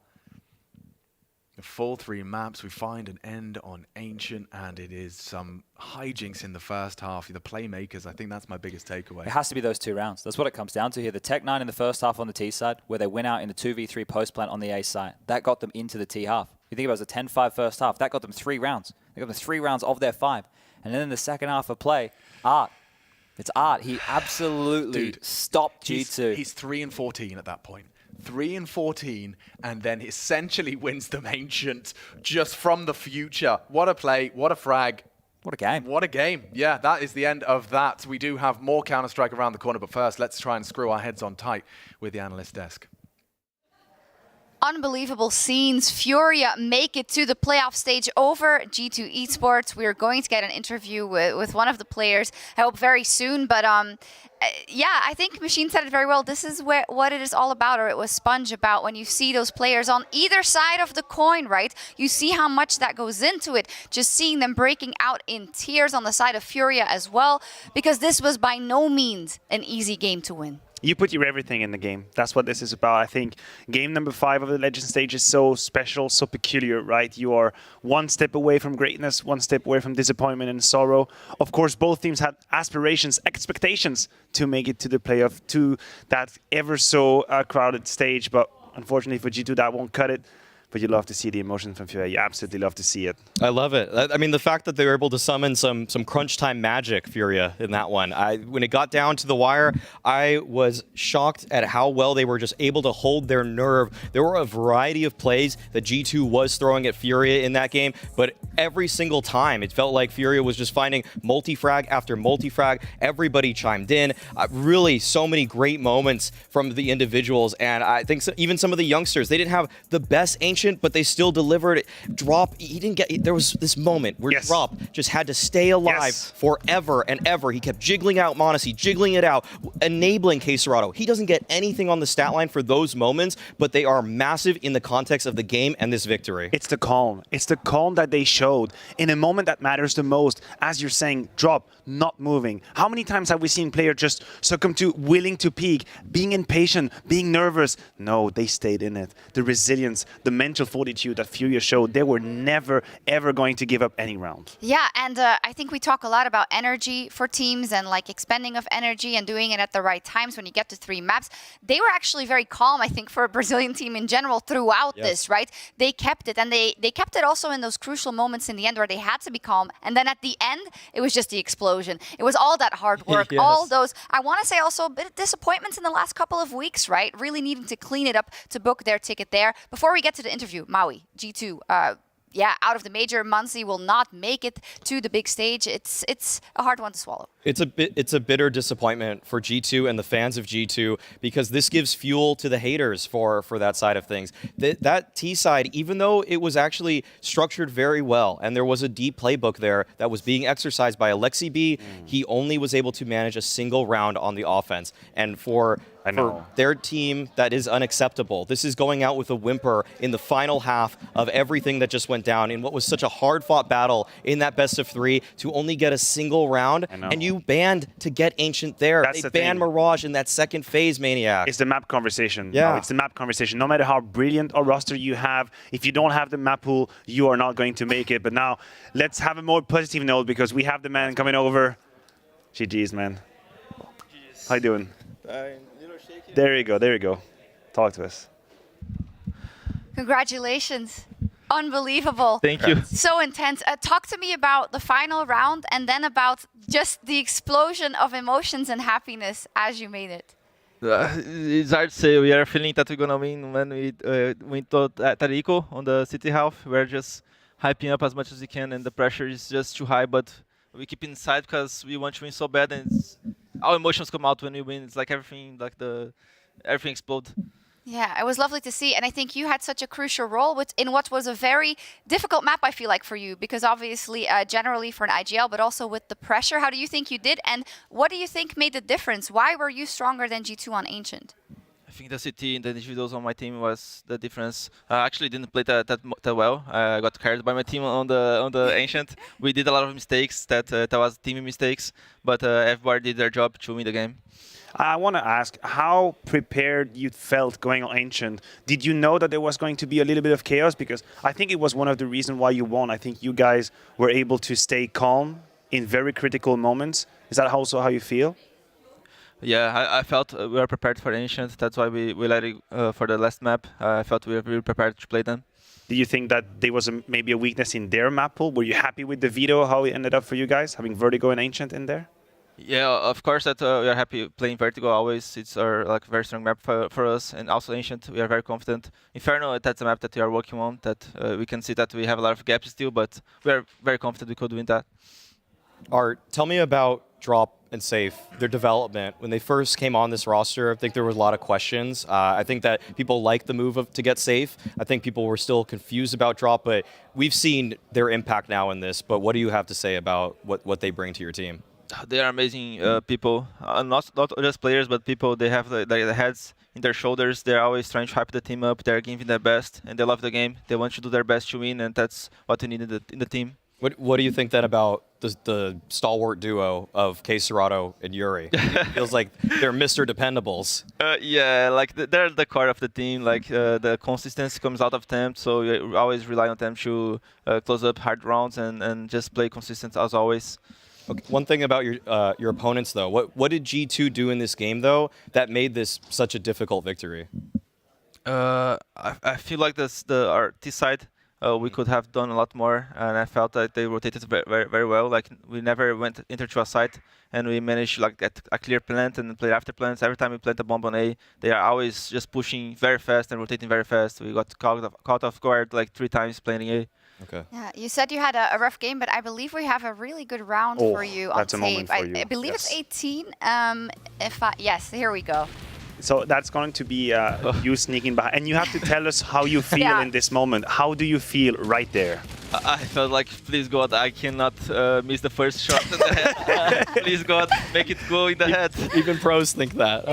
Yeah, because if I miss the first headshot, I'm dead for sure for the second guy. And each headshot, body shot, headshot, body shot. Otherwise, I'm not doing anything. I'm gonna lose the round. It's gonna be a tough game. What's the communication when you spot them and you're behind them? How do you communicate with your team? Guys, 2A, 2 mid. They're not into the site yet. There's 2A, 2 mid. Don't die, please. They're gonna kill you. Don't die, don't die, don't die. Just go A and hold. And that was just the pressure. Amazing. Congratulations. You're now in the playoffs, and I think this is kind of also. You've done a lot of work, but this is where there's even more work to be done, right? And you as a team out of Furia, out of Brazil, I know that the pressure that the fans put on all of you is enormous. How do you feel that you could give them this victory, and what do you want to say to them? Oh, yeah, like the pressure is just because they love CS so much and they want to see a Brazilian team succeed. So that's why they have such high expectations. And if I would say anything, I just want to say that I love all the support. Can I say that in Portuguese? Of course. Rapaziada, onde está a câmera aqui? Rapaziada, muito obrigado por tudo, velho. Vocês são foda pra caralho. Quase 500 mil no Gaules, a Tribuneira tá em peso, velho. Só agradecer a todo mundo pela torcida, pra quem nos acreditou. E a gente vai buscar, velho. A gente vai dar nosso máximo pra buscar esse Major pra nós. E bora torcer hoje que tem Imperial mais tarde, mano. Bora terceiro, a gente vai estar lá torcendo pelos caras pra nós se encontrar lá no final do Major, mano. Bora. Okay, did you say Imperial's gonna make it and maybe we play them in the final? Yeah, that would be insane. I really want to see that. Like, I really want to see that. Not in the quarterfinals, but of course in the finals. Do you think they can do it versus Copenhagen Flames? Yeah, I think they can do it for sure. How do you feel about Vini in there, having finding a little bit of success? You happy for him? Yeah, in this I'm so project? fucking happy. Like he's like the way they made to the playoffs, to the major, and now they're fighting for the playoffs. It's such a great story. It's amazing. Okay, obrigada. Thank you very much. Congratulations. We're going to take a quick break because, as said, one more Imperial up versus the Copenhagen Flames after this.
Now that's what we call Major.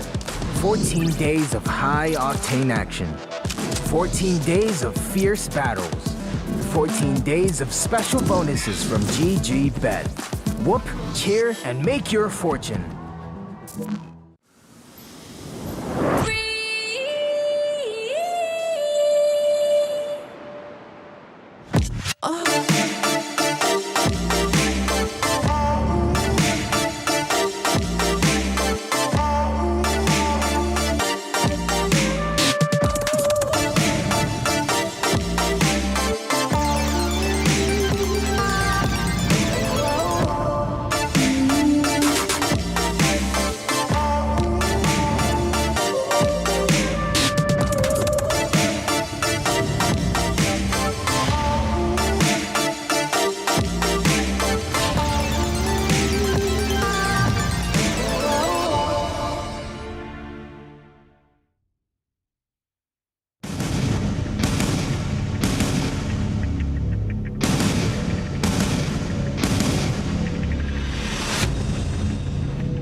There is one last seat in the arena. On the one side, we have the Copenhagen Flames, who are fighting the demons that they have for a year now. When a year ago, they got knocked out by NIP and didn't make it to the playoff stage. On the other side, we have the absolute legends of the game, underestimated at every step of the way, looking to turn that last dance into an endless samba, Imperial. What a match we have ahead of us, and it is so poetic that it is the very last one, because what a story coming out of both of those sides with the hopes of making it to the Palace. It would be insane for both these squads in order to qualify for the playoff. No one would have expected Imperial to be nowhere near going into the Legend stage, nowhere near even going into the arena, but fact of the matter is they're only one series away from getting there. Whereas for Copenhagen Flames, it's a team that last major they had a chance, this time around they've had a couple of chances, but they've been bottling a little bit, right? And now to stand against Imperial in the final game, no matter who wins this one, that's going to be a massive W. Yes, standing against them, Imperial, Fallen, and in Fallen's illustrious career, there aren't many firsts left for him to accomplish. No.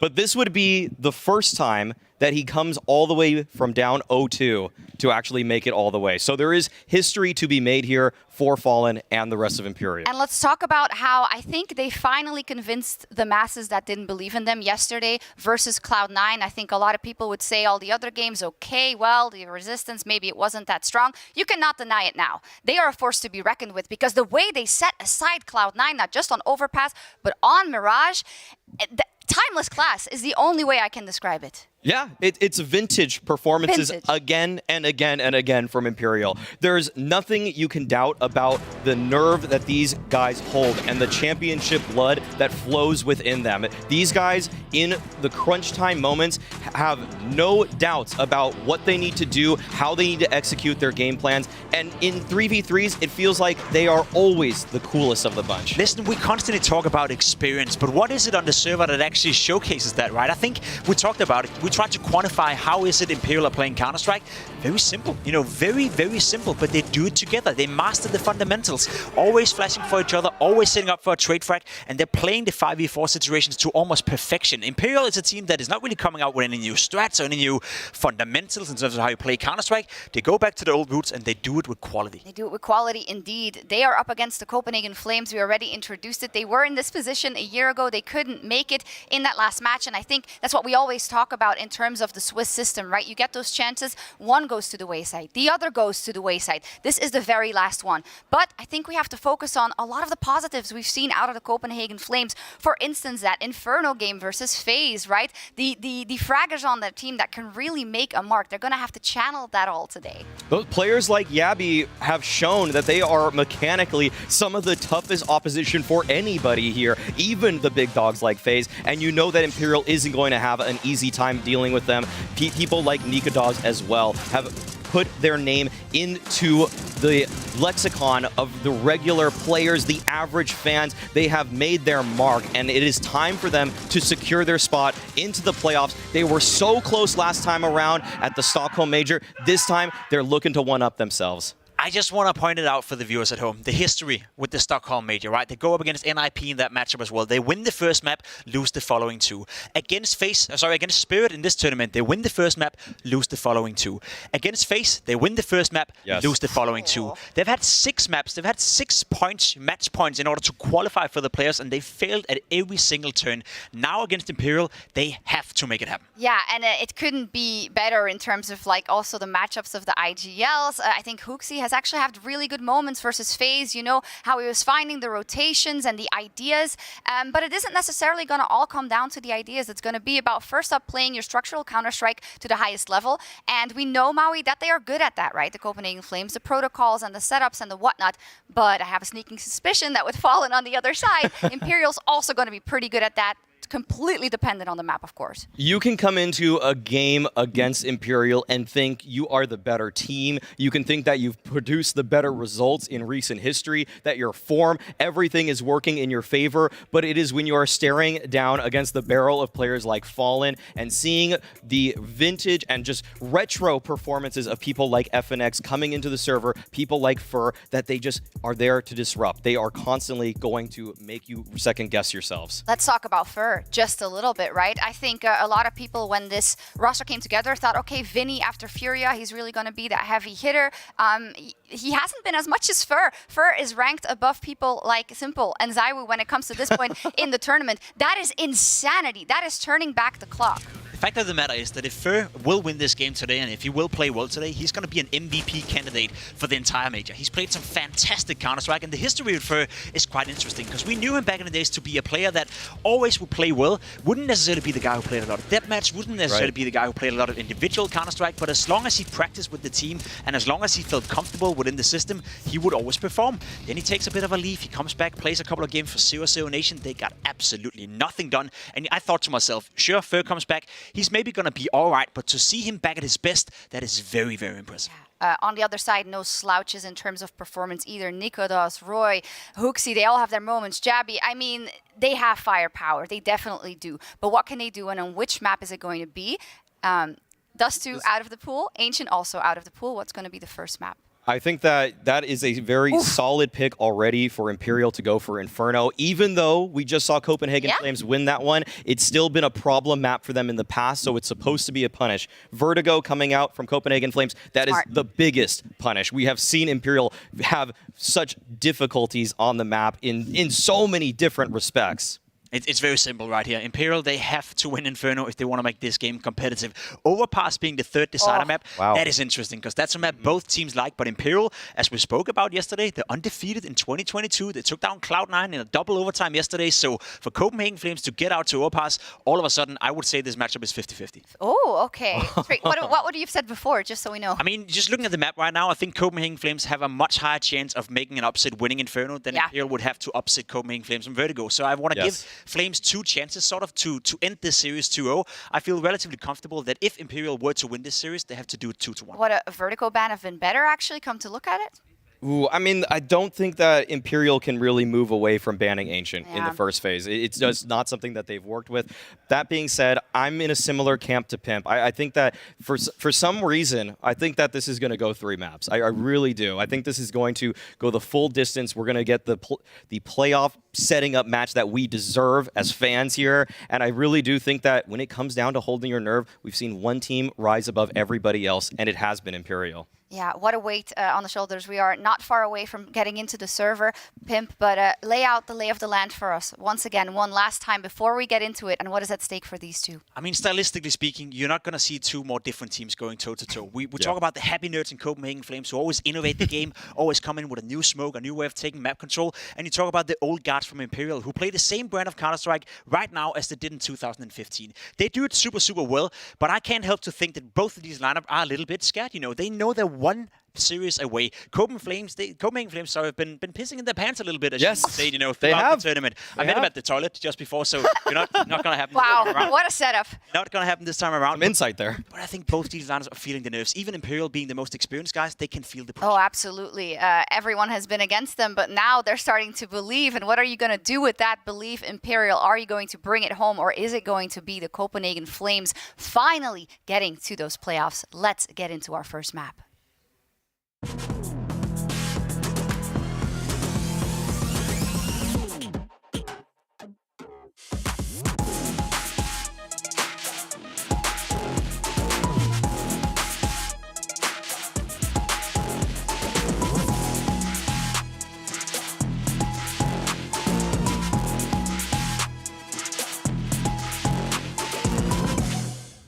Here we are, folks. Please, pardon my French, but I'll be the first to say it. Holy shit, this is real. Yeah. This is happening. We've got Imperial a single best of 3 from making a top 8 run in Antwerp. And Copenhagen Flames are sitting on their 5th attempt at major playoffs. Every single one of those attempts, they take a map win. But every single one of those attempts, they have also fallen short.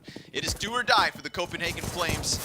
Here on Inferno, we kick it off quickly. Already down to the bottom of middle, we have Roy and Hooksy with a kill apiece for equalizing. 3 versus 3. And nobody even really gets a chance to set in. These guys have been waiting all days to take these gloves off and start swinging. Hey, that's a bit of a statement, right? I think a lot of people looking at this match think, all right, well, if Flames play with confidence on paper, they probably still are the better team, even though Imperial were able to beat Cloud9 yesterday. But that's what we said about Cloud9 and Imperial still won. So for Copenhagen Flames, I think playing with confidence, a huge factor in this matchup. Like you just pointed out, they've had multiple attempts to get into playoffs and never have. So this is a mental battle just as much as it is a straight-up pure quality of CS battle. Imperial have shown some great stuff already, and this veto has made this so damn interesting. Oh, man. The fact that we don't even start off with overpass like we did in that Cloud9 match, but Imperial managed to float it and still get it in the end. This throws things up into question. When the dust settles, it's still 3-on-3. Taking over Hall's control. That first fury of fisticuffs comes to an end. Vinny and Fur at the front of this push. 3 players in from balcony. Hooksy's just going to tuck inside of the pit. That's going to allow for 1 to cross towards site. But Hooksy, 2 kills before Fur gets his double. And it's a 1v1 to kick off this first map. Still time, of course, for Fur to get back that bomb. A top 5 rated player at the legend stage of the major. Isn't that incredible? This is such a throwback from Fur. And now he's looking to keep it ice cold versus Nikodas. Oh, they exchange glances. He'll be on high alert and ready for it. Who hits the shot? A little bit of damage each way. They come back. Bomb still ticking. Fur left and right. And it's Nikodas to kiss him goodnight. CPH Flames with the first. Yeah, we see Nikodas have consistently good impact and never, I think, at the top of the scoreboard, getting outshone sometimes by Yabby, getting outshone sometimes by Roy. But in terms of hard shots, good trades, we see Nikodas consistently perform pretty clutch overall as well. And this round still gets a plant off for Imperial, right? So off the pistol, it's potential for a buy, especially with the kills that came in. Okay, first a Galil will be bought up, and this affects what Copenhagen will invest into as well. Only a single MP9 for them. These days, plant is damn near close to a win on the pistol, so it is still a scary situation.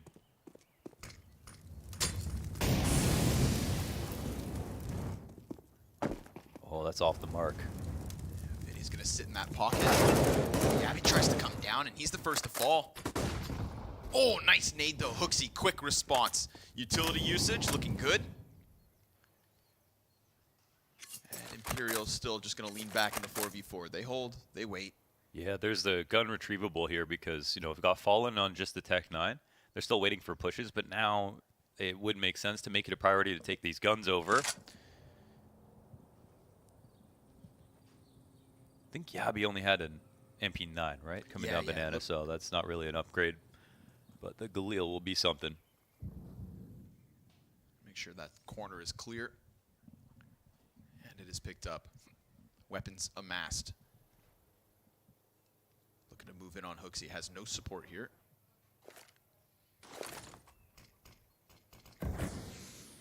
Smoke grenade to be his best friend. Fur gonna take the bolt strain. Little walk boost.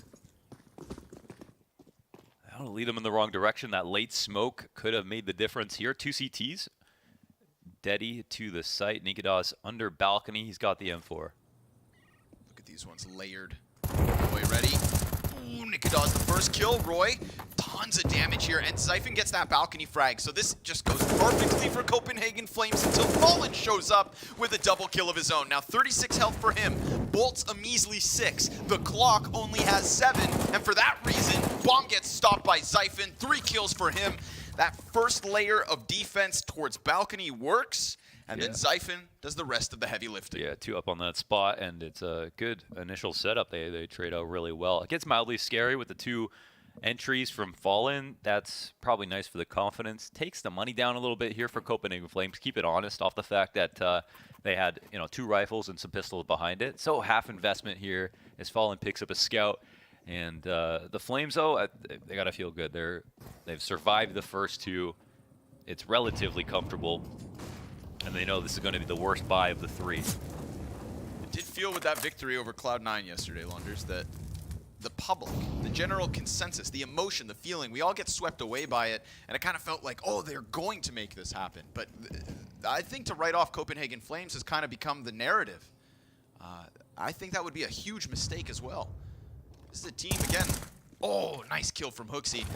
They came into this as 2-0, you know, and when we look back to their run in Sweden, we look to Stockholm, well, they already had losses. They had 2 chances there, and one was versus Heroic, so that one was an understandable loss. NIP, that was the closer of the affairs. They improved on that mark here. Their first game to get into the stadium versus Spirit. That was supposed to be the, the Cinderella story, that they had to wait another major, that they survived all of the woes of the online CS and the contract problems and whatever was going on with team offers and whatnot. It's the best possible opponent in that sense because it's technically, maybe a weaker opponent than some of the other teams they've faced, but they've also lost to. They have potential to have beaten all of the opponents they've come into. That's the only reason they were burgeoning on the fact that they could make playoffs in the first place. So it's almost entirely been mental for Copenhagen Flames, and what Imperial have proved is that they are the kings of the mental, and that has actually stood above all of the on-paper results. Nikodas with the crossfire here as Fur looks to lurk. Down he goes. That's going to be no 8 play for Imperial, and bomb spotted, torn up between Yabby and Hooksy. Solid B-site hold between the 2 of them, and Imperial now finally going to come in with those full real guns. We were talking about a very strong map pool as well versus Imperials. That does have a glaring hole in Vertigo. But not too long ago, we were talking about Copenhagen Flames not being super strong on Inferno, and when they played against FaZe, they actually got it together, and they strengthened up over on the B site on their CT side. They were meeting their quota. They got a 10-5 half in that game, so they clearly have put work into the map. So this was very risky for Imperial to take it here, knowing that Vertigo is up next. Even if Overpass is waiting for them at the end, it's not promised that they'll get there. Early grenades over the top, good damage. If you can stun Fur, if you can bring him down to 70, prime those A1Ss for a single bullet kill, it's a good place to be in. You know, Fur has really been that outlier, that standout performance from Imperial. We look at Copenhagen Flames, it's a 5-man core sometimes. Maybe we say 4 and round up, but Roy rounds down 2 players, top of middle pushed and top of middle held. A little bit late on that balcony play. Fallen goes down after the solo kill, and Vinny only in with a single from Boiler. So 3 strong for Copenhagen Flames, 4 rounds up. So solid right there. They tried to, with the Molly, peek at the exact same time for the bracket control to keep someone's hands busy, but 3 players in that kind of classic Virtus Pro lane setup with the high-low stack and another rifler right beside them on the bicycle, and they all peek and do their job. I mean, that's all Roy with that spray. Straight up. Playing anti on the top of balcony as well, so that's why he wasn't blind. On top of the roof, I should say.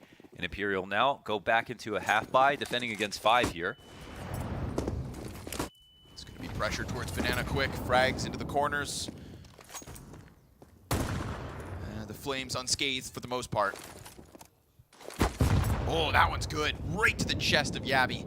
Down to 50 health now. Those pistols could pop off. They're also going to just go for this walk towards mid. Nikadaz holding the line. He's got Roy right next to him, tucked in the cubby. First shot, great. No trade. Fallen, sent to the bench. Utility now comes out from Copenhagen Flames, and that'll continue to hold Imperial back as we near that minute mark.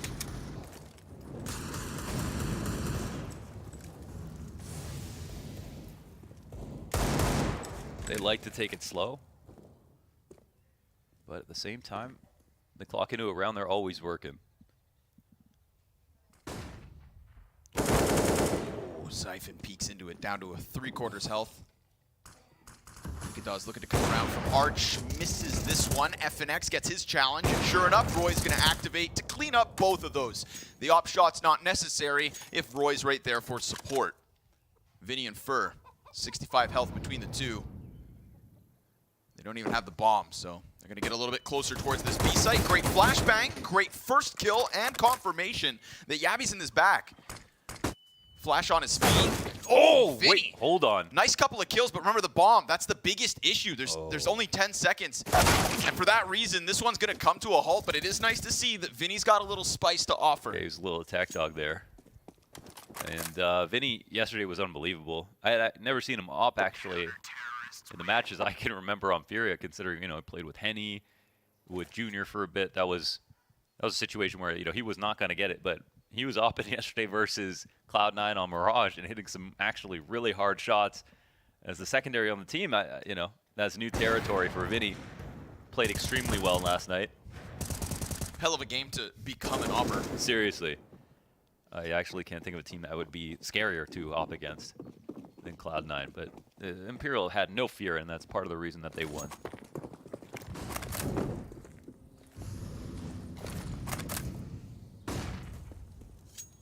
Boy has had some hot and cold performances throughout this stage of the major.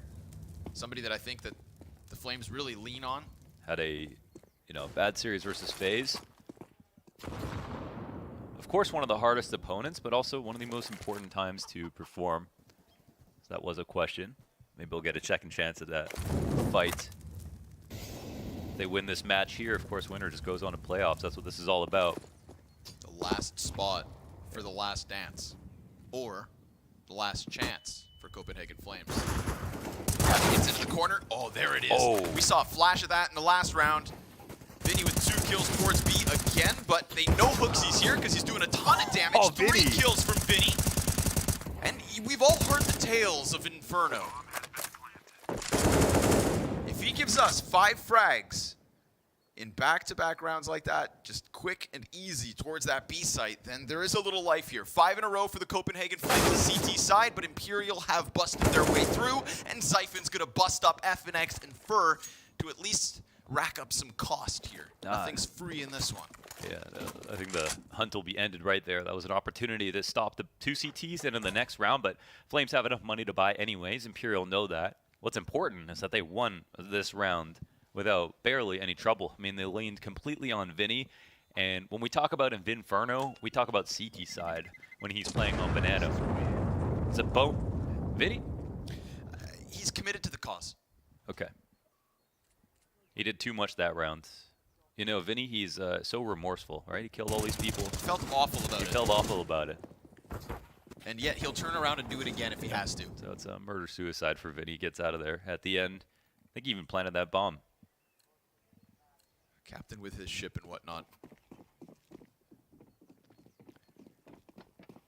6 rounds in. So they're trying to shine a spotlight on that Banana. Put some pressure on. Oh, this is something also that we saw from Copenhagen versus FaZe that I couldn't believe they were getting away with, and that was Nikita's hopping car. I mean, that is such an antiquated way of actually taking Banana control. It's so risky. The weird part is that it was working extremely well versus a top team. But there are counters and there are huge risks, and right now that flaw gets exposed. Ooh, Vinny tries to fire off. His fire finds his feet. A site with 2 players still leading Arch, but a quick reposition here for Roy, trying to put himself inside site. Yabby tasked with playing Cubby. Oh, the Molly's coming late into Cubby, and that smoke is up too. Now Roy is still on short, so maybe he peeks out to trade. Maybe he can save this. He's got 1. Vinny right there, but that's the trade back for Imperial. 4 versus 2. We have Zyphon inside of the pit. Last time he gave us a multi-kill on this A-hold, and he is just hoping that Hooksy can come over, gets the second as he tears down FNX from that balcony, and a quick redirection here from Imperial. Yeah, they sprint towards that B site, which is wide open for the taking. Yeah, they pulled it. They got that Hooksy coming through the arch smoke. The Moto smoke came down. Now they've got to run it back, and I mean, the odds changed so dramatically now that this site is open. I mean, they've literally got an op in this post plant and the bomb down in a free site. It's going to be very hard for Copenhagen to get away with some kind of sneaky rotation. I mean, everything is going to be watched. They're going to have to be cautious as they arrive. Smoke soon to fade, fallen deep on new box. Bolts holding on the coffins.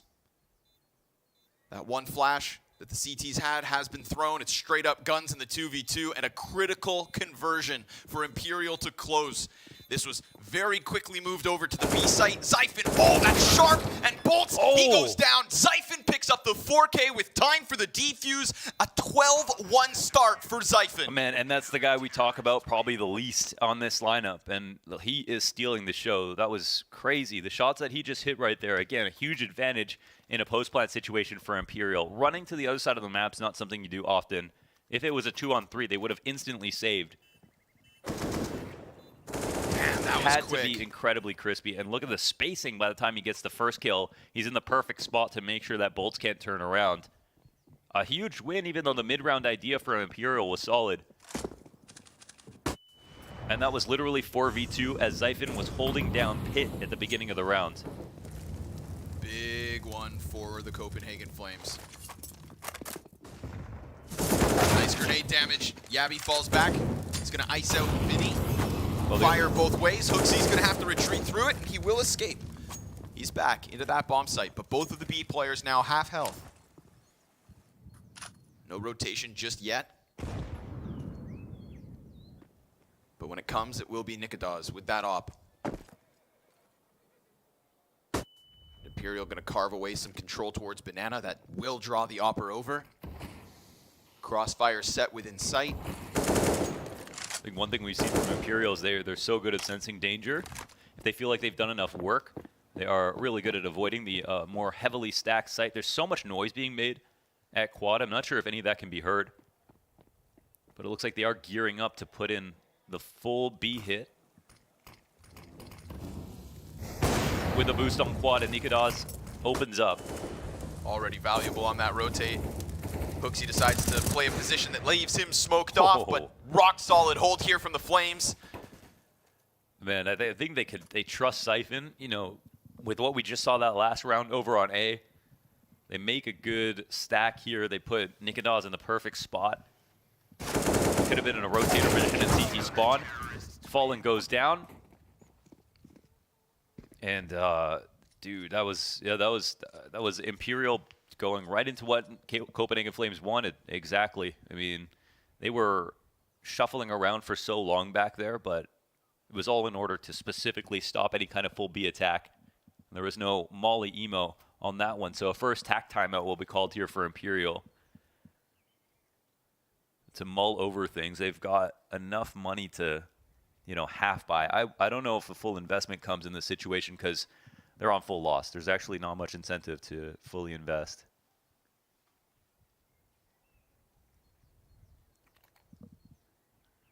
Armored Tech 9's in utility. Galil is a bonus for Fur, who we haven't seen go lights out just yet. Right now, it's Zyphon the king. Total control from Pitt. That 2v4, man, his value in that round. Yeah, he's creating just a highlight package with all of his holds. And I swear his HSP is basically 100% at this point. So into this one, they're going to try to crank the dial. Oh, man. Yabi doesn't even see bolts. Not alive, that is. Dead body falls around the half wall. Utility to his end. And another volley of grenades sent down Banana. This is the Flames to give just a bit of space over towards top mid. Zyphon again in pit, as he has been. At the Flames' credit here, they are starting to be almost all of these rounds not really scared of what Imperial can do in the early game, and they are trying to specifically get them to overstack it with the amount of pressure they're putting on early. Furs out of this one. Smoke's not going to make that any easier. Hooksy on the attack from the back. But they've already moved beyond this. Oh, no, FNX. He retreats just a couple footsteps too far back and almost dies for it. It looks like Imperial. Yeah, they know what they want. They're going to chase him down. And if they just go all in on this chase, kill Hooksy, they could even get a bomb plant. And then you've got a live wire of a round. Although the CT's just sprinting over as quickly as they can. Hooksy locks into the new box. 2 players on the support for Cross. Jabby's in with a kill, and Hooksy's got one of his own. It's locked out for the Copenhagen Flames. Yeah, 8-1. They're playing lucid CS. They're not overthinking things. They realize, you know, what Imperial can do there. At most, they have to follow any kill they can, and Hooksy gave him an opportunity to run over to the B site. So they went ahead and took it. But they know that was all just to ready themselves for this next buy-up. So Fallen will purchase up and up, and everybody will have the utility they need. So far, so good for the Flames. I mean, they have almost no holes in their setup right now. We've seen one great round out of Vinny that opened up B on Banana early on. But again, Flames just casually starting the 2A setup. I'm not sure if that barrel was spotted. Fur will take one out in mid. That's a freebie. We got man advantage. Imperial with something to work with. Jabby, nice off angle here. Oh, he gets fully blinded. Vinny comes through. Good fight for him. And now Hooksy tries to retreat. Falls back on 37 HP. Nikadon's coming in to try and help, but now he has to hold it on his own. Zyphon, same case towards Arch. Missed shot. Vinny chases right through that smoke. He's hunting, and he's got him pinned to the side of construction. A second round for Imperial's T side at the very least. Hey, they're not overthinking it either. They're keeping it simple. That was just, you know, first kill in the ult. Seeing that Flames want to try to equalize, holding down the B pressure. They pop through it. It's perfect. They have Yabi waiting for them to do that play, but he's not ready for the flash whatsoever. Hooksy gets disjointed, and I think that's why we've seen so much attention from Imperial over on Banana. And it's trying to expose this flawed Copenhagen Flames, who have clearly done a lot to improve on this half of the map and still have some growing pains. That was a spot where even Hooksy thought, I could re-aggress, because normally a team will take that frag. They're up 4-3 at that point. Grab Banana control, chill for a bit, slow it down. You know, we've seen some very slow rounds out of Imperial, and he thinks, okay, here's my chance to, you know, throw my line in, try to catch one, get out, get back to the site, and have the rotators come in and help them. But Imperial were going so fast. I mean, they had no plans of slowing that down. Vinny already rising to the top, 11 kills. Trying to keep Imperial alive for now in the first 10 rounds of this half. Potential for Vinny to join his old teammates in playoffs. Yeah. Both in top 8 on separate teams. Something that I just can't believe that actually could happen.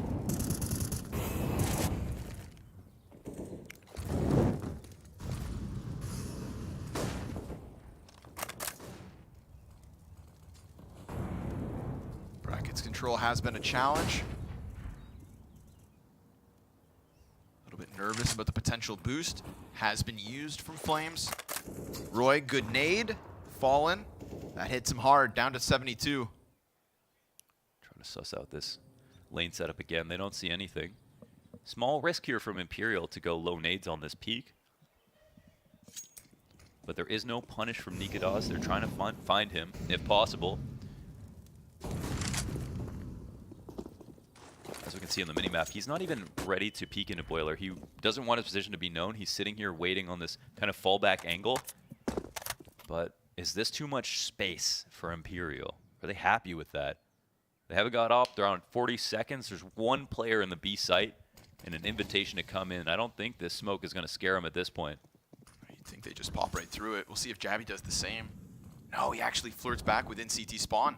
This is because they don't have any bracket control. You see that arch smoke is still fresh, and they are not re-aggressing on lane. So it's a mistake for Copenhagen to be doing this. Underplaying a bomb site on a critical juncture as well. Imperial going to fight for that third. They almost line up for him. Bolt 10 and seconds Ferd. to actually get the plant off, and they're worried about a second player. No CT smoke as well, but they get the kill. Vinny's cover is great. They need to get that bomb in. Roy's going to take down 2. Still Bolt's 22 health. Hooksy gets his closest support, but we still have FNX in the back, and Bolt goes in.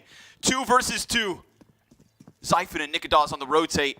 And anytime that Zyphon's around, anytime that he's still alive, it feels like it is winnable. Nikadas and Zyphon right there with a kill apiece for the Copenhagen Flames' 9th round win. Oh, they just floated out in that position. I thought for sure they would try to double push something. I'm really surprised Bolt comes wide across the site in that spot. They're almost lucky to get the plant off with how late they let it go.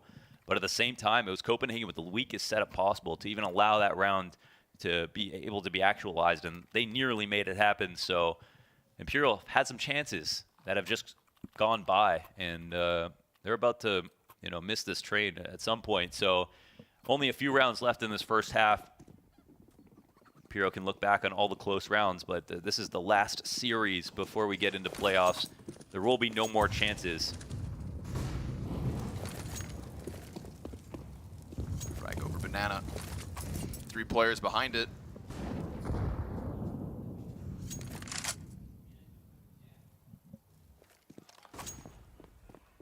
And after that last round, you're going to think Flames, man, why need to fight for Banana? The unoptimal setup still pulls off a victory for them. Well, that may or may not be true.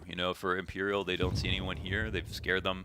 They should take it. And eventually, I think this will catch up to Flames, actually. So this will be a test of the passive hold. Hooksy and Yabi, they know that this can come.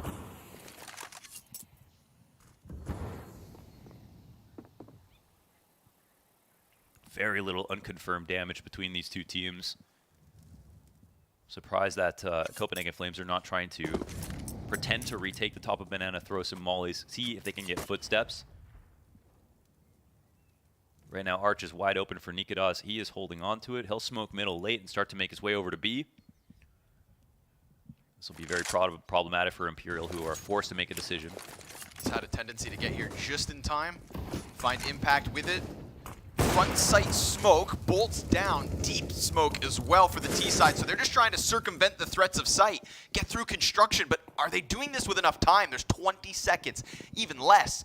Nikadas hears this. They're starting to wrap around. Vinny goes over. Only 12 seconds now. Hooksy empty-handed, still focusing on that backside. Yabi comes out. Nikadas plucks a second off the site. Fur trying to plant. His head popped, but the bomb's still down. Does it matter? No. Imperial end another one on that B site. Variations here from Imperial, but all victories for the Flames. Yeah, honestly, maybe they overcomplicated that spot. If they had kept it more simple, there's a couple of times now where CT just simply needs to be smoked. They wanted to do a deep CT smoke that takes longer to land, and they peek before it because they put themselves under time pressure. They could have executed, had 2 honest fights in the site, maybe they're giving Flames a bit too much credit right there.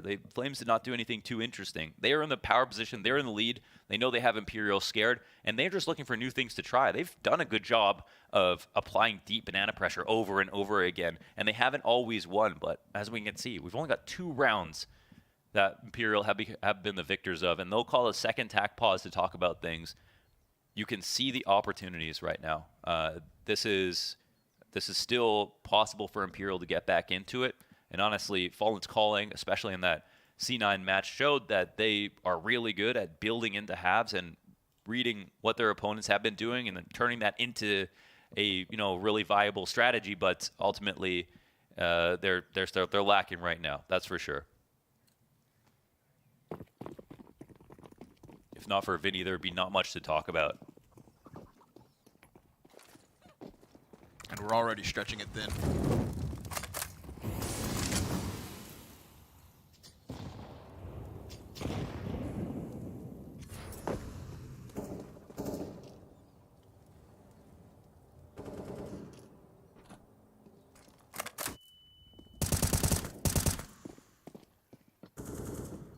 Jabby given an extra piece of utility here. Call the void brings them back towards the B site.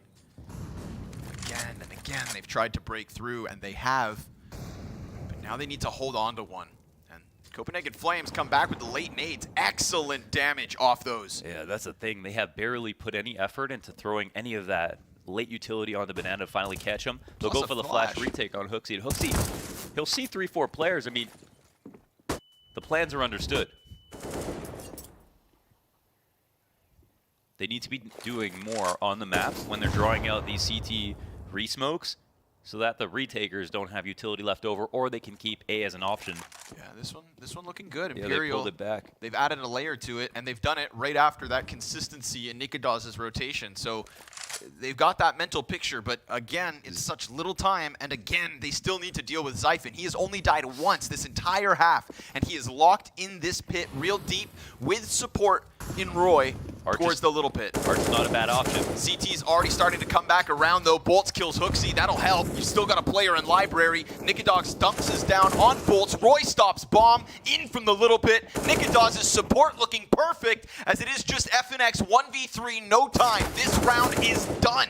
And so are the hopes of Imperial, because this T-side, man, 4 rounds best case scenario. At the very least, we're saving a gun here in a position where, I don't know, are we forcing for the rest of the half? They got to try something. They found it. I mean, they got Nikadaz to rotate B. They had A open. We had a little FNX lurk, and he didn't get opted all that time with Arch wide open. We haven't seen much proactivity from Nikadaz overall, right? He spends his time at Arch. If it's smoke, he rotates B. In this spot, it was a little tricky for Imperial, leaving it unsmoked, and that actually caused him to make a decision. But they go for the long wrap, which would have been fine maybe if they had a few more seconds again. One thing we saw in that phase match was that Copenhagen Flames were so good at getting the rotators to help out in those positions. And now with the pressure on Bolts, down to 3 health, could die to a single AG, and will maybe get finished. Oh my god! With this, oh my god, okay, Yabby has to switch to the secondary to do it, but he does do it, An entire magazine of A1S. Bolts, pirouettes away from death. And Yabby still finds him. Roy flashed into middle thanks to Nikadaz. That's FNX out of this one. Yeah. Vinny and Fallen already so incredibly low. Yeah, and back to max pressure, right? It's been like 3-4 rounds. We haven't seen anything out of... ooh, nicely done, Hooksy. We've been 3-4 rounds. They haven't even had Yabby be that mercenary to run down B.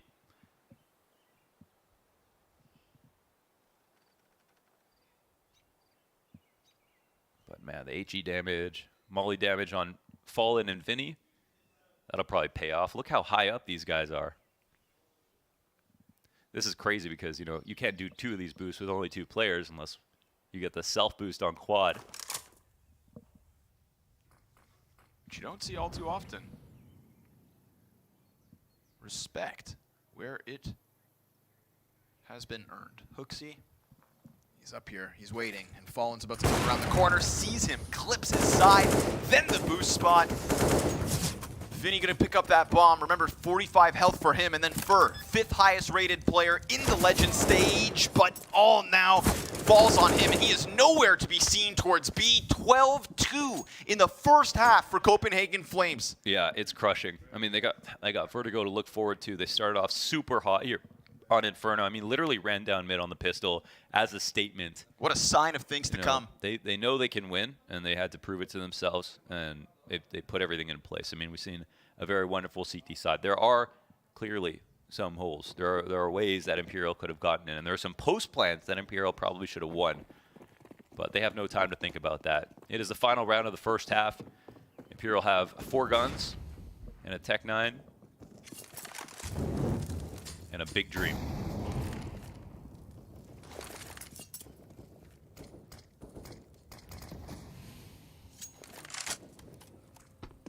Just one more to play for. The smallest sigh of relief off the back of this one if Imperial can somehow break through. A slightly larger margin of error if they can push it over the line. Fur with a resmoke close arch. That's 2 players already within brackets. 4 members of Copenhagen Flames ready for this A play. He's been neglected for a little while. Flash around the corner. They First take out kills the B was guy. Bolts. Boy, that's Nikodaz on the op. I mean, they could easily pull out a mid on this one. You see Hooksy double back. Molotov on the feet of Yabby. He still takes somebody with him. Frag from Vinny. Sticking with the initial plan. 2 CTs on the crossfire. Roy a little bit deeper. Flash goes onto the pit player. He falls down a step. Zyphon alive, still behind the smokes. In with the kill versus FNX, and Vinny spam down to the end. A 13-2 half from Copenhagen Flames. Wow. 17 frags. And 2 deaths from Zyphon. Unbelievable performance. Their 5th chance to make playoffs at a major, and arguably their best start. The best start to it. The They best have start always to it. won a map at the very least, but knowing that Vertigo comes after this and knowing the shortcomings of Imperial on that map, they are in one of the best possible case scenarios We here saw right now. the Spirit match, uncharacteristic to lose in the fashion they did. They're so good at Ancient, but they got completely stomped. And that's Spirit playing well, but again, it has more to do with the mental fact that, I mean, look at the FaZe series ending on Nuke. A good map for Copenhagen Flames, but it wasn't even close. I mean, they didn't even look like themselves whatsoever. So it is definitely still more than the map pool.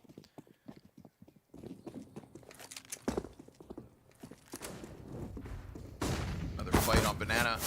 Ooh, Nikodaz opens up.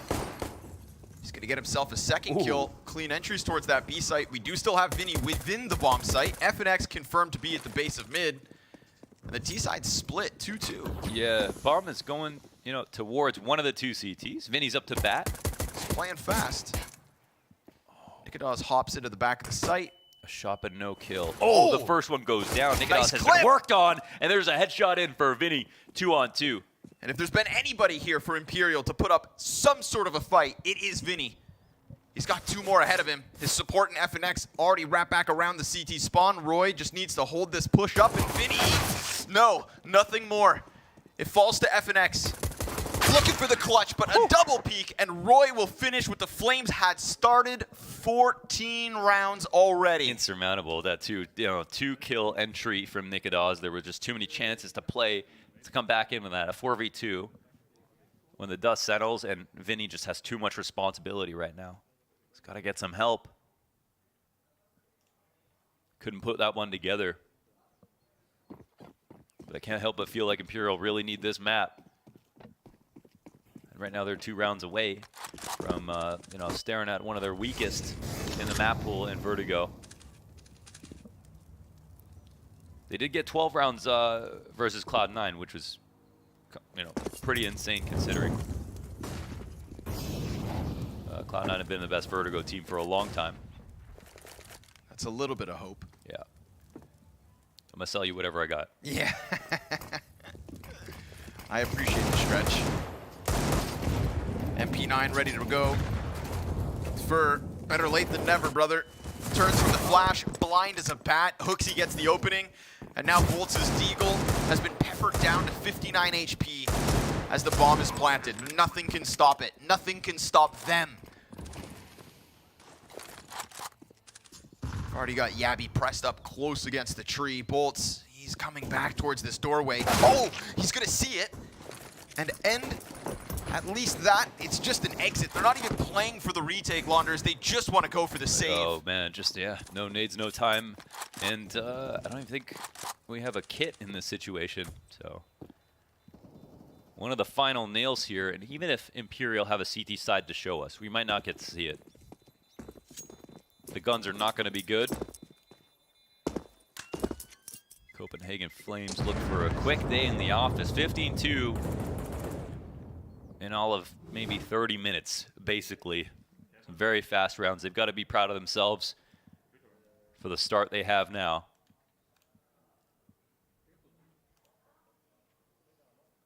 But they don't want to tempt fate by thinking that they have this series locked up.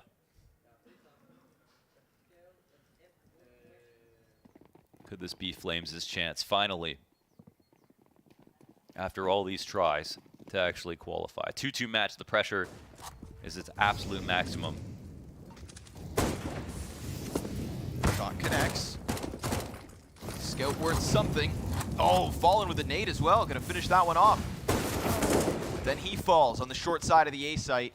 We already have pressure down Banana, so there's a chance Bolts can come in and catch them, but Yabby is ready to find him in his net.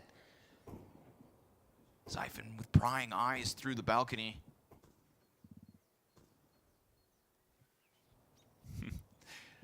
Flames know they're being hunted. Everything comes to a halt.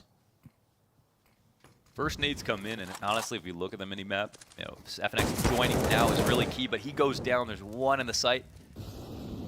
Vinny in cold alone in the dark.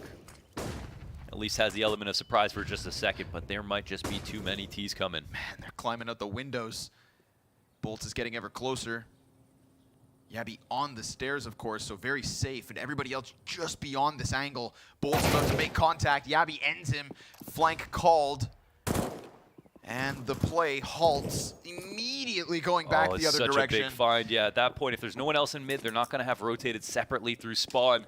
So Vinny will try. A last chance here. Zyphon gets tagged down, but Vinny dies. Fur alone, 1v4. Look at this, man. Fur. I mean, good luck. Yeah, he's got the FAMAS. He's going back, and he thinks they're running back to the other side. It's the right idea. Right idea to at least catch that second kill. It puts himself in something of a situation, but now he's going to know it's not A. It's not even A. Oh, Dyer straight ahead, but what a performance from Copenhagen Flames. What a dominant run here on Inferno. An impenetrable CT side, and while there were questions around Imperial this entire time at the Major, from Challengers to Legends to now, there was also this question of, can Copenhagen Flames play Inferno? CT side that put up tonight. Fur continues to hunt these kills inside of the B site, but they're going to put a bag over his head in a moment's notice. He taps it. The knives are out. He'll stop that one. It's called respect, but it also comes to an end. 16-2 on map 1. Yeah, and you do want to see that confidence coming out of Flames. They want to keep it going. And it seems like the lessons that they have had over these last two majors may be finally paying off. They have to be pleased to know they've won the map pick of their opponents in Imperial. They also have Vertigo to look forward to next. A lot of teams have looked at this as a gimme versus Imperial. But Imperial know this. They might have been able to predict a veto. They might be able to put the work in they need to win a Vertigo. And they have players who all know the map and have played it in the past. Of course, we had Fallen play it on Liquid for all that time. We had Vinny play it on Furia as a team who were incredibly innovative on Vertigo. So there's elements there that would tell you that this is a map maybe they want to play in the future, but there is stress on the fact that they haven't been a team for that long. Yeah, and again, there's still that little grain of hope, but it's a small one. We'll pass this one over to the desk to see what they make of that first map, Stomp. Exactly that. I think the Copenhagen Flames, they do not want to let this one go. This time they want to close it out and they want to make it to that big arena.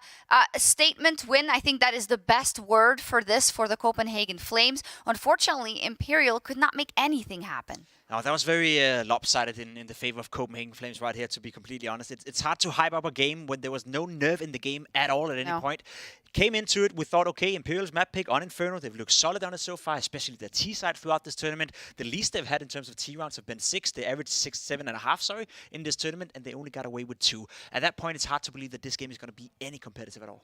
No, we couldn't really spin this in any way that paints a bright picture for the side of Imperial. Copenhagen Flames, though, on their side of things, man, they had some really good defenses there. Have to give them a lot of credit. And the fact that they started strong, I think, was incredibly foundational to the fact that they needed to have a start that gave them separation. Once this game got close in my eyes, I thought that was when maybe Imperial would have their time to strike, but it never even happened. And it started with the pistol round, right? They came out with confidence. They played a very aggressive CT pistol round. It came down to that 1v1 between Nikodos and Fur, and had Fur won that round, it could have been a complete different game, but I think you gained so much confidence for making a bit of a risky call. Very first round of such an important game. You rush down middle and you end up winning the all-important clutch. That kind of set the tone for the rest of the half. As you talked about, the aggressiveness coming out of Copenhagen Flames didn't leave any room for Imperial to breathe, and even when they were allowed to walk into the B bomb side, it didn't really work out. This is something I wanted to bring up before the game as well. That was one of my win conditions for Imperial. You see it right here, the 5v4 percentage they play, they win the majority of those rounds. They are actually very, very solid at that. Whereas when they play 4v5, it's not going too well. In this game, guess who won the most opening kills? Imperial, and they couldn't convert. So one of the things that's been their strength throughout the entire tournament didn't work out this time around. Yeah, and the Flames just seemed drilled. We were having a little bit of a laugh at kind of like the double boost and all those kind of gimmicky, but really great things to hold the site and to make sure that nobody can get in there. And I feel like that's what the Copenhagen Flames do very well. When they are fragging, they have their protocols, they have their sets, they don't let anyone into the site. And we also need to commend Zyphon, I think, getting them off to a great start, putting them in a couch in this very stressful situation. Yeah, I think that honestly everybody from Copenhagen Flames deserves a lot of praise for how they held their nerve in the first batch of rounds. I mean, those ones, Zyphon in particular, though, 2 deaths at the end of the first half. I think he actually ended with just a couple more, maybe 1 or 2 more than that anyways. I mean, that sort of stuff, when you have a pit player that is that strong, it just takes away so much of the playbook from Imperial, because we saw Imperial go for those arch wraps over and over again, but this guy never really broke down. He was never really pushed out of his comfort zone. Every single time that they wrapped on him, felt like he was good for 2, and oftentimes just stayed alive and finished the round himself. Yeah, absolutely. I think also when we look at the positives that Imperial was able to bring over Cloud9, those things are not being activated right now, even though this was an Inferno map which they feel a little bit more comfortable on usually. And both of you said, if Imperial don't manage to win this first one, they are not going to do it on Vertigo. So where do we land here? It's a tough start. It's a very tough start for Imperial, to be completely honest. Because I think some of the win conditions we did talk about, you know, getting off to good starts, not losing out on opening duels, actually went the way of Imperial. There was a lot of times when they also got space in order to move into the small bomb site, but they couldn't get it done. Whenever it got into a close scenario, whenever it got into a clutch, it felt like Imperial was just always one step below or one step behind Copenhagen Flames. And, you know, it's not looking good for Imperial, let's be honest. I was wincing at some of the clutch attempts in the post plant for Imperial. I'm usually so I just think they're going to do the right thing, but it felt like they took a long time to get into the right setup. In 2 post plants in particular, we saw Bolts kind of wandering around. We saw Fallen not holding the line on players that could be flanking from them. Those kind of moments just feel very un-Imperial, where everything felt very strong for them before in terms of just setting up in late round situations. And we're kind of flipping the script here, right? Because we had an expectation that for the Copenhagen Flames, maybe those nerves again creeping in about not having like grabbed the opportunity in the previous attempts that they had for Imperial, all the experience. Certainly they won't be phased. But, you know, going from strength to strength, and the Flames, I think they just took a lot from that win versus FaZe as well on Inferno specifically, right? If you know that you can beat FaZe, the #1 team in the world, on it, why would you have any doubt? I agree, you know, that gave a lot of confidence to Copenhagen Flames, no doubt. I believe we do have round 7 we can pull up as well, and that's kind of the story I want to point as well. Right? We had a 1v1 in the pistol round that could have gone the way of Imperial. We have another round right here where Zyphon is going to do guards work. Again, an opening coming out of Bolts. A good round here from Imperial that also catches off Yappy, and you have a 5v3 just for a couple of seconds, a 4v2 as well. This is a must-win round for Imperial, right? You win this one, you actually have a chance of getting off to a decent start on the T side, but it just wouldn't happen for them. Zyphon with a massive clutch right here, shutting it down, winning a 1v1, and that was sort of the point in the first 6-7 rounds in that first half. Imperial had chances, but they didn't capitalize. Right, and we see the way that Zyphon got in there, killing that Opera at Nubox, killing Fallen, I'm pretty sure it was. That moment right there, Fallen wasn't really holding the line. He was actually holding the same angle Bolts was holding. That kind of double up is something you don't usually see where they're holding the same position. Usually they iron out all those crossfires. It never feels like it gets that sloppy for Imperial, but today it might be their day. Yeah, it wasn't good, and it was great out of the Copenhagen Flames. They are poised and they are ready. Vertigo is up next, and we will discuss how Imperial can get back into that one after the break.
Esports is what we live and breathe.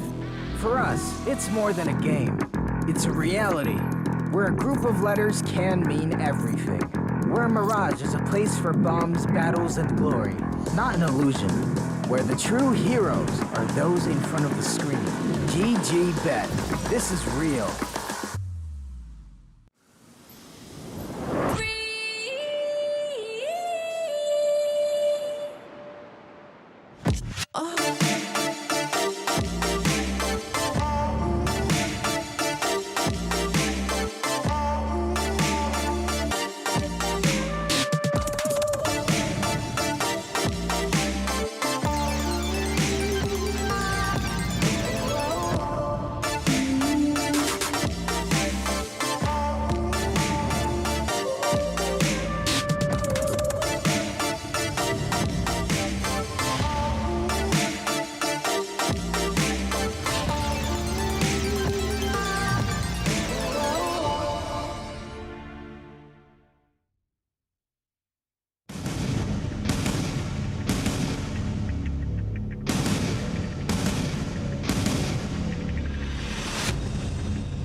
Welcome back, everyone, to the PGL Major, where this could be the very last map we see out of the Legend stage, but not if Imperial have something to say about it. It's going to be a hard one in order to theory craft how they can come back in this one, but I think we just need to remind ourselves of how far they have come and how many times they have been in this situation for Imperial, right?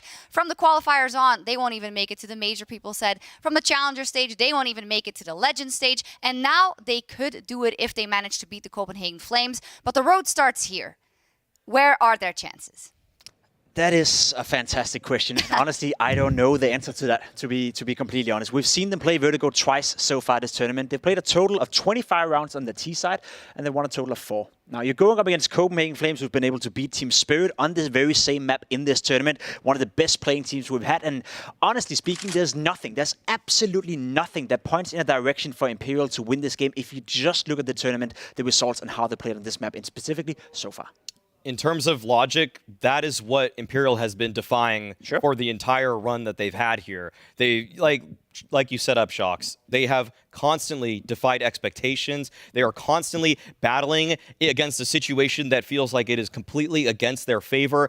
And they've taken down teams in the past that had more experience than Copenhagen Flames, that had more protocols, that looked stronger than Copenhagen Flames. The way that Imperial dispatched Cloud9 yesterday was unthinkable before we all saw it happen. And that has to be the recipe for success once again for Imperial, because Copenhagen Flames, they're in the same position too, where we've seen them fail over and over again. So if in terms of narratives, this is setting up itself to actually surprise us once again. And I hope it does. Yeah, Pimp, you were talking about it a little bit about the Copenhagen Flames and kind of their record in terms of the best of ones, but the best of threes, and especially in terms of the match point situations. We saw it during the PGL Major in Stockholm against NIP. They also looked very poised, won the first map, and then ended up losing 2 maps in a row. We saw it against Spirit as well. They won the first map, Vertigo, lost 2 maps in a row. We saw it against FaZe Clan as well. They won the first map and lost 2 maps in a row. So they've already had 6 match points in order to qualify for the playoff over 2 majors. This is number 7. And at some point, you got to think to yourself, okay,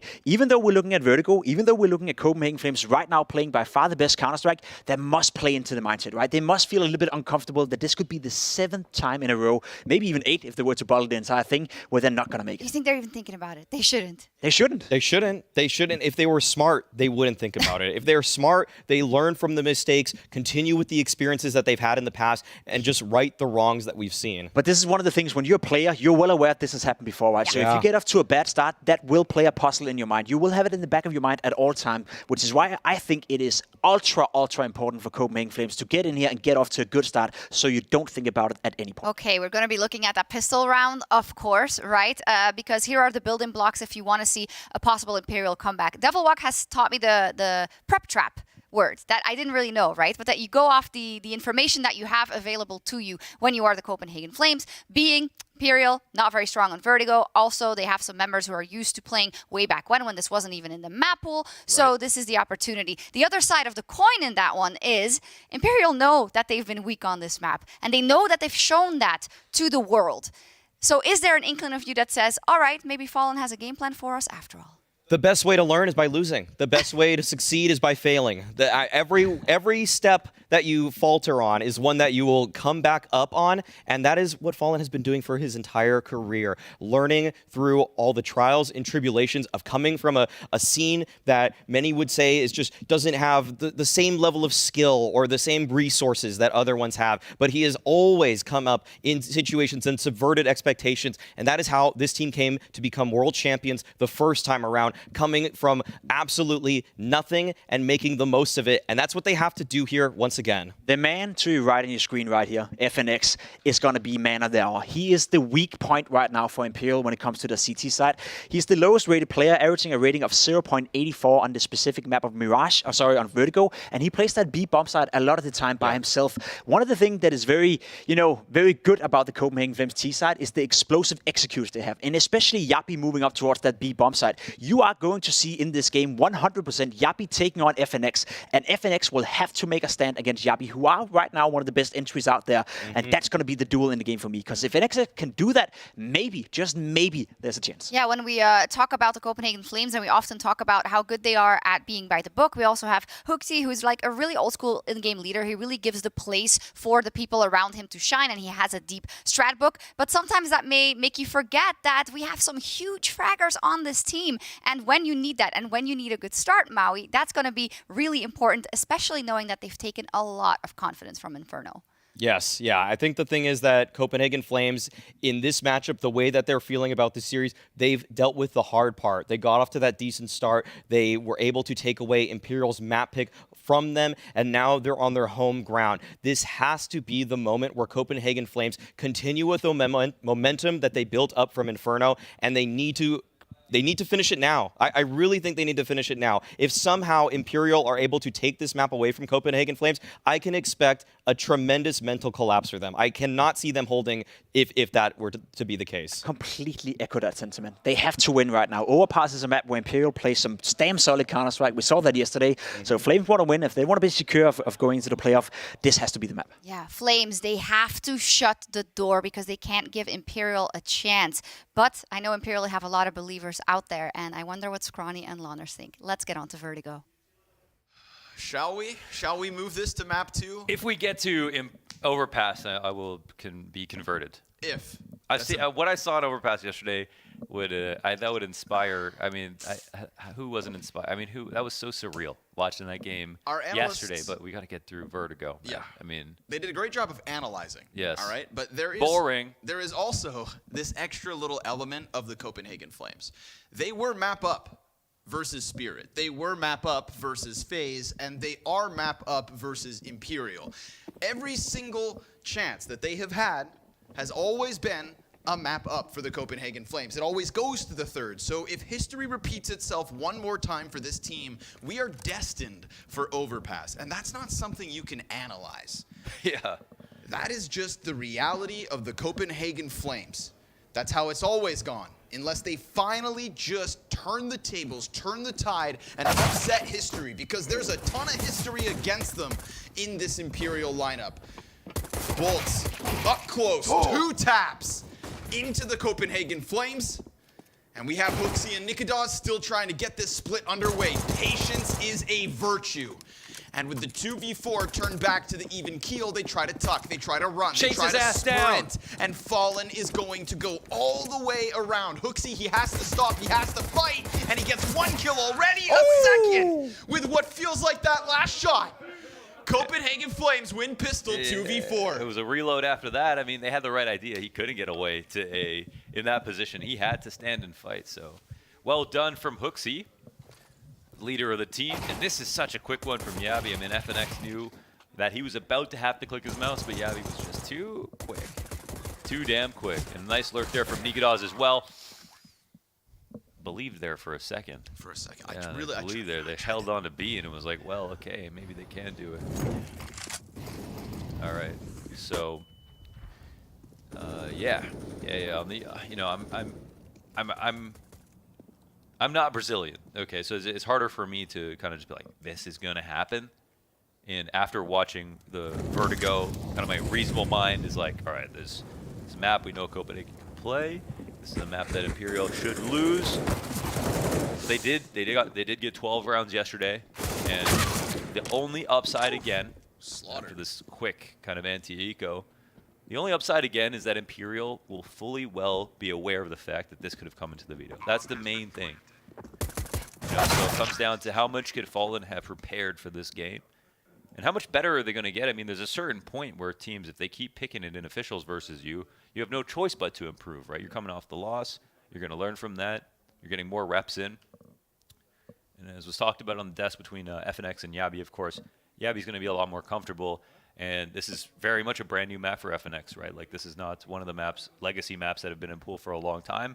This is something that just really just come back into the game and had to get thrown into. And he's probably like, why haven't they finished building the map? He's seen all this exposed drywall, pylons everywhere. It's like, what's even the point of this? His first kill. Oh, Nikodas sharp as ever. And this is no B split. They start to run it back. Zyphon will be killed by FNX. And then Vinny finds Nikodas in that elevator lurk. So the misdirection becomes a misstep. And where the hell is this bomb? Top mid? Hooksy's going to try to go grab it. There are no eyes on it. Mac 10 to the Galil. Decent upgrade, but remember, it's 16 health here for Hooksy. Not ideal. FNX, solid frag.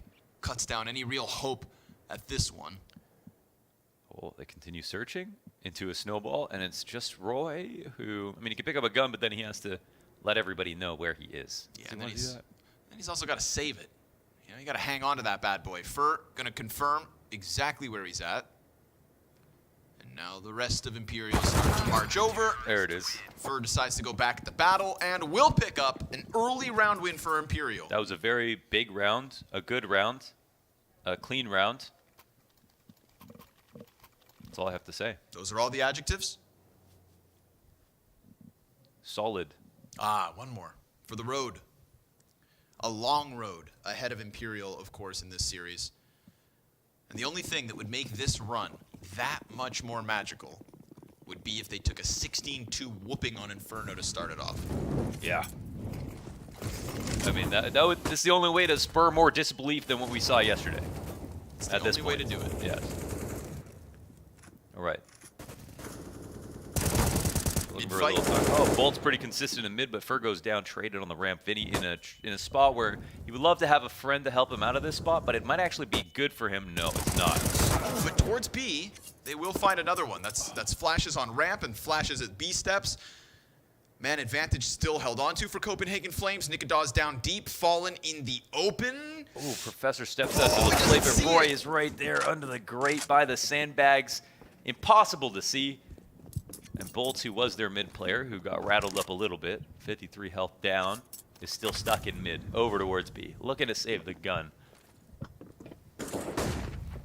You know, for Flames, that was a good round, a clean round, a solid round, a fast round. One more. Excellent round. 3-1. Right back to winning ways. Bolts kicked it off with another man advantage in mid. But it was that cheeky peek from Roy on ramp. 3 kills for Roy this round. And he's a key piece. He's a key piece for the Copenhagen Flames. He is, in fact, yeah. He is the dealer. Yes, he is the death dealer for the Flames with the rifle. Imperial have tried this flash tactic over top of the wood wall inside a B a number of times. It does put you in a very committal position, so if there was 2 on a B default, then of course, I mean, going 1 for 1 may or may not be enough. It really just depends on how many other players there are alive across the map, and in that position, they participated in a lot of duels. They wanted both A-ramp control, they had to stop the lurk inside of mid, and they were going for the flash tactic on B, so that's a spot where it's kind of all or nothing, and that's almost why we saw Imperial snowball in that previous one. But at the end of the day, it's one of 4 rounds that we've seen so far, and this will be the last buy before a save for Imperial. So a chance to hemorrhage the bleeding here if they're able to win, but of course, Fallen's not perfectly comfortable. Instead of an op, he's only got an MP9. But Bolts continues to deliver on opening duels in mid. 3 consecutive now. Bolts opens up. Last time they lost that little bit of an advantage here on ramp because of this guy.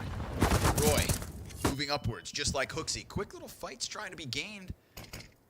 There are attempts here. Sandbag's position being held by Fur. He's going to creep around. Oh, Jesus, the 4-3. And now Nikodas is going to walk up. Short player dies to an instant. And then Fur will at least bring it back. But Roy is still nearby. And Fur, as he comes around that side of the smoke, will go down. Man advantage still for Imperial. They've been able to hold it.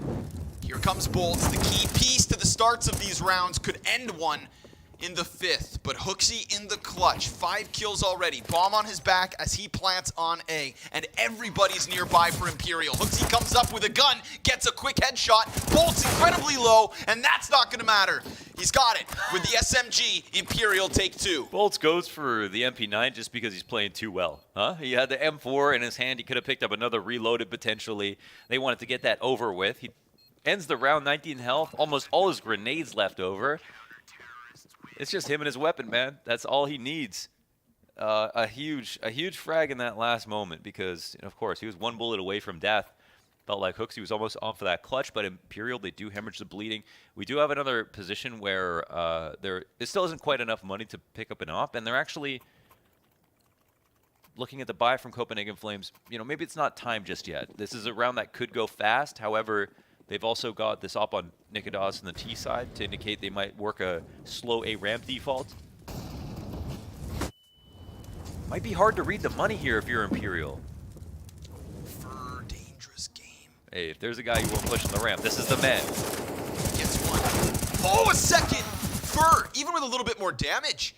Mac 10 from Hooksy, a lifeline. They got to be careful. Nikodas has sat here in the back, and they might give him this chance. It looks like they will. Yeah, they forgot about the potential for an op. They thought this was going so easily in their favor.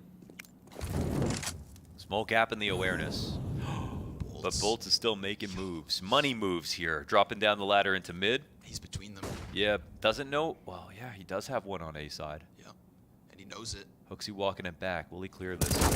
Oh, Bolts loses! Oh, that's a clean one from Hooksy.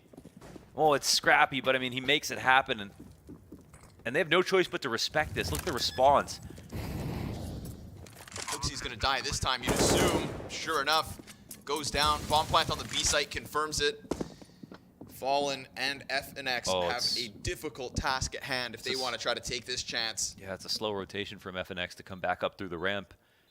Yabby and Nikodas still alive and kicking. FNX has the kit and a frag to try and work with. MP9 for Fallen. Does he just jump? Yes. He moves past that op, the first shot rings out. Nikodas is actually in a pretty compromised spot, but even under pressure, he's able to drop Fallen. Frag grenade destined for him, still in the very same spot. FNX in the open, gets that first, but there's no time for a defuse, so Copenhagen Flames find 4. Oh, what a robbery right there. That's Hooksy. You know, Bolts, of course, he's been so good. And to die in that fashion, I mean, full credit to Hooksy. His aim is incredibly sharp right now. That's a spot where Bolts is going to be kicking himself. He knew he had this locked up. It starts off 5v3. Of course, there is a response right at that moment. And the big move as well is Nikodas not shooting a single shot through the smoke on A ramp until he had the opportunity to see somebody. And because of that, it drew Imperial forward. Vinny tried to use his Ykindr lurk smoke down the ramp, thinking, all right, let's play around with this. It is just rifles. We have a small advantage. No, it gets stolen back. 2-round game.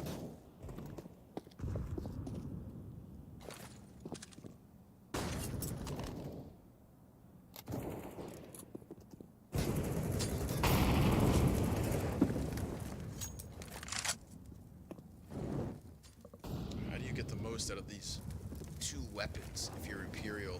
MP9, AK, smoke grenades at least to slow things down. Pistols pushing up short A. Yeah, there's 2 strategies you can use and try to boost to fight them if they come up the ramp fast, and that sometimes doesn't work out if teams go slow enough and they just molly. That's always going to be a really great counter. The other thing is to use your smokes creatively in order to delay for time, to force your opponents to execute past the 30-second mark, and then your pistols power up tremendously. But that also requires some resources. Imperial have a couple of smokes, but these are one of 2 that are now gone. They've thrown this smoke before. It's very flawed. It's not a very good one-way on the ramp. And I'm not sure Copenhagen will be too scared of this, but we are approaching now that 30-second mark here for the Flames with the intention to go to the A site. Oh man, that's clean a as kill. Can be. Fur on the crane, compromised position, support from Fallen as the flash goes over. It's perfect! He gets Hooksy down, 15 confirms seconds. lots of bodies. Fallen gonna just be trying to hide in sight, but Yabby hits the headshot. We have Fur coming back with more utility as he takes down 2 more, and Bolts comes in from elevator. 4 seconds, there's no chance to plant, and they rob this. They actually do steal it back. You know what? They didn't do anything except for... Whoa, after time, there was a chance of dying. They rob it. They do. They Fur do. was quiet on Inferno, and he is quintessential for Imperial. Yeah. Top 5 performance in the Legends stage, and that is a round that looks like it. It comes down to those flashes. I mean, the MP9, the flash retakes, and that's all they had to work with. But they did push Copenhagen past that 30-second mark, and they didn't get to the corner to line up their nades. And the one thing about that smoke, even though it doesn't work that well as a one-way, it's where you line up your grenades. Right back into the action.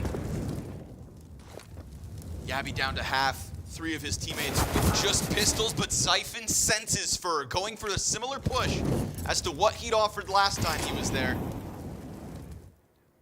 Yeah, identical pathing from Fur, and it gets punished. Predictability plays into the hands of Copenhagen Flames. Oh, and another headshot. This time Yabby, Bolts holding back, shaves him off the front end of this push. Now it's just the Galil and pistols, and Bolts, well, it's still not enough. Tons of damage done, but not nearly enough to drop Siphon. He moves beyond, and Copenhagen Flames, what goes around comes around, as they rob back their round with just these pistols and then continue to punish and apply that pressure. Vinny just wants to hang on to the op, but you know the Flames come hunting. Yeah, this is a key save. He's actually going to push forward in case they come for the flank, but this means a duel is about to take place. And Nikodas, he understands oppers. Will he be able to figure out Vinny? No, Vinny will win that. Vinny, the newest opper in the CSGO community. Yes.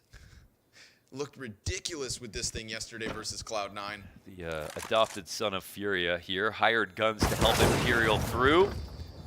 Just tuck.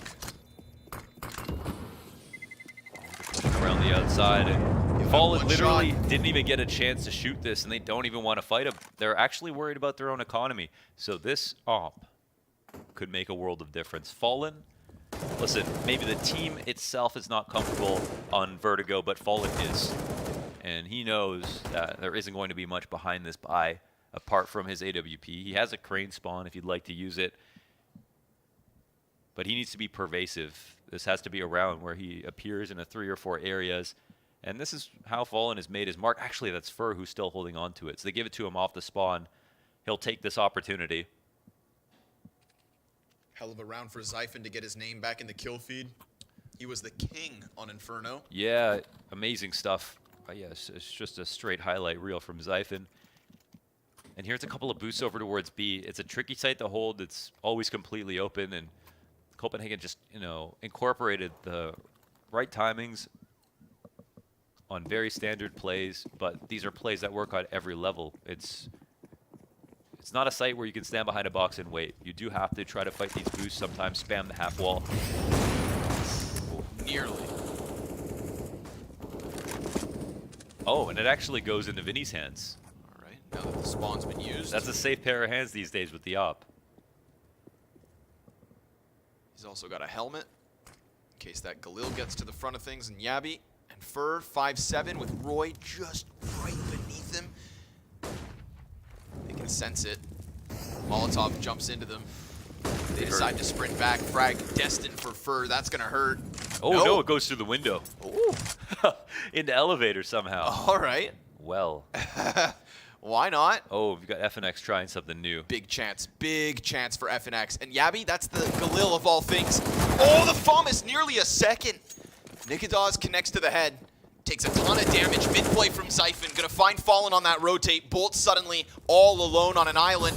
Frag going out for Nikadaz. Dunked! And it sends him back down to the base of the stairs as the bomb tucks tail and turns. Towards A, they'll go. Oh, Vinny up to bat, but they're holding an angle tight on him, and it doesn't matter. Hooksy misses his first bullet. What do the T's do? 2v2. Zyphon walks out mid. Oh, this could be the move. Roy with the stutter step towards the A site. Bolts locking in. Won't be exposed to the construction peak. If Vinny goes jump up, it depends if he watches spawn, but he has so many things to think about. And Zyphon is actually making this a timing towards B. Bolts, he's tucked in an interesting spot. I mean, Zyphon could literally walk by him in this position.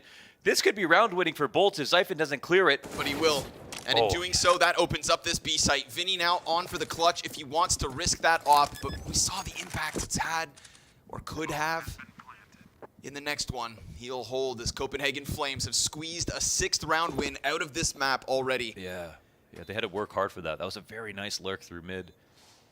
But don't tell me that Imperial are looking, any more dead than they did on Inferno. There's life in this. FNX kill at the base of the stairs, something different. Yeah, I actually think, if he tries to play out a slow round in the site, he's gonna. These guys are nerds on Copenhagen Flames. Like, these guys, they literally sit and face it all day long, and they're learning new details about the game. They're incorporating stuff that other teams are grabbing from them. Like, they're the innovators of the scene right now. Whereas FNX has just come back. He's not even that comfortable on this map, as well as the whole team in general. So if he tries to play like a slow and complicated round where he looks for timings and they're throwing slightly different variations of nades and then incorporating boost that he's not exactly ready for, they're going to win, right? But if he takes a hard off angle like that and he knows he can at least catch the first player off guard before they can even get to a place where they can boost, then that might be the best way for Imperial to make up for the fact that they might be slightly behind on the meta on this map versus a team like Flames, who again are just a bunch of CS:GO nerds. This is what they do. This is why they're scary. Yeah, this is why they are now 10 rounds away from being in the playoffs of a major.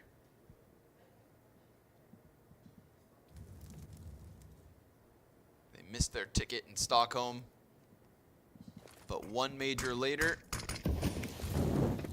still alive and kicking. Pushed down to the bottom of B. Opper's not going to find contact, and when it does, Yabi's on an awkward off angle. Tough one for Vinny, but he hits the flick. Okay. That's slick. Test him. Players up the ramp. Hooksy gets tagged to a quarter HP. The Tech 9 even finding a bit more damage, but it's a P250 for Bolts. The AK finds itself into the hands of FNX. Utility starts to be thrown out towards the A site, but as quick as that AK is picked up, it's taken right back down. Hooksy on control. Fallen onto short. Nikadaz on 50. Bolts, he starts to move forward, but Fallen's now gone down. Vinny's op is still alive, and this is movement from the T side, back and forth. The pendulum swings. And the CTs evacuate the A site, which is going to be the end of them. Yeah, it looks like they're ending A, but, we're not seeing any action for Bolts here in this position. He hasn't checked, however. He's hoping it does come towards him. But Copenhagen Flames will have an open site here. They can move in. No noisy neighbors. They can make themselves at home.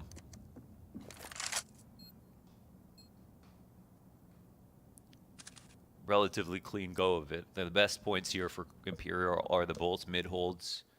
They have been at least getting some, efficacy out of Fur with the ramp pushes, but in terms of variety, I think that's where they'll eventually fall short a little bit. And we had a good opening kill here from Vinny going deep into the B stairs once again. That is something that they can continuously try to do. It's going to be more of a high-risk maneuver. You probably want to spend most of your time on site, trying to pick off players and boosts on default and stuff like that. But again, I don't think that they maybe want to lean in that direction. So we'll see. 4 alive here for Flames. 7 rounds early on into the first half, following a very strong 16-2 win on Inferno. And of course, this is Flames' territory. They picked Vertigo. They know it's a punish versus Imperial. But Imperial have to be tired of getting bullied on this map, and they could have seen it coming. So let's see. Full strength buy here for the CT side. Bolts opens up. How many entries is this guy going to get them? We're trying to fight on ramp. He will find Roy. 5v3. A real gun round. Sure bodes well so far. And Fallen right there for the repeat. Trades out Jabby. Zyphon and Nikadaz. Fully healthed. Fully hoped. And Bolts. Beauty even off angle. But even then, Zyphon's able to react fast enough. Vinny only has 12 HP. Fur's on 55. This is not without a doubt. Copenhagen Flames could still steal this 2v4 from the Brazilians.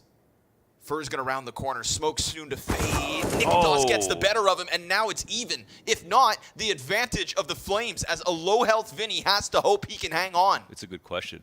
We have seen Zyphon get creative in the spot where he's pushed through middle, but this time he's gonna fall out, get down the ladder, join up with his teammate, and Vinny will start to meander over into A. Not walking into the ABBA Fallen. Got to be priority number 1, and it feels like they're going to satisfy that 1 win condition here. Smoke comes up late, and it's a curious one. You don't want to overstep in the spot. And he's back by shelf. Copenhagen Flames going to try to circumvent the threat by moving around on short. Remember, 12 health for Vinny. Man, Vinny has funneled them into this short play. But he ends dies. up dying. No health here, and Fallen in a 1-on-2 retake. Will he do it? Will he even try it? He's coming. Smoke to work with. Up close. He pauses and postures for a moment, and he waits, and then he runs the risk and walks through it. Zyphon and Nikadaz just going to be playing both tucked short. They hold, they wait. A smoke and a tap and a scope towards short, but a missed shot's going to end it. And that is the Flames continuing to rack up rounds. And not just any round, a 2 versus 4. Yeah, that's 2 versus 4. That's Nikadaz phasing a smoke inside of the sandbags on the ramp as Fur was just walking around it, and he thought he had mentally cleared it, but that smoke hadn't finished, and Nikadaz was just sitting there. Of course, Nikadaz has the advantage as long as he waits, right? Small advantage for being in the smoke. And even if Fallen hit that, the double peek was coming. It was played perfectly here for Flames. Another super solid round 1 from them. They can sense it. Yep. Halfway there. Yeah, they're halfway there. They're breaking ground. They're changing the story for themselves. First MP9 forced back already. Deagle here in the hands of Vinny. The AKs look for heads as the Flames hope to push on. Fire into the bomb site first. 16 health on the fallback. And these unarmored pistols should be dead meat. Should be. Deagles start to fire off. Still very little damage done. And we know that the Copenhagen Flames will play these mid-rounds, because that's the one thing about Vertigo. If you're uncomfortable here, then you can so easily lose these mid-rounds. And we've seen it. People start creeping and crawling. Copenhagen Flames are causing problems every step of the way. Smoke's all over. A boost here from Vinny does a little bit of damage, but the T-side decide to push in. and Zyphon will find his bomb plant. Yeah, they two go up top, and this jump up will be punished if Paula decides to go for it. Zyphon, wow, okay. Smoke wall into the head of Fur. That one shot. Keep 5 up, that's really going to send that message that Copenhagen Flames are here to play, and they're here to dominate, and for the first time in 5 tries, not go to map 3. Yeah, winning a 2-0 would be huge. I mean, think about their confidence going into even playoffs at that point. Like, mentally, you know, in terms of quality of play, they've shown so much. Like, they have proved they are a good team that teams have to be afraid of. Next, trying to sneak up to the site. Now he probably can't even get away in this spot, so yeah, Flames on fire at the 9th round 1. And Flames proving to themselves and the world they need to be taken seriously.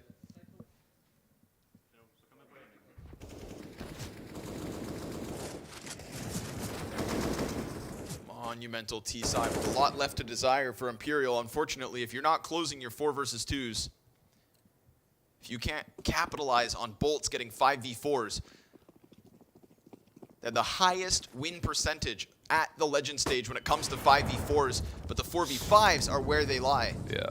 Where they die. I almost get more concerned when I see the opening kill go so well, because I need to see the cogs start turning for the Flames. This is supposed to be their forte. Yeah. These rounds, man advantage, that is their bread and butter. But the Copenhagen Flames, trying to sour the milk. Fur catches Nikadas. FNX scoped up as the double up looks to prevail here in round 13. 6-9, best case scenario if Imperial can just close with a sweep of the final 3. But everything would lead you to believe that even in rounds like these ones, Copenhagen Flames have what it takes to take it back. Yeah. FNX playing this one from quad with Bolts on the periphery, waiting. Again, a little life. That's for dying on the ramp. Once again, Vinny here to spot. I don't know if there's a molly head in the way of FNX, but oh man, it's getting a little uncomfortable there as well. However, there are no Molotovs, so he's in a very fine spot. Longer this round goes on, the more powerful it will become.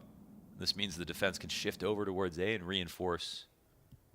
Ops might be paying off here for Imperial.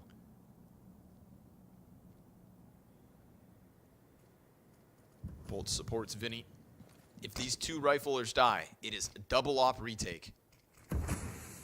Vinny's going to be pressed up close. Roy about to round the corner. Oh, but even with the flashbang popping in the eyes of Vinny, he gets that first kill. 10 seconds. Now Hooksy comes into action. Zyphon's close on sight. And the Opper in Fallen stops that bomb, and twice he connects those critical shots. A little more life left in Imperial. Okay. But another 5v4 that still looked like the Flames could take it back. Yeah, it's very scary. I mean, they're always working, and I think that's the big thing, right? Every round. Yeah, they're it's like they almost look forward to the challenge. They like realize like we've been here before. Like, what are our protocols right now? How can we take back a little bit of space?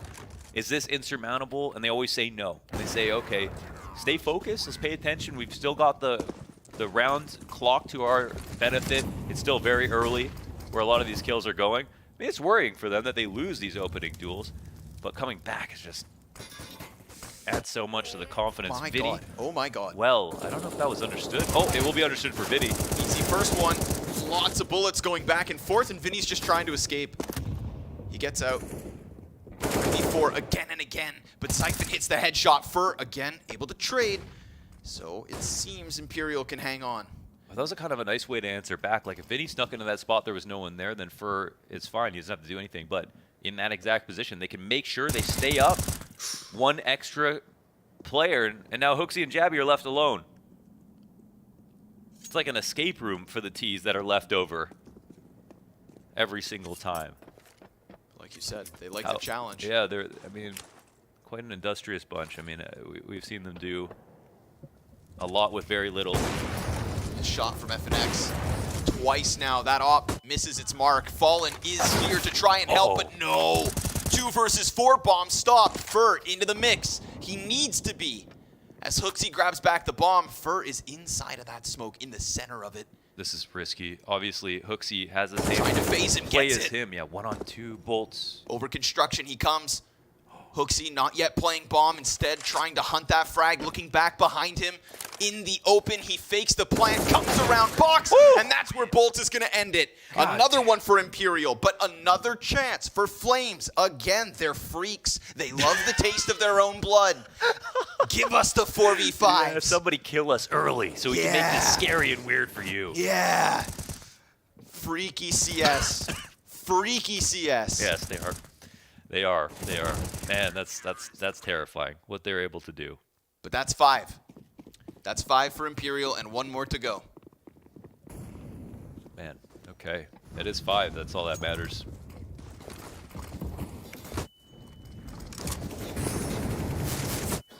Line up here for Fur. Bolts again. So successful. Double kill towards mid. And with Fur on the ramp, locking horns with Nikadaz, it's Vinny over the shoulder to help out.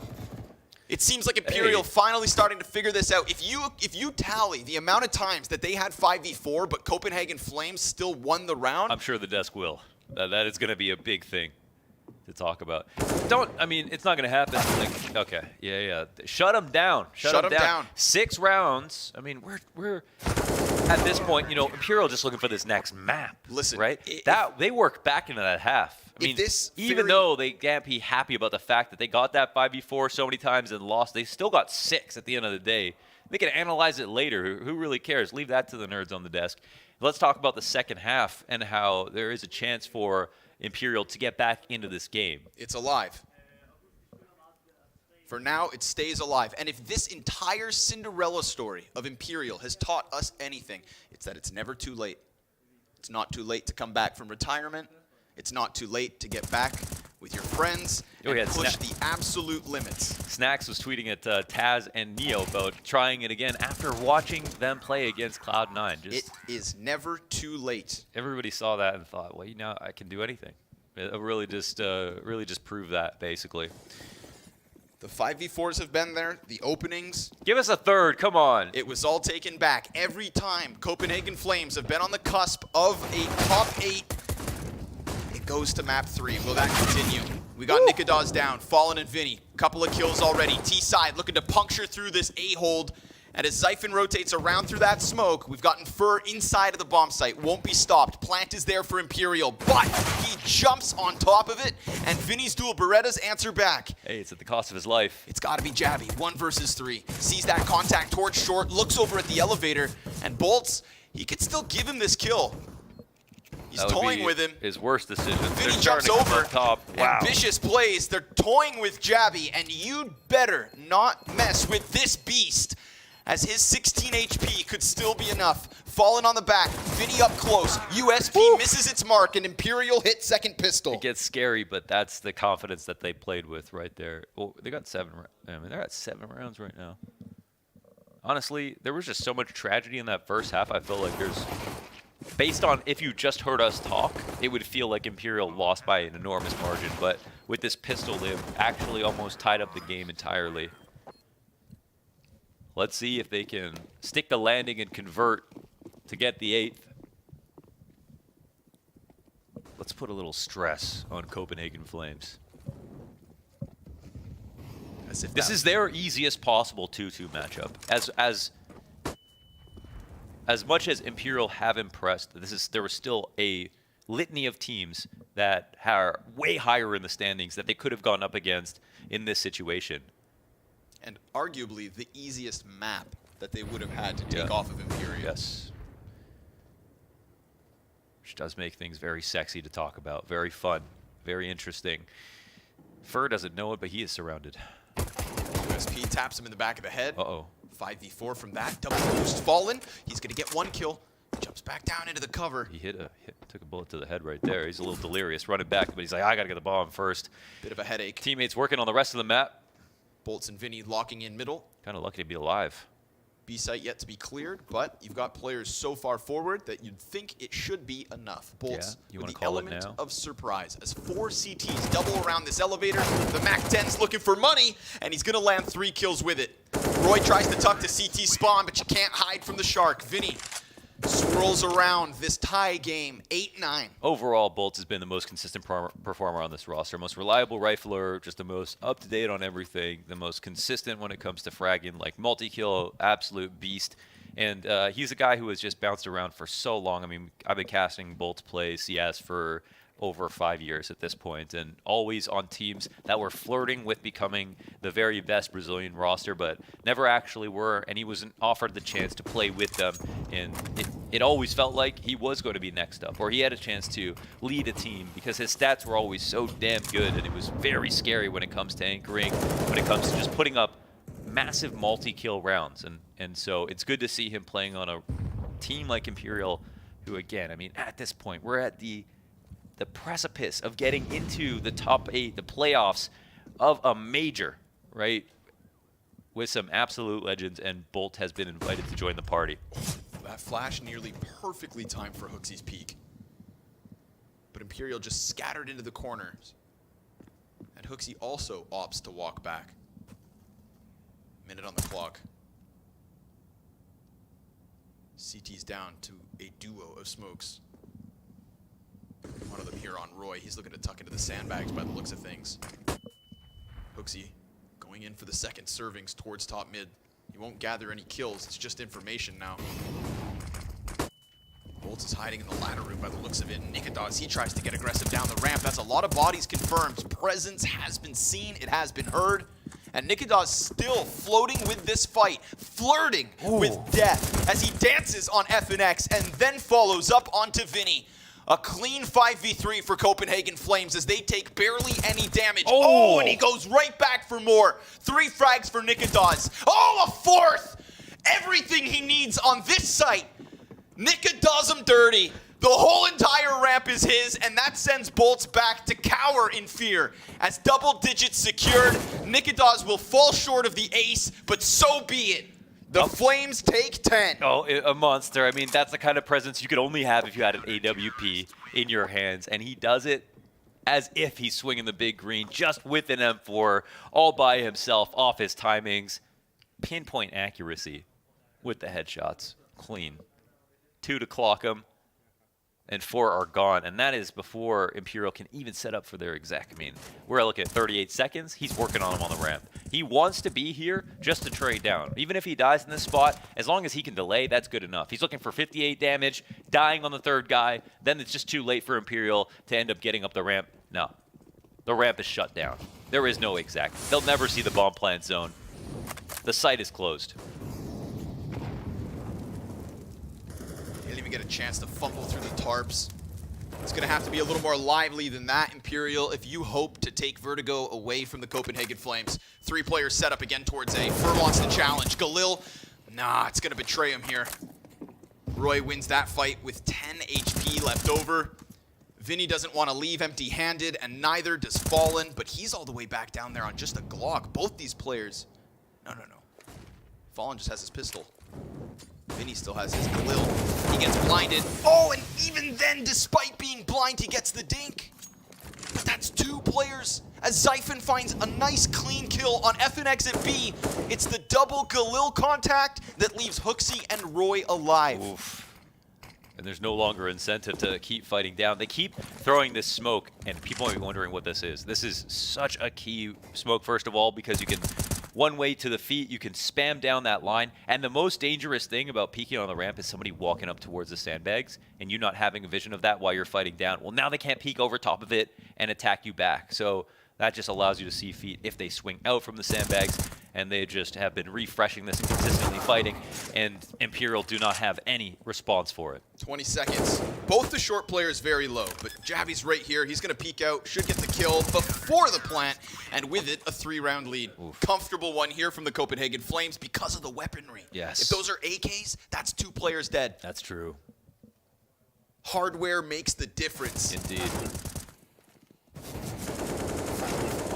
They've been dominating here, and they aren't even getting pushed to the limit right now. It is just riflers doing work. Intermittent boosts, freedom to peek, trust in the riflers, and just, again, that smoke is something that Imperial are just not prepared to deal with right now.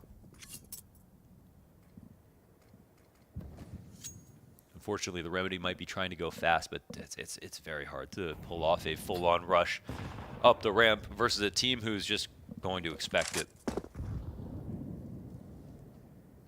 Ooh, Bolt's not going to find anything with that Eagle. It exchanges hands into Fallen's. And Boltz has been so good at getting those opening kills on the CT side of mid. Yeah. That maybe he gets weaponized in the next one, but there's barely anything to weaponize here in round 20. A 12-8 lead for the Copenhagen Flames, putting them 4 rounds away from Imperial and 4 rounds away from the stadium.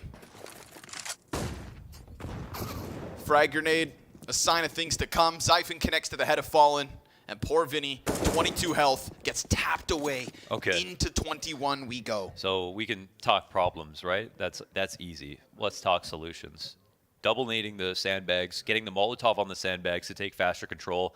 These are 2 things. They can molly out their own rush as long as they can stop Nikodas from peeking off the back of sandbags and making sure that they are canceling out this smoke that's being so useful versus them and taking over short control or waiting and getting to the corner ramp, something like that. Establishing to getting the point of nading the other sandbags, which is the level 2. The other thing is that they can also set up for B attacks much easier than A. And right now they're running it, so they try to go fast. They put some high pace on, and Yavi almost gets caught off guard, but he stands strong and tall. He's down to half HP, but he lives. Fur tucked. Oh, Nikodas double scoped over, and they let him Fur's go. able to get away. But he doesn't go all the way back. He comes in for second servings. Vinny hits the headshot towards middle. And now despite that opening success for the Flames towards B, those players get stranded, and Imperial will sink their teeth into the A site for a very likely 9th round. Yeah, I said, hey, I hope you like B. You're staying there. That's a big round, and Fur gets some revenge for the fact that, you know, he was starting to get picked off over on A. And he's been the specialist for Imperial. Absolutely. It's this 2017 throwback type form from Fur that got Imperial this far on the Miracle Run. Let's go a year farther back. If it's not going to happen here tonight in this game versus Copenhagen Flames, then I don't think it happens at all. Yeah. This round right here, it could be the kickoff. Yeah, absolutely. Let's keep this competitive. Imperial looking to crack double digits for the first time in these 2 maps. In a decent place to do so.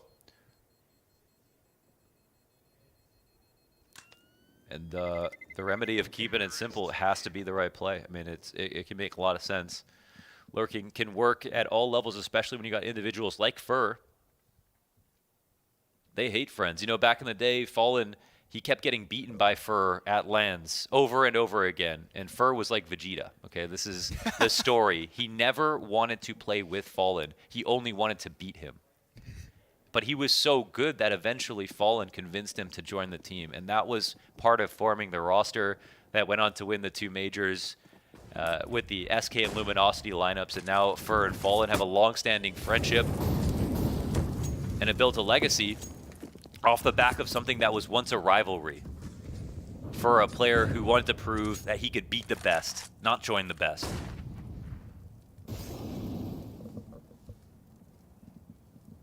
Here they are, 2022, still deep in the trenches, shoulder to shoulder with 2 other players here at the base of B. Great play. Jabby sent down by Zyphon's flash into what was the snake pit of a setup from Imperial. Zyphon's still trying to play ahead of it. That frag grenade, great damage. Chunks falling down to 24. The Opper on wobbly legs. Wallbang nearly connecting here for Zyphon. He's got that rotate, but Bolton through mid. From CT side to the offense. Zyphon with the response. Bomb dropped and confirmed to be on the cusp of B site. And down he goes now. Hooksy still looking back towards mid because Bolts could be anywhere at this point. And Nikodas up close. Shot. He's stuck. He's pinned in this corner. And Bolts trying to toy with him, but rock solid from Nikodas. 2 versus 3. Fur plants bomb. Hooksy still has cover. And FNX looks to help Fur out as he is stuck on this bomb site. Soon that smoke's gonna fade. Oh, and a dangerous game. Hooksy jumps back and forth, welcoming this gunfight. The Opera tries to set up. Low HP on the 2 remaining Ts. No utility for them. A smoke for Nikodas. If he wants to cover that bomb, he's also the only kit carrier. Bomb beyond the halfway point. They're pressing up into the crosshair of Fur. He's now on 19 health, and Nikodaz caught. It's another for the Brazilians. Imperial within 2. The 3-letter duo. The FNX and Fur put it together, trusting each other. With Fur taking contact, they slunk that bomb down. Fur got the info to be able to escape. Incredible composure from Nikodaz inside of mid. That's where you thought that this is what was going to get hairy, but that's 3 rounds in a row from Imperial. They've won this back and now have gotten to 10. Didn't even pull that off on Inferno, right? The map that they picked. And now their reward. Pistols all around Nikodaz's op.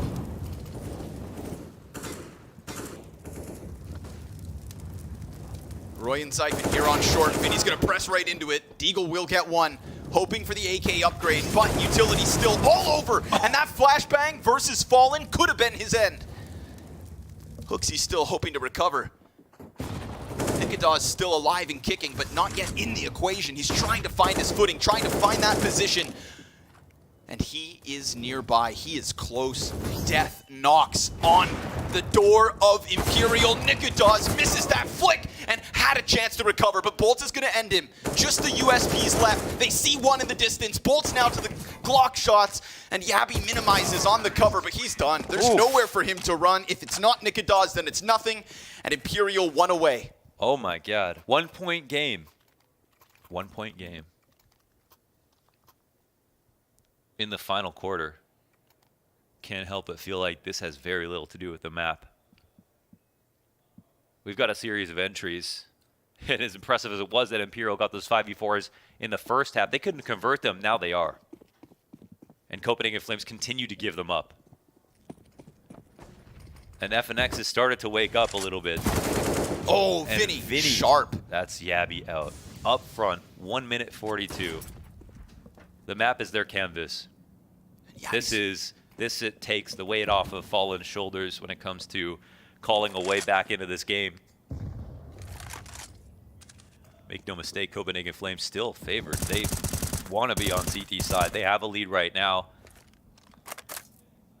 And they had so much of a lead that they're able to piece together data from all of the rounds that Imperial are now winning. They'll continue to hold an edge until this map is over. But Imperial are fighting.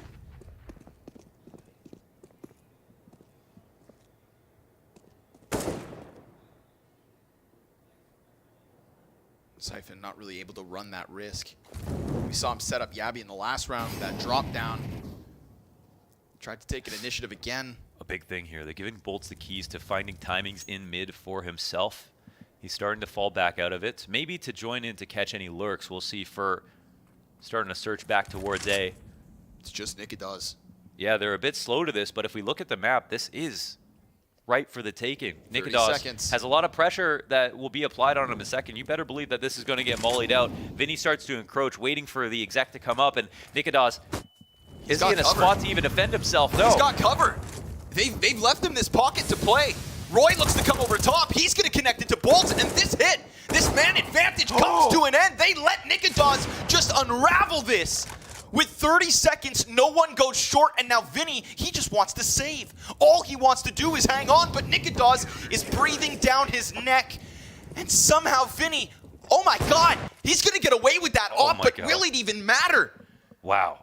I thought for sure Nikodaz is dead there. He hits 2 clutch op shots. He is the only one on A, no rifle support behind him. He only has his incendiary to buy him 7 seconds on that short play, but the entire time there was no short presence. There was no molly for Nikodaz in that spot. It is the most common spot for CTs to retake in late round situations, and they didn't think about it. They let Vinny hold it for a second, but it was a passive spot. He had an open line towards the site.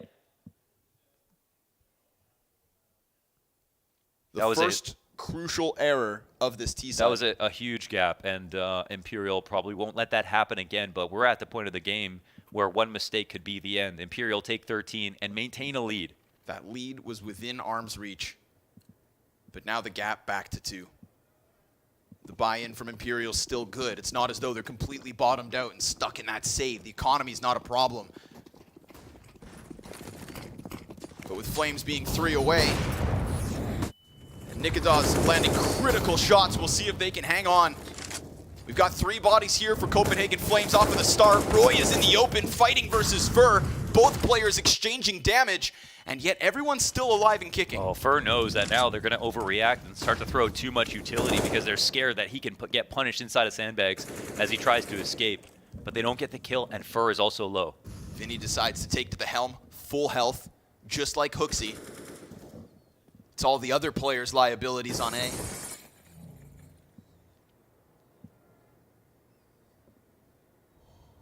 And that thin yellow tarp will not be enough to save Vinny if Roy's intuition kicks off. FNX just got burned down to 50. That certainly won't make his job any easier.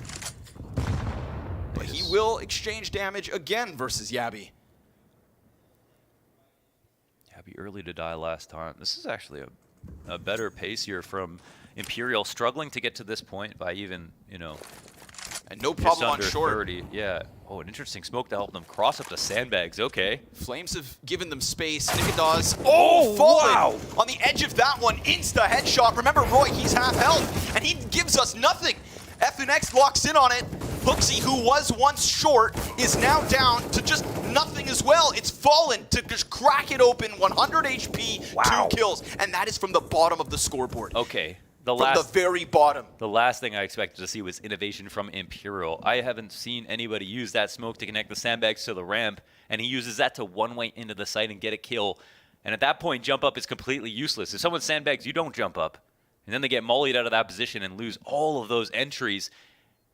And that was an early crazy fight where Fur kicked off the action, drew out so much utility, but forced the CTs back first and foremost. Scared them out of playing sandbags, re-aggressing on short control, and Imperial trusted in the process instead of just trying to hunt down those kills. And that's them being composed, not jumping the gun. That was a very impressive round. And Hooksy abandoned short. Wasn't a problem in this one. Yeah, they can't simply push. They want to turn the corner on short. They could do it if they have the op to do it with one rifler. Come in for a second, take a risk, try to get that shot off. Maybe someone has their back turned looking at the ramp push. But without anybody coming over towards the sandbags, throwing that lurk smoke on the ramp, peeking with 2 riflers from the crane and the back of the ramp, I mean, it can be too dangerous. Oh my god, the right CTs are all rotating out of mid. Ooh. Oh, but Bolts goes down. They hear so many players from the T side rushing into the B site. Look at this. Look at all of these bodies. Zyphon's trying to jump up. He's going to spam shots through. This is going to be chaos. Carnage on the B site. Fallen locks in 1. We've got a boost around the side, but Yabby can't find anything yet. Nikodaz comes in, upgrade to the AK. 2 of these players for Imperial very low. Fur very close, decides to swing around, and Yabby locks that in. Vinny's HP is going to be worth its weight in gold. Fallen, low health. Vinny comes around that corner, and if it's not the star of Yabby, then it's nothing here for Flames, but he connects, and Vinny's dead. And who's next? He falls. He concedes. Imperial tie, 13 all. Yeah, we are tied up. I can't believe what we're watching. This match is now officially tied. This is the first time that Imperial game on have been this close. Yeah, it's anybody's match. We've seen substantive rounds here on T side that show you that they have the tools to do this. They continuously get the 5v4s. We're almost approaching the territory that if Copenhagen Flames won this map, that the better team lost. With the amount of opening duels that Imperial got. Now you could counter and say, well, Imperial, that Copenhagen, they were able to work from 3v4, 4v4, but in a normal match, they would not be able to do that. This is a team they should be beating every single day of the week on Vertigo.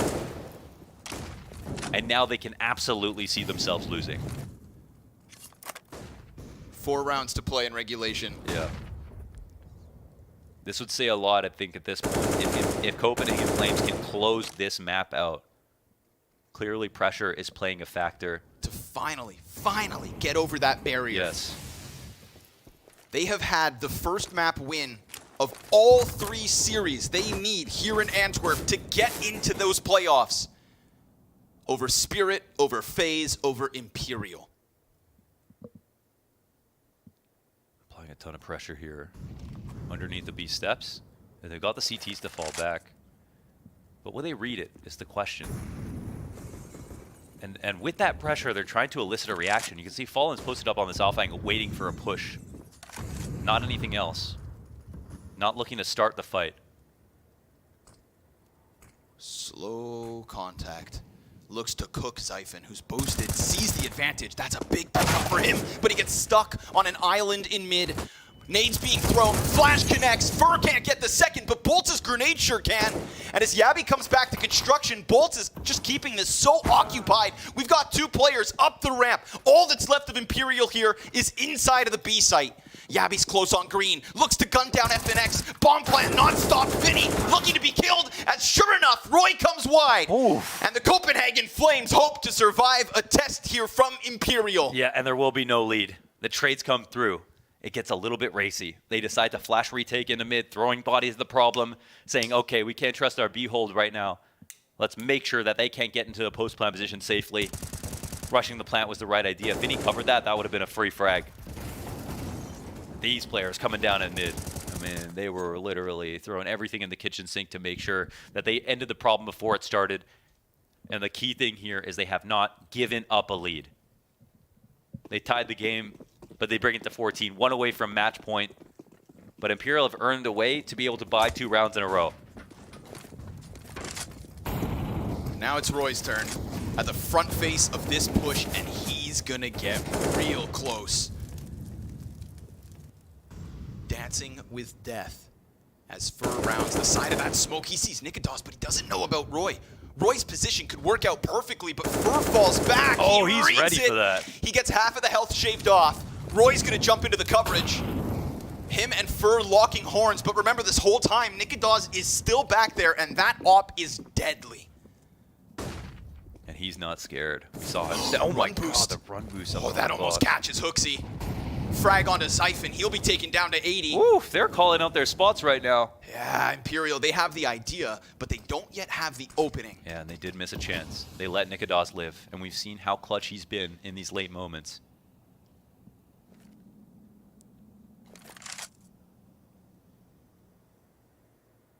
How about a short play? Yeah, potential for them to lock horns. We've seen a lack of utility in this position to get the Opera back. A lot of standard grenades here scare Nikodos, but he knows that they haven't thrown them all. So close. He sees the bag, he shoots too soon! Fur's gonna get the first and second! Fallen gets traded out immediately, and a man advantage. Right with the smoke in on sight. Hooksy doesn't find his mark. We've got 3 players at the top of the ramp, 20 seconds, and FNX gets into the site. How about a wall bang? It connects with the nade. Down goes the first plant. Bolts picks it up. He's trying to hang on, and sure enough, he will. It's a post-plant position, and a 3v3 that could give Copenhagen Flames 2 match points, 2 chances to do what they have not been able to close. Hooksy on top. And suddenly silence falls across the site. The smoke goes in. Fur goes down. Yabby's in with the kill. 40 health for him. Vinny through smoke. And now all of a sudden, Bolts comes back as Vinny goes big. It's a 14th for Imperial. They tie. Oh, they got him. They isolated Nikodos. A backpack is what baits him into shooting, and then Fur kills him and his best friend on the sandbags. He'll take your whole team down. They run the site over, and Vinny somehow, through a smoke and all the chaos, 2 frags in the post plant after the bomb gets dropped. Through smoke, over top, and Bolts locks it in. Round 29. In a map that should have been over. In a project that should have been dead. And here's a team that can smell fear from miles away. Decades of experience. Major champions. Preparation is one thing, execution is another. And the coolest thing about this run from Imperial is that they are just such professional killers. They keep it cold. They keep it calm. Where other teams roar, Imperial, they just keep that death glance locked in on their target. The tremor of fear.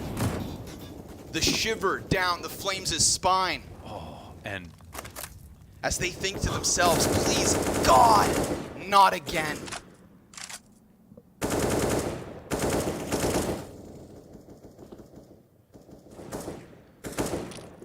Talk about stringy. 2 MP9s, Deagle here for the Flames, and Imperial. They're here to apply pressure to see what you got. They're going to try to call your bluff. They've never rushed the situation. Oh, and in this spot, they throw a smoke that makes it seem like they're going to play it very, very slowly, but they started to encroach onto the site. We have seen a lack of Molotovs in this position. Nikodas could try to get someone. The boost gets called out. Fallen with the double. Roy's position cleared. And this was the all-in for the Copenhagen Flames. So instead, what's left is all out. They skipped. 15. The lead is gone. It's been taken by the Brazilians. They skipped protocols to keep them in these spots. They walked all the way around through short. They took a risk that not many would do. They secure match point, and for the first time, have a lead. And not just a lead, but a bottomed-out economy. If this one was desperate, then so is the next. The unthinkable. The unpredictable. Imperial. 15-14. 15-14. 15-14. And the sound of match point.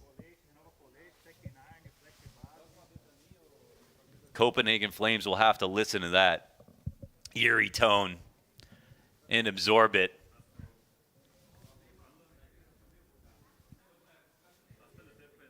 The ghosts of their past are haunting them right now. That's a dry gulp from Hooksy. Round 30.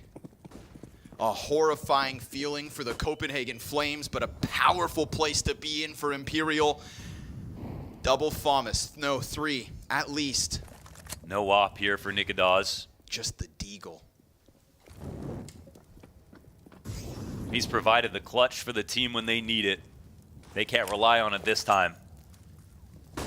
We're going to need to empty out the bag of tricks. Turn it upside down. Throw it on the table. Let's see what you got, Flames. Vinny and Bolt side by side. First contact comes towards mid. That draws the B players back immediately.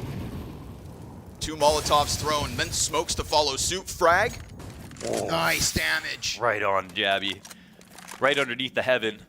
Just as they were pretending that they were going to go for that B split. It's the perfect zone. First switches out to the op as he's taking some damage early. Roy voyeuring down the ramp. Looking for an opponent. Trying to power up this FAMAS by getting close. Deagle in the back. For some, it's an op. They've just got to collect themselves. They got to keep this cool. Roy, good spot, good start, but a better trade from Bolts. The Deagle goes dry off of the first shot, but 30 seconds. And we have already seen Imperial fumble around like this. We're also watching FNX walk into that B bomb site. We are watching Imperial out-rotate Copenhagen Flames. Oh, but Yabby's MP9, that was so sharp. And as a swap to the AK comes in, there are 10 seconds left. Smoke onto the Flames. Yabby's here with Siphon. Damage done. They're hanging on. They've got it. Overtime on Vertigo. The ghosts of their past hang on. Oh my goodness gracious. Have a sip of water. Thank well Yabby. Earned. Thank Yabby for that shot. What a pickoff. An MP9, dude. They thought they had that rotate. Yeah, FNX had every right to push past Jenny to stop that rotation from coming in. And if that kill happens, you've got guns on your bomb site. If it's not for this, that insta-kill from Jabby. Yes, I mean, that was the round-winning play right there. He gets the Molotov off after the man advantage is back in the favor of the Flames, and time is absolutely on their side. Overtime, So let's go. They've earned it, yeah, a second chance into OT. Still the staunch favorites here. By the bookmakers, Imperial, Flames, full strength, back to fighting Nikodas in his comfort zone.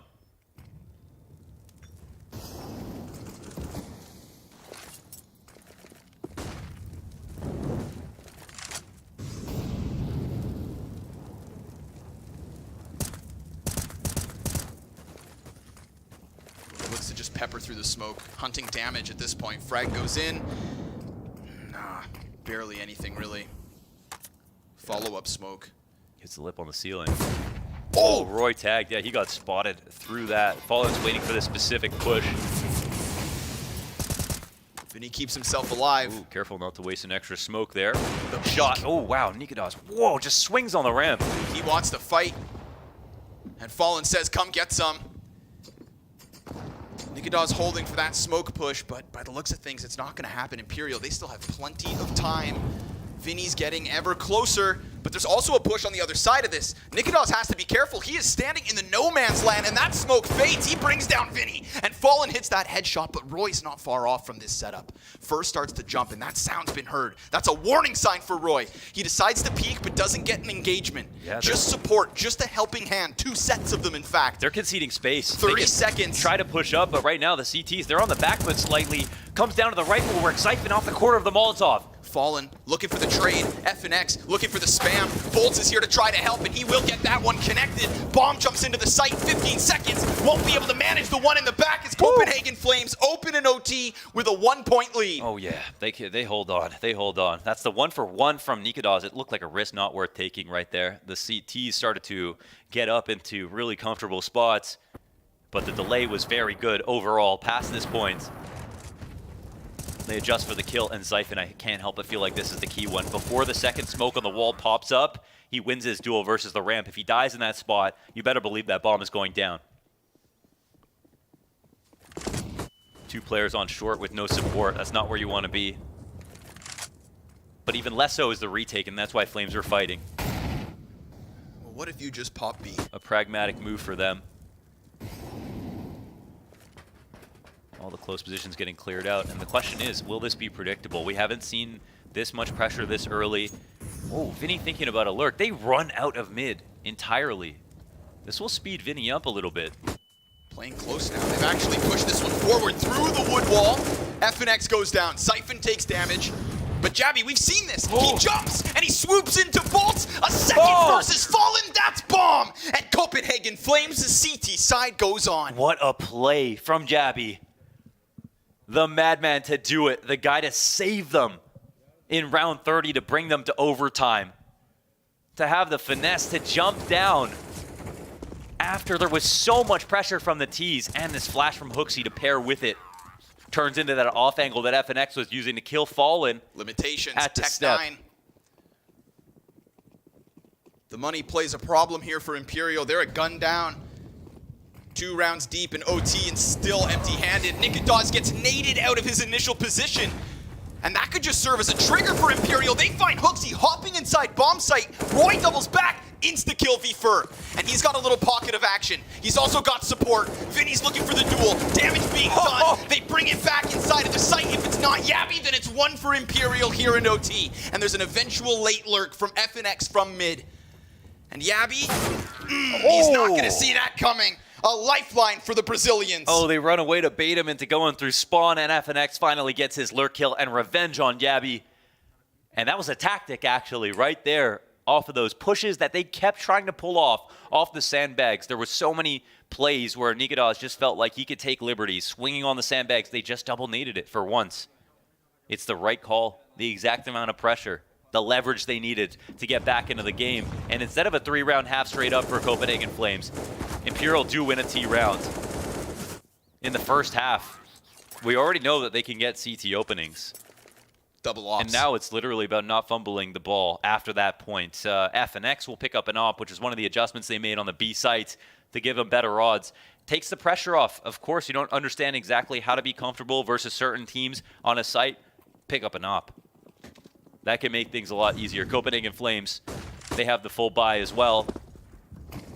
So they can make this really arduous. They can make Imperial work, make him uncomfortable. Get FNX to fall back into spots he's not comfortable in. And they are taking it to B early to look for this duel. Fallen's actually here with his op. FNX is inside a middle. Pop-up is great. Yabby rocks Fallen's world.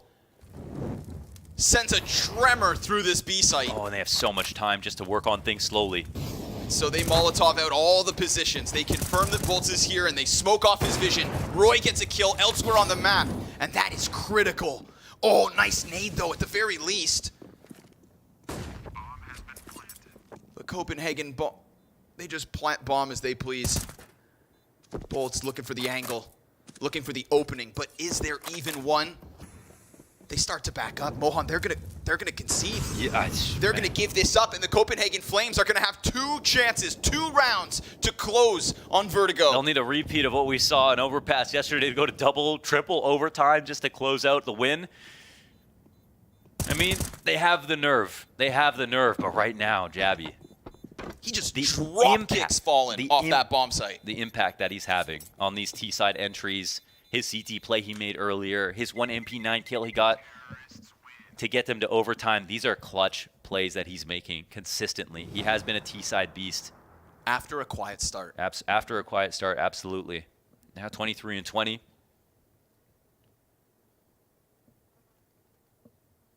The most impactful when they need it, helping this team stand out, giving them identity is Yabby with these moves. Imperial stare elimination in the face as Copenhagen Flames stand at the top of the mountain, 18. They can even give one away and still win.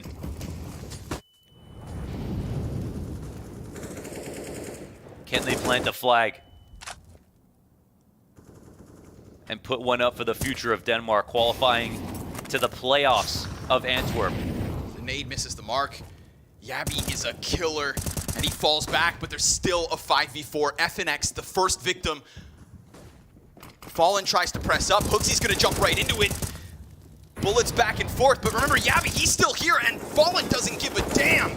Oh, but the last shot from Nikodos right into the face of Fallen. A world of pressure onto the shoulders of Bolts, and Copenhagen Flames are going to let them stew in it. They fall back. What a return to sender with that shot. You thought 4v4 is held, the B site looks good, and now the Copenhagen Flames just need to group up, leaving Yabby in his own dimension over towards that B site. 3 players to walk in on A, and it's Vinny. The player left behind by his Brazilian brethren. He'll have to make play of the week to dig him out of this. The slow crawl of nades, the good timing here for Flames. Fire destined for him. He backs up. But so do Copenhagen Flames. They're going back onto Yabby. Oh! They run into... There's a chance! There's only 2 left. They're 10 coming seconds. back to A. They have to plant now on this site. They overthought it. They doubled back! Now there's fire destined for them. If they don't get this planted, it all comes around them. There's a chance here for Siphon. 3 seconds. No, they fumbled the ball! A 17th for Imperial! They had 3v1! They psyched themselves out, decided to run back. Had to kill Vinny! They literally had 1 person in that position. Bolts was just trying to come in for the retake. He wasn't there to stop him. He was there to support Vinny later. They psyched themselves out. This is a mental barrier that Copenhagen Flames just can't seem to overcome. And once again, a chance for double overtime in back-to-back days. Unreal.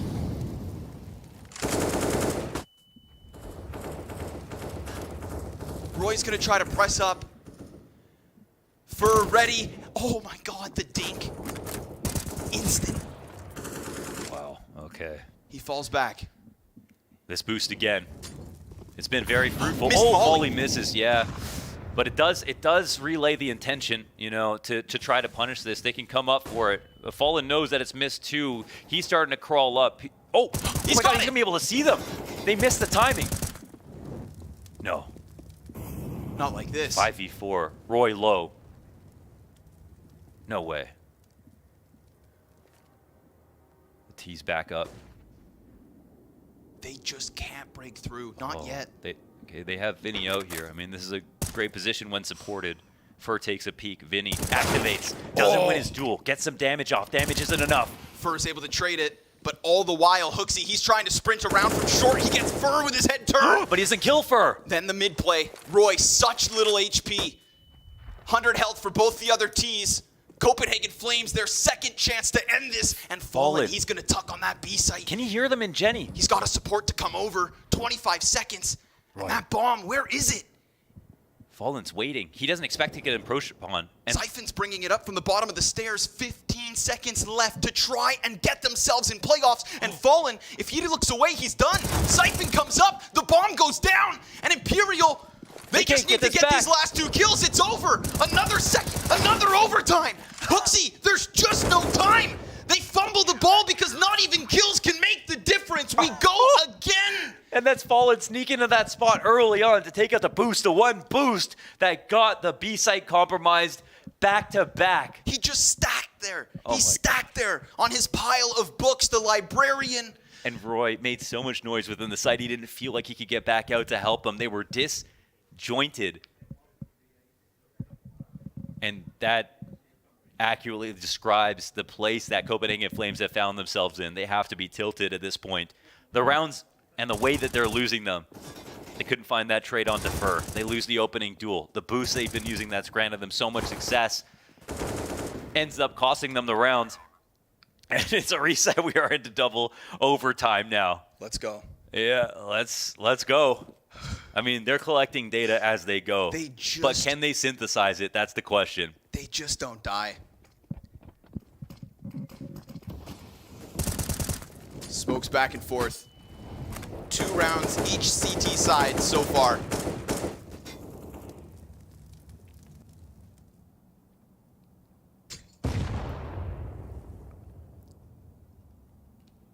Fur decides to play on an island. Him and Vinny have tethered nicely here, but they get really close. Fur takes his gun back out, and he dies empty-handed. Look at that damage. Jesus Christ. Vinny is right there beside him. They're going to make sure to try to get him back.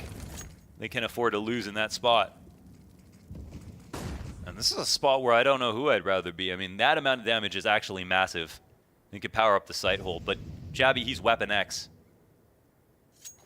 He's the one to do it.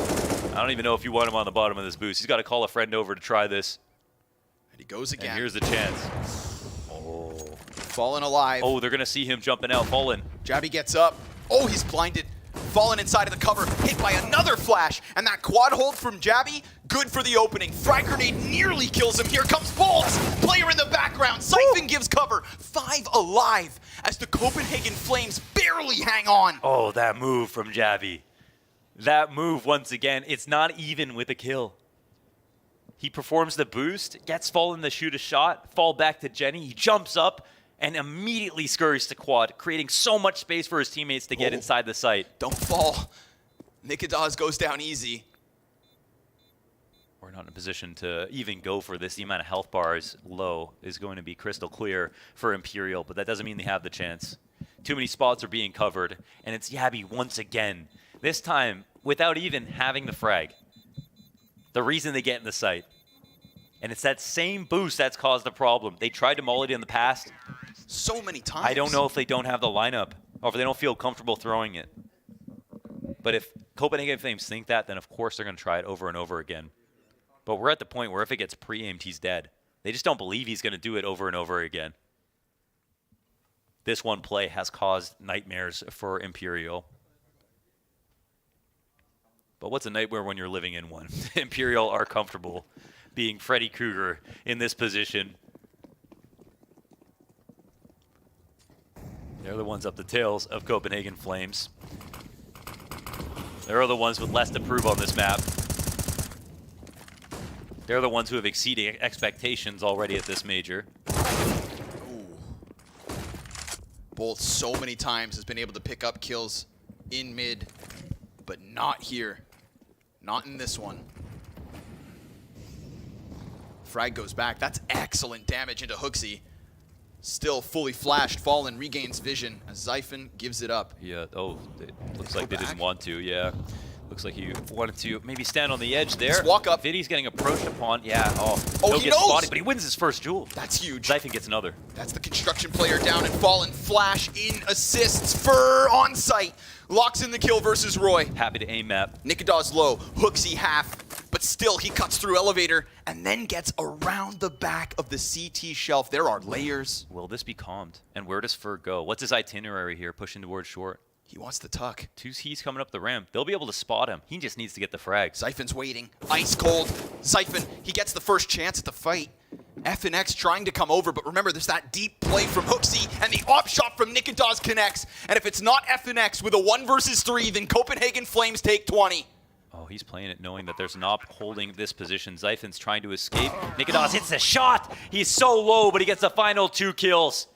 Locks it down for the Flames.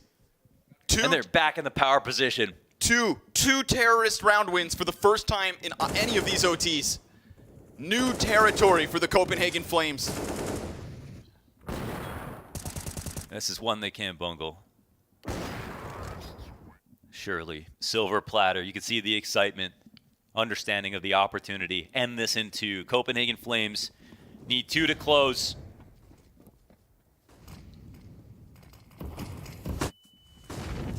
And 1 to guarantee a 3rd overtime.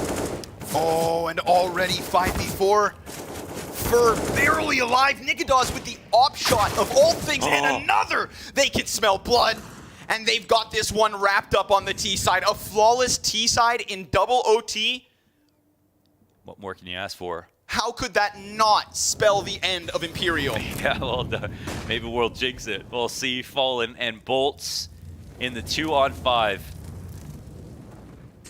Fallen tries to creep in. Odds could not be lower. Fallen gets spotted. Doubles back, gets the first one on the site. Hooksy gets dinked in the process. Fallen trying his damnedest. And Bolts has been everywhere, but now he is nowhere to be found. This one looks impossible. 21 rounds to the scoreboard for Copenhagen Flames. A clean sweep of the T side in the 2nd overtime. Utility being thrown forward by Bolts as he chases them down. They run from him, they hide, and the op in Nikodas locks it in. 3 map and match points for playoffs. And back to the hard side here. As Imperial have to work. 3 just to get to another overtime. Silver platter. Opportunity of a lifetime here for Flames.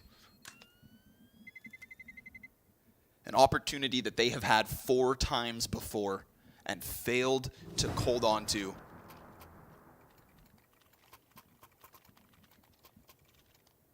To stand on the brink of your dreams, only to slip back through those nightmares. 1 good round is all they're looking for. Just 1. Let's see if they can see it through. Double up on the T side. Bolts is going to try to go first. 5v4. There it is. Gabby again. Just lock this in. Absolute demon every single time appearing at the beginning of the round just to clip somebody of their wings, and Vinny will answer back immediately, but that trade from the grave from Roy. Nikodas, he's locked into this fight. Fur is trying to hunt him up close. Nikodas with the flash. Fur has to look away. Oh, turns it right back into the headshot. We're evened. Javi wants to cross back. There's a gap, and FNX gets caught in middle. It comes down. Fallen and Fur put their differences aside, but in 2022, it could fall short. Fur, a clutch. That's all he has to hope for. As the Copenhagen Flames, their hands tremble. Is this finally their time? 2 failed attempts in Stockholm. They had map advantage over top of both Spirit and FaZe and Imperial as well for the first time. 2-0. Is this how it goes? Fur comes around that corner and he sees the shadow. He sees the back. Oh, he fires off. And now everybody knows what's up. 30 seconds left for an impeccable clutch. Zyphon's down on top, but there it is! Finally! The 5th time's the charm! The Copenhagen Flames, they lift the curse! They shed their demons and burn brighter than ever before! Playoffs in Antwerp! Yeah, we're gonna see the Flames in front of a crowd, and they do it after failure at Stockholm, which was already miraculous for how far they went. To do it in an even harder legend stage now here in Antwerp. They earned their way through. And have sealed the fate of Imperial. The final stop for them. What a miraculous run. Miraculous run from Imperial. If they had made playoffs, it would have been the most ridiculous top 8 performance in at least the last 6 years. Just wild. But the Brazilian drums come to a quiet end and the last dance is put on hold here in Antwerp. What a performance on Vertigo to do the unthinkable, to get through challengers, to get through legends. But this is the day of the Copenhagen Flames. Yeah. 5th time's the charm. Yeah, that was a serious amount of fights. I mean, the fact that Vertigo goes double overtime, I mean, it goes without saying. Everybody watching at home thinking about that, I mean, it's insane. They had it, and they had overpass next. There was a real chance for them to flip this. They could taste it. They lost Inferno, and Flames showed their best form to start the day off. They came prepared. They were ready for everything, and Jabby was extremely clutch in this moment. And this is obviously a tough loss to stomach, knowing how close you were. That's what makes this so great to watch, you know. There was so much on the line, so much that could have come of that, and they were this close to tasting it. That close.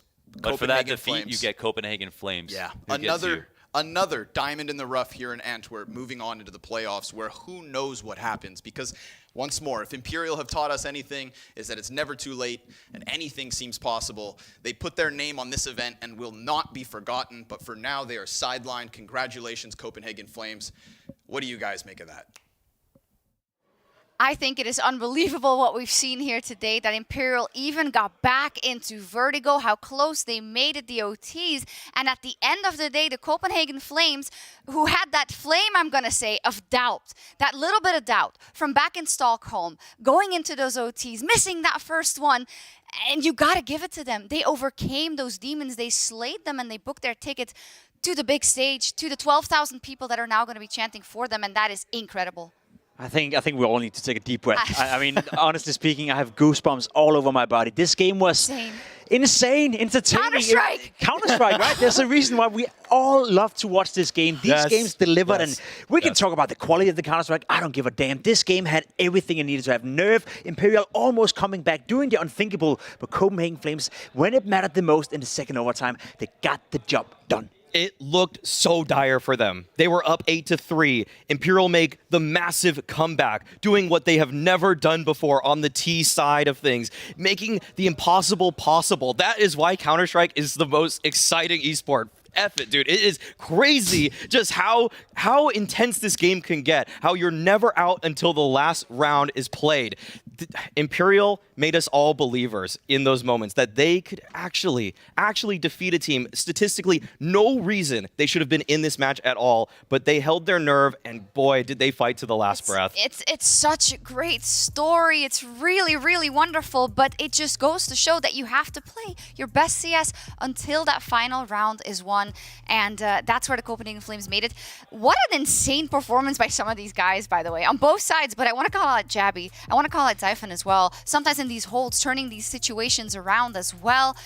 Under that stress that you're in, it's crazy. Massive credit to Zyphon, Jabby, and the entirety of Copenhagen Flames, to be honest, right? Two of the more inexperienced players stepping up the most when it mattered the most. It was a great game, and commiserations, of course, to Imperial, right? We gotta attack it one more time. They played a fantastic tournament, but the guy coming onto the stage right here, he was just slightly better, man. Congratulations. Yeah, I mean, this guy right here, he's one that was scaring all of Imperial, though, at the beginning of things. Those ramp holds from Nikodas, fantastic. Fantastic. Congratulations. Unbelievable. We have to ask, we were talking so much about kind of the pressure, about the memories of being in the situation before, and then you get pushed into OT after you actually should have just won Vertigo, probably. Tell me how you feel like you've grown in comparison to when you've been in this situation before. I mean, I could definitely feel the same vibes. Like, I have never made so many mistakes on, like, so stupid mistakes on that A side of Vertigo before that I did this game. And I could definitely feel like the nerves coming to me. So I think our coach was good at calming me down personally and our entire team, and just told me to focus on the game. And yeah, we made it work at the end. We talked about it. It's been a story for you guys that you've been so close so many times. You've had 6 match points, in order to go into the playoff. If you look back at the Stockholm major as well, now you finally did it. Tell me how it feels to be inside your body right now. I mean, it feels amazing. I'm all, like shaking even after the game is finished. It's just such a surreal feeling. I'm incredibly happy to be able to play on such a sick scene. Yeah, I mean, maybe it's gonna help now because like next time it'll be in front of 5,000, 6,000, 10,000 people. Do you feel like you've kind of crossed the hurdle here? Because in general, when we look at what you've done, like yesterday, even versus FaZe, Inferno was insanely good. Of course, unfortunately, you can't close it out, but there's so many good signs here. What is your expectation for the arena? I mean, we already cleared our goal, which is making it to playoffs. So we're just really happy to be there and be able to play on that stage. So I think we're just going to do our best to just enjoy that game. We're going to get our stage and hopefully we're going to win it. Yeah, Maui. Yeah. Yeah. Okay, you guys going into Vertigo probably thought in some way in the back of your mind you had this in the bag, but did you expect them to mount that comeback and to put that much pressure on you? Honestly, not really. We expected to have a pretty easy time on Vertigo. We know that it's not one of their favorite maps, and it's our favorite map for sure. Right. So we expect a comfortable win. And even after we got 9-1 on T, we weren't really satisfied with it, but we said it's fine. We're just going to close this out on the CT side, and we got a good start. And then we, start to choke. What did you think they did that it made so much pressure for you? I think Fur was really good at catching the timings on A. He was a really big part in the victory, not victory, but how close it got. Yeah, exactly. It was really annoying, especially for me, because usually I'm used to getting a lot of space on that A side, because people are like scared to walk up, because I'm holding a lot with the up, obviously. Yeah. But he made it really hard for me, for sure. Nicolas, give us a few words on some of the younger players as well. Siphon and Yabi played a fantastic game as well. For them, this must feel equally important and equally nice. I mean, I've said it when I joined the team with Siphon that he's most likely the best aimer in Denmark, and I'm confident in saying that. Okay. And it definitely showed on Inferno and Pit. He was so instant. Yeah. And Yabi, you shouldn't think that he's 18 years old. The amount of things he communicates and the calls he makes, even though only being 18 years old, it's really inspiring for me as well. Yeah, because I was listening to your comms, throughout the game and sneak peeking a little bit of you guys while you were playing, and you're right, the comms was super, super fluent. I've heard Astralis communicate, I've heard Heroic, but you guys are on level, if not even better.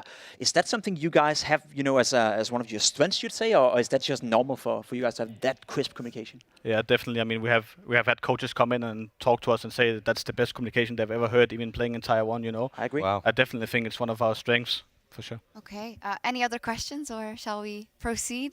I mean, if you have anything. Well, I wanted to actually throw up the graphic because I think it's going to be a cool moment for you, because we have all the teams that qualified for the playoffs, and of course the Copenhagen Flames are amongst those. And Nicolas, it's probably pretty cool to see that. I mean, it's crazy to be among these guys. These guys, yeah. Yeah, unbelievable. It's been a dream of mine for a long time. Yeah, Maui. First thoughts. These are the teams in our playoffs. I mean, I think that a lot of these teams people expected, a couple people didn't. I mean, Spirit, Nicolas, initial thoughts on Spirit. They cruise through this legend stage. I mean, they are sick, yeah. Being honest, and watching Dexter go stream after every single official, after demo reviewing, it's inspiring. It's inspiring, motivating, it makes me want to do more, to be the best, to do even more than him, He said after his victory, actually, that he has 180 hours in the past 2 weeks. Are you going to match that? I'm not going to match that, because I think that's a little too much, Yeah, it's a lot. Yeah, it's a little bit too much, and I'm a bit worried that he might burn out, but I mean, he knows what works for him, Yeah, and it's right now that they have to perform. And Pimp, I feel like there's a fire that's been lit in some of these teams that maybe were not expected to get there, and some very expected names that drop the ball. You have to believe that anything is possible. I mean, you're going into the playoff, right? You go into a new tournament, I'm almost going to say, right? You have a day off tomorrow to recope, figure out who's your opponent's going to be. And these quarterfinals, these playoff games, they kind of live their own life in a way, right? You can look at all the stats, you can look at all the internal matchups, but at the end of the day, when you enter that stage, you got to believe that you can be the better team on the day, right? I'm sure you have that feeling as well. We've seen you play some fantastic Counter-Strike. Obviously, you guys are dealing with a bit of nerves, maybe some may even say choke in certain moments, but as Efe asked before, do you think you're over that hurdle now? Do you think you're coming in more relaxed and without any pressure on your backs? I mean, definitely now I don't think we have any pressure whatsoever going onto the stage and stuff like that. I mean, I think the biggest worry for me is gonna look out and see my family in the audience, Well deserved. Well deserved. Oh man, yeah, enjoy it all. You've deserved it. Let's take a look at the schedule, because I think we have the bracket even. Are you aware of who you're playing? Very excited. Right now. Here we go. There Spirit Furia, NIP FaZe, ENCE Copenhagen Flames, Na'Vi Heroic. First reactions, Nicolas? I mean, that's a pretty good matchup, I would say. We always have some fun games against ENCE, and that's actually a really nice draw we got. You played them a couple of weeks ago, right? Where it didn't go too well for you guys. Did you learn anything from that game coming into the playoff? Yeah, we did for sure. especially the Ancient, we have a good idea on how they play and stuff like that. And we have like watched that.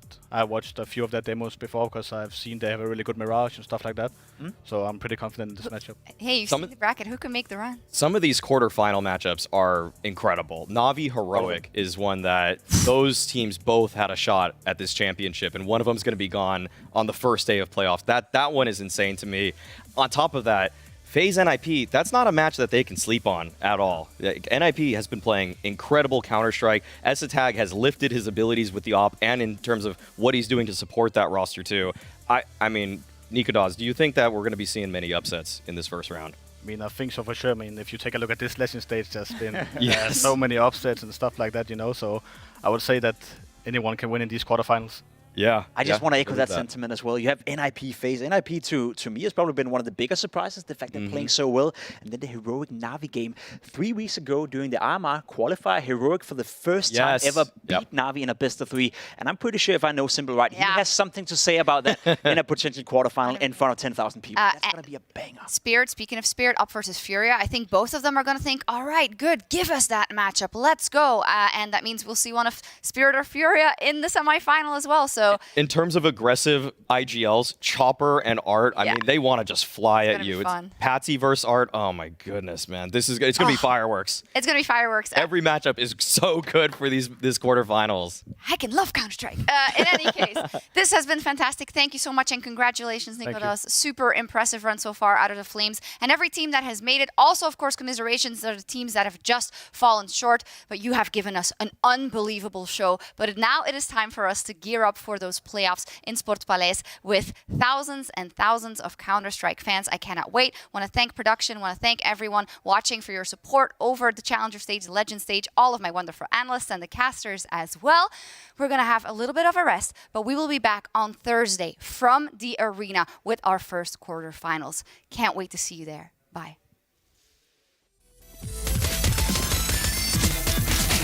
Terrorists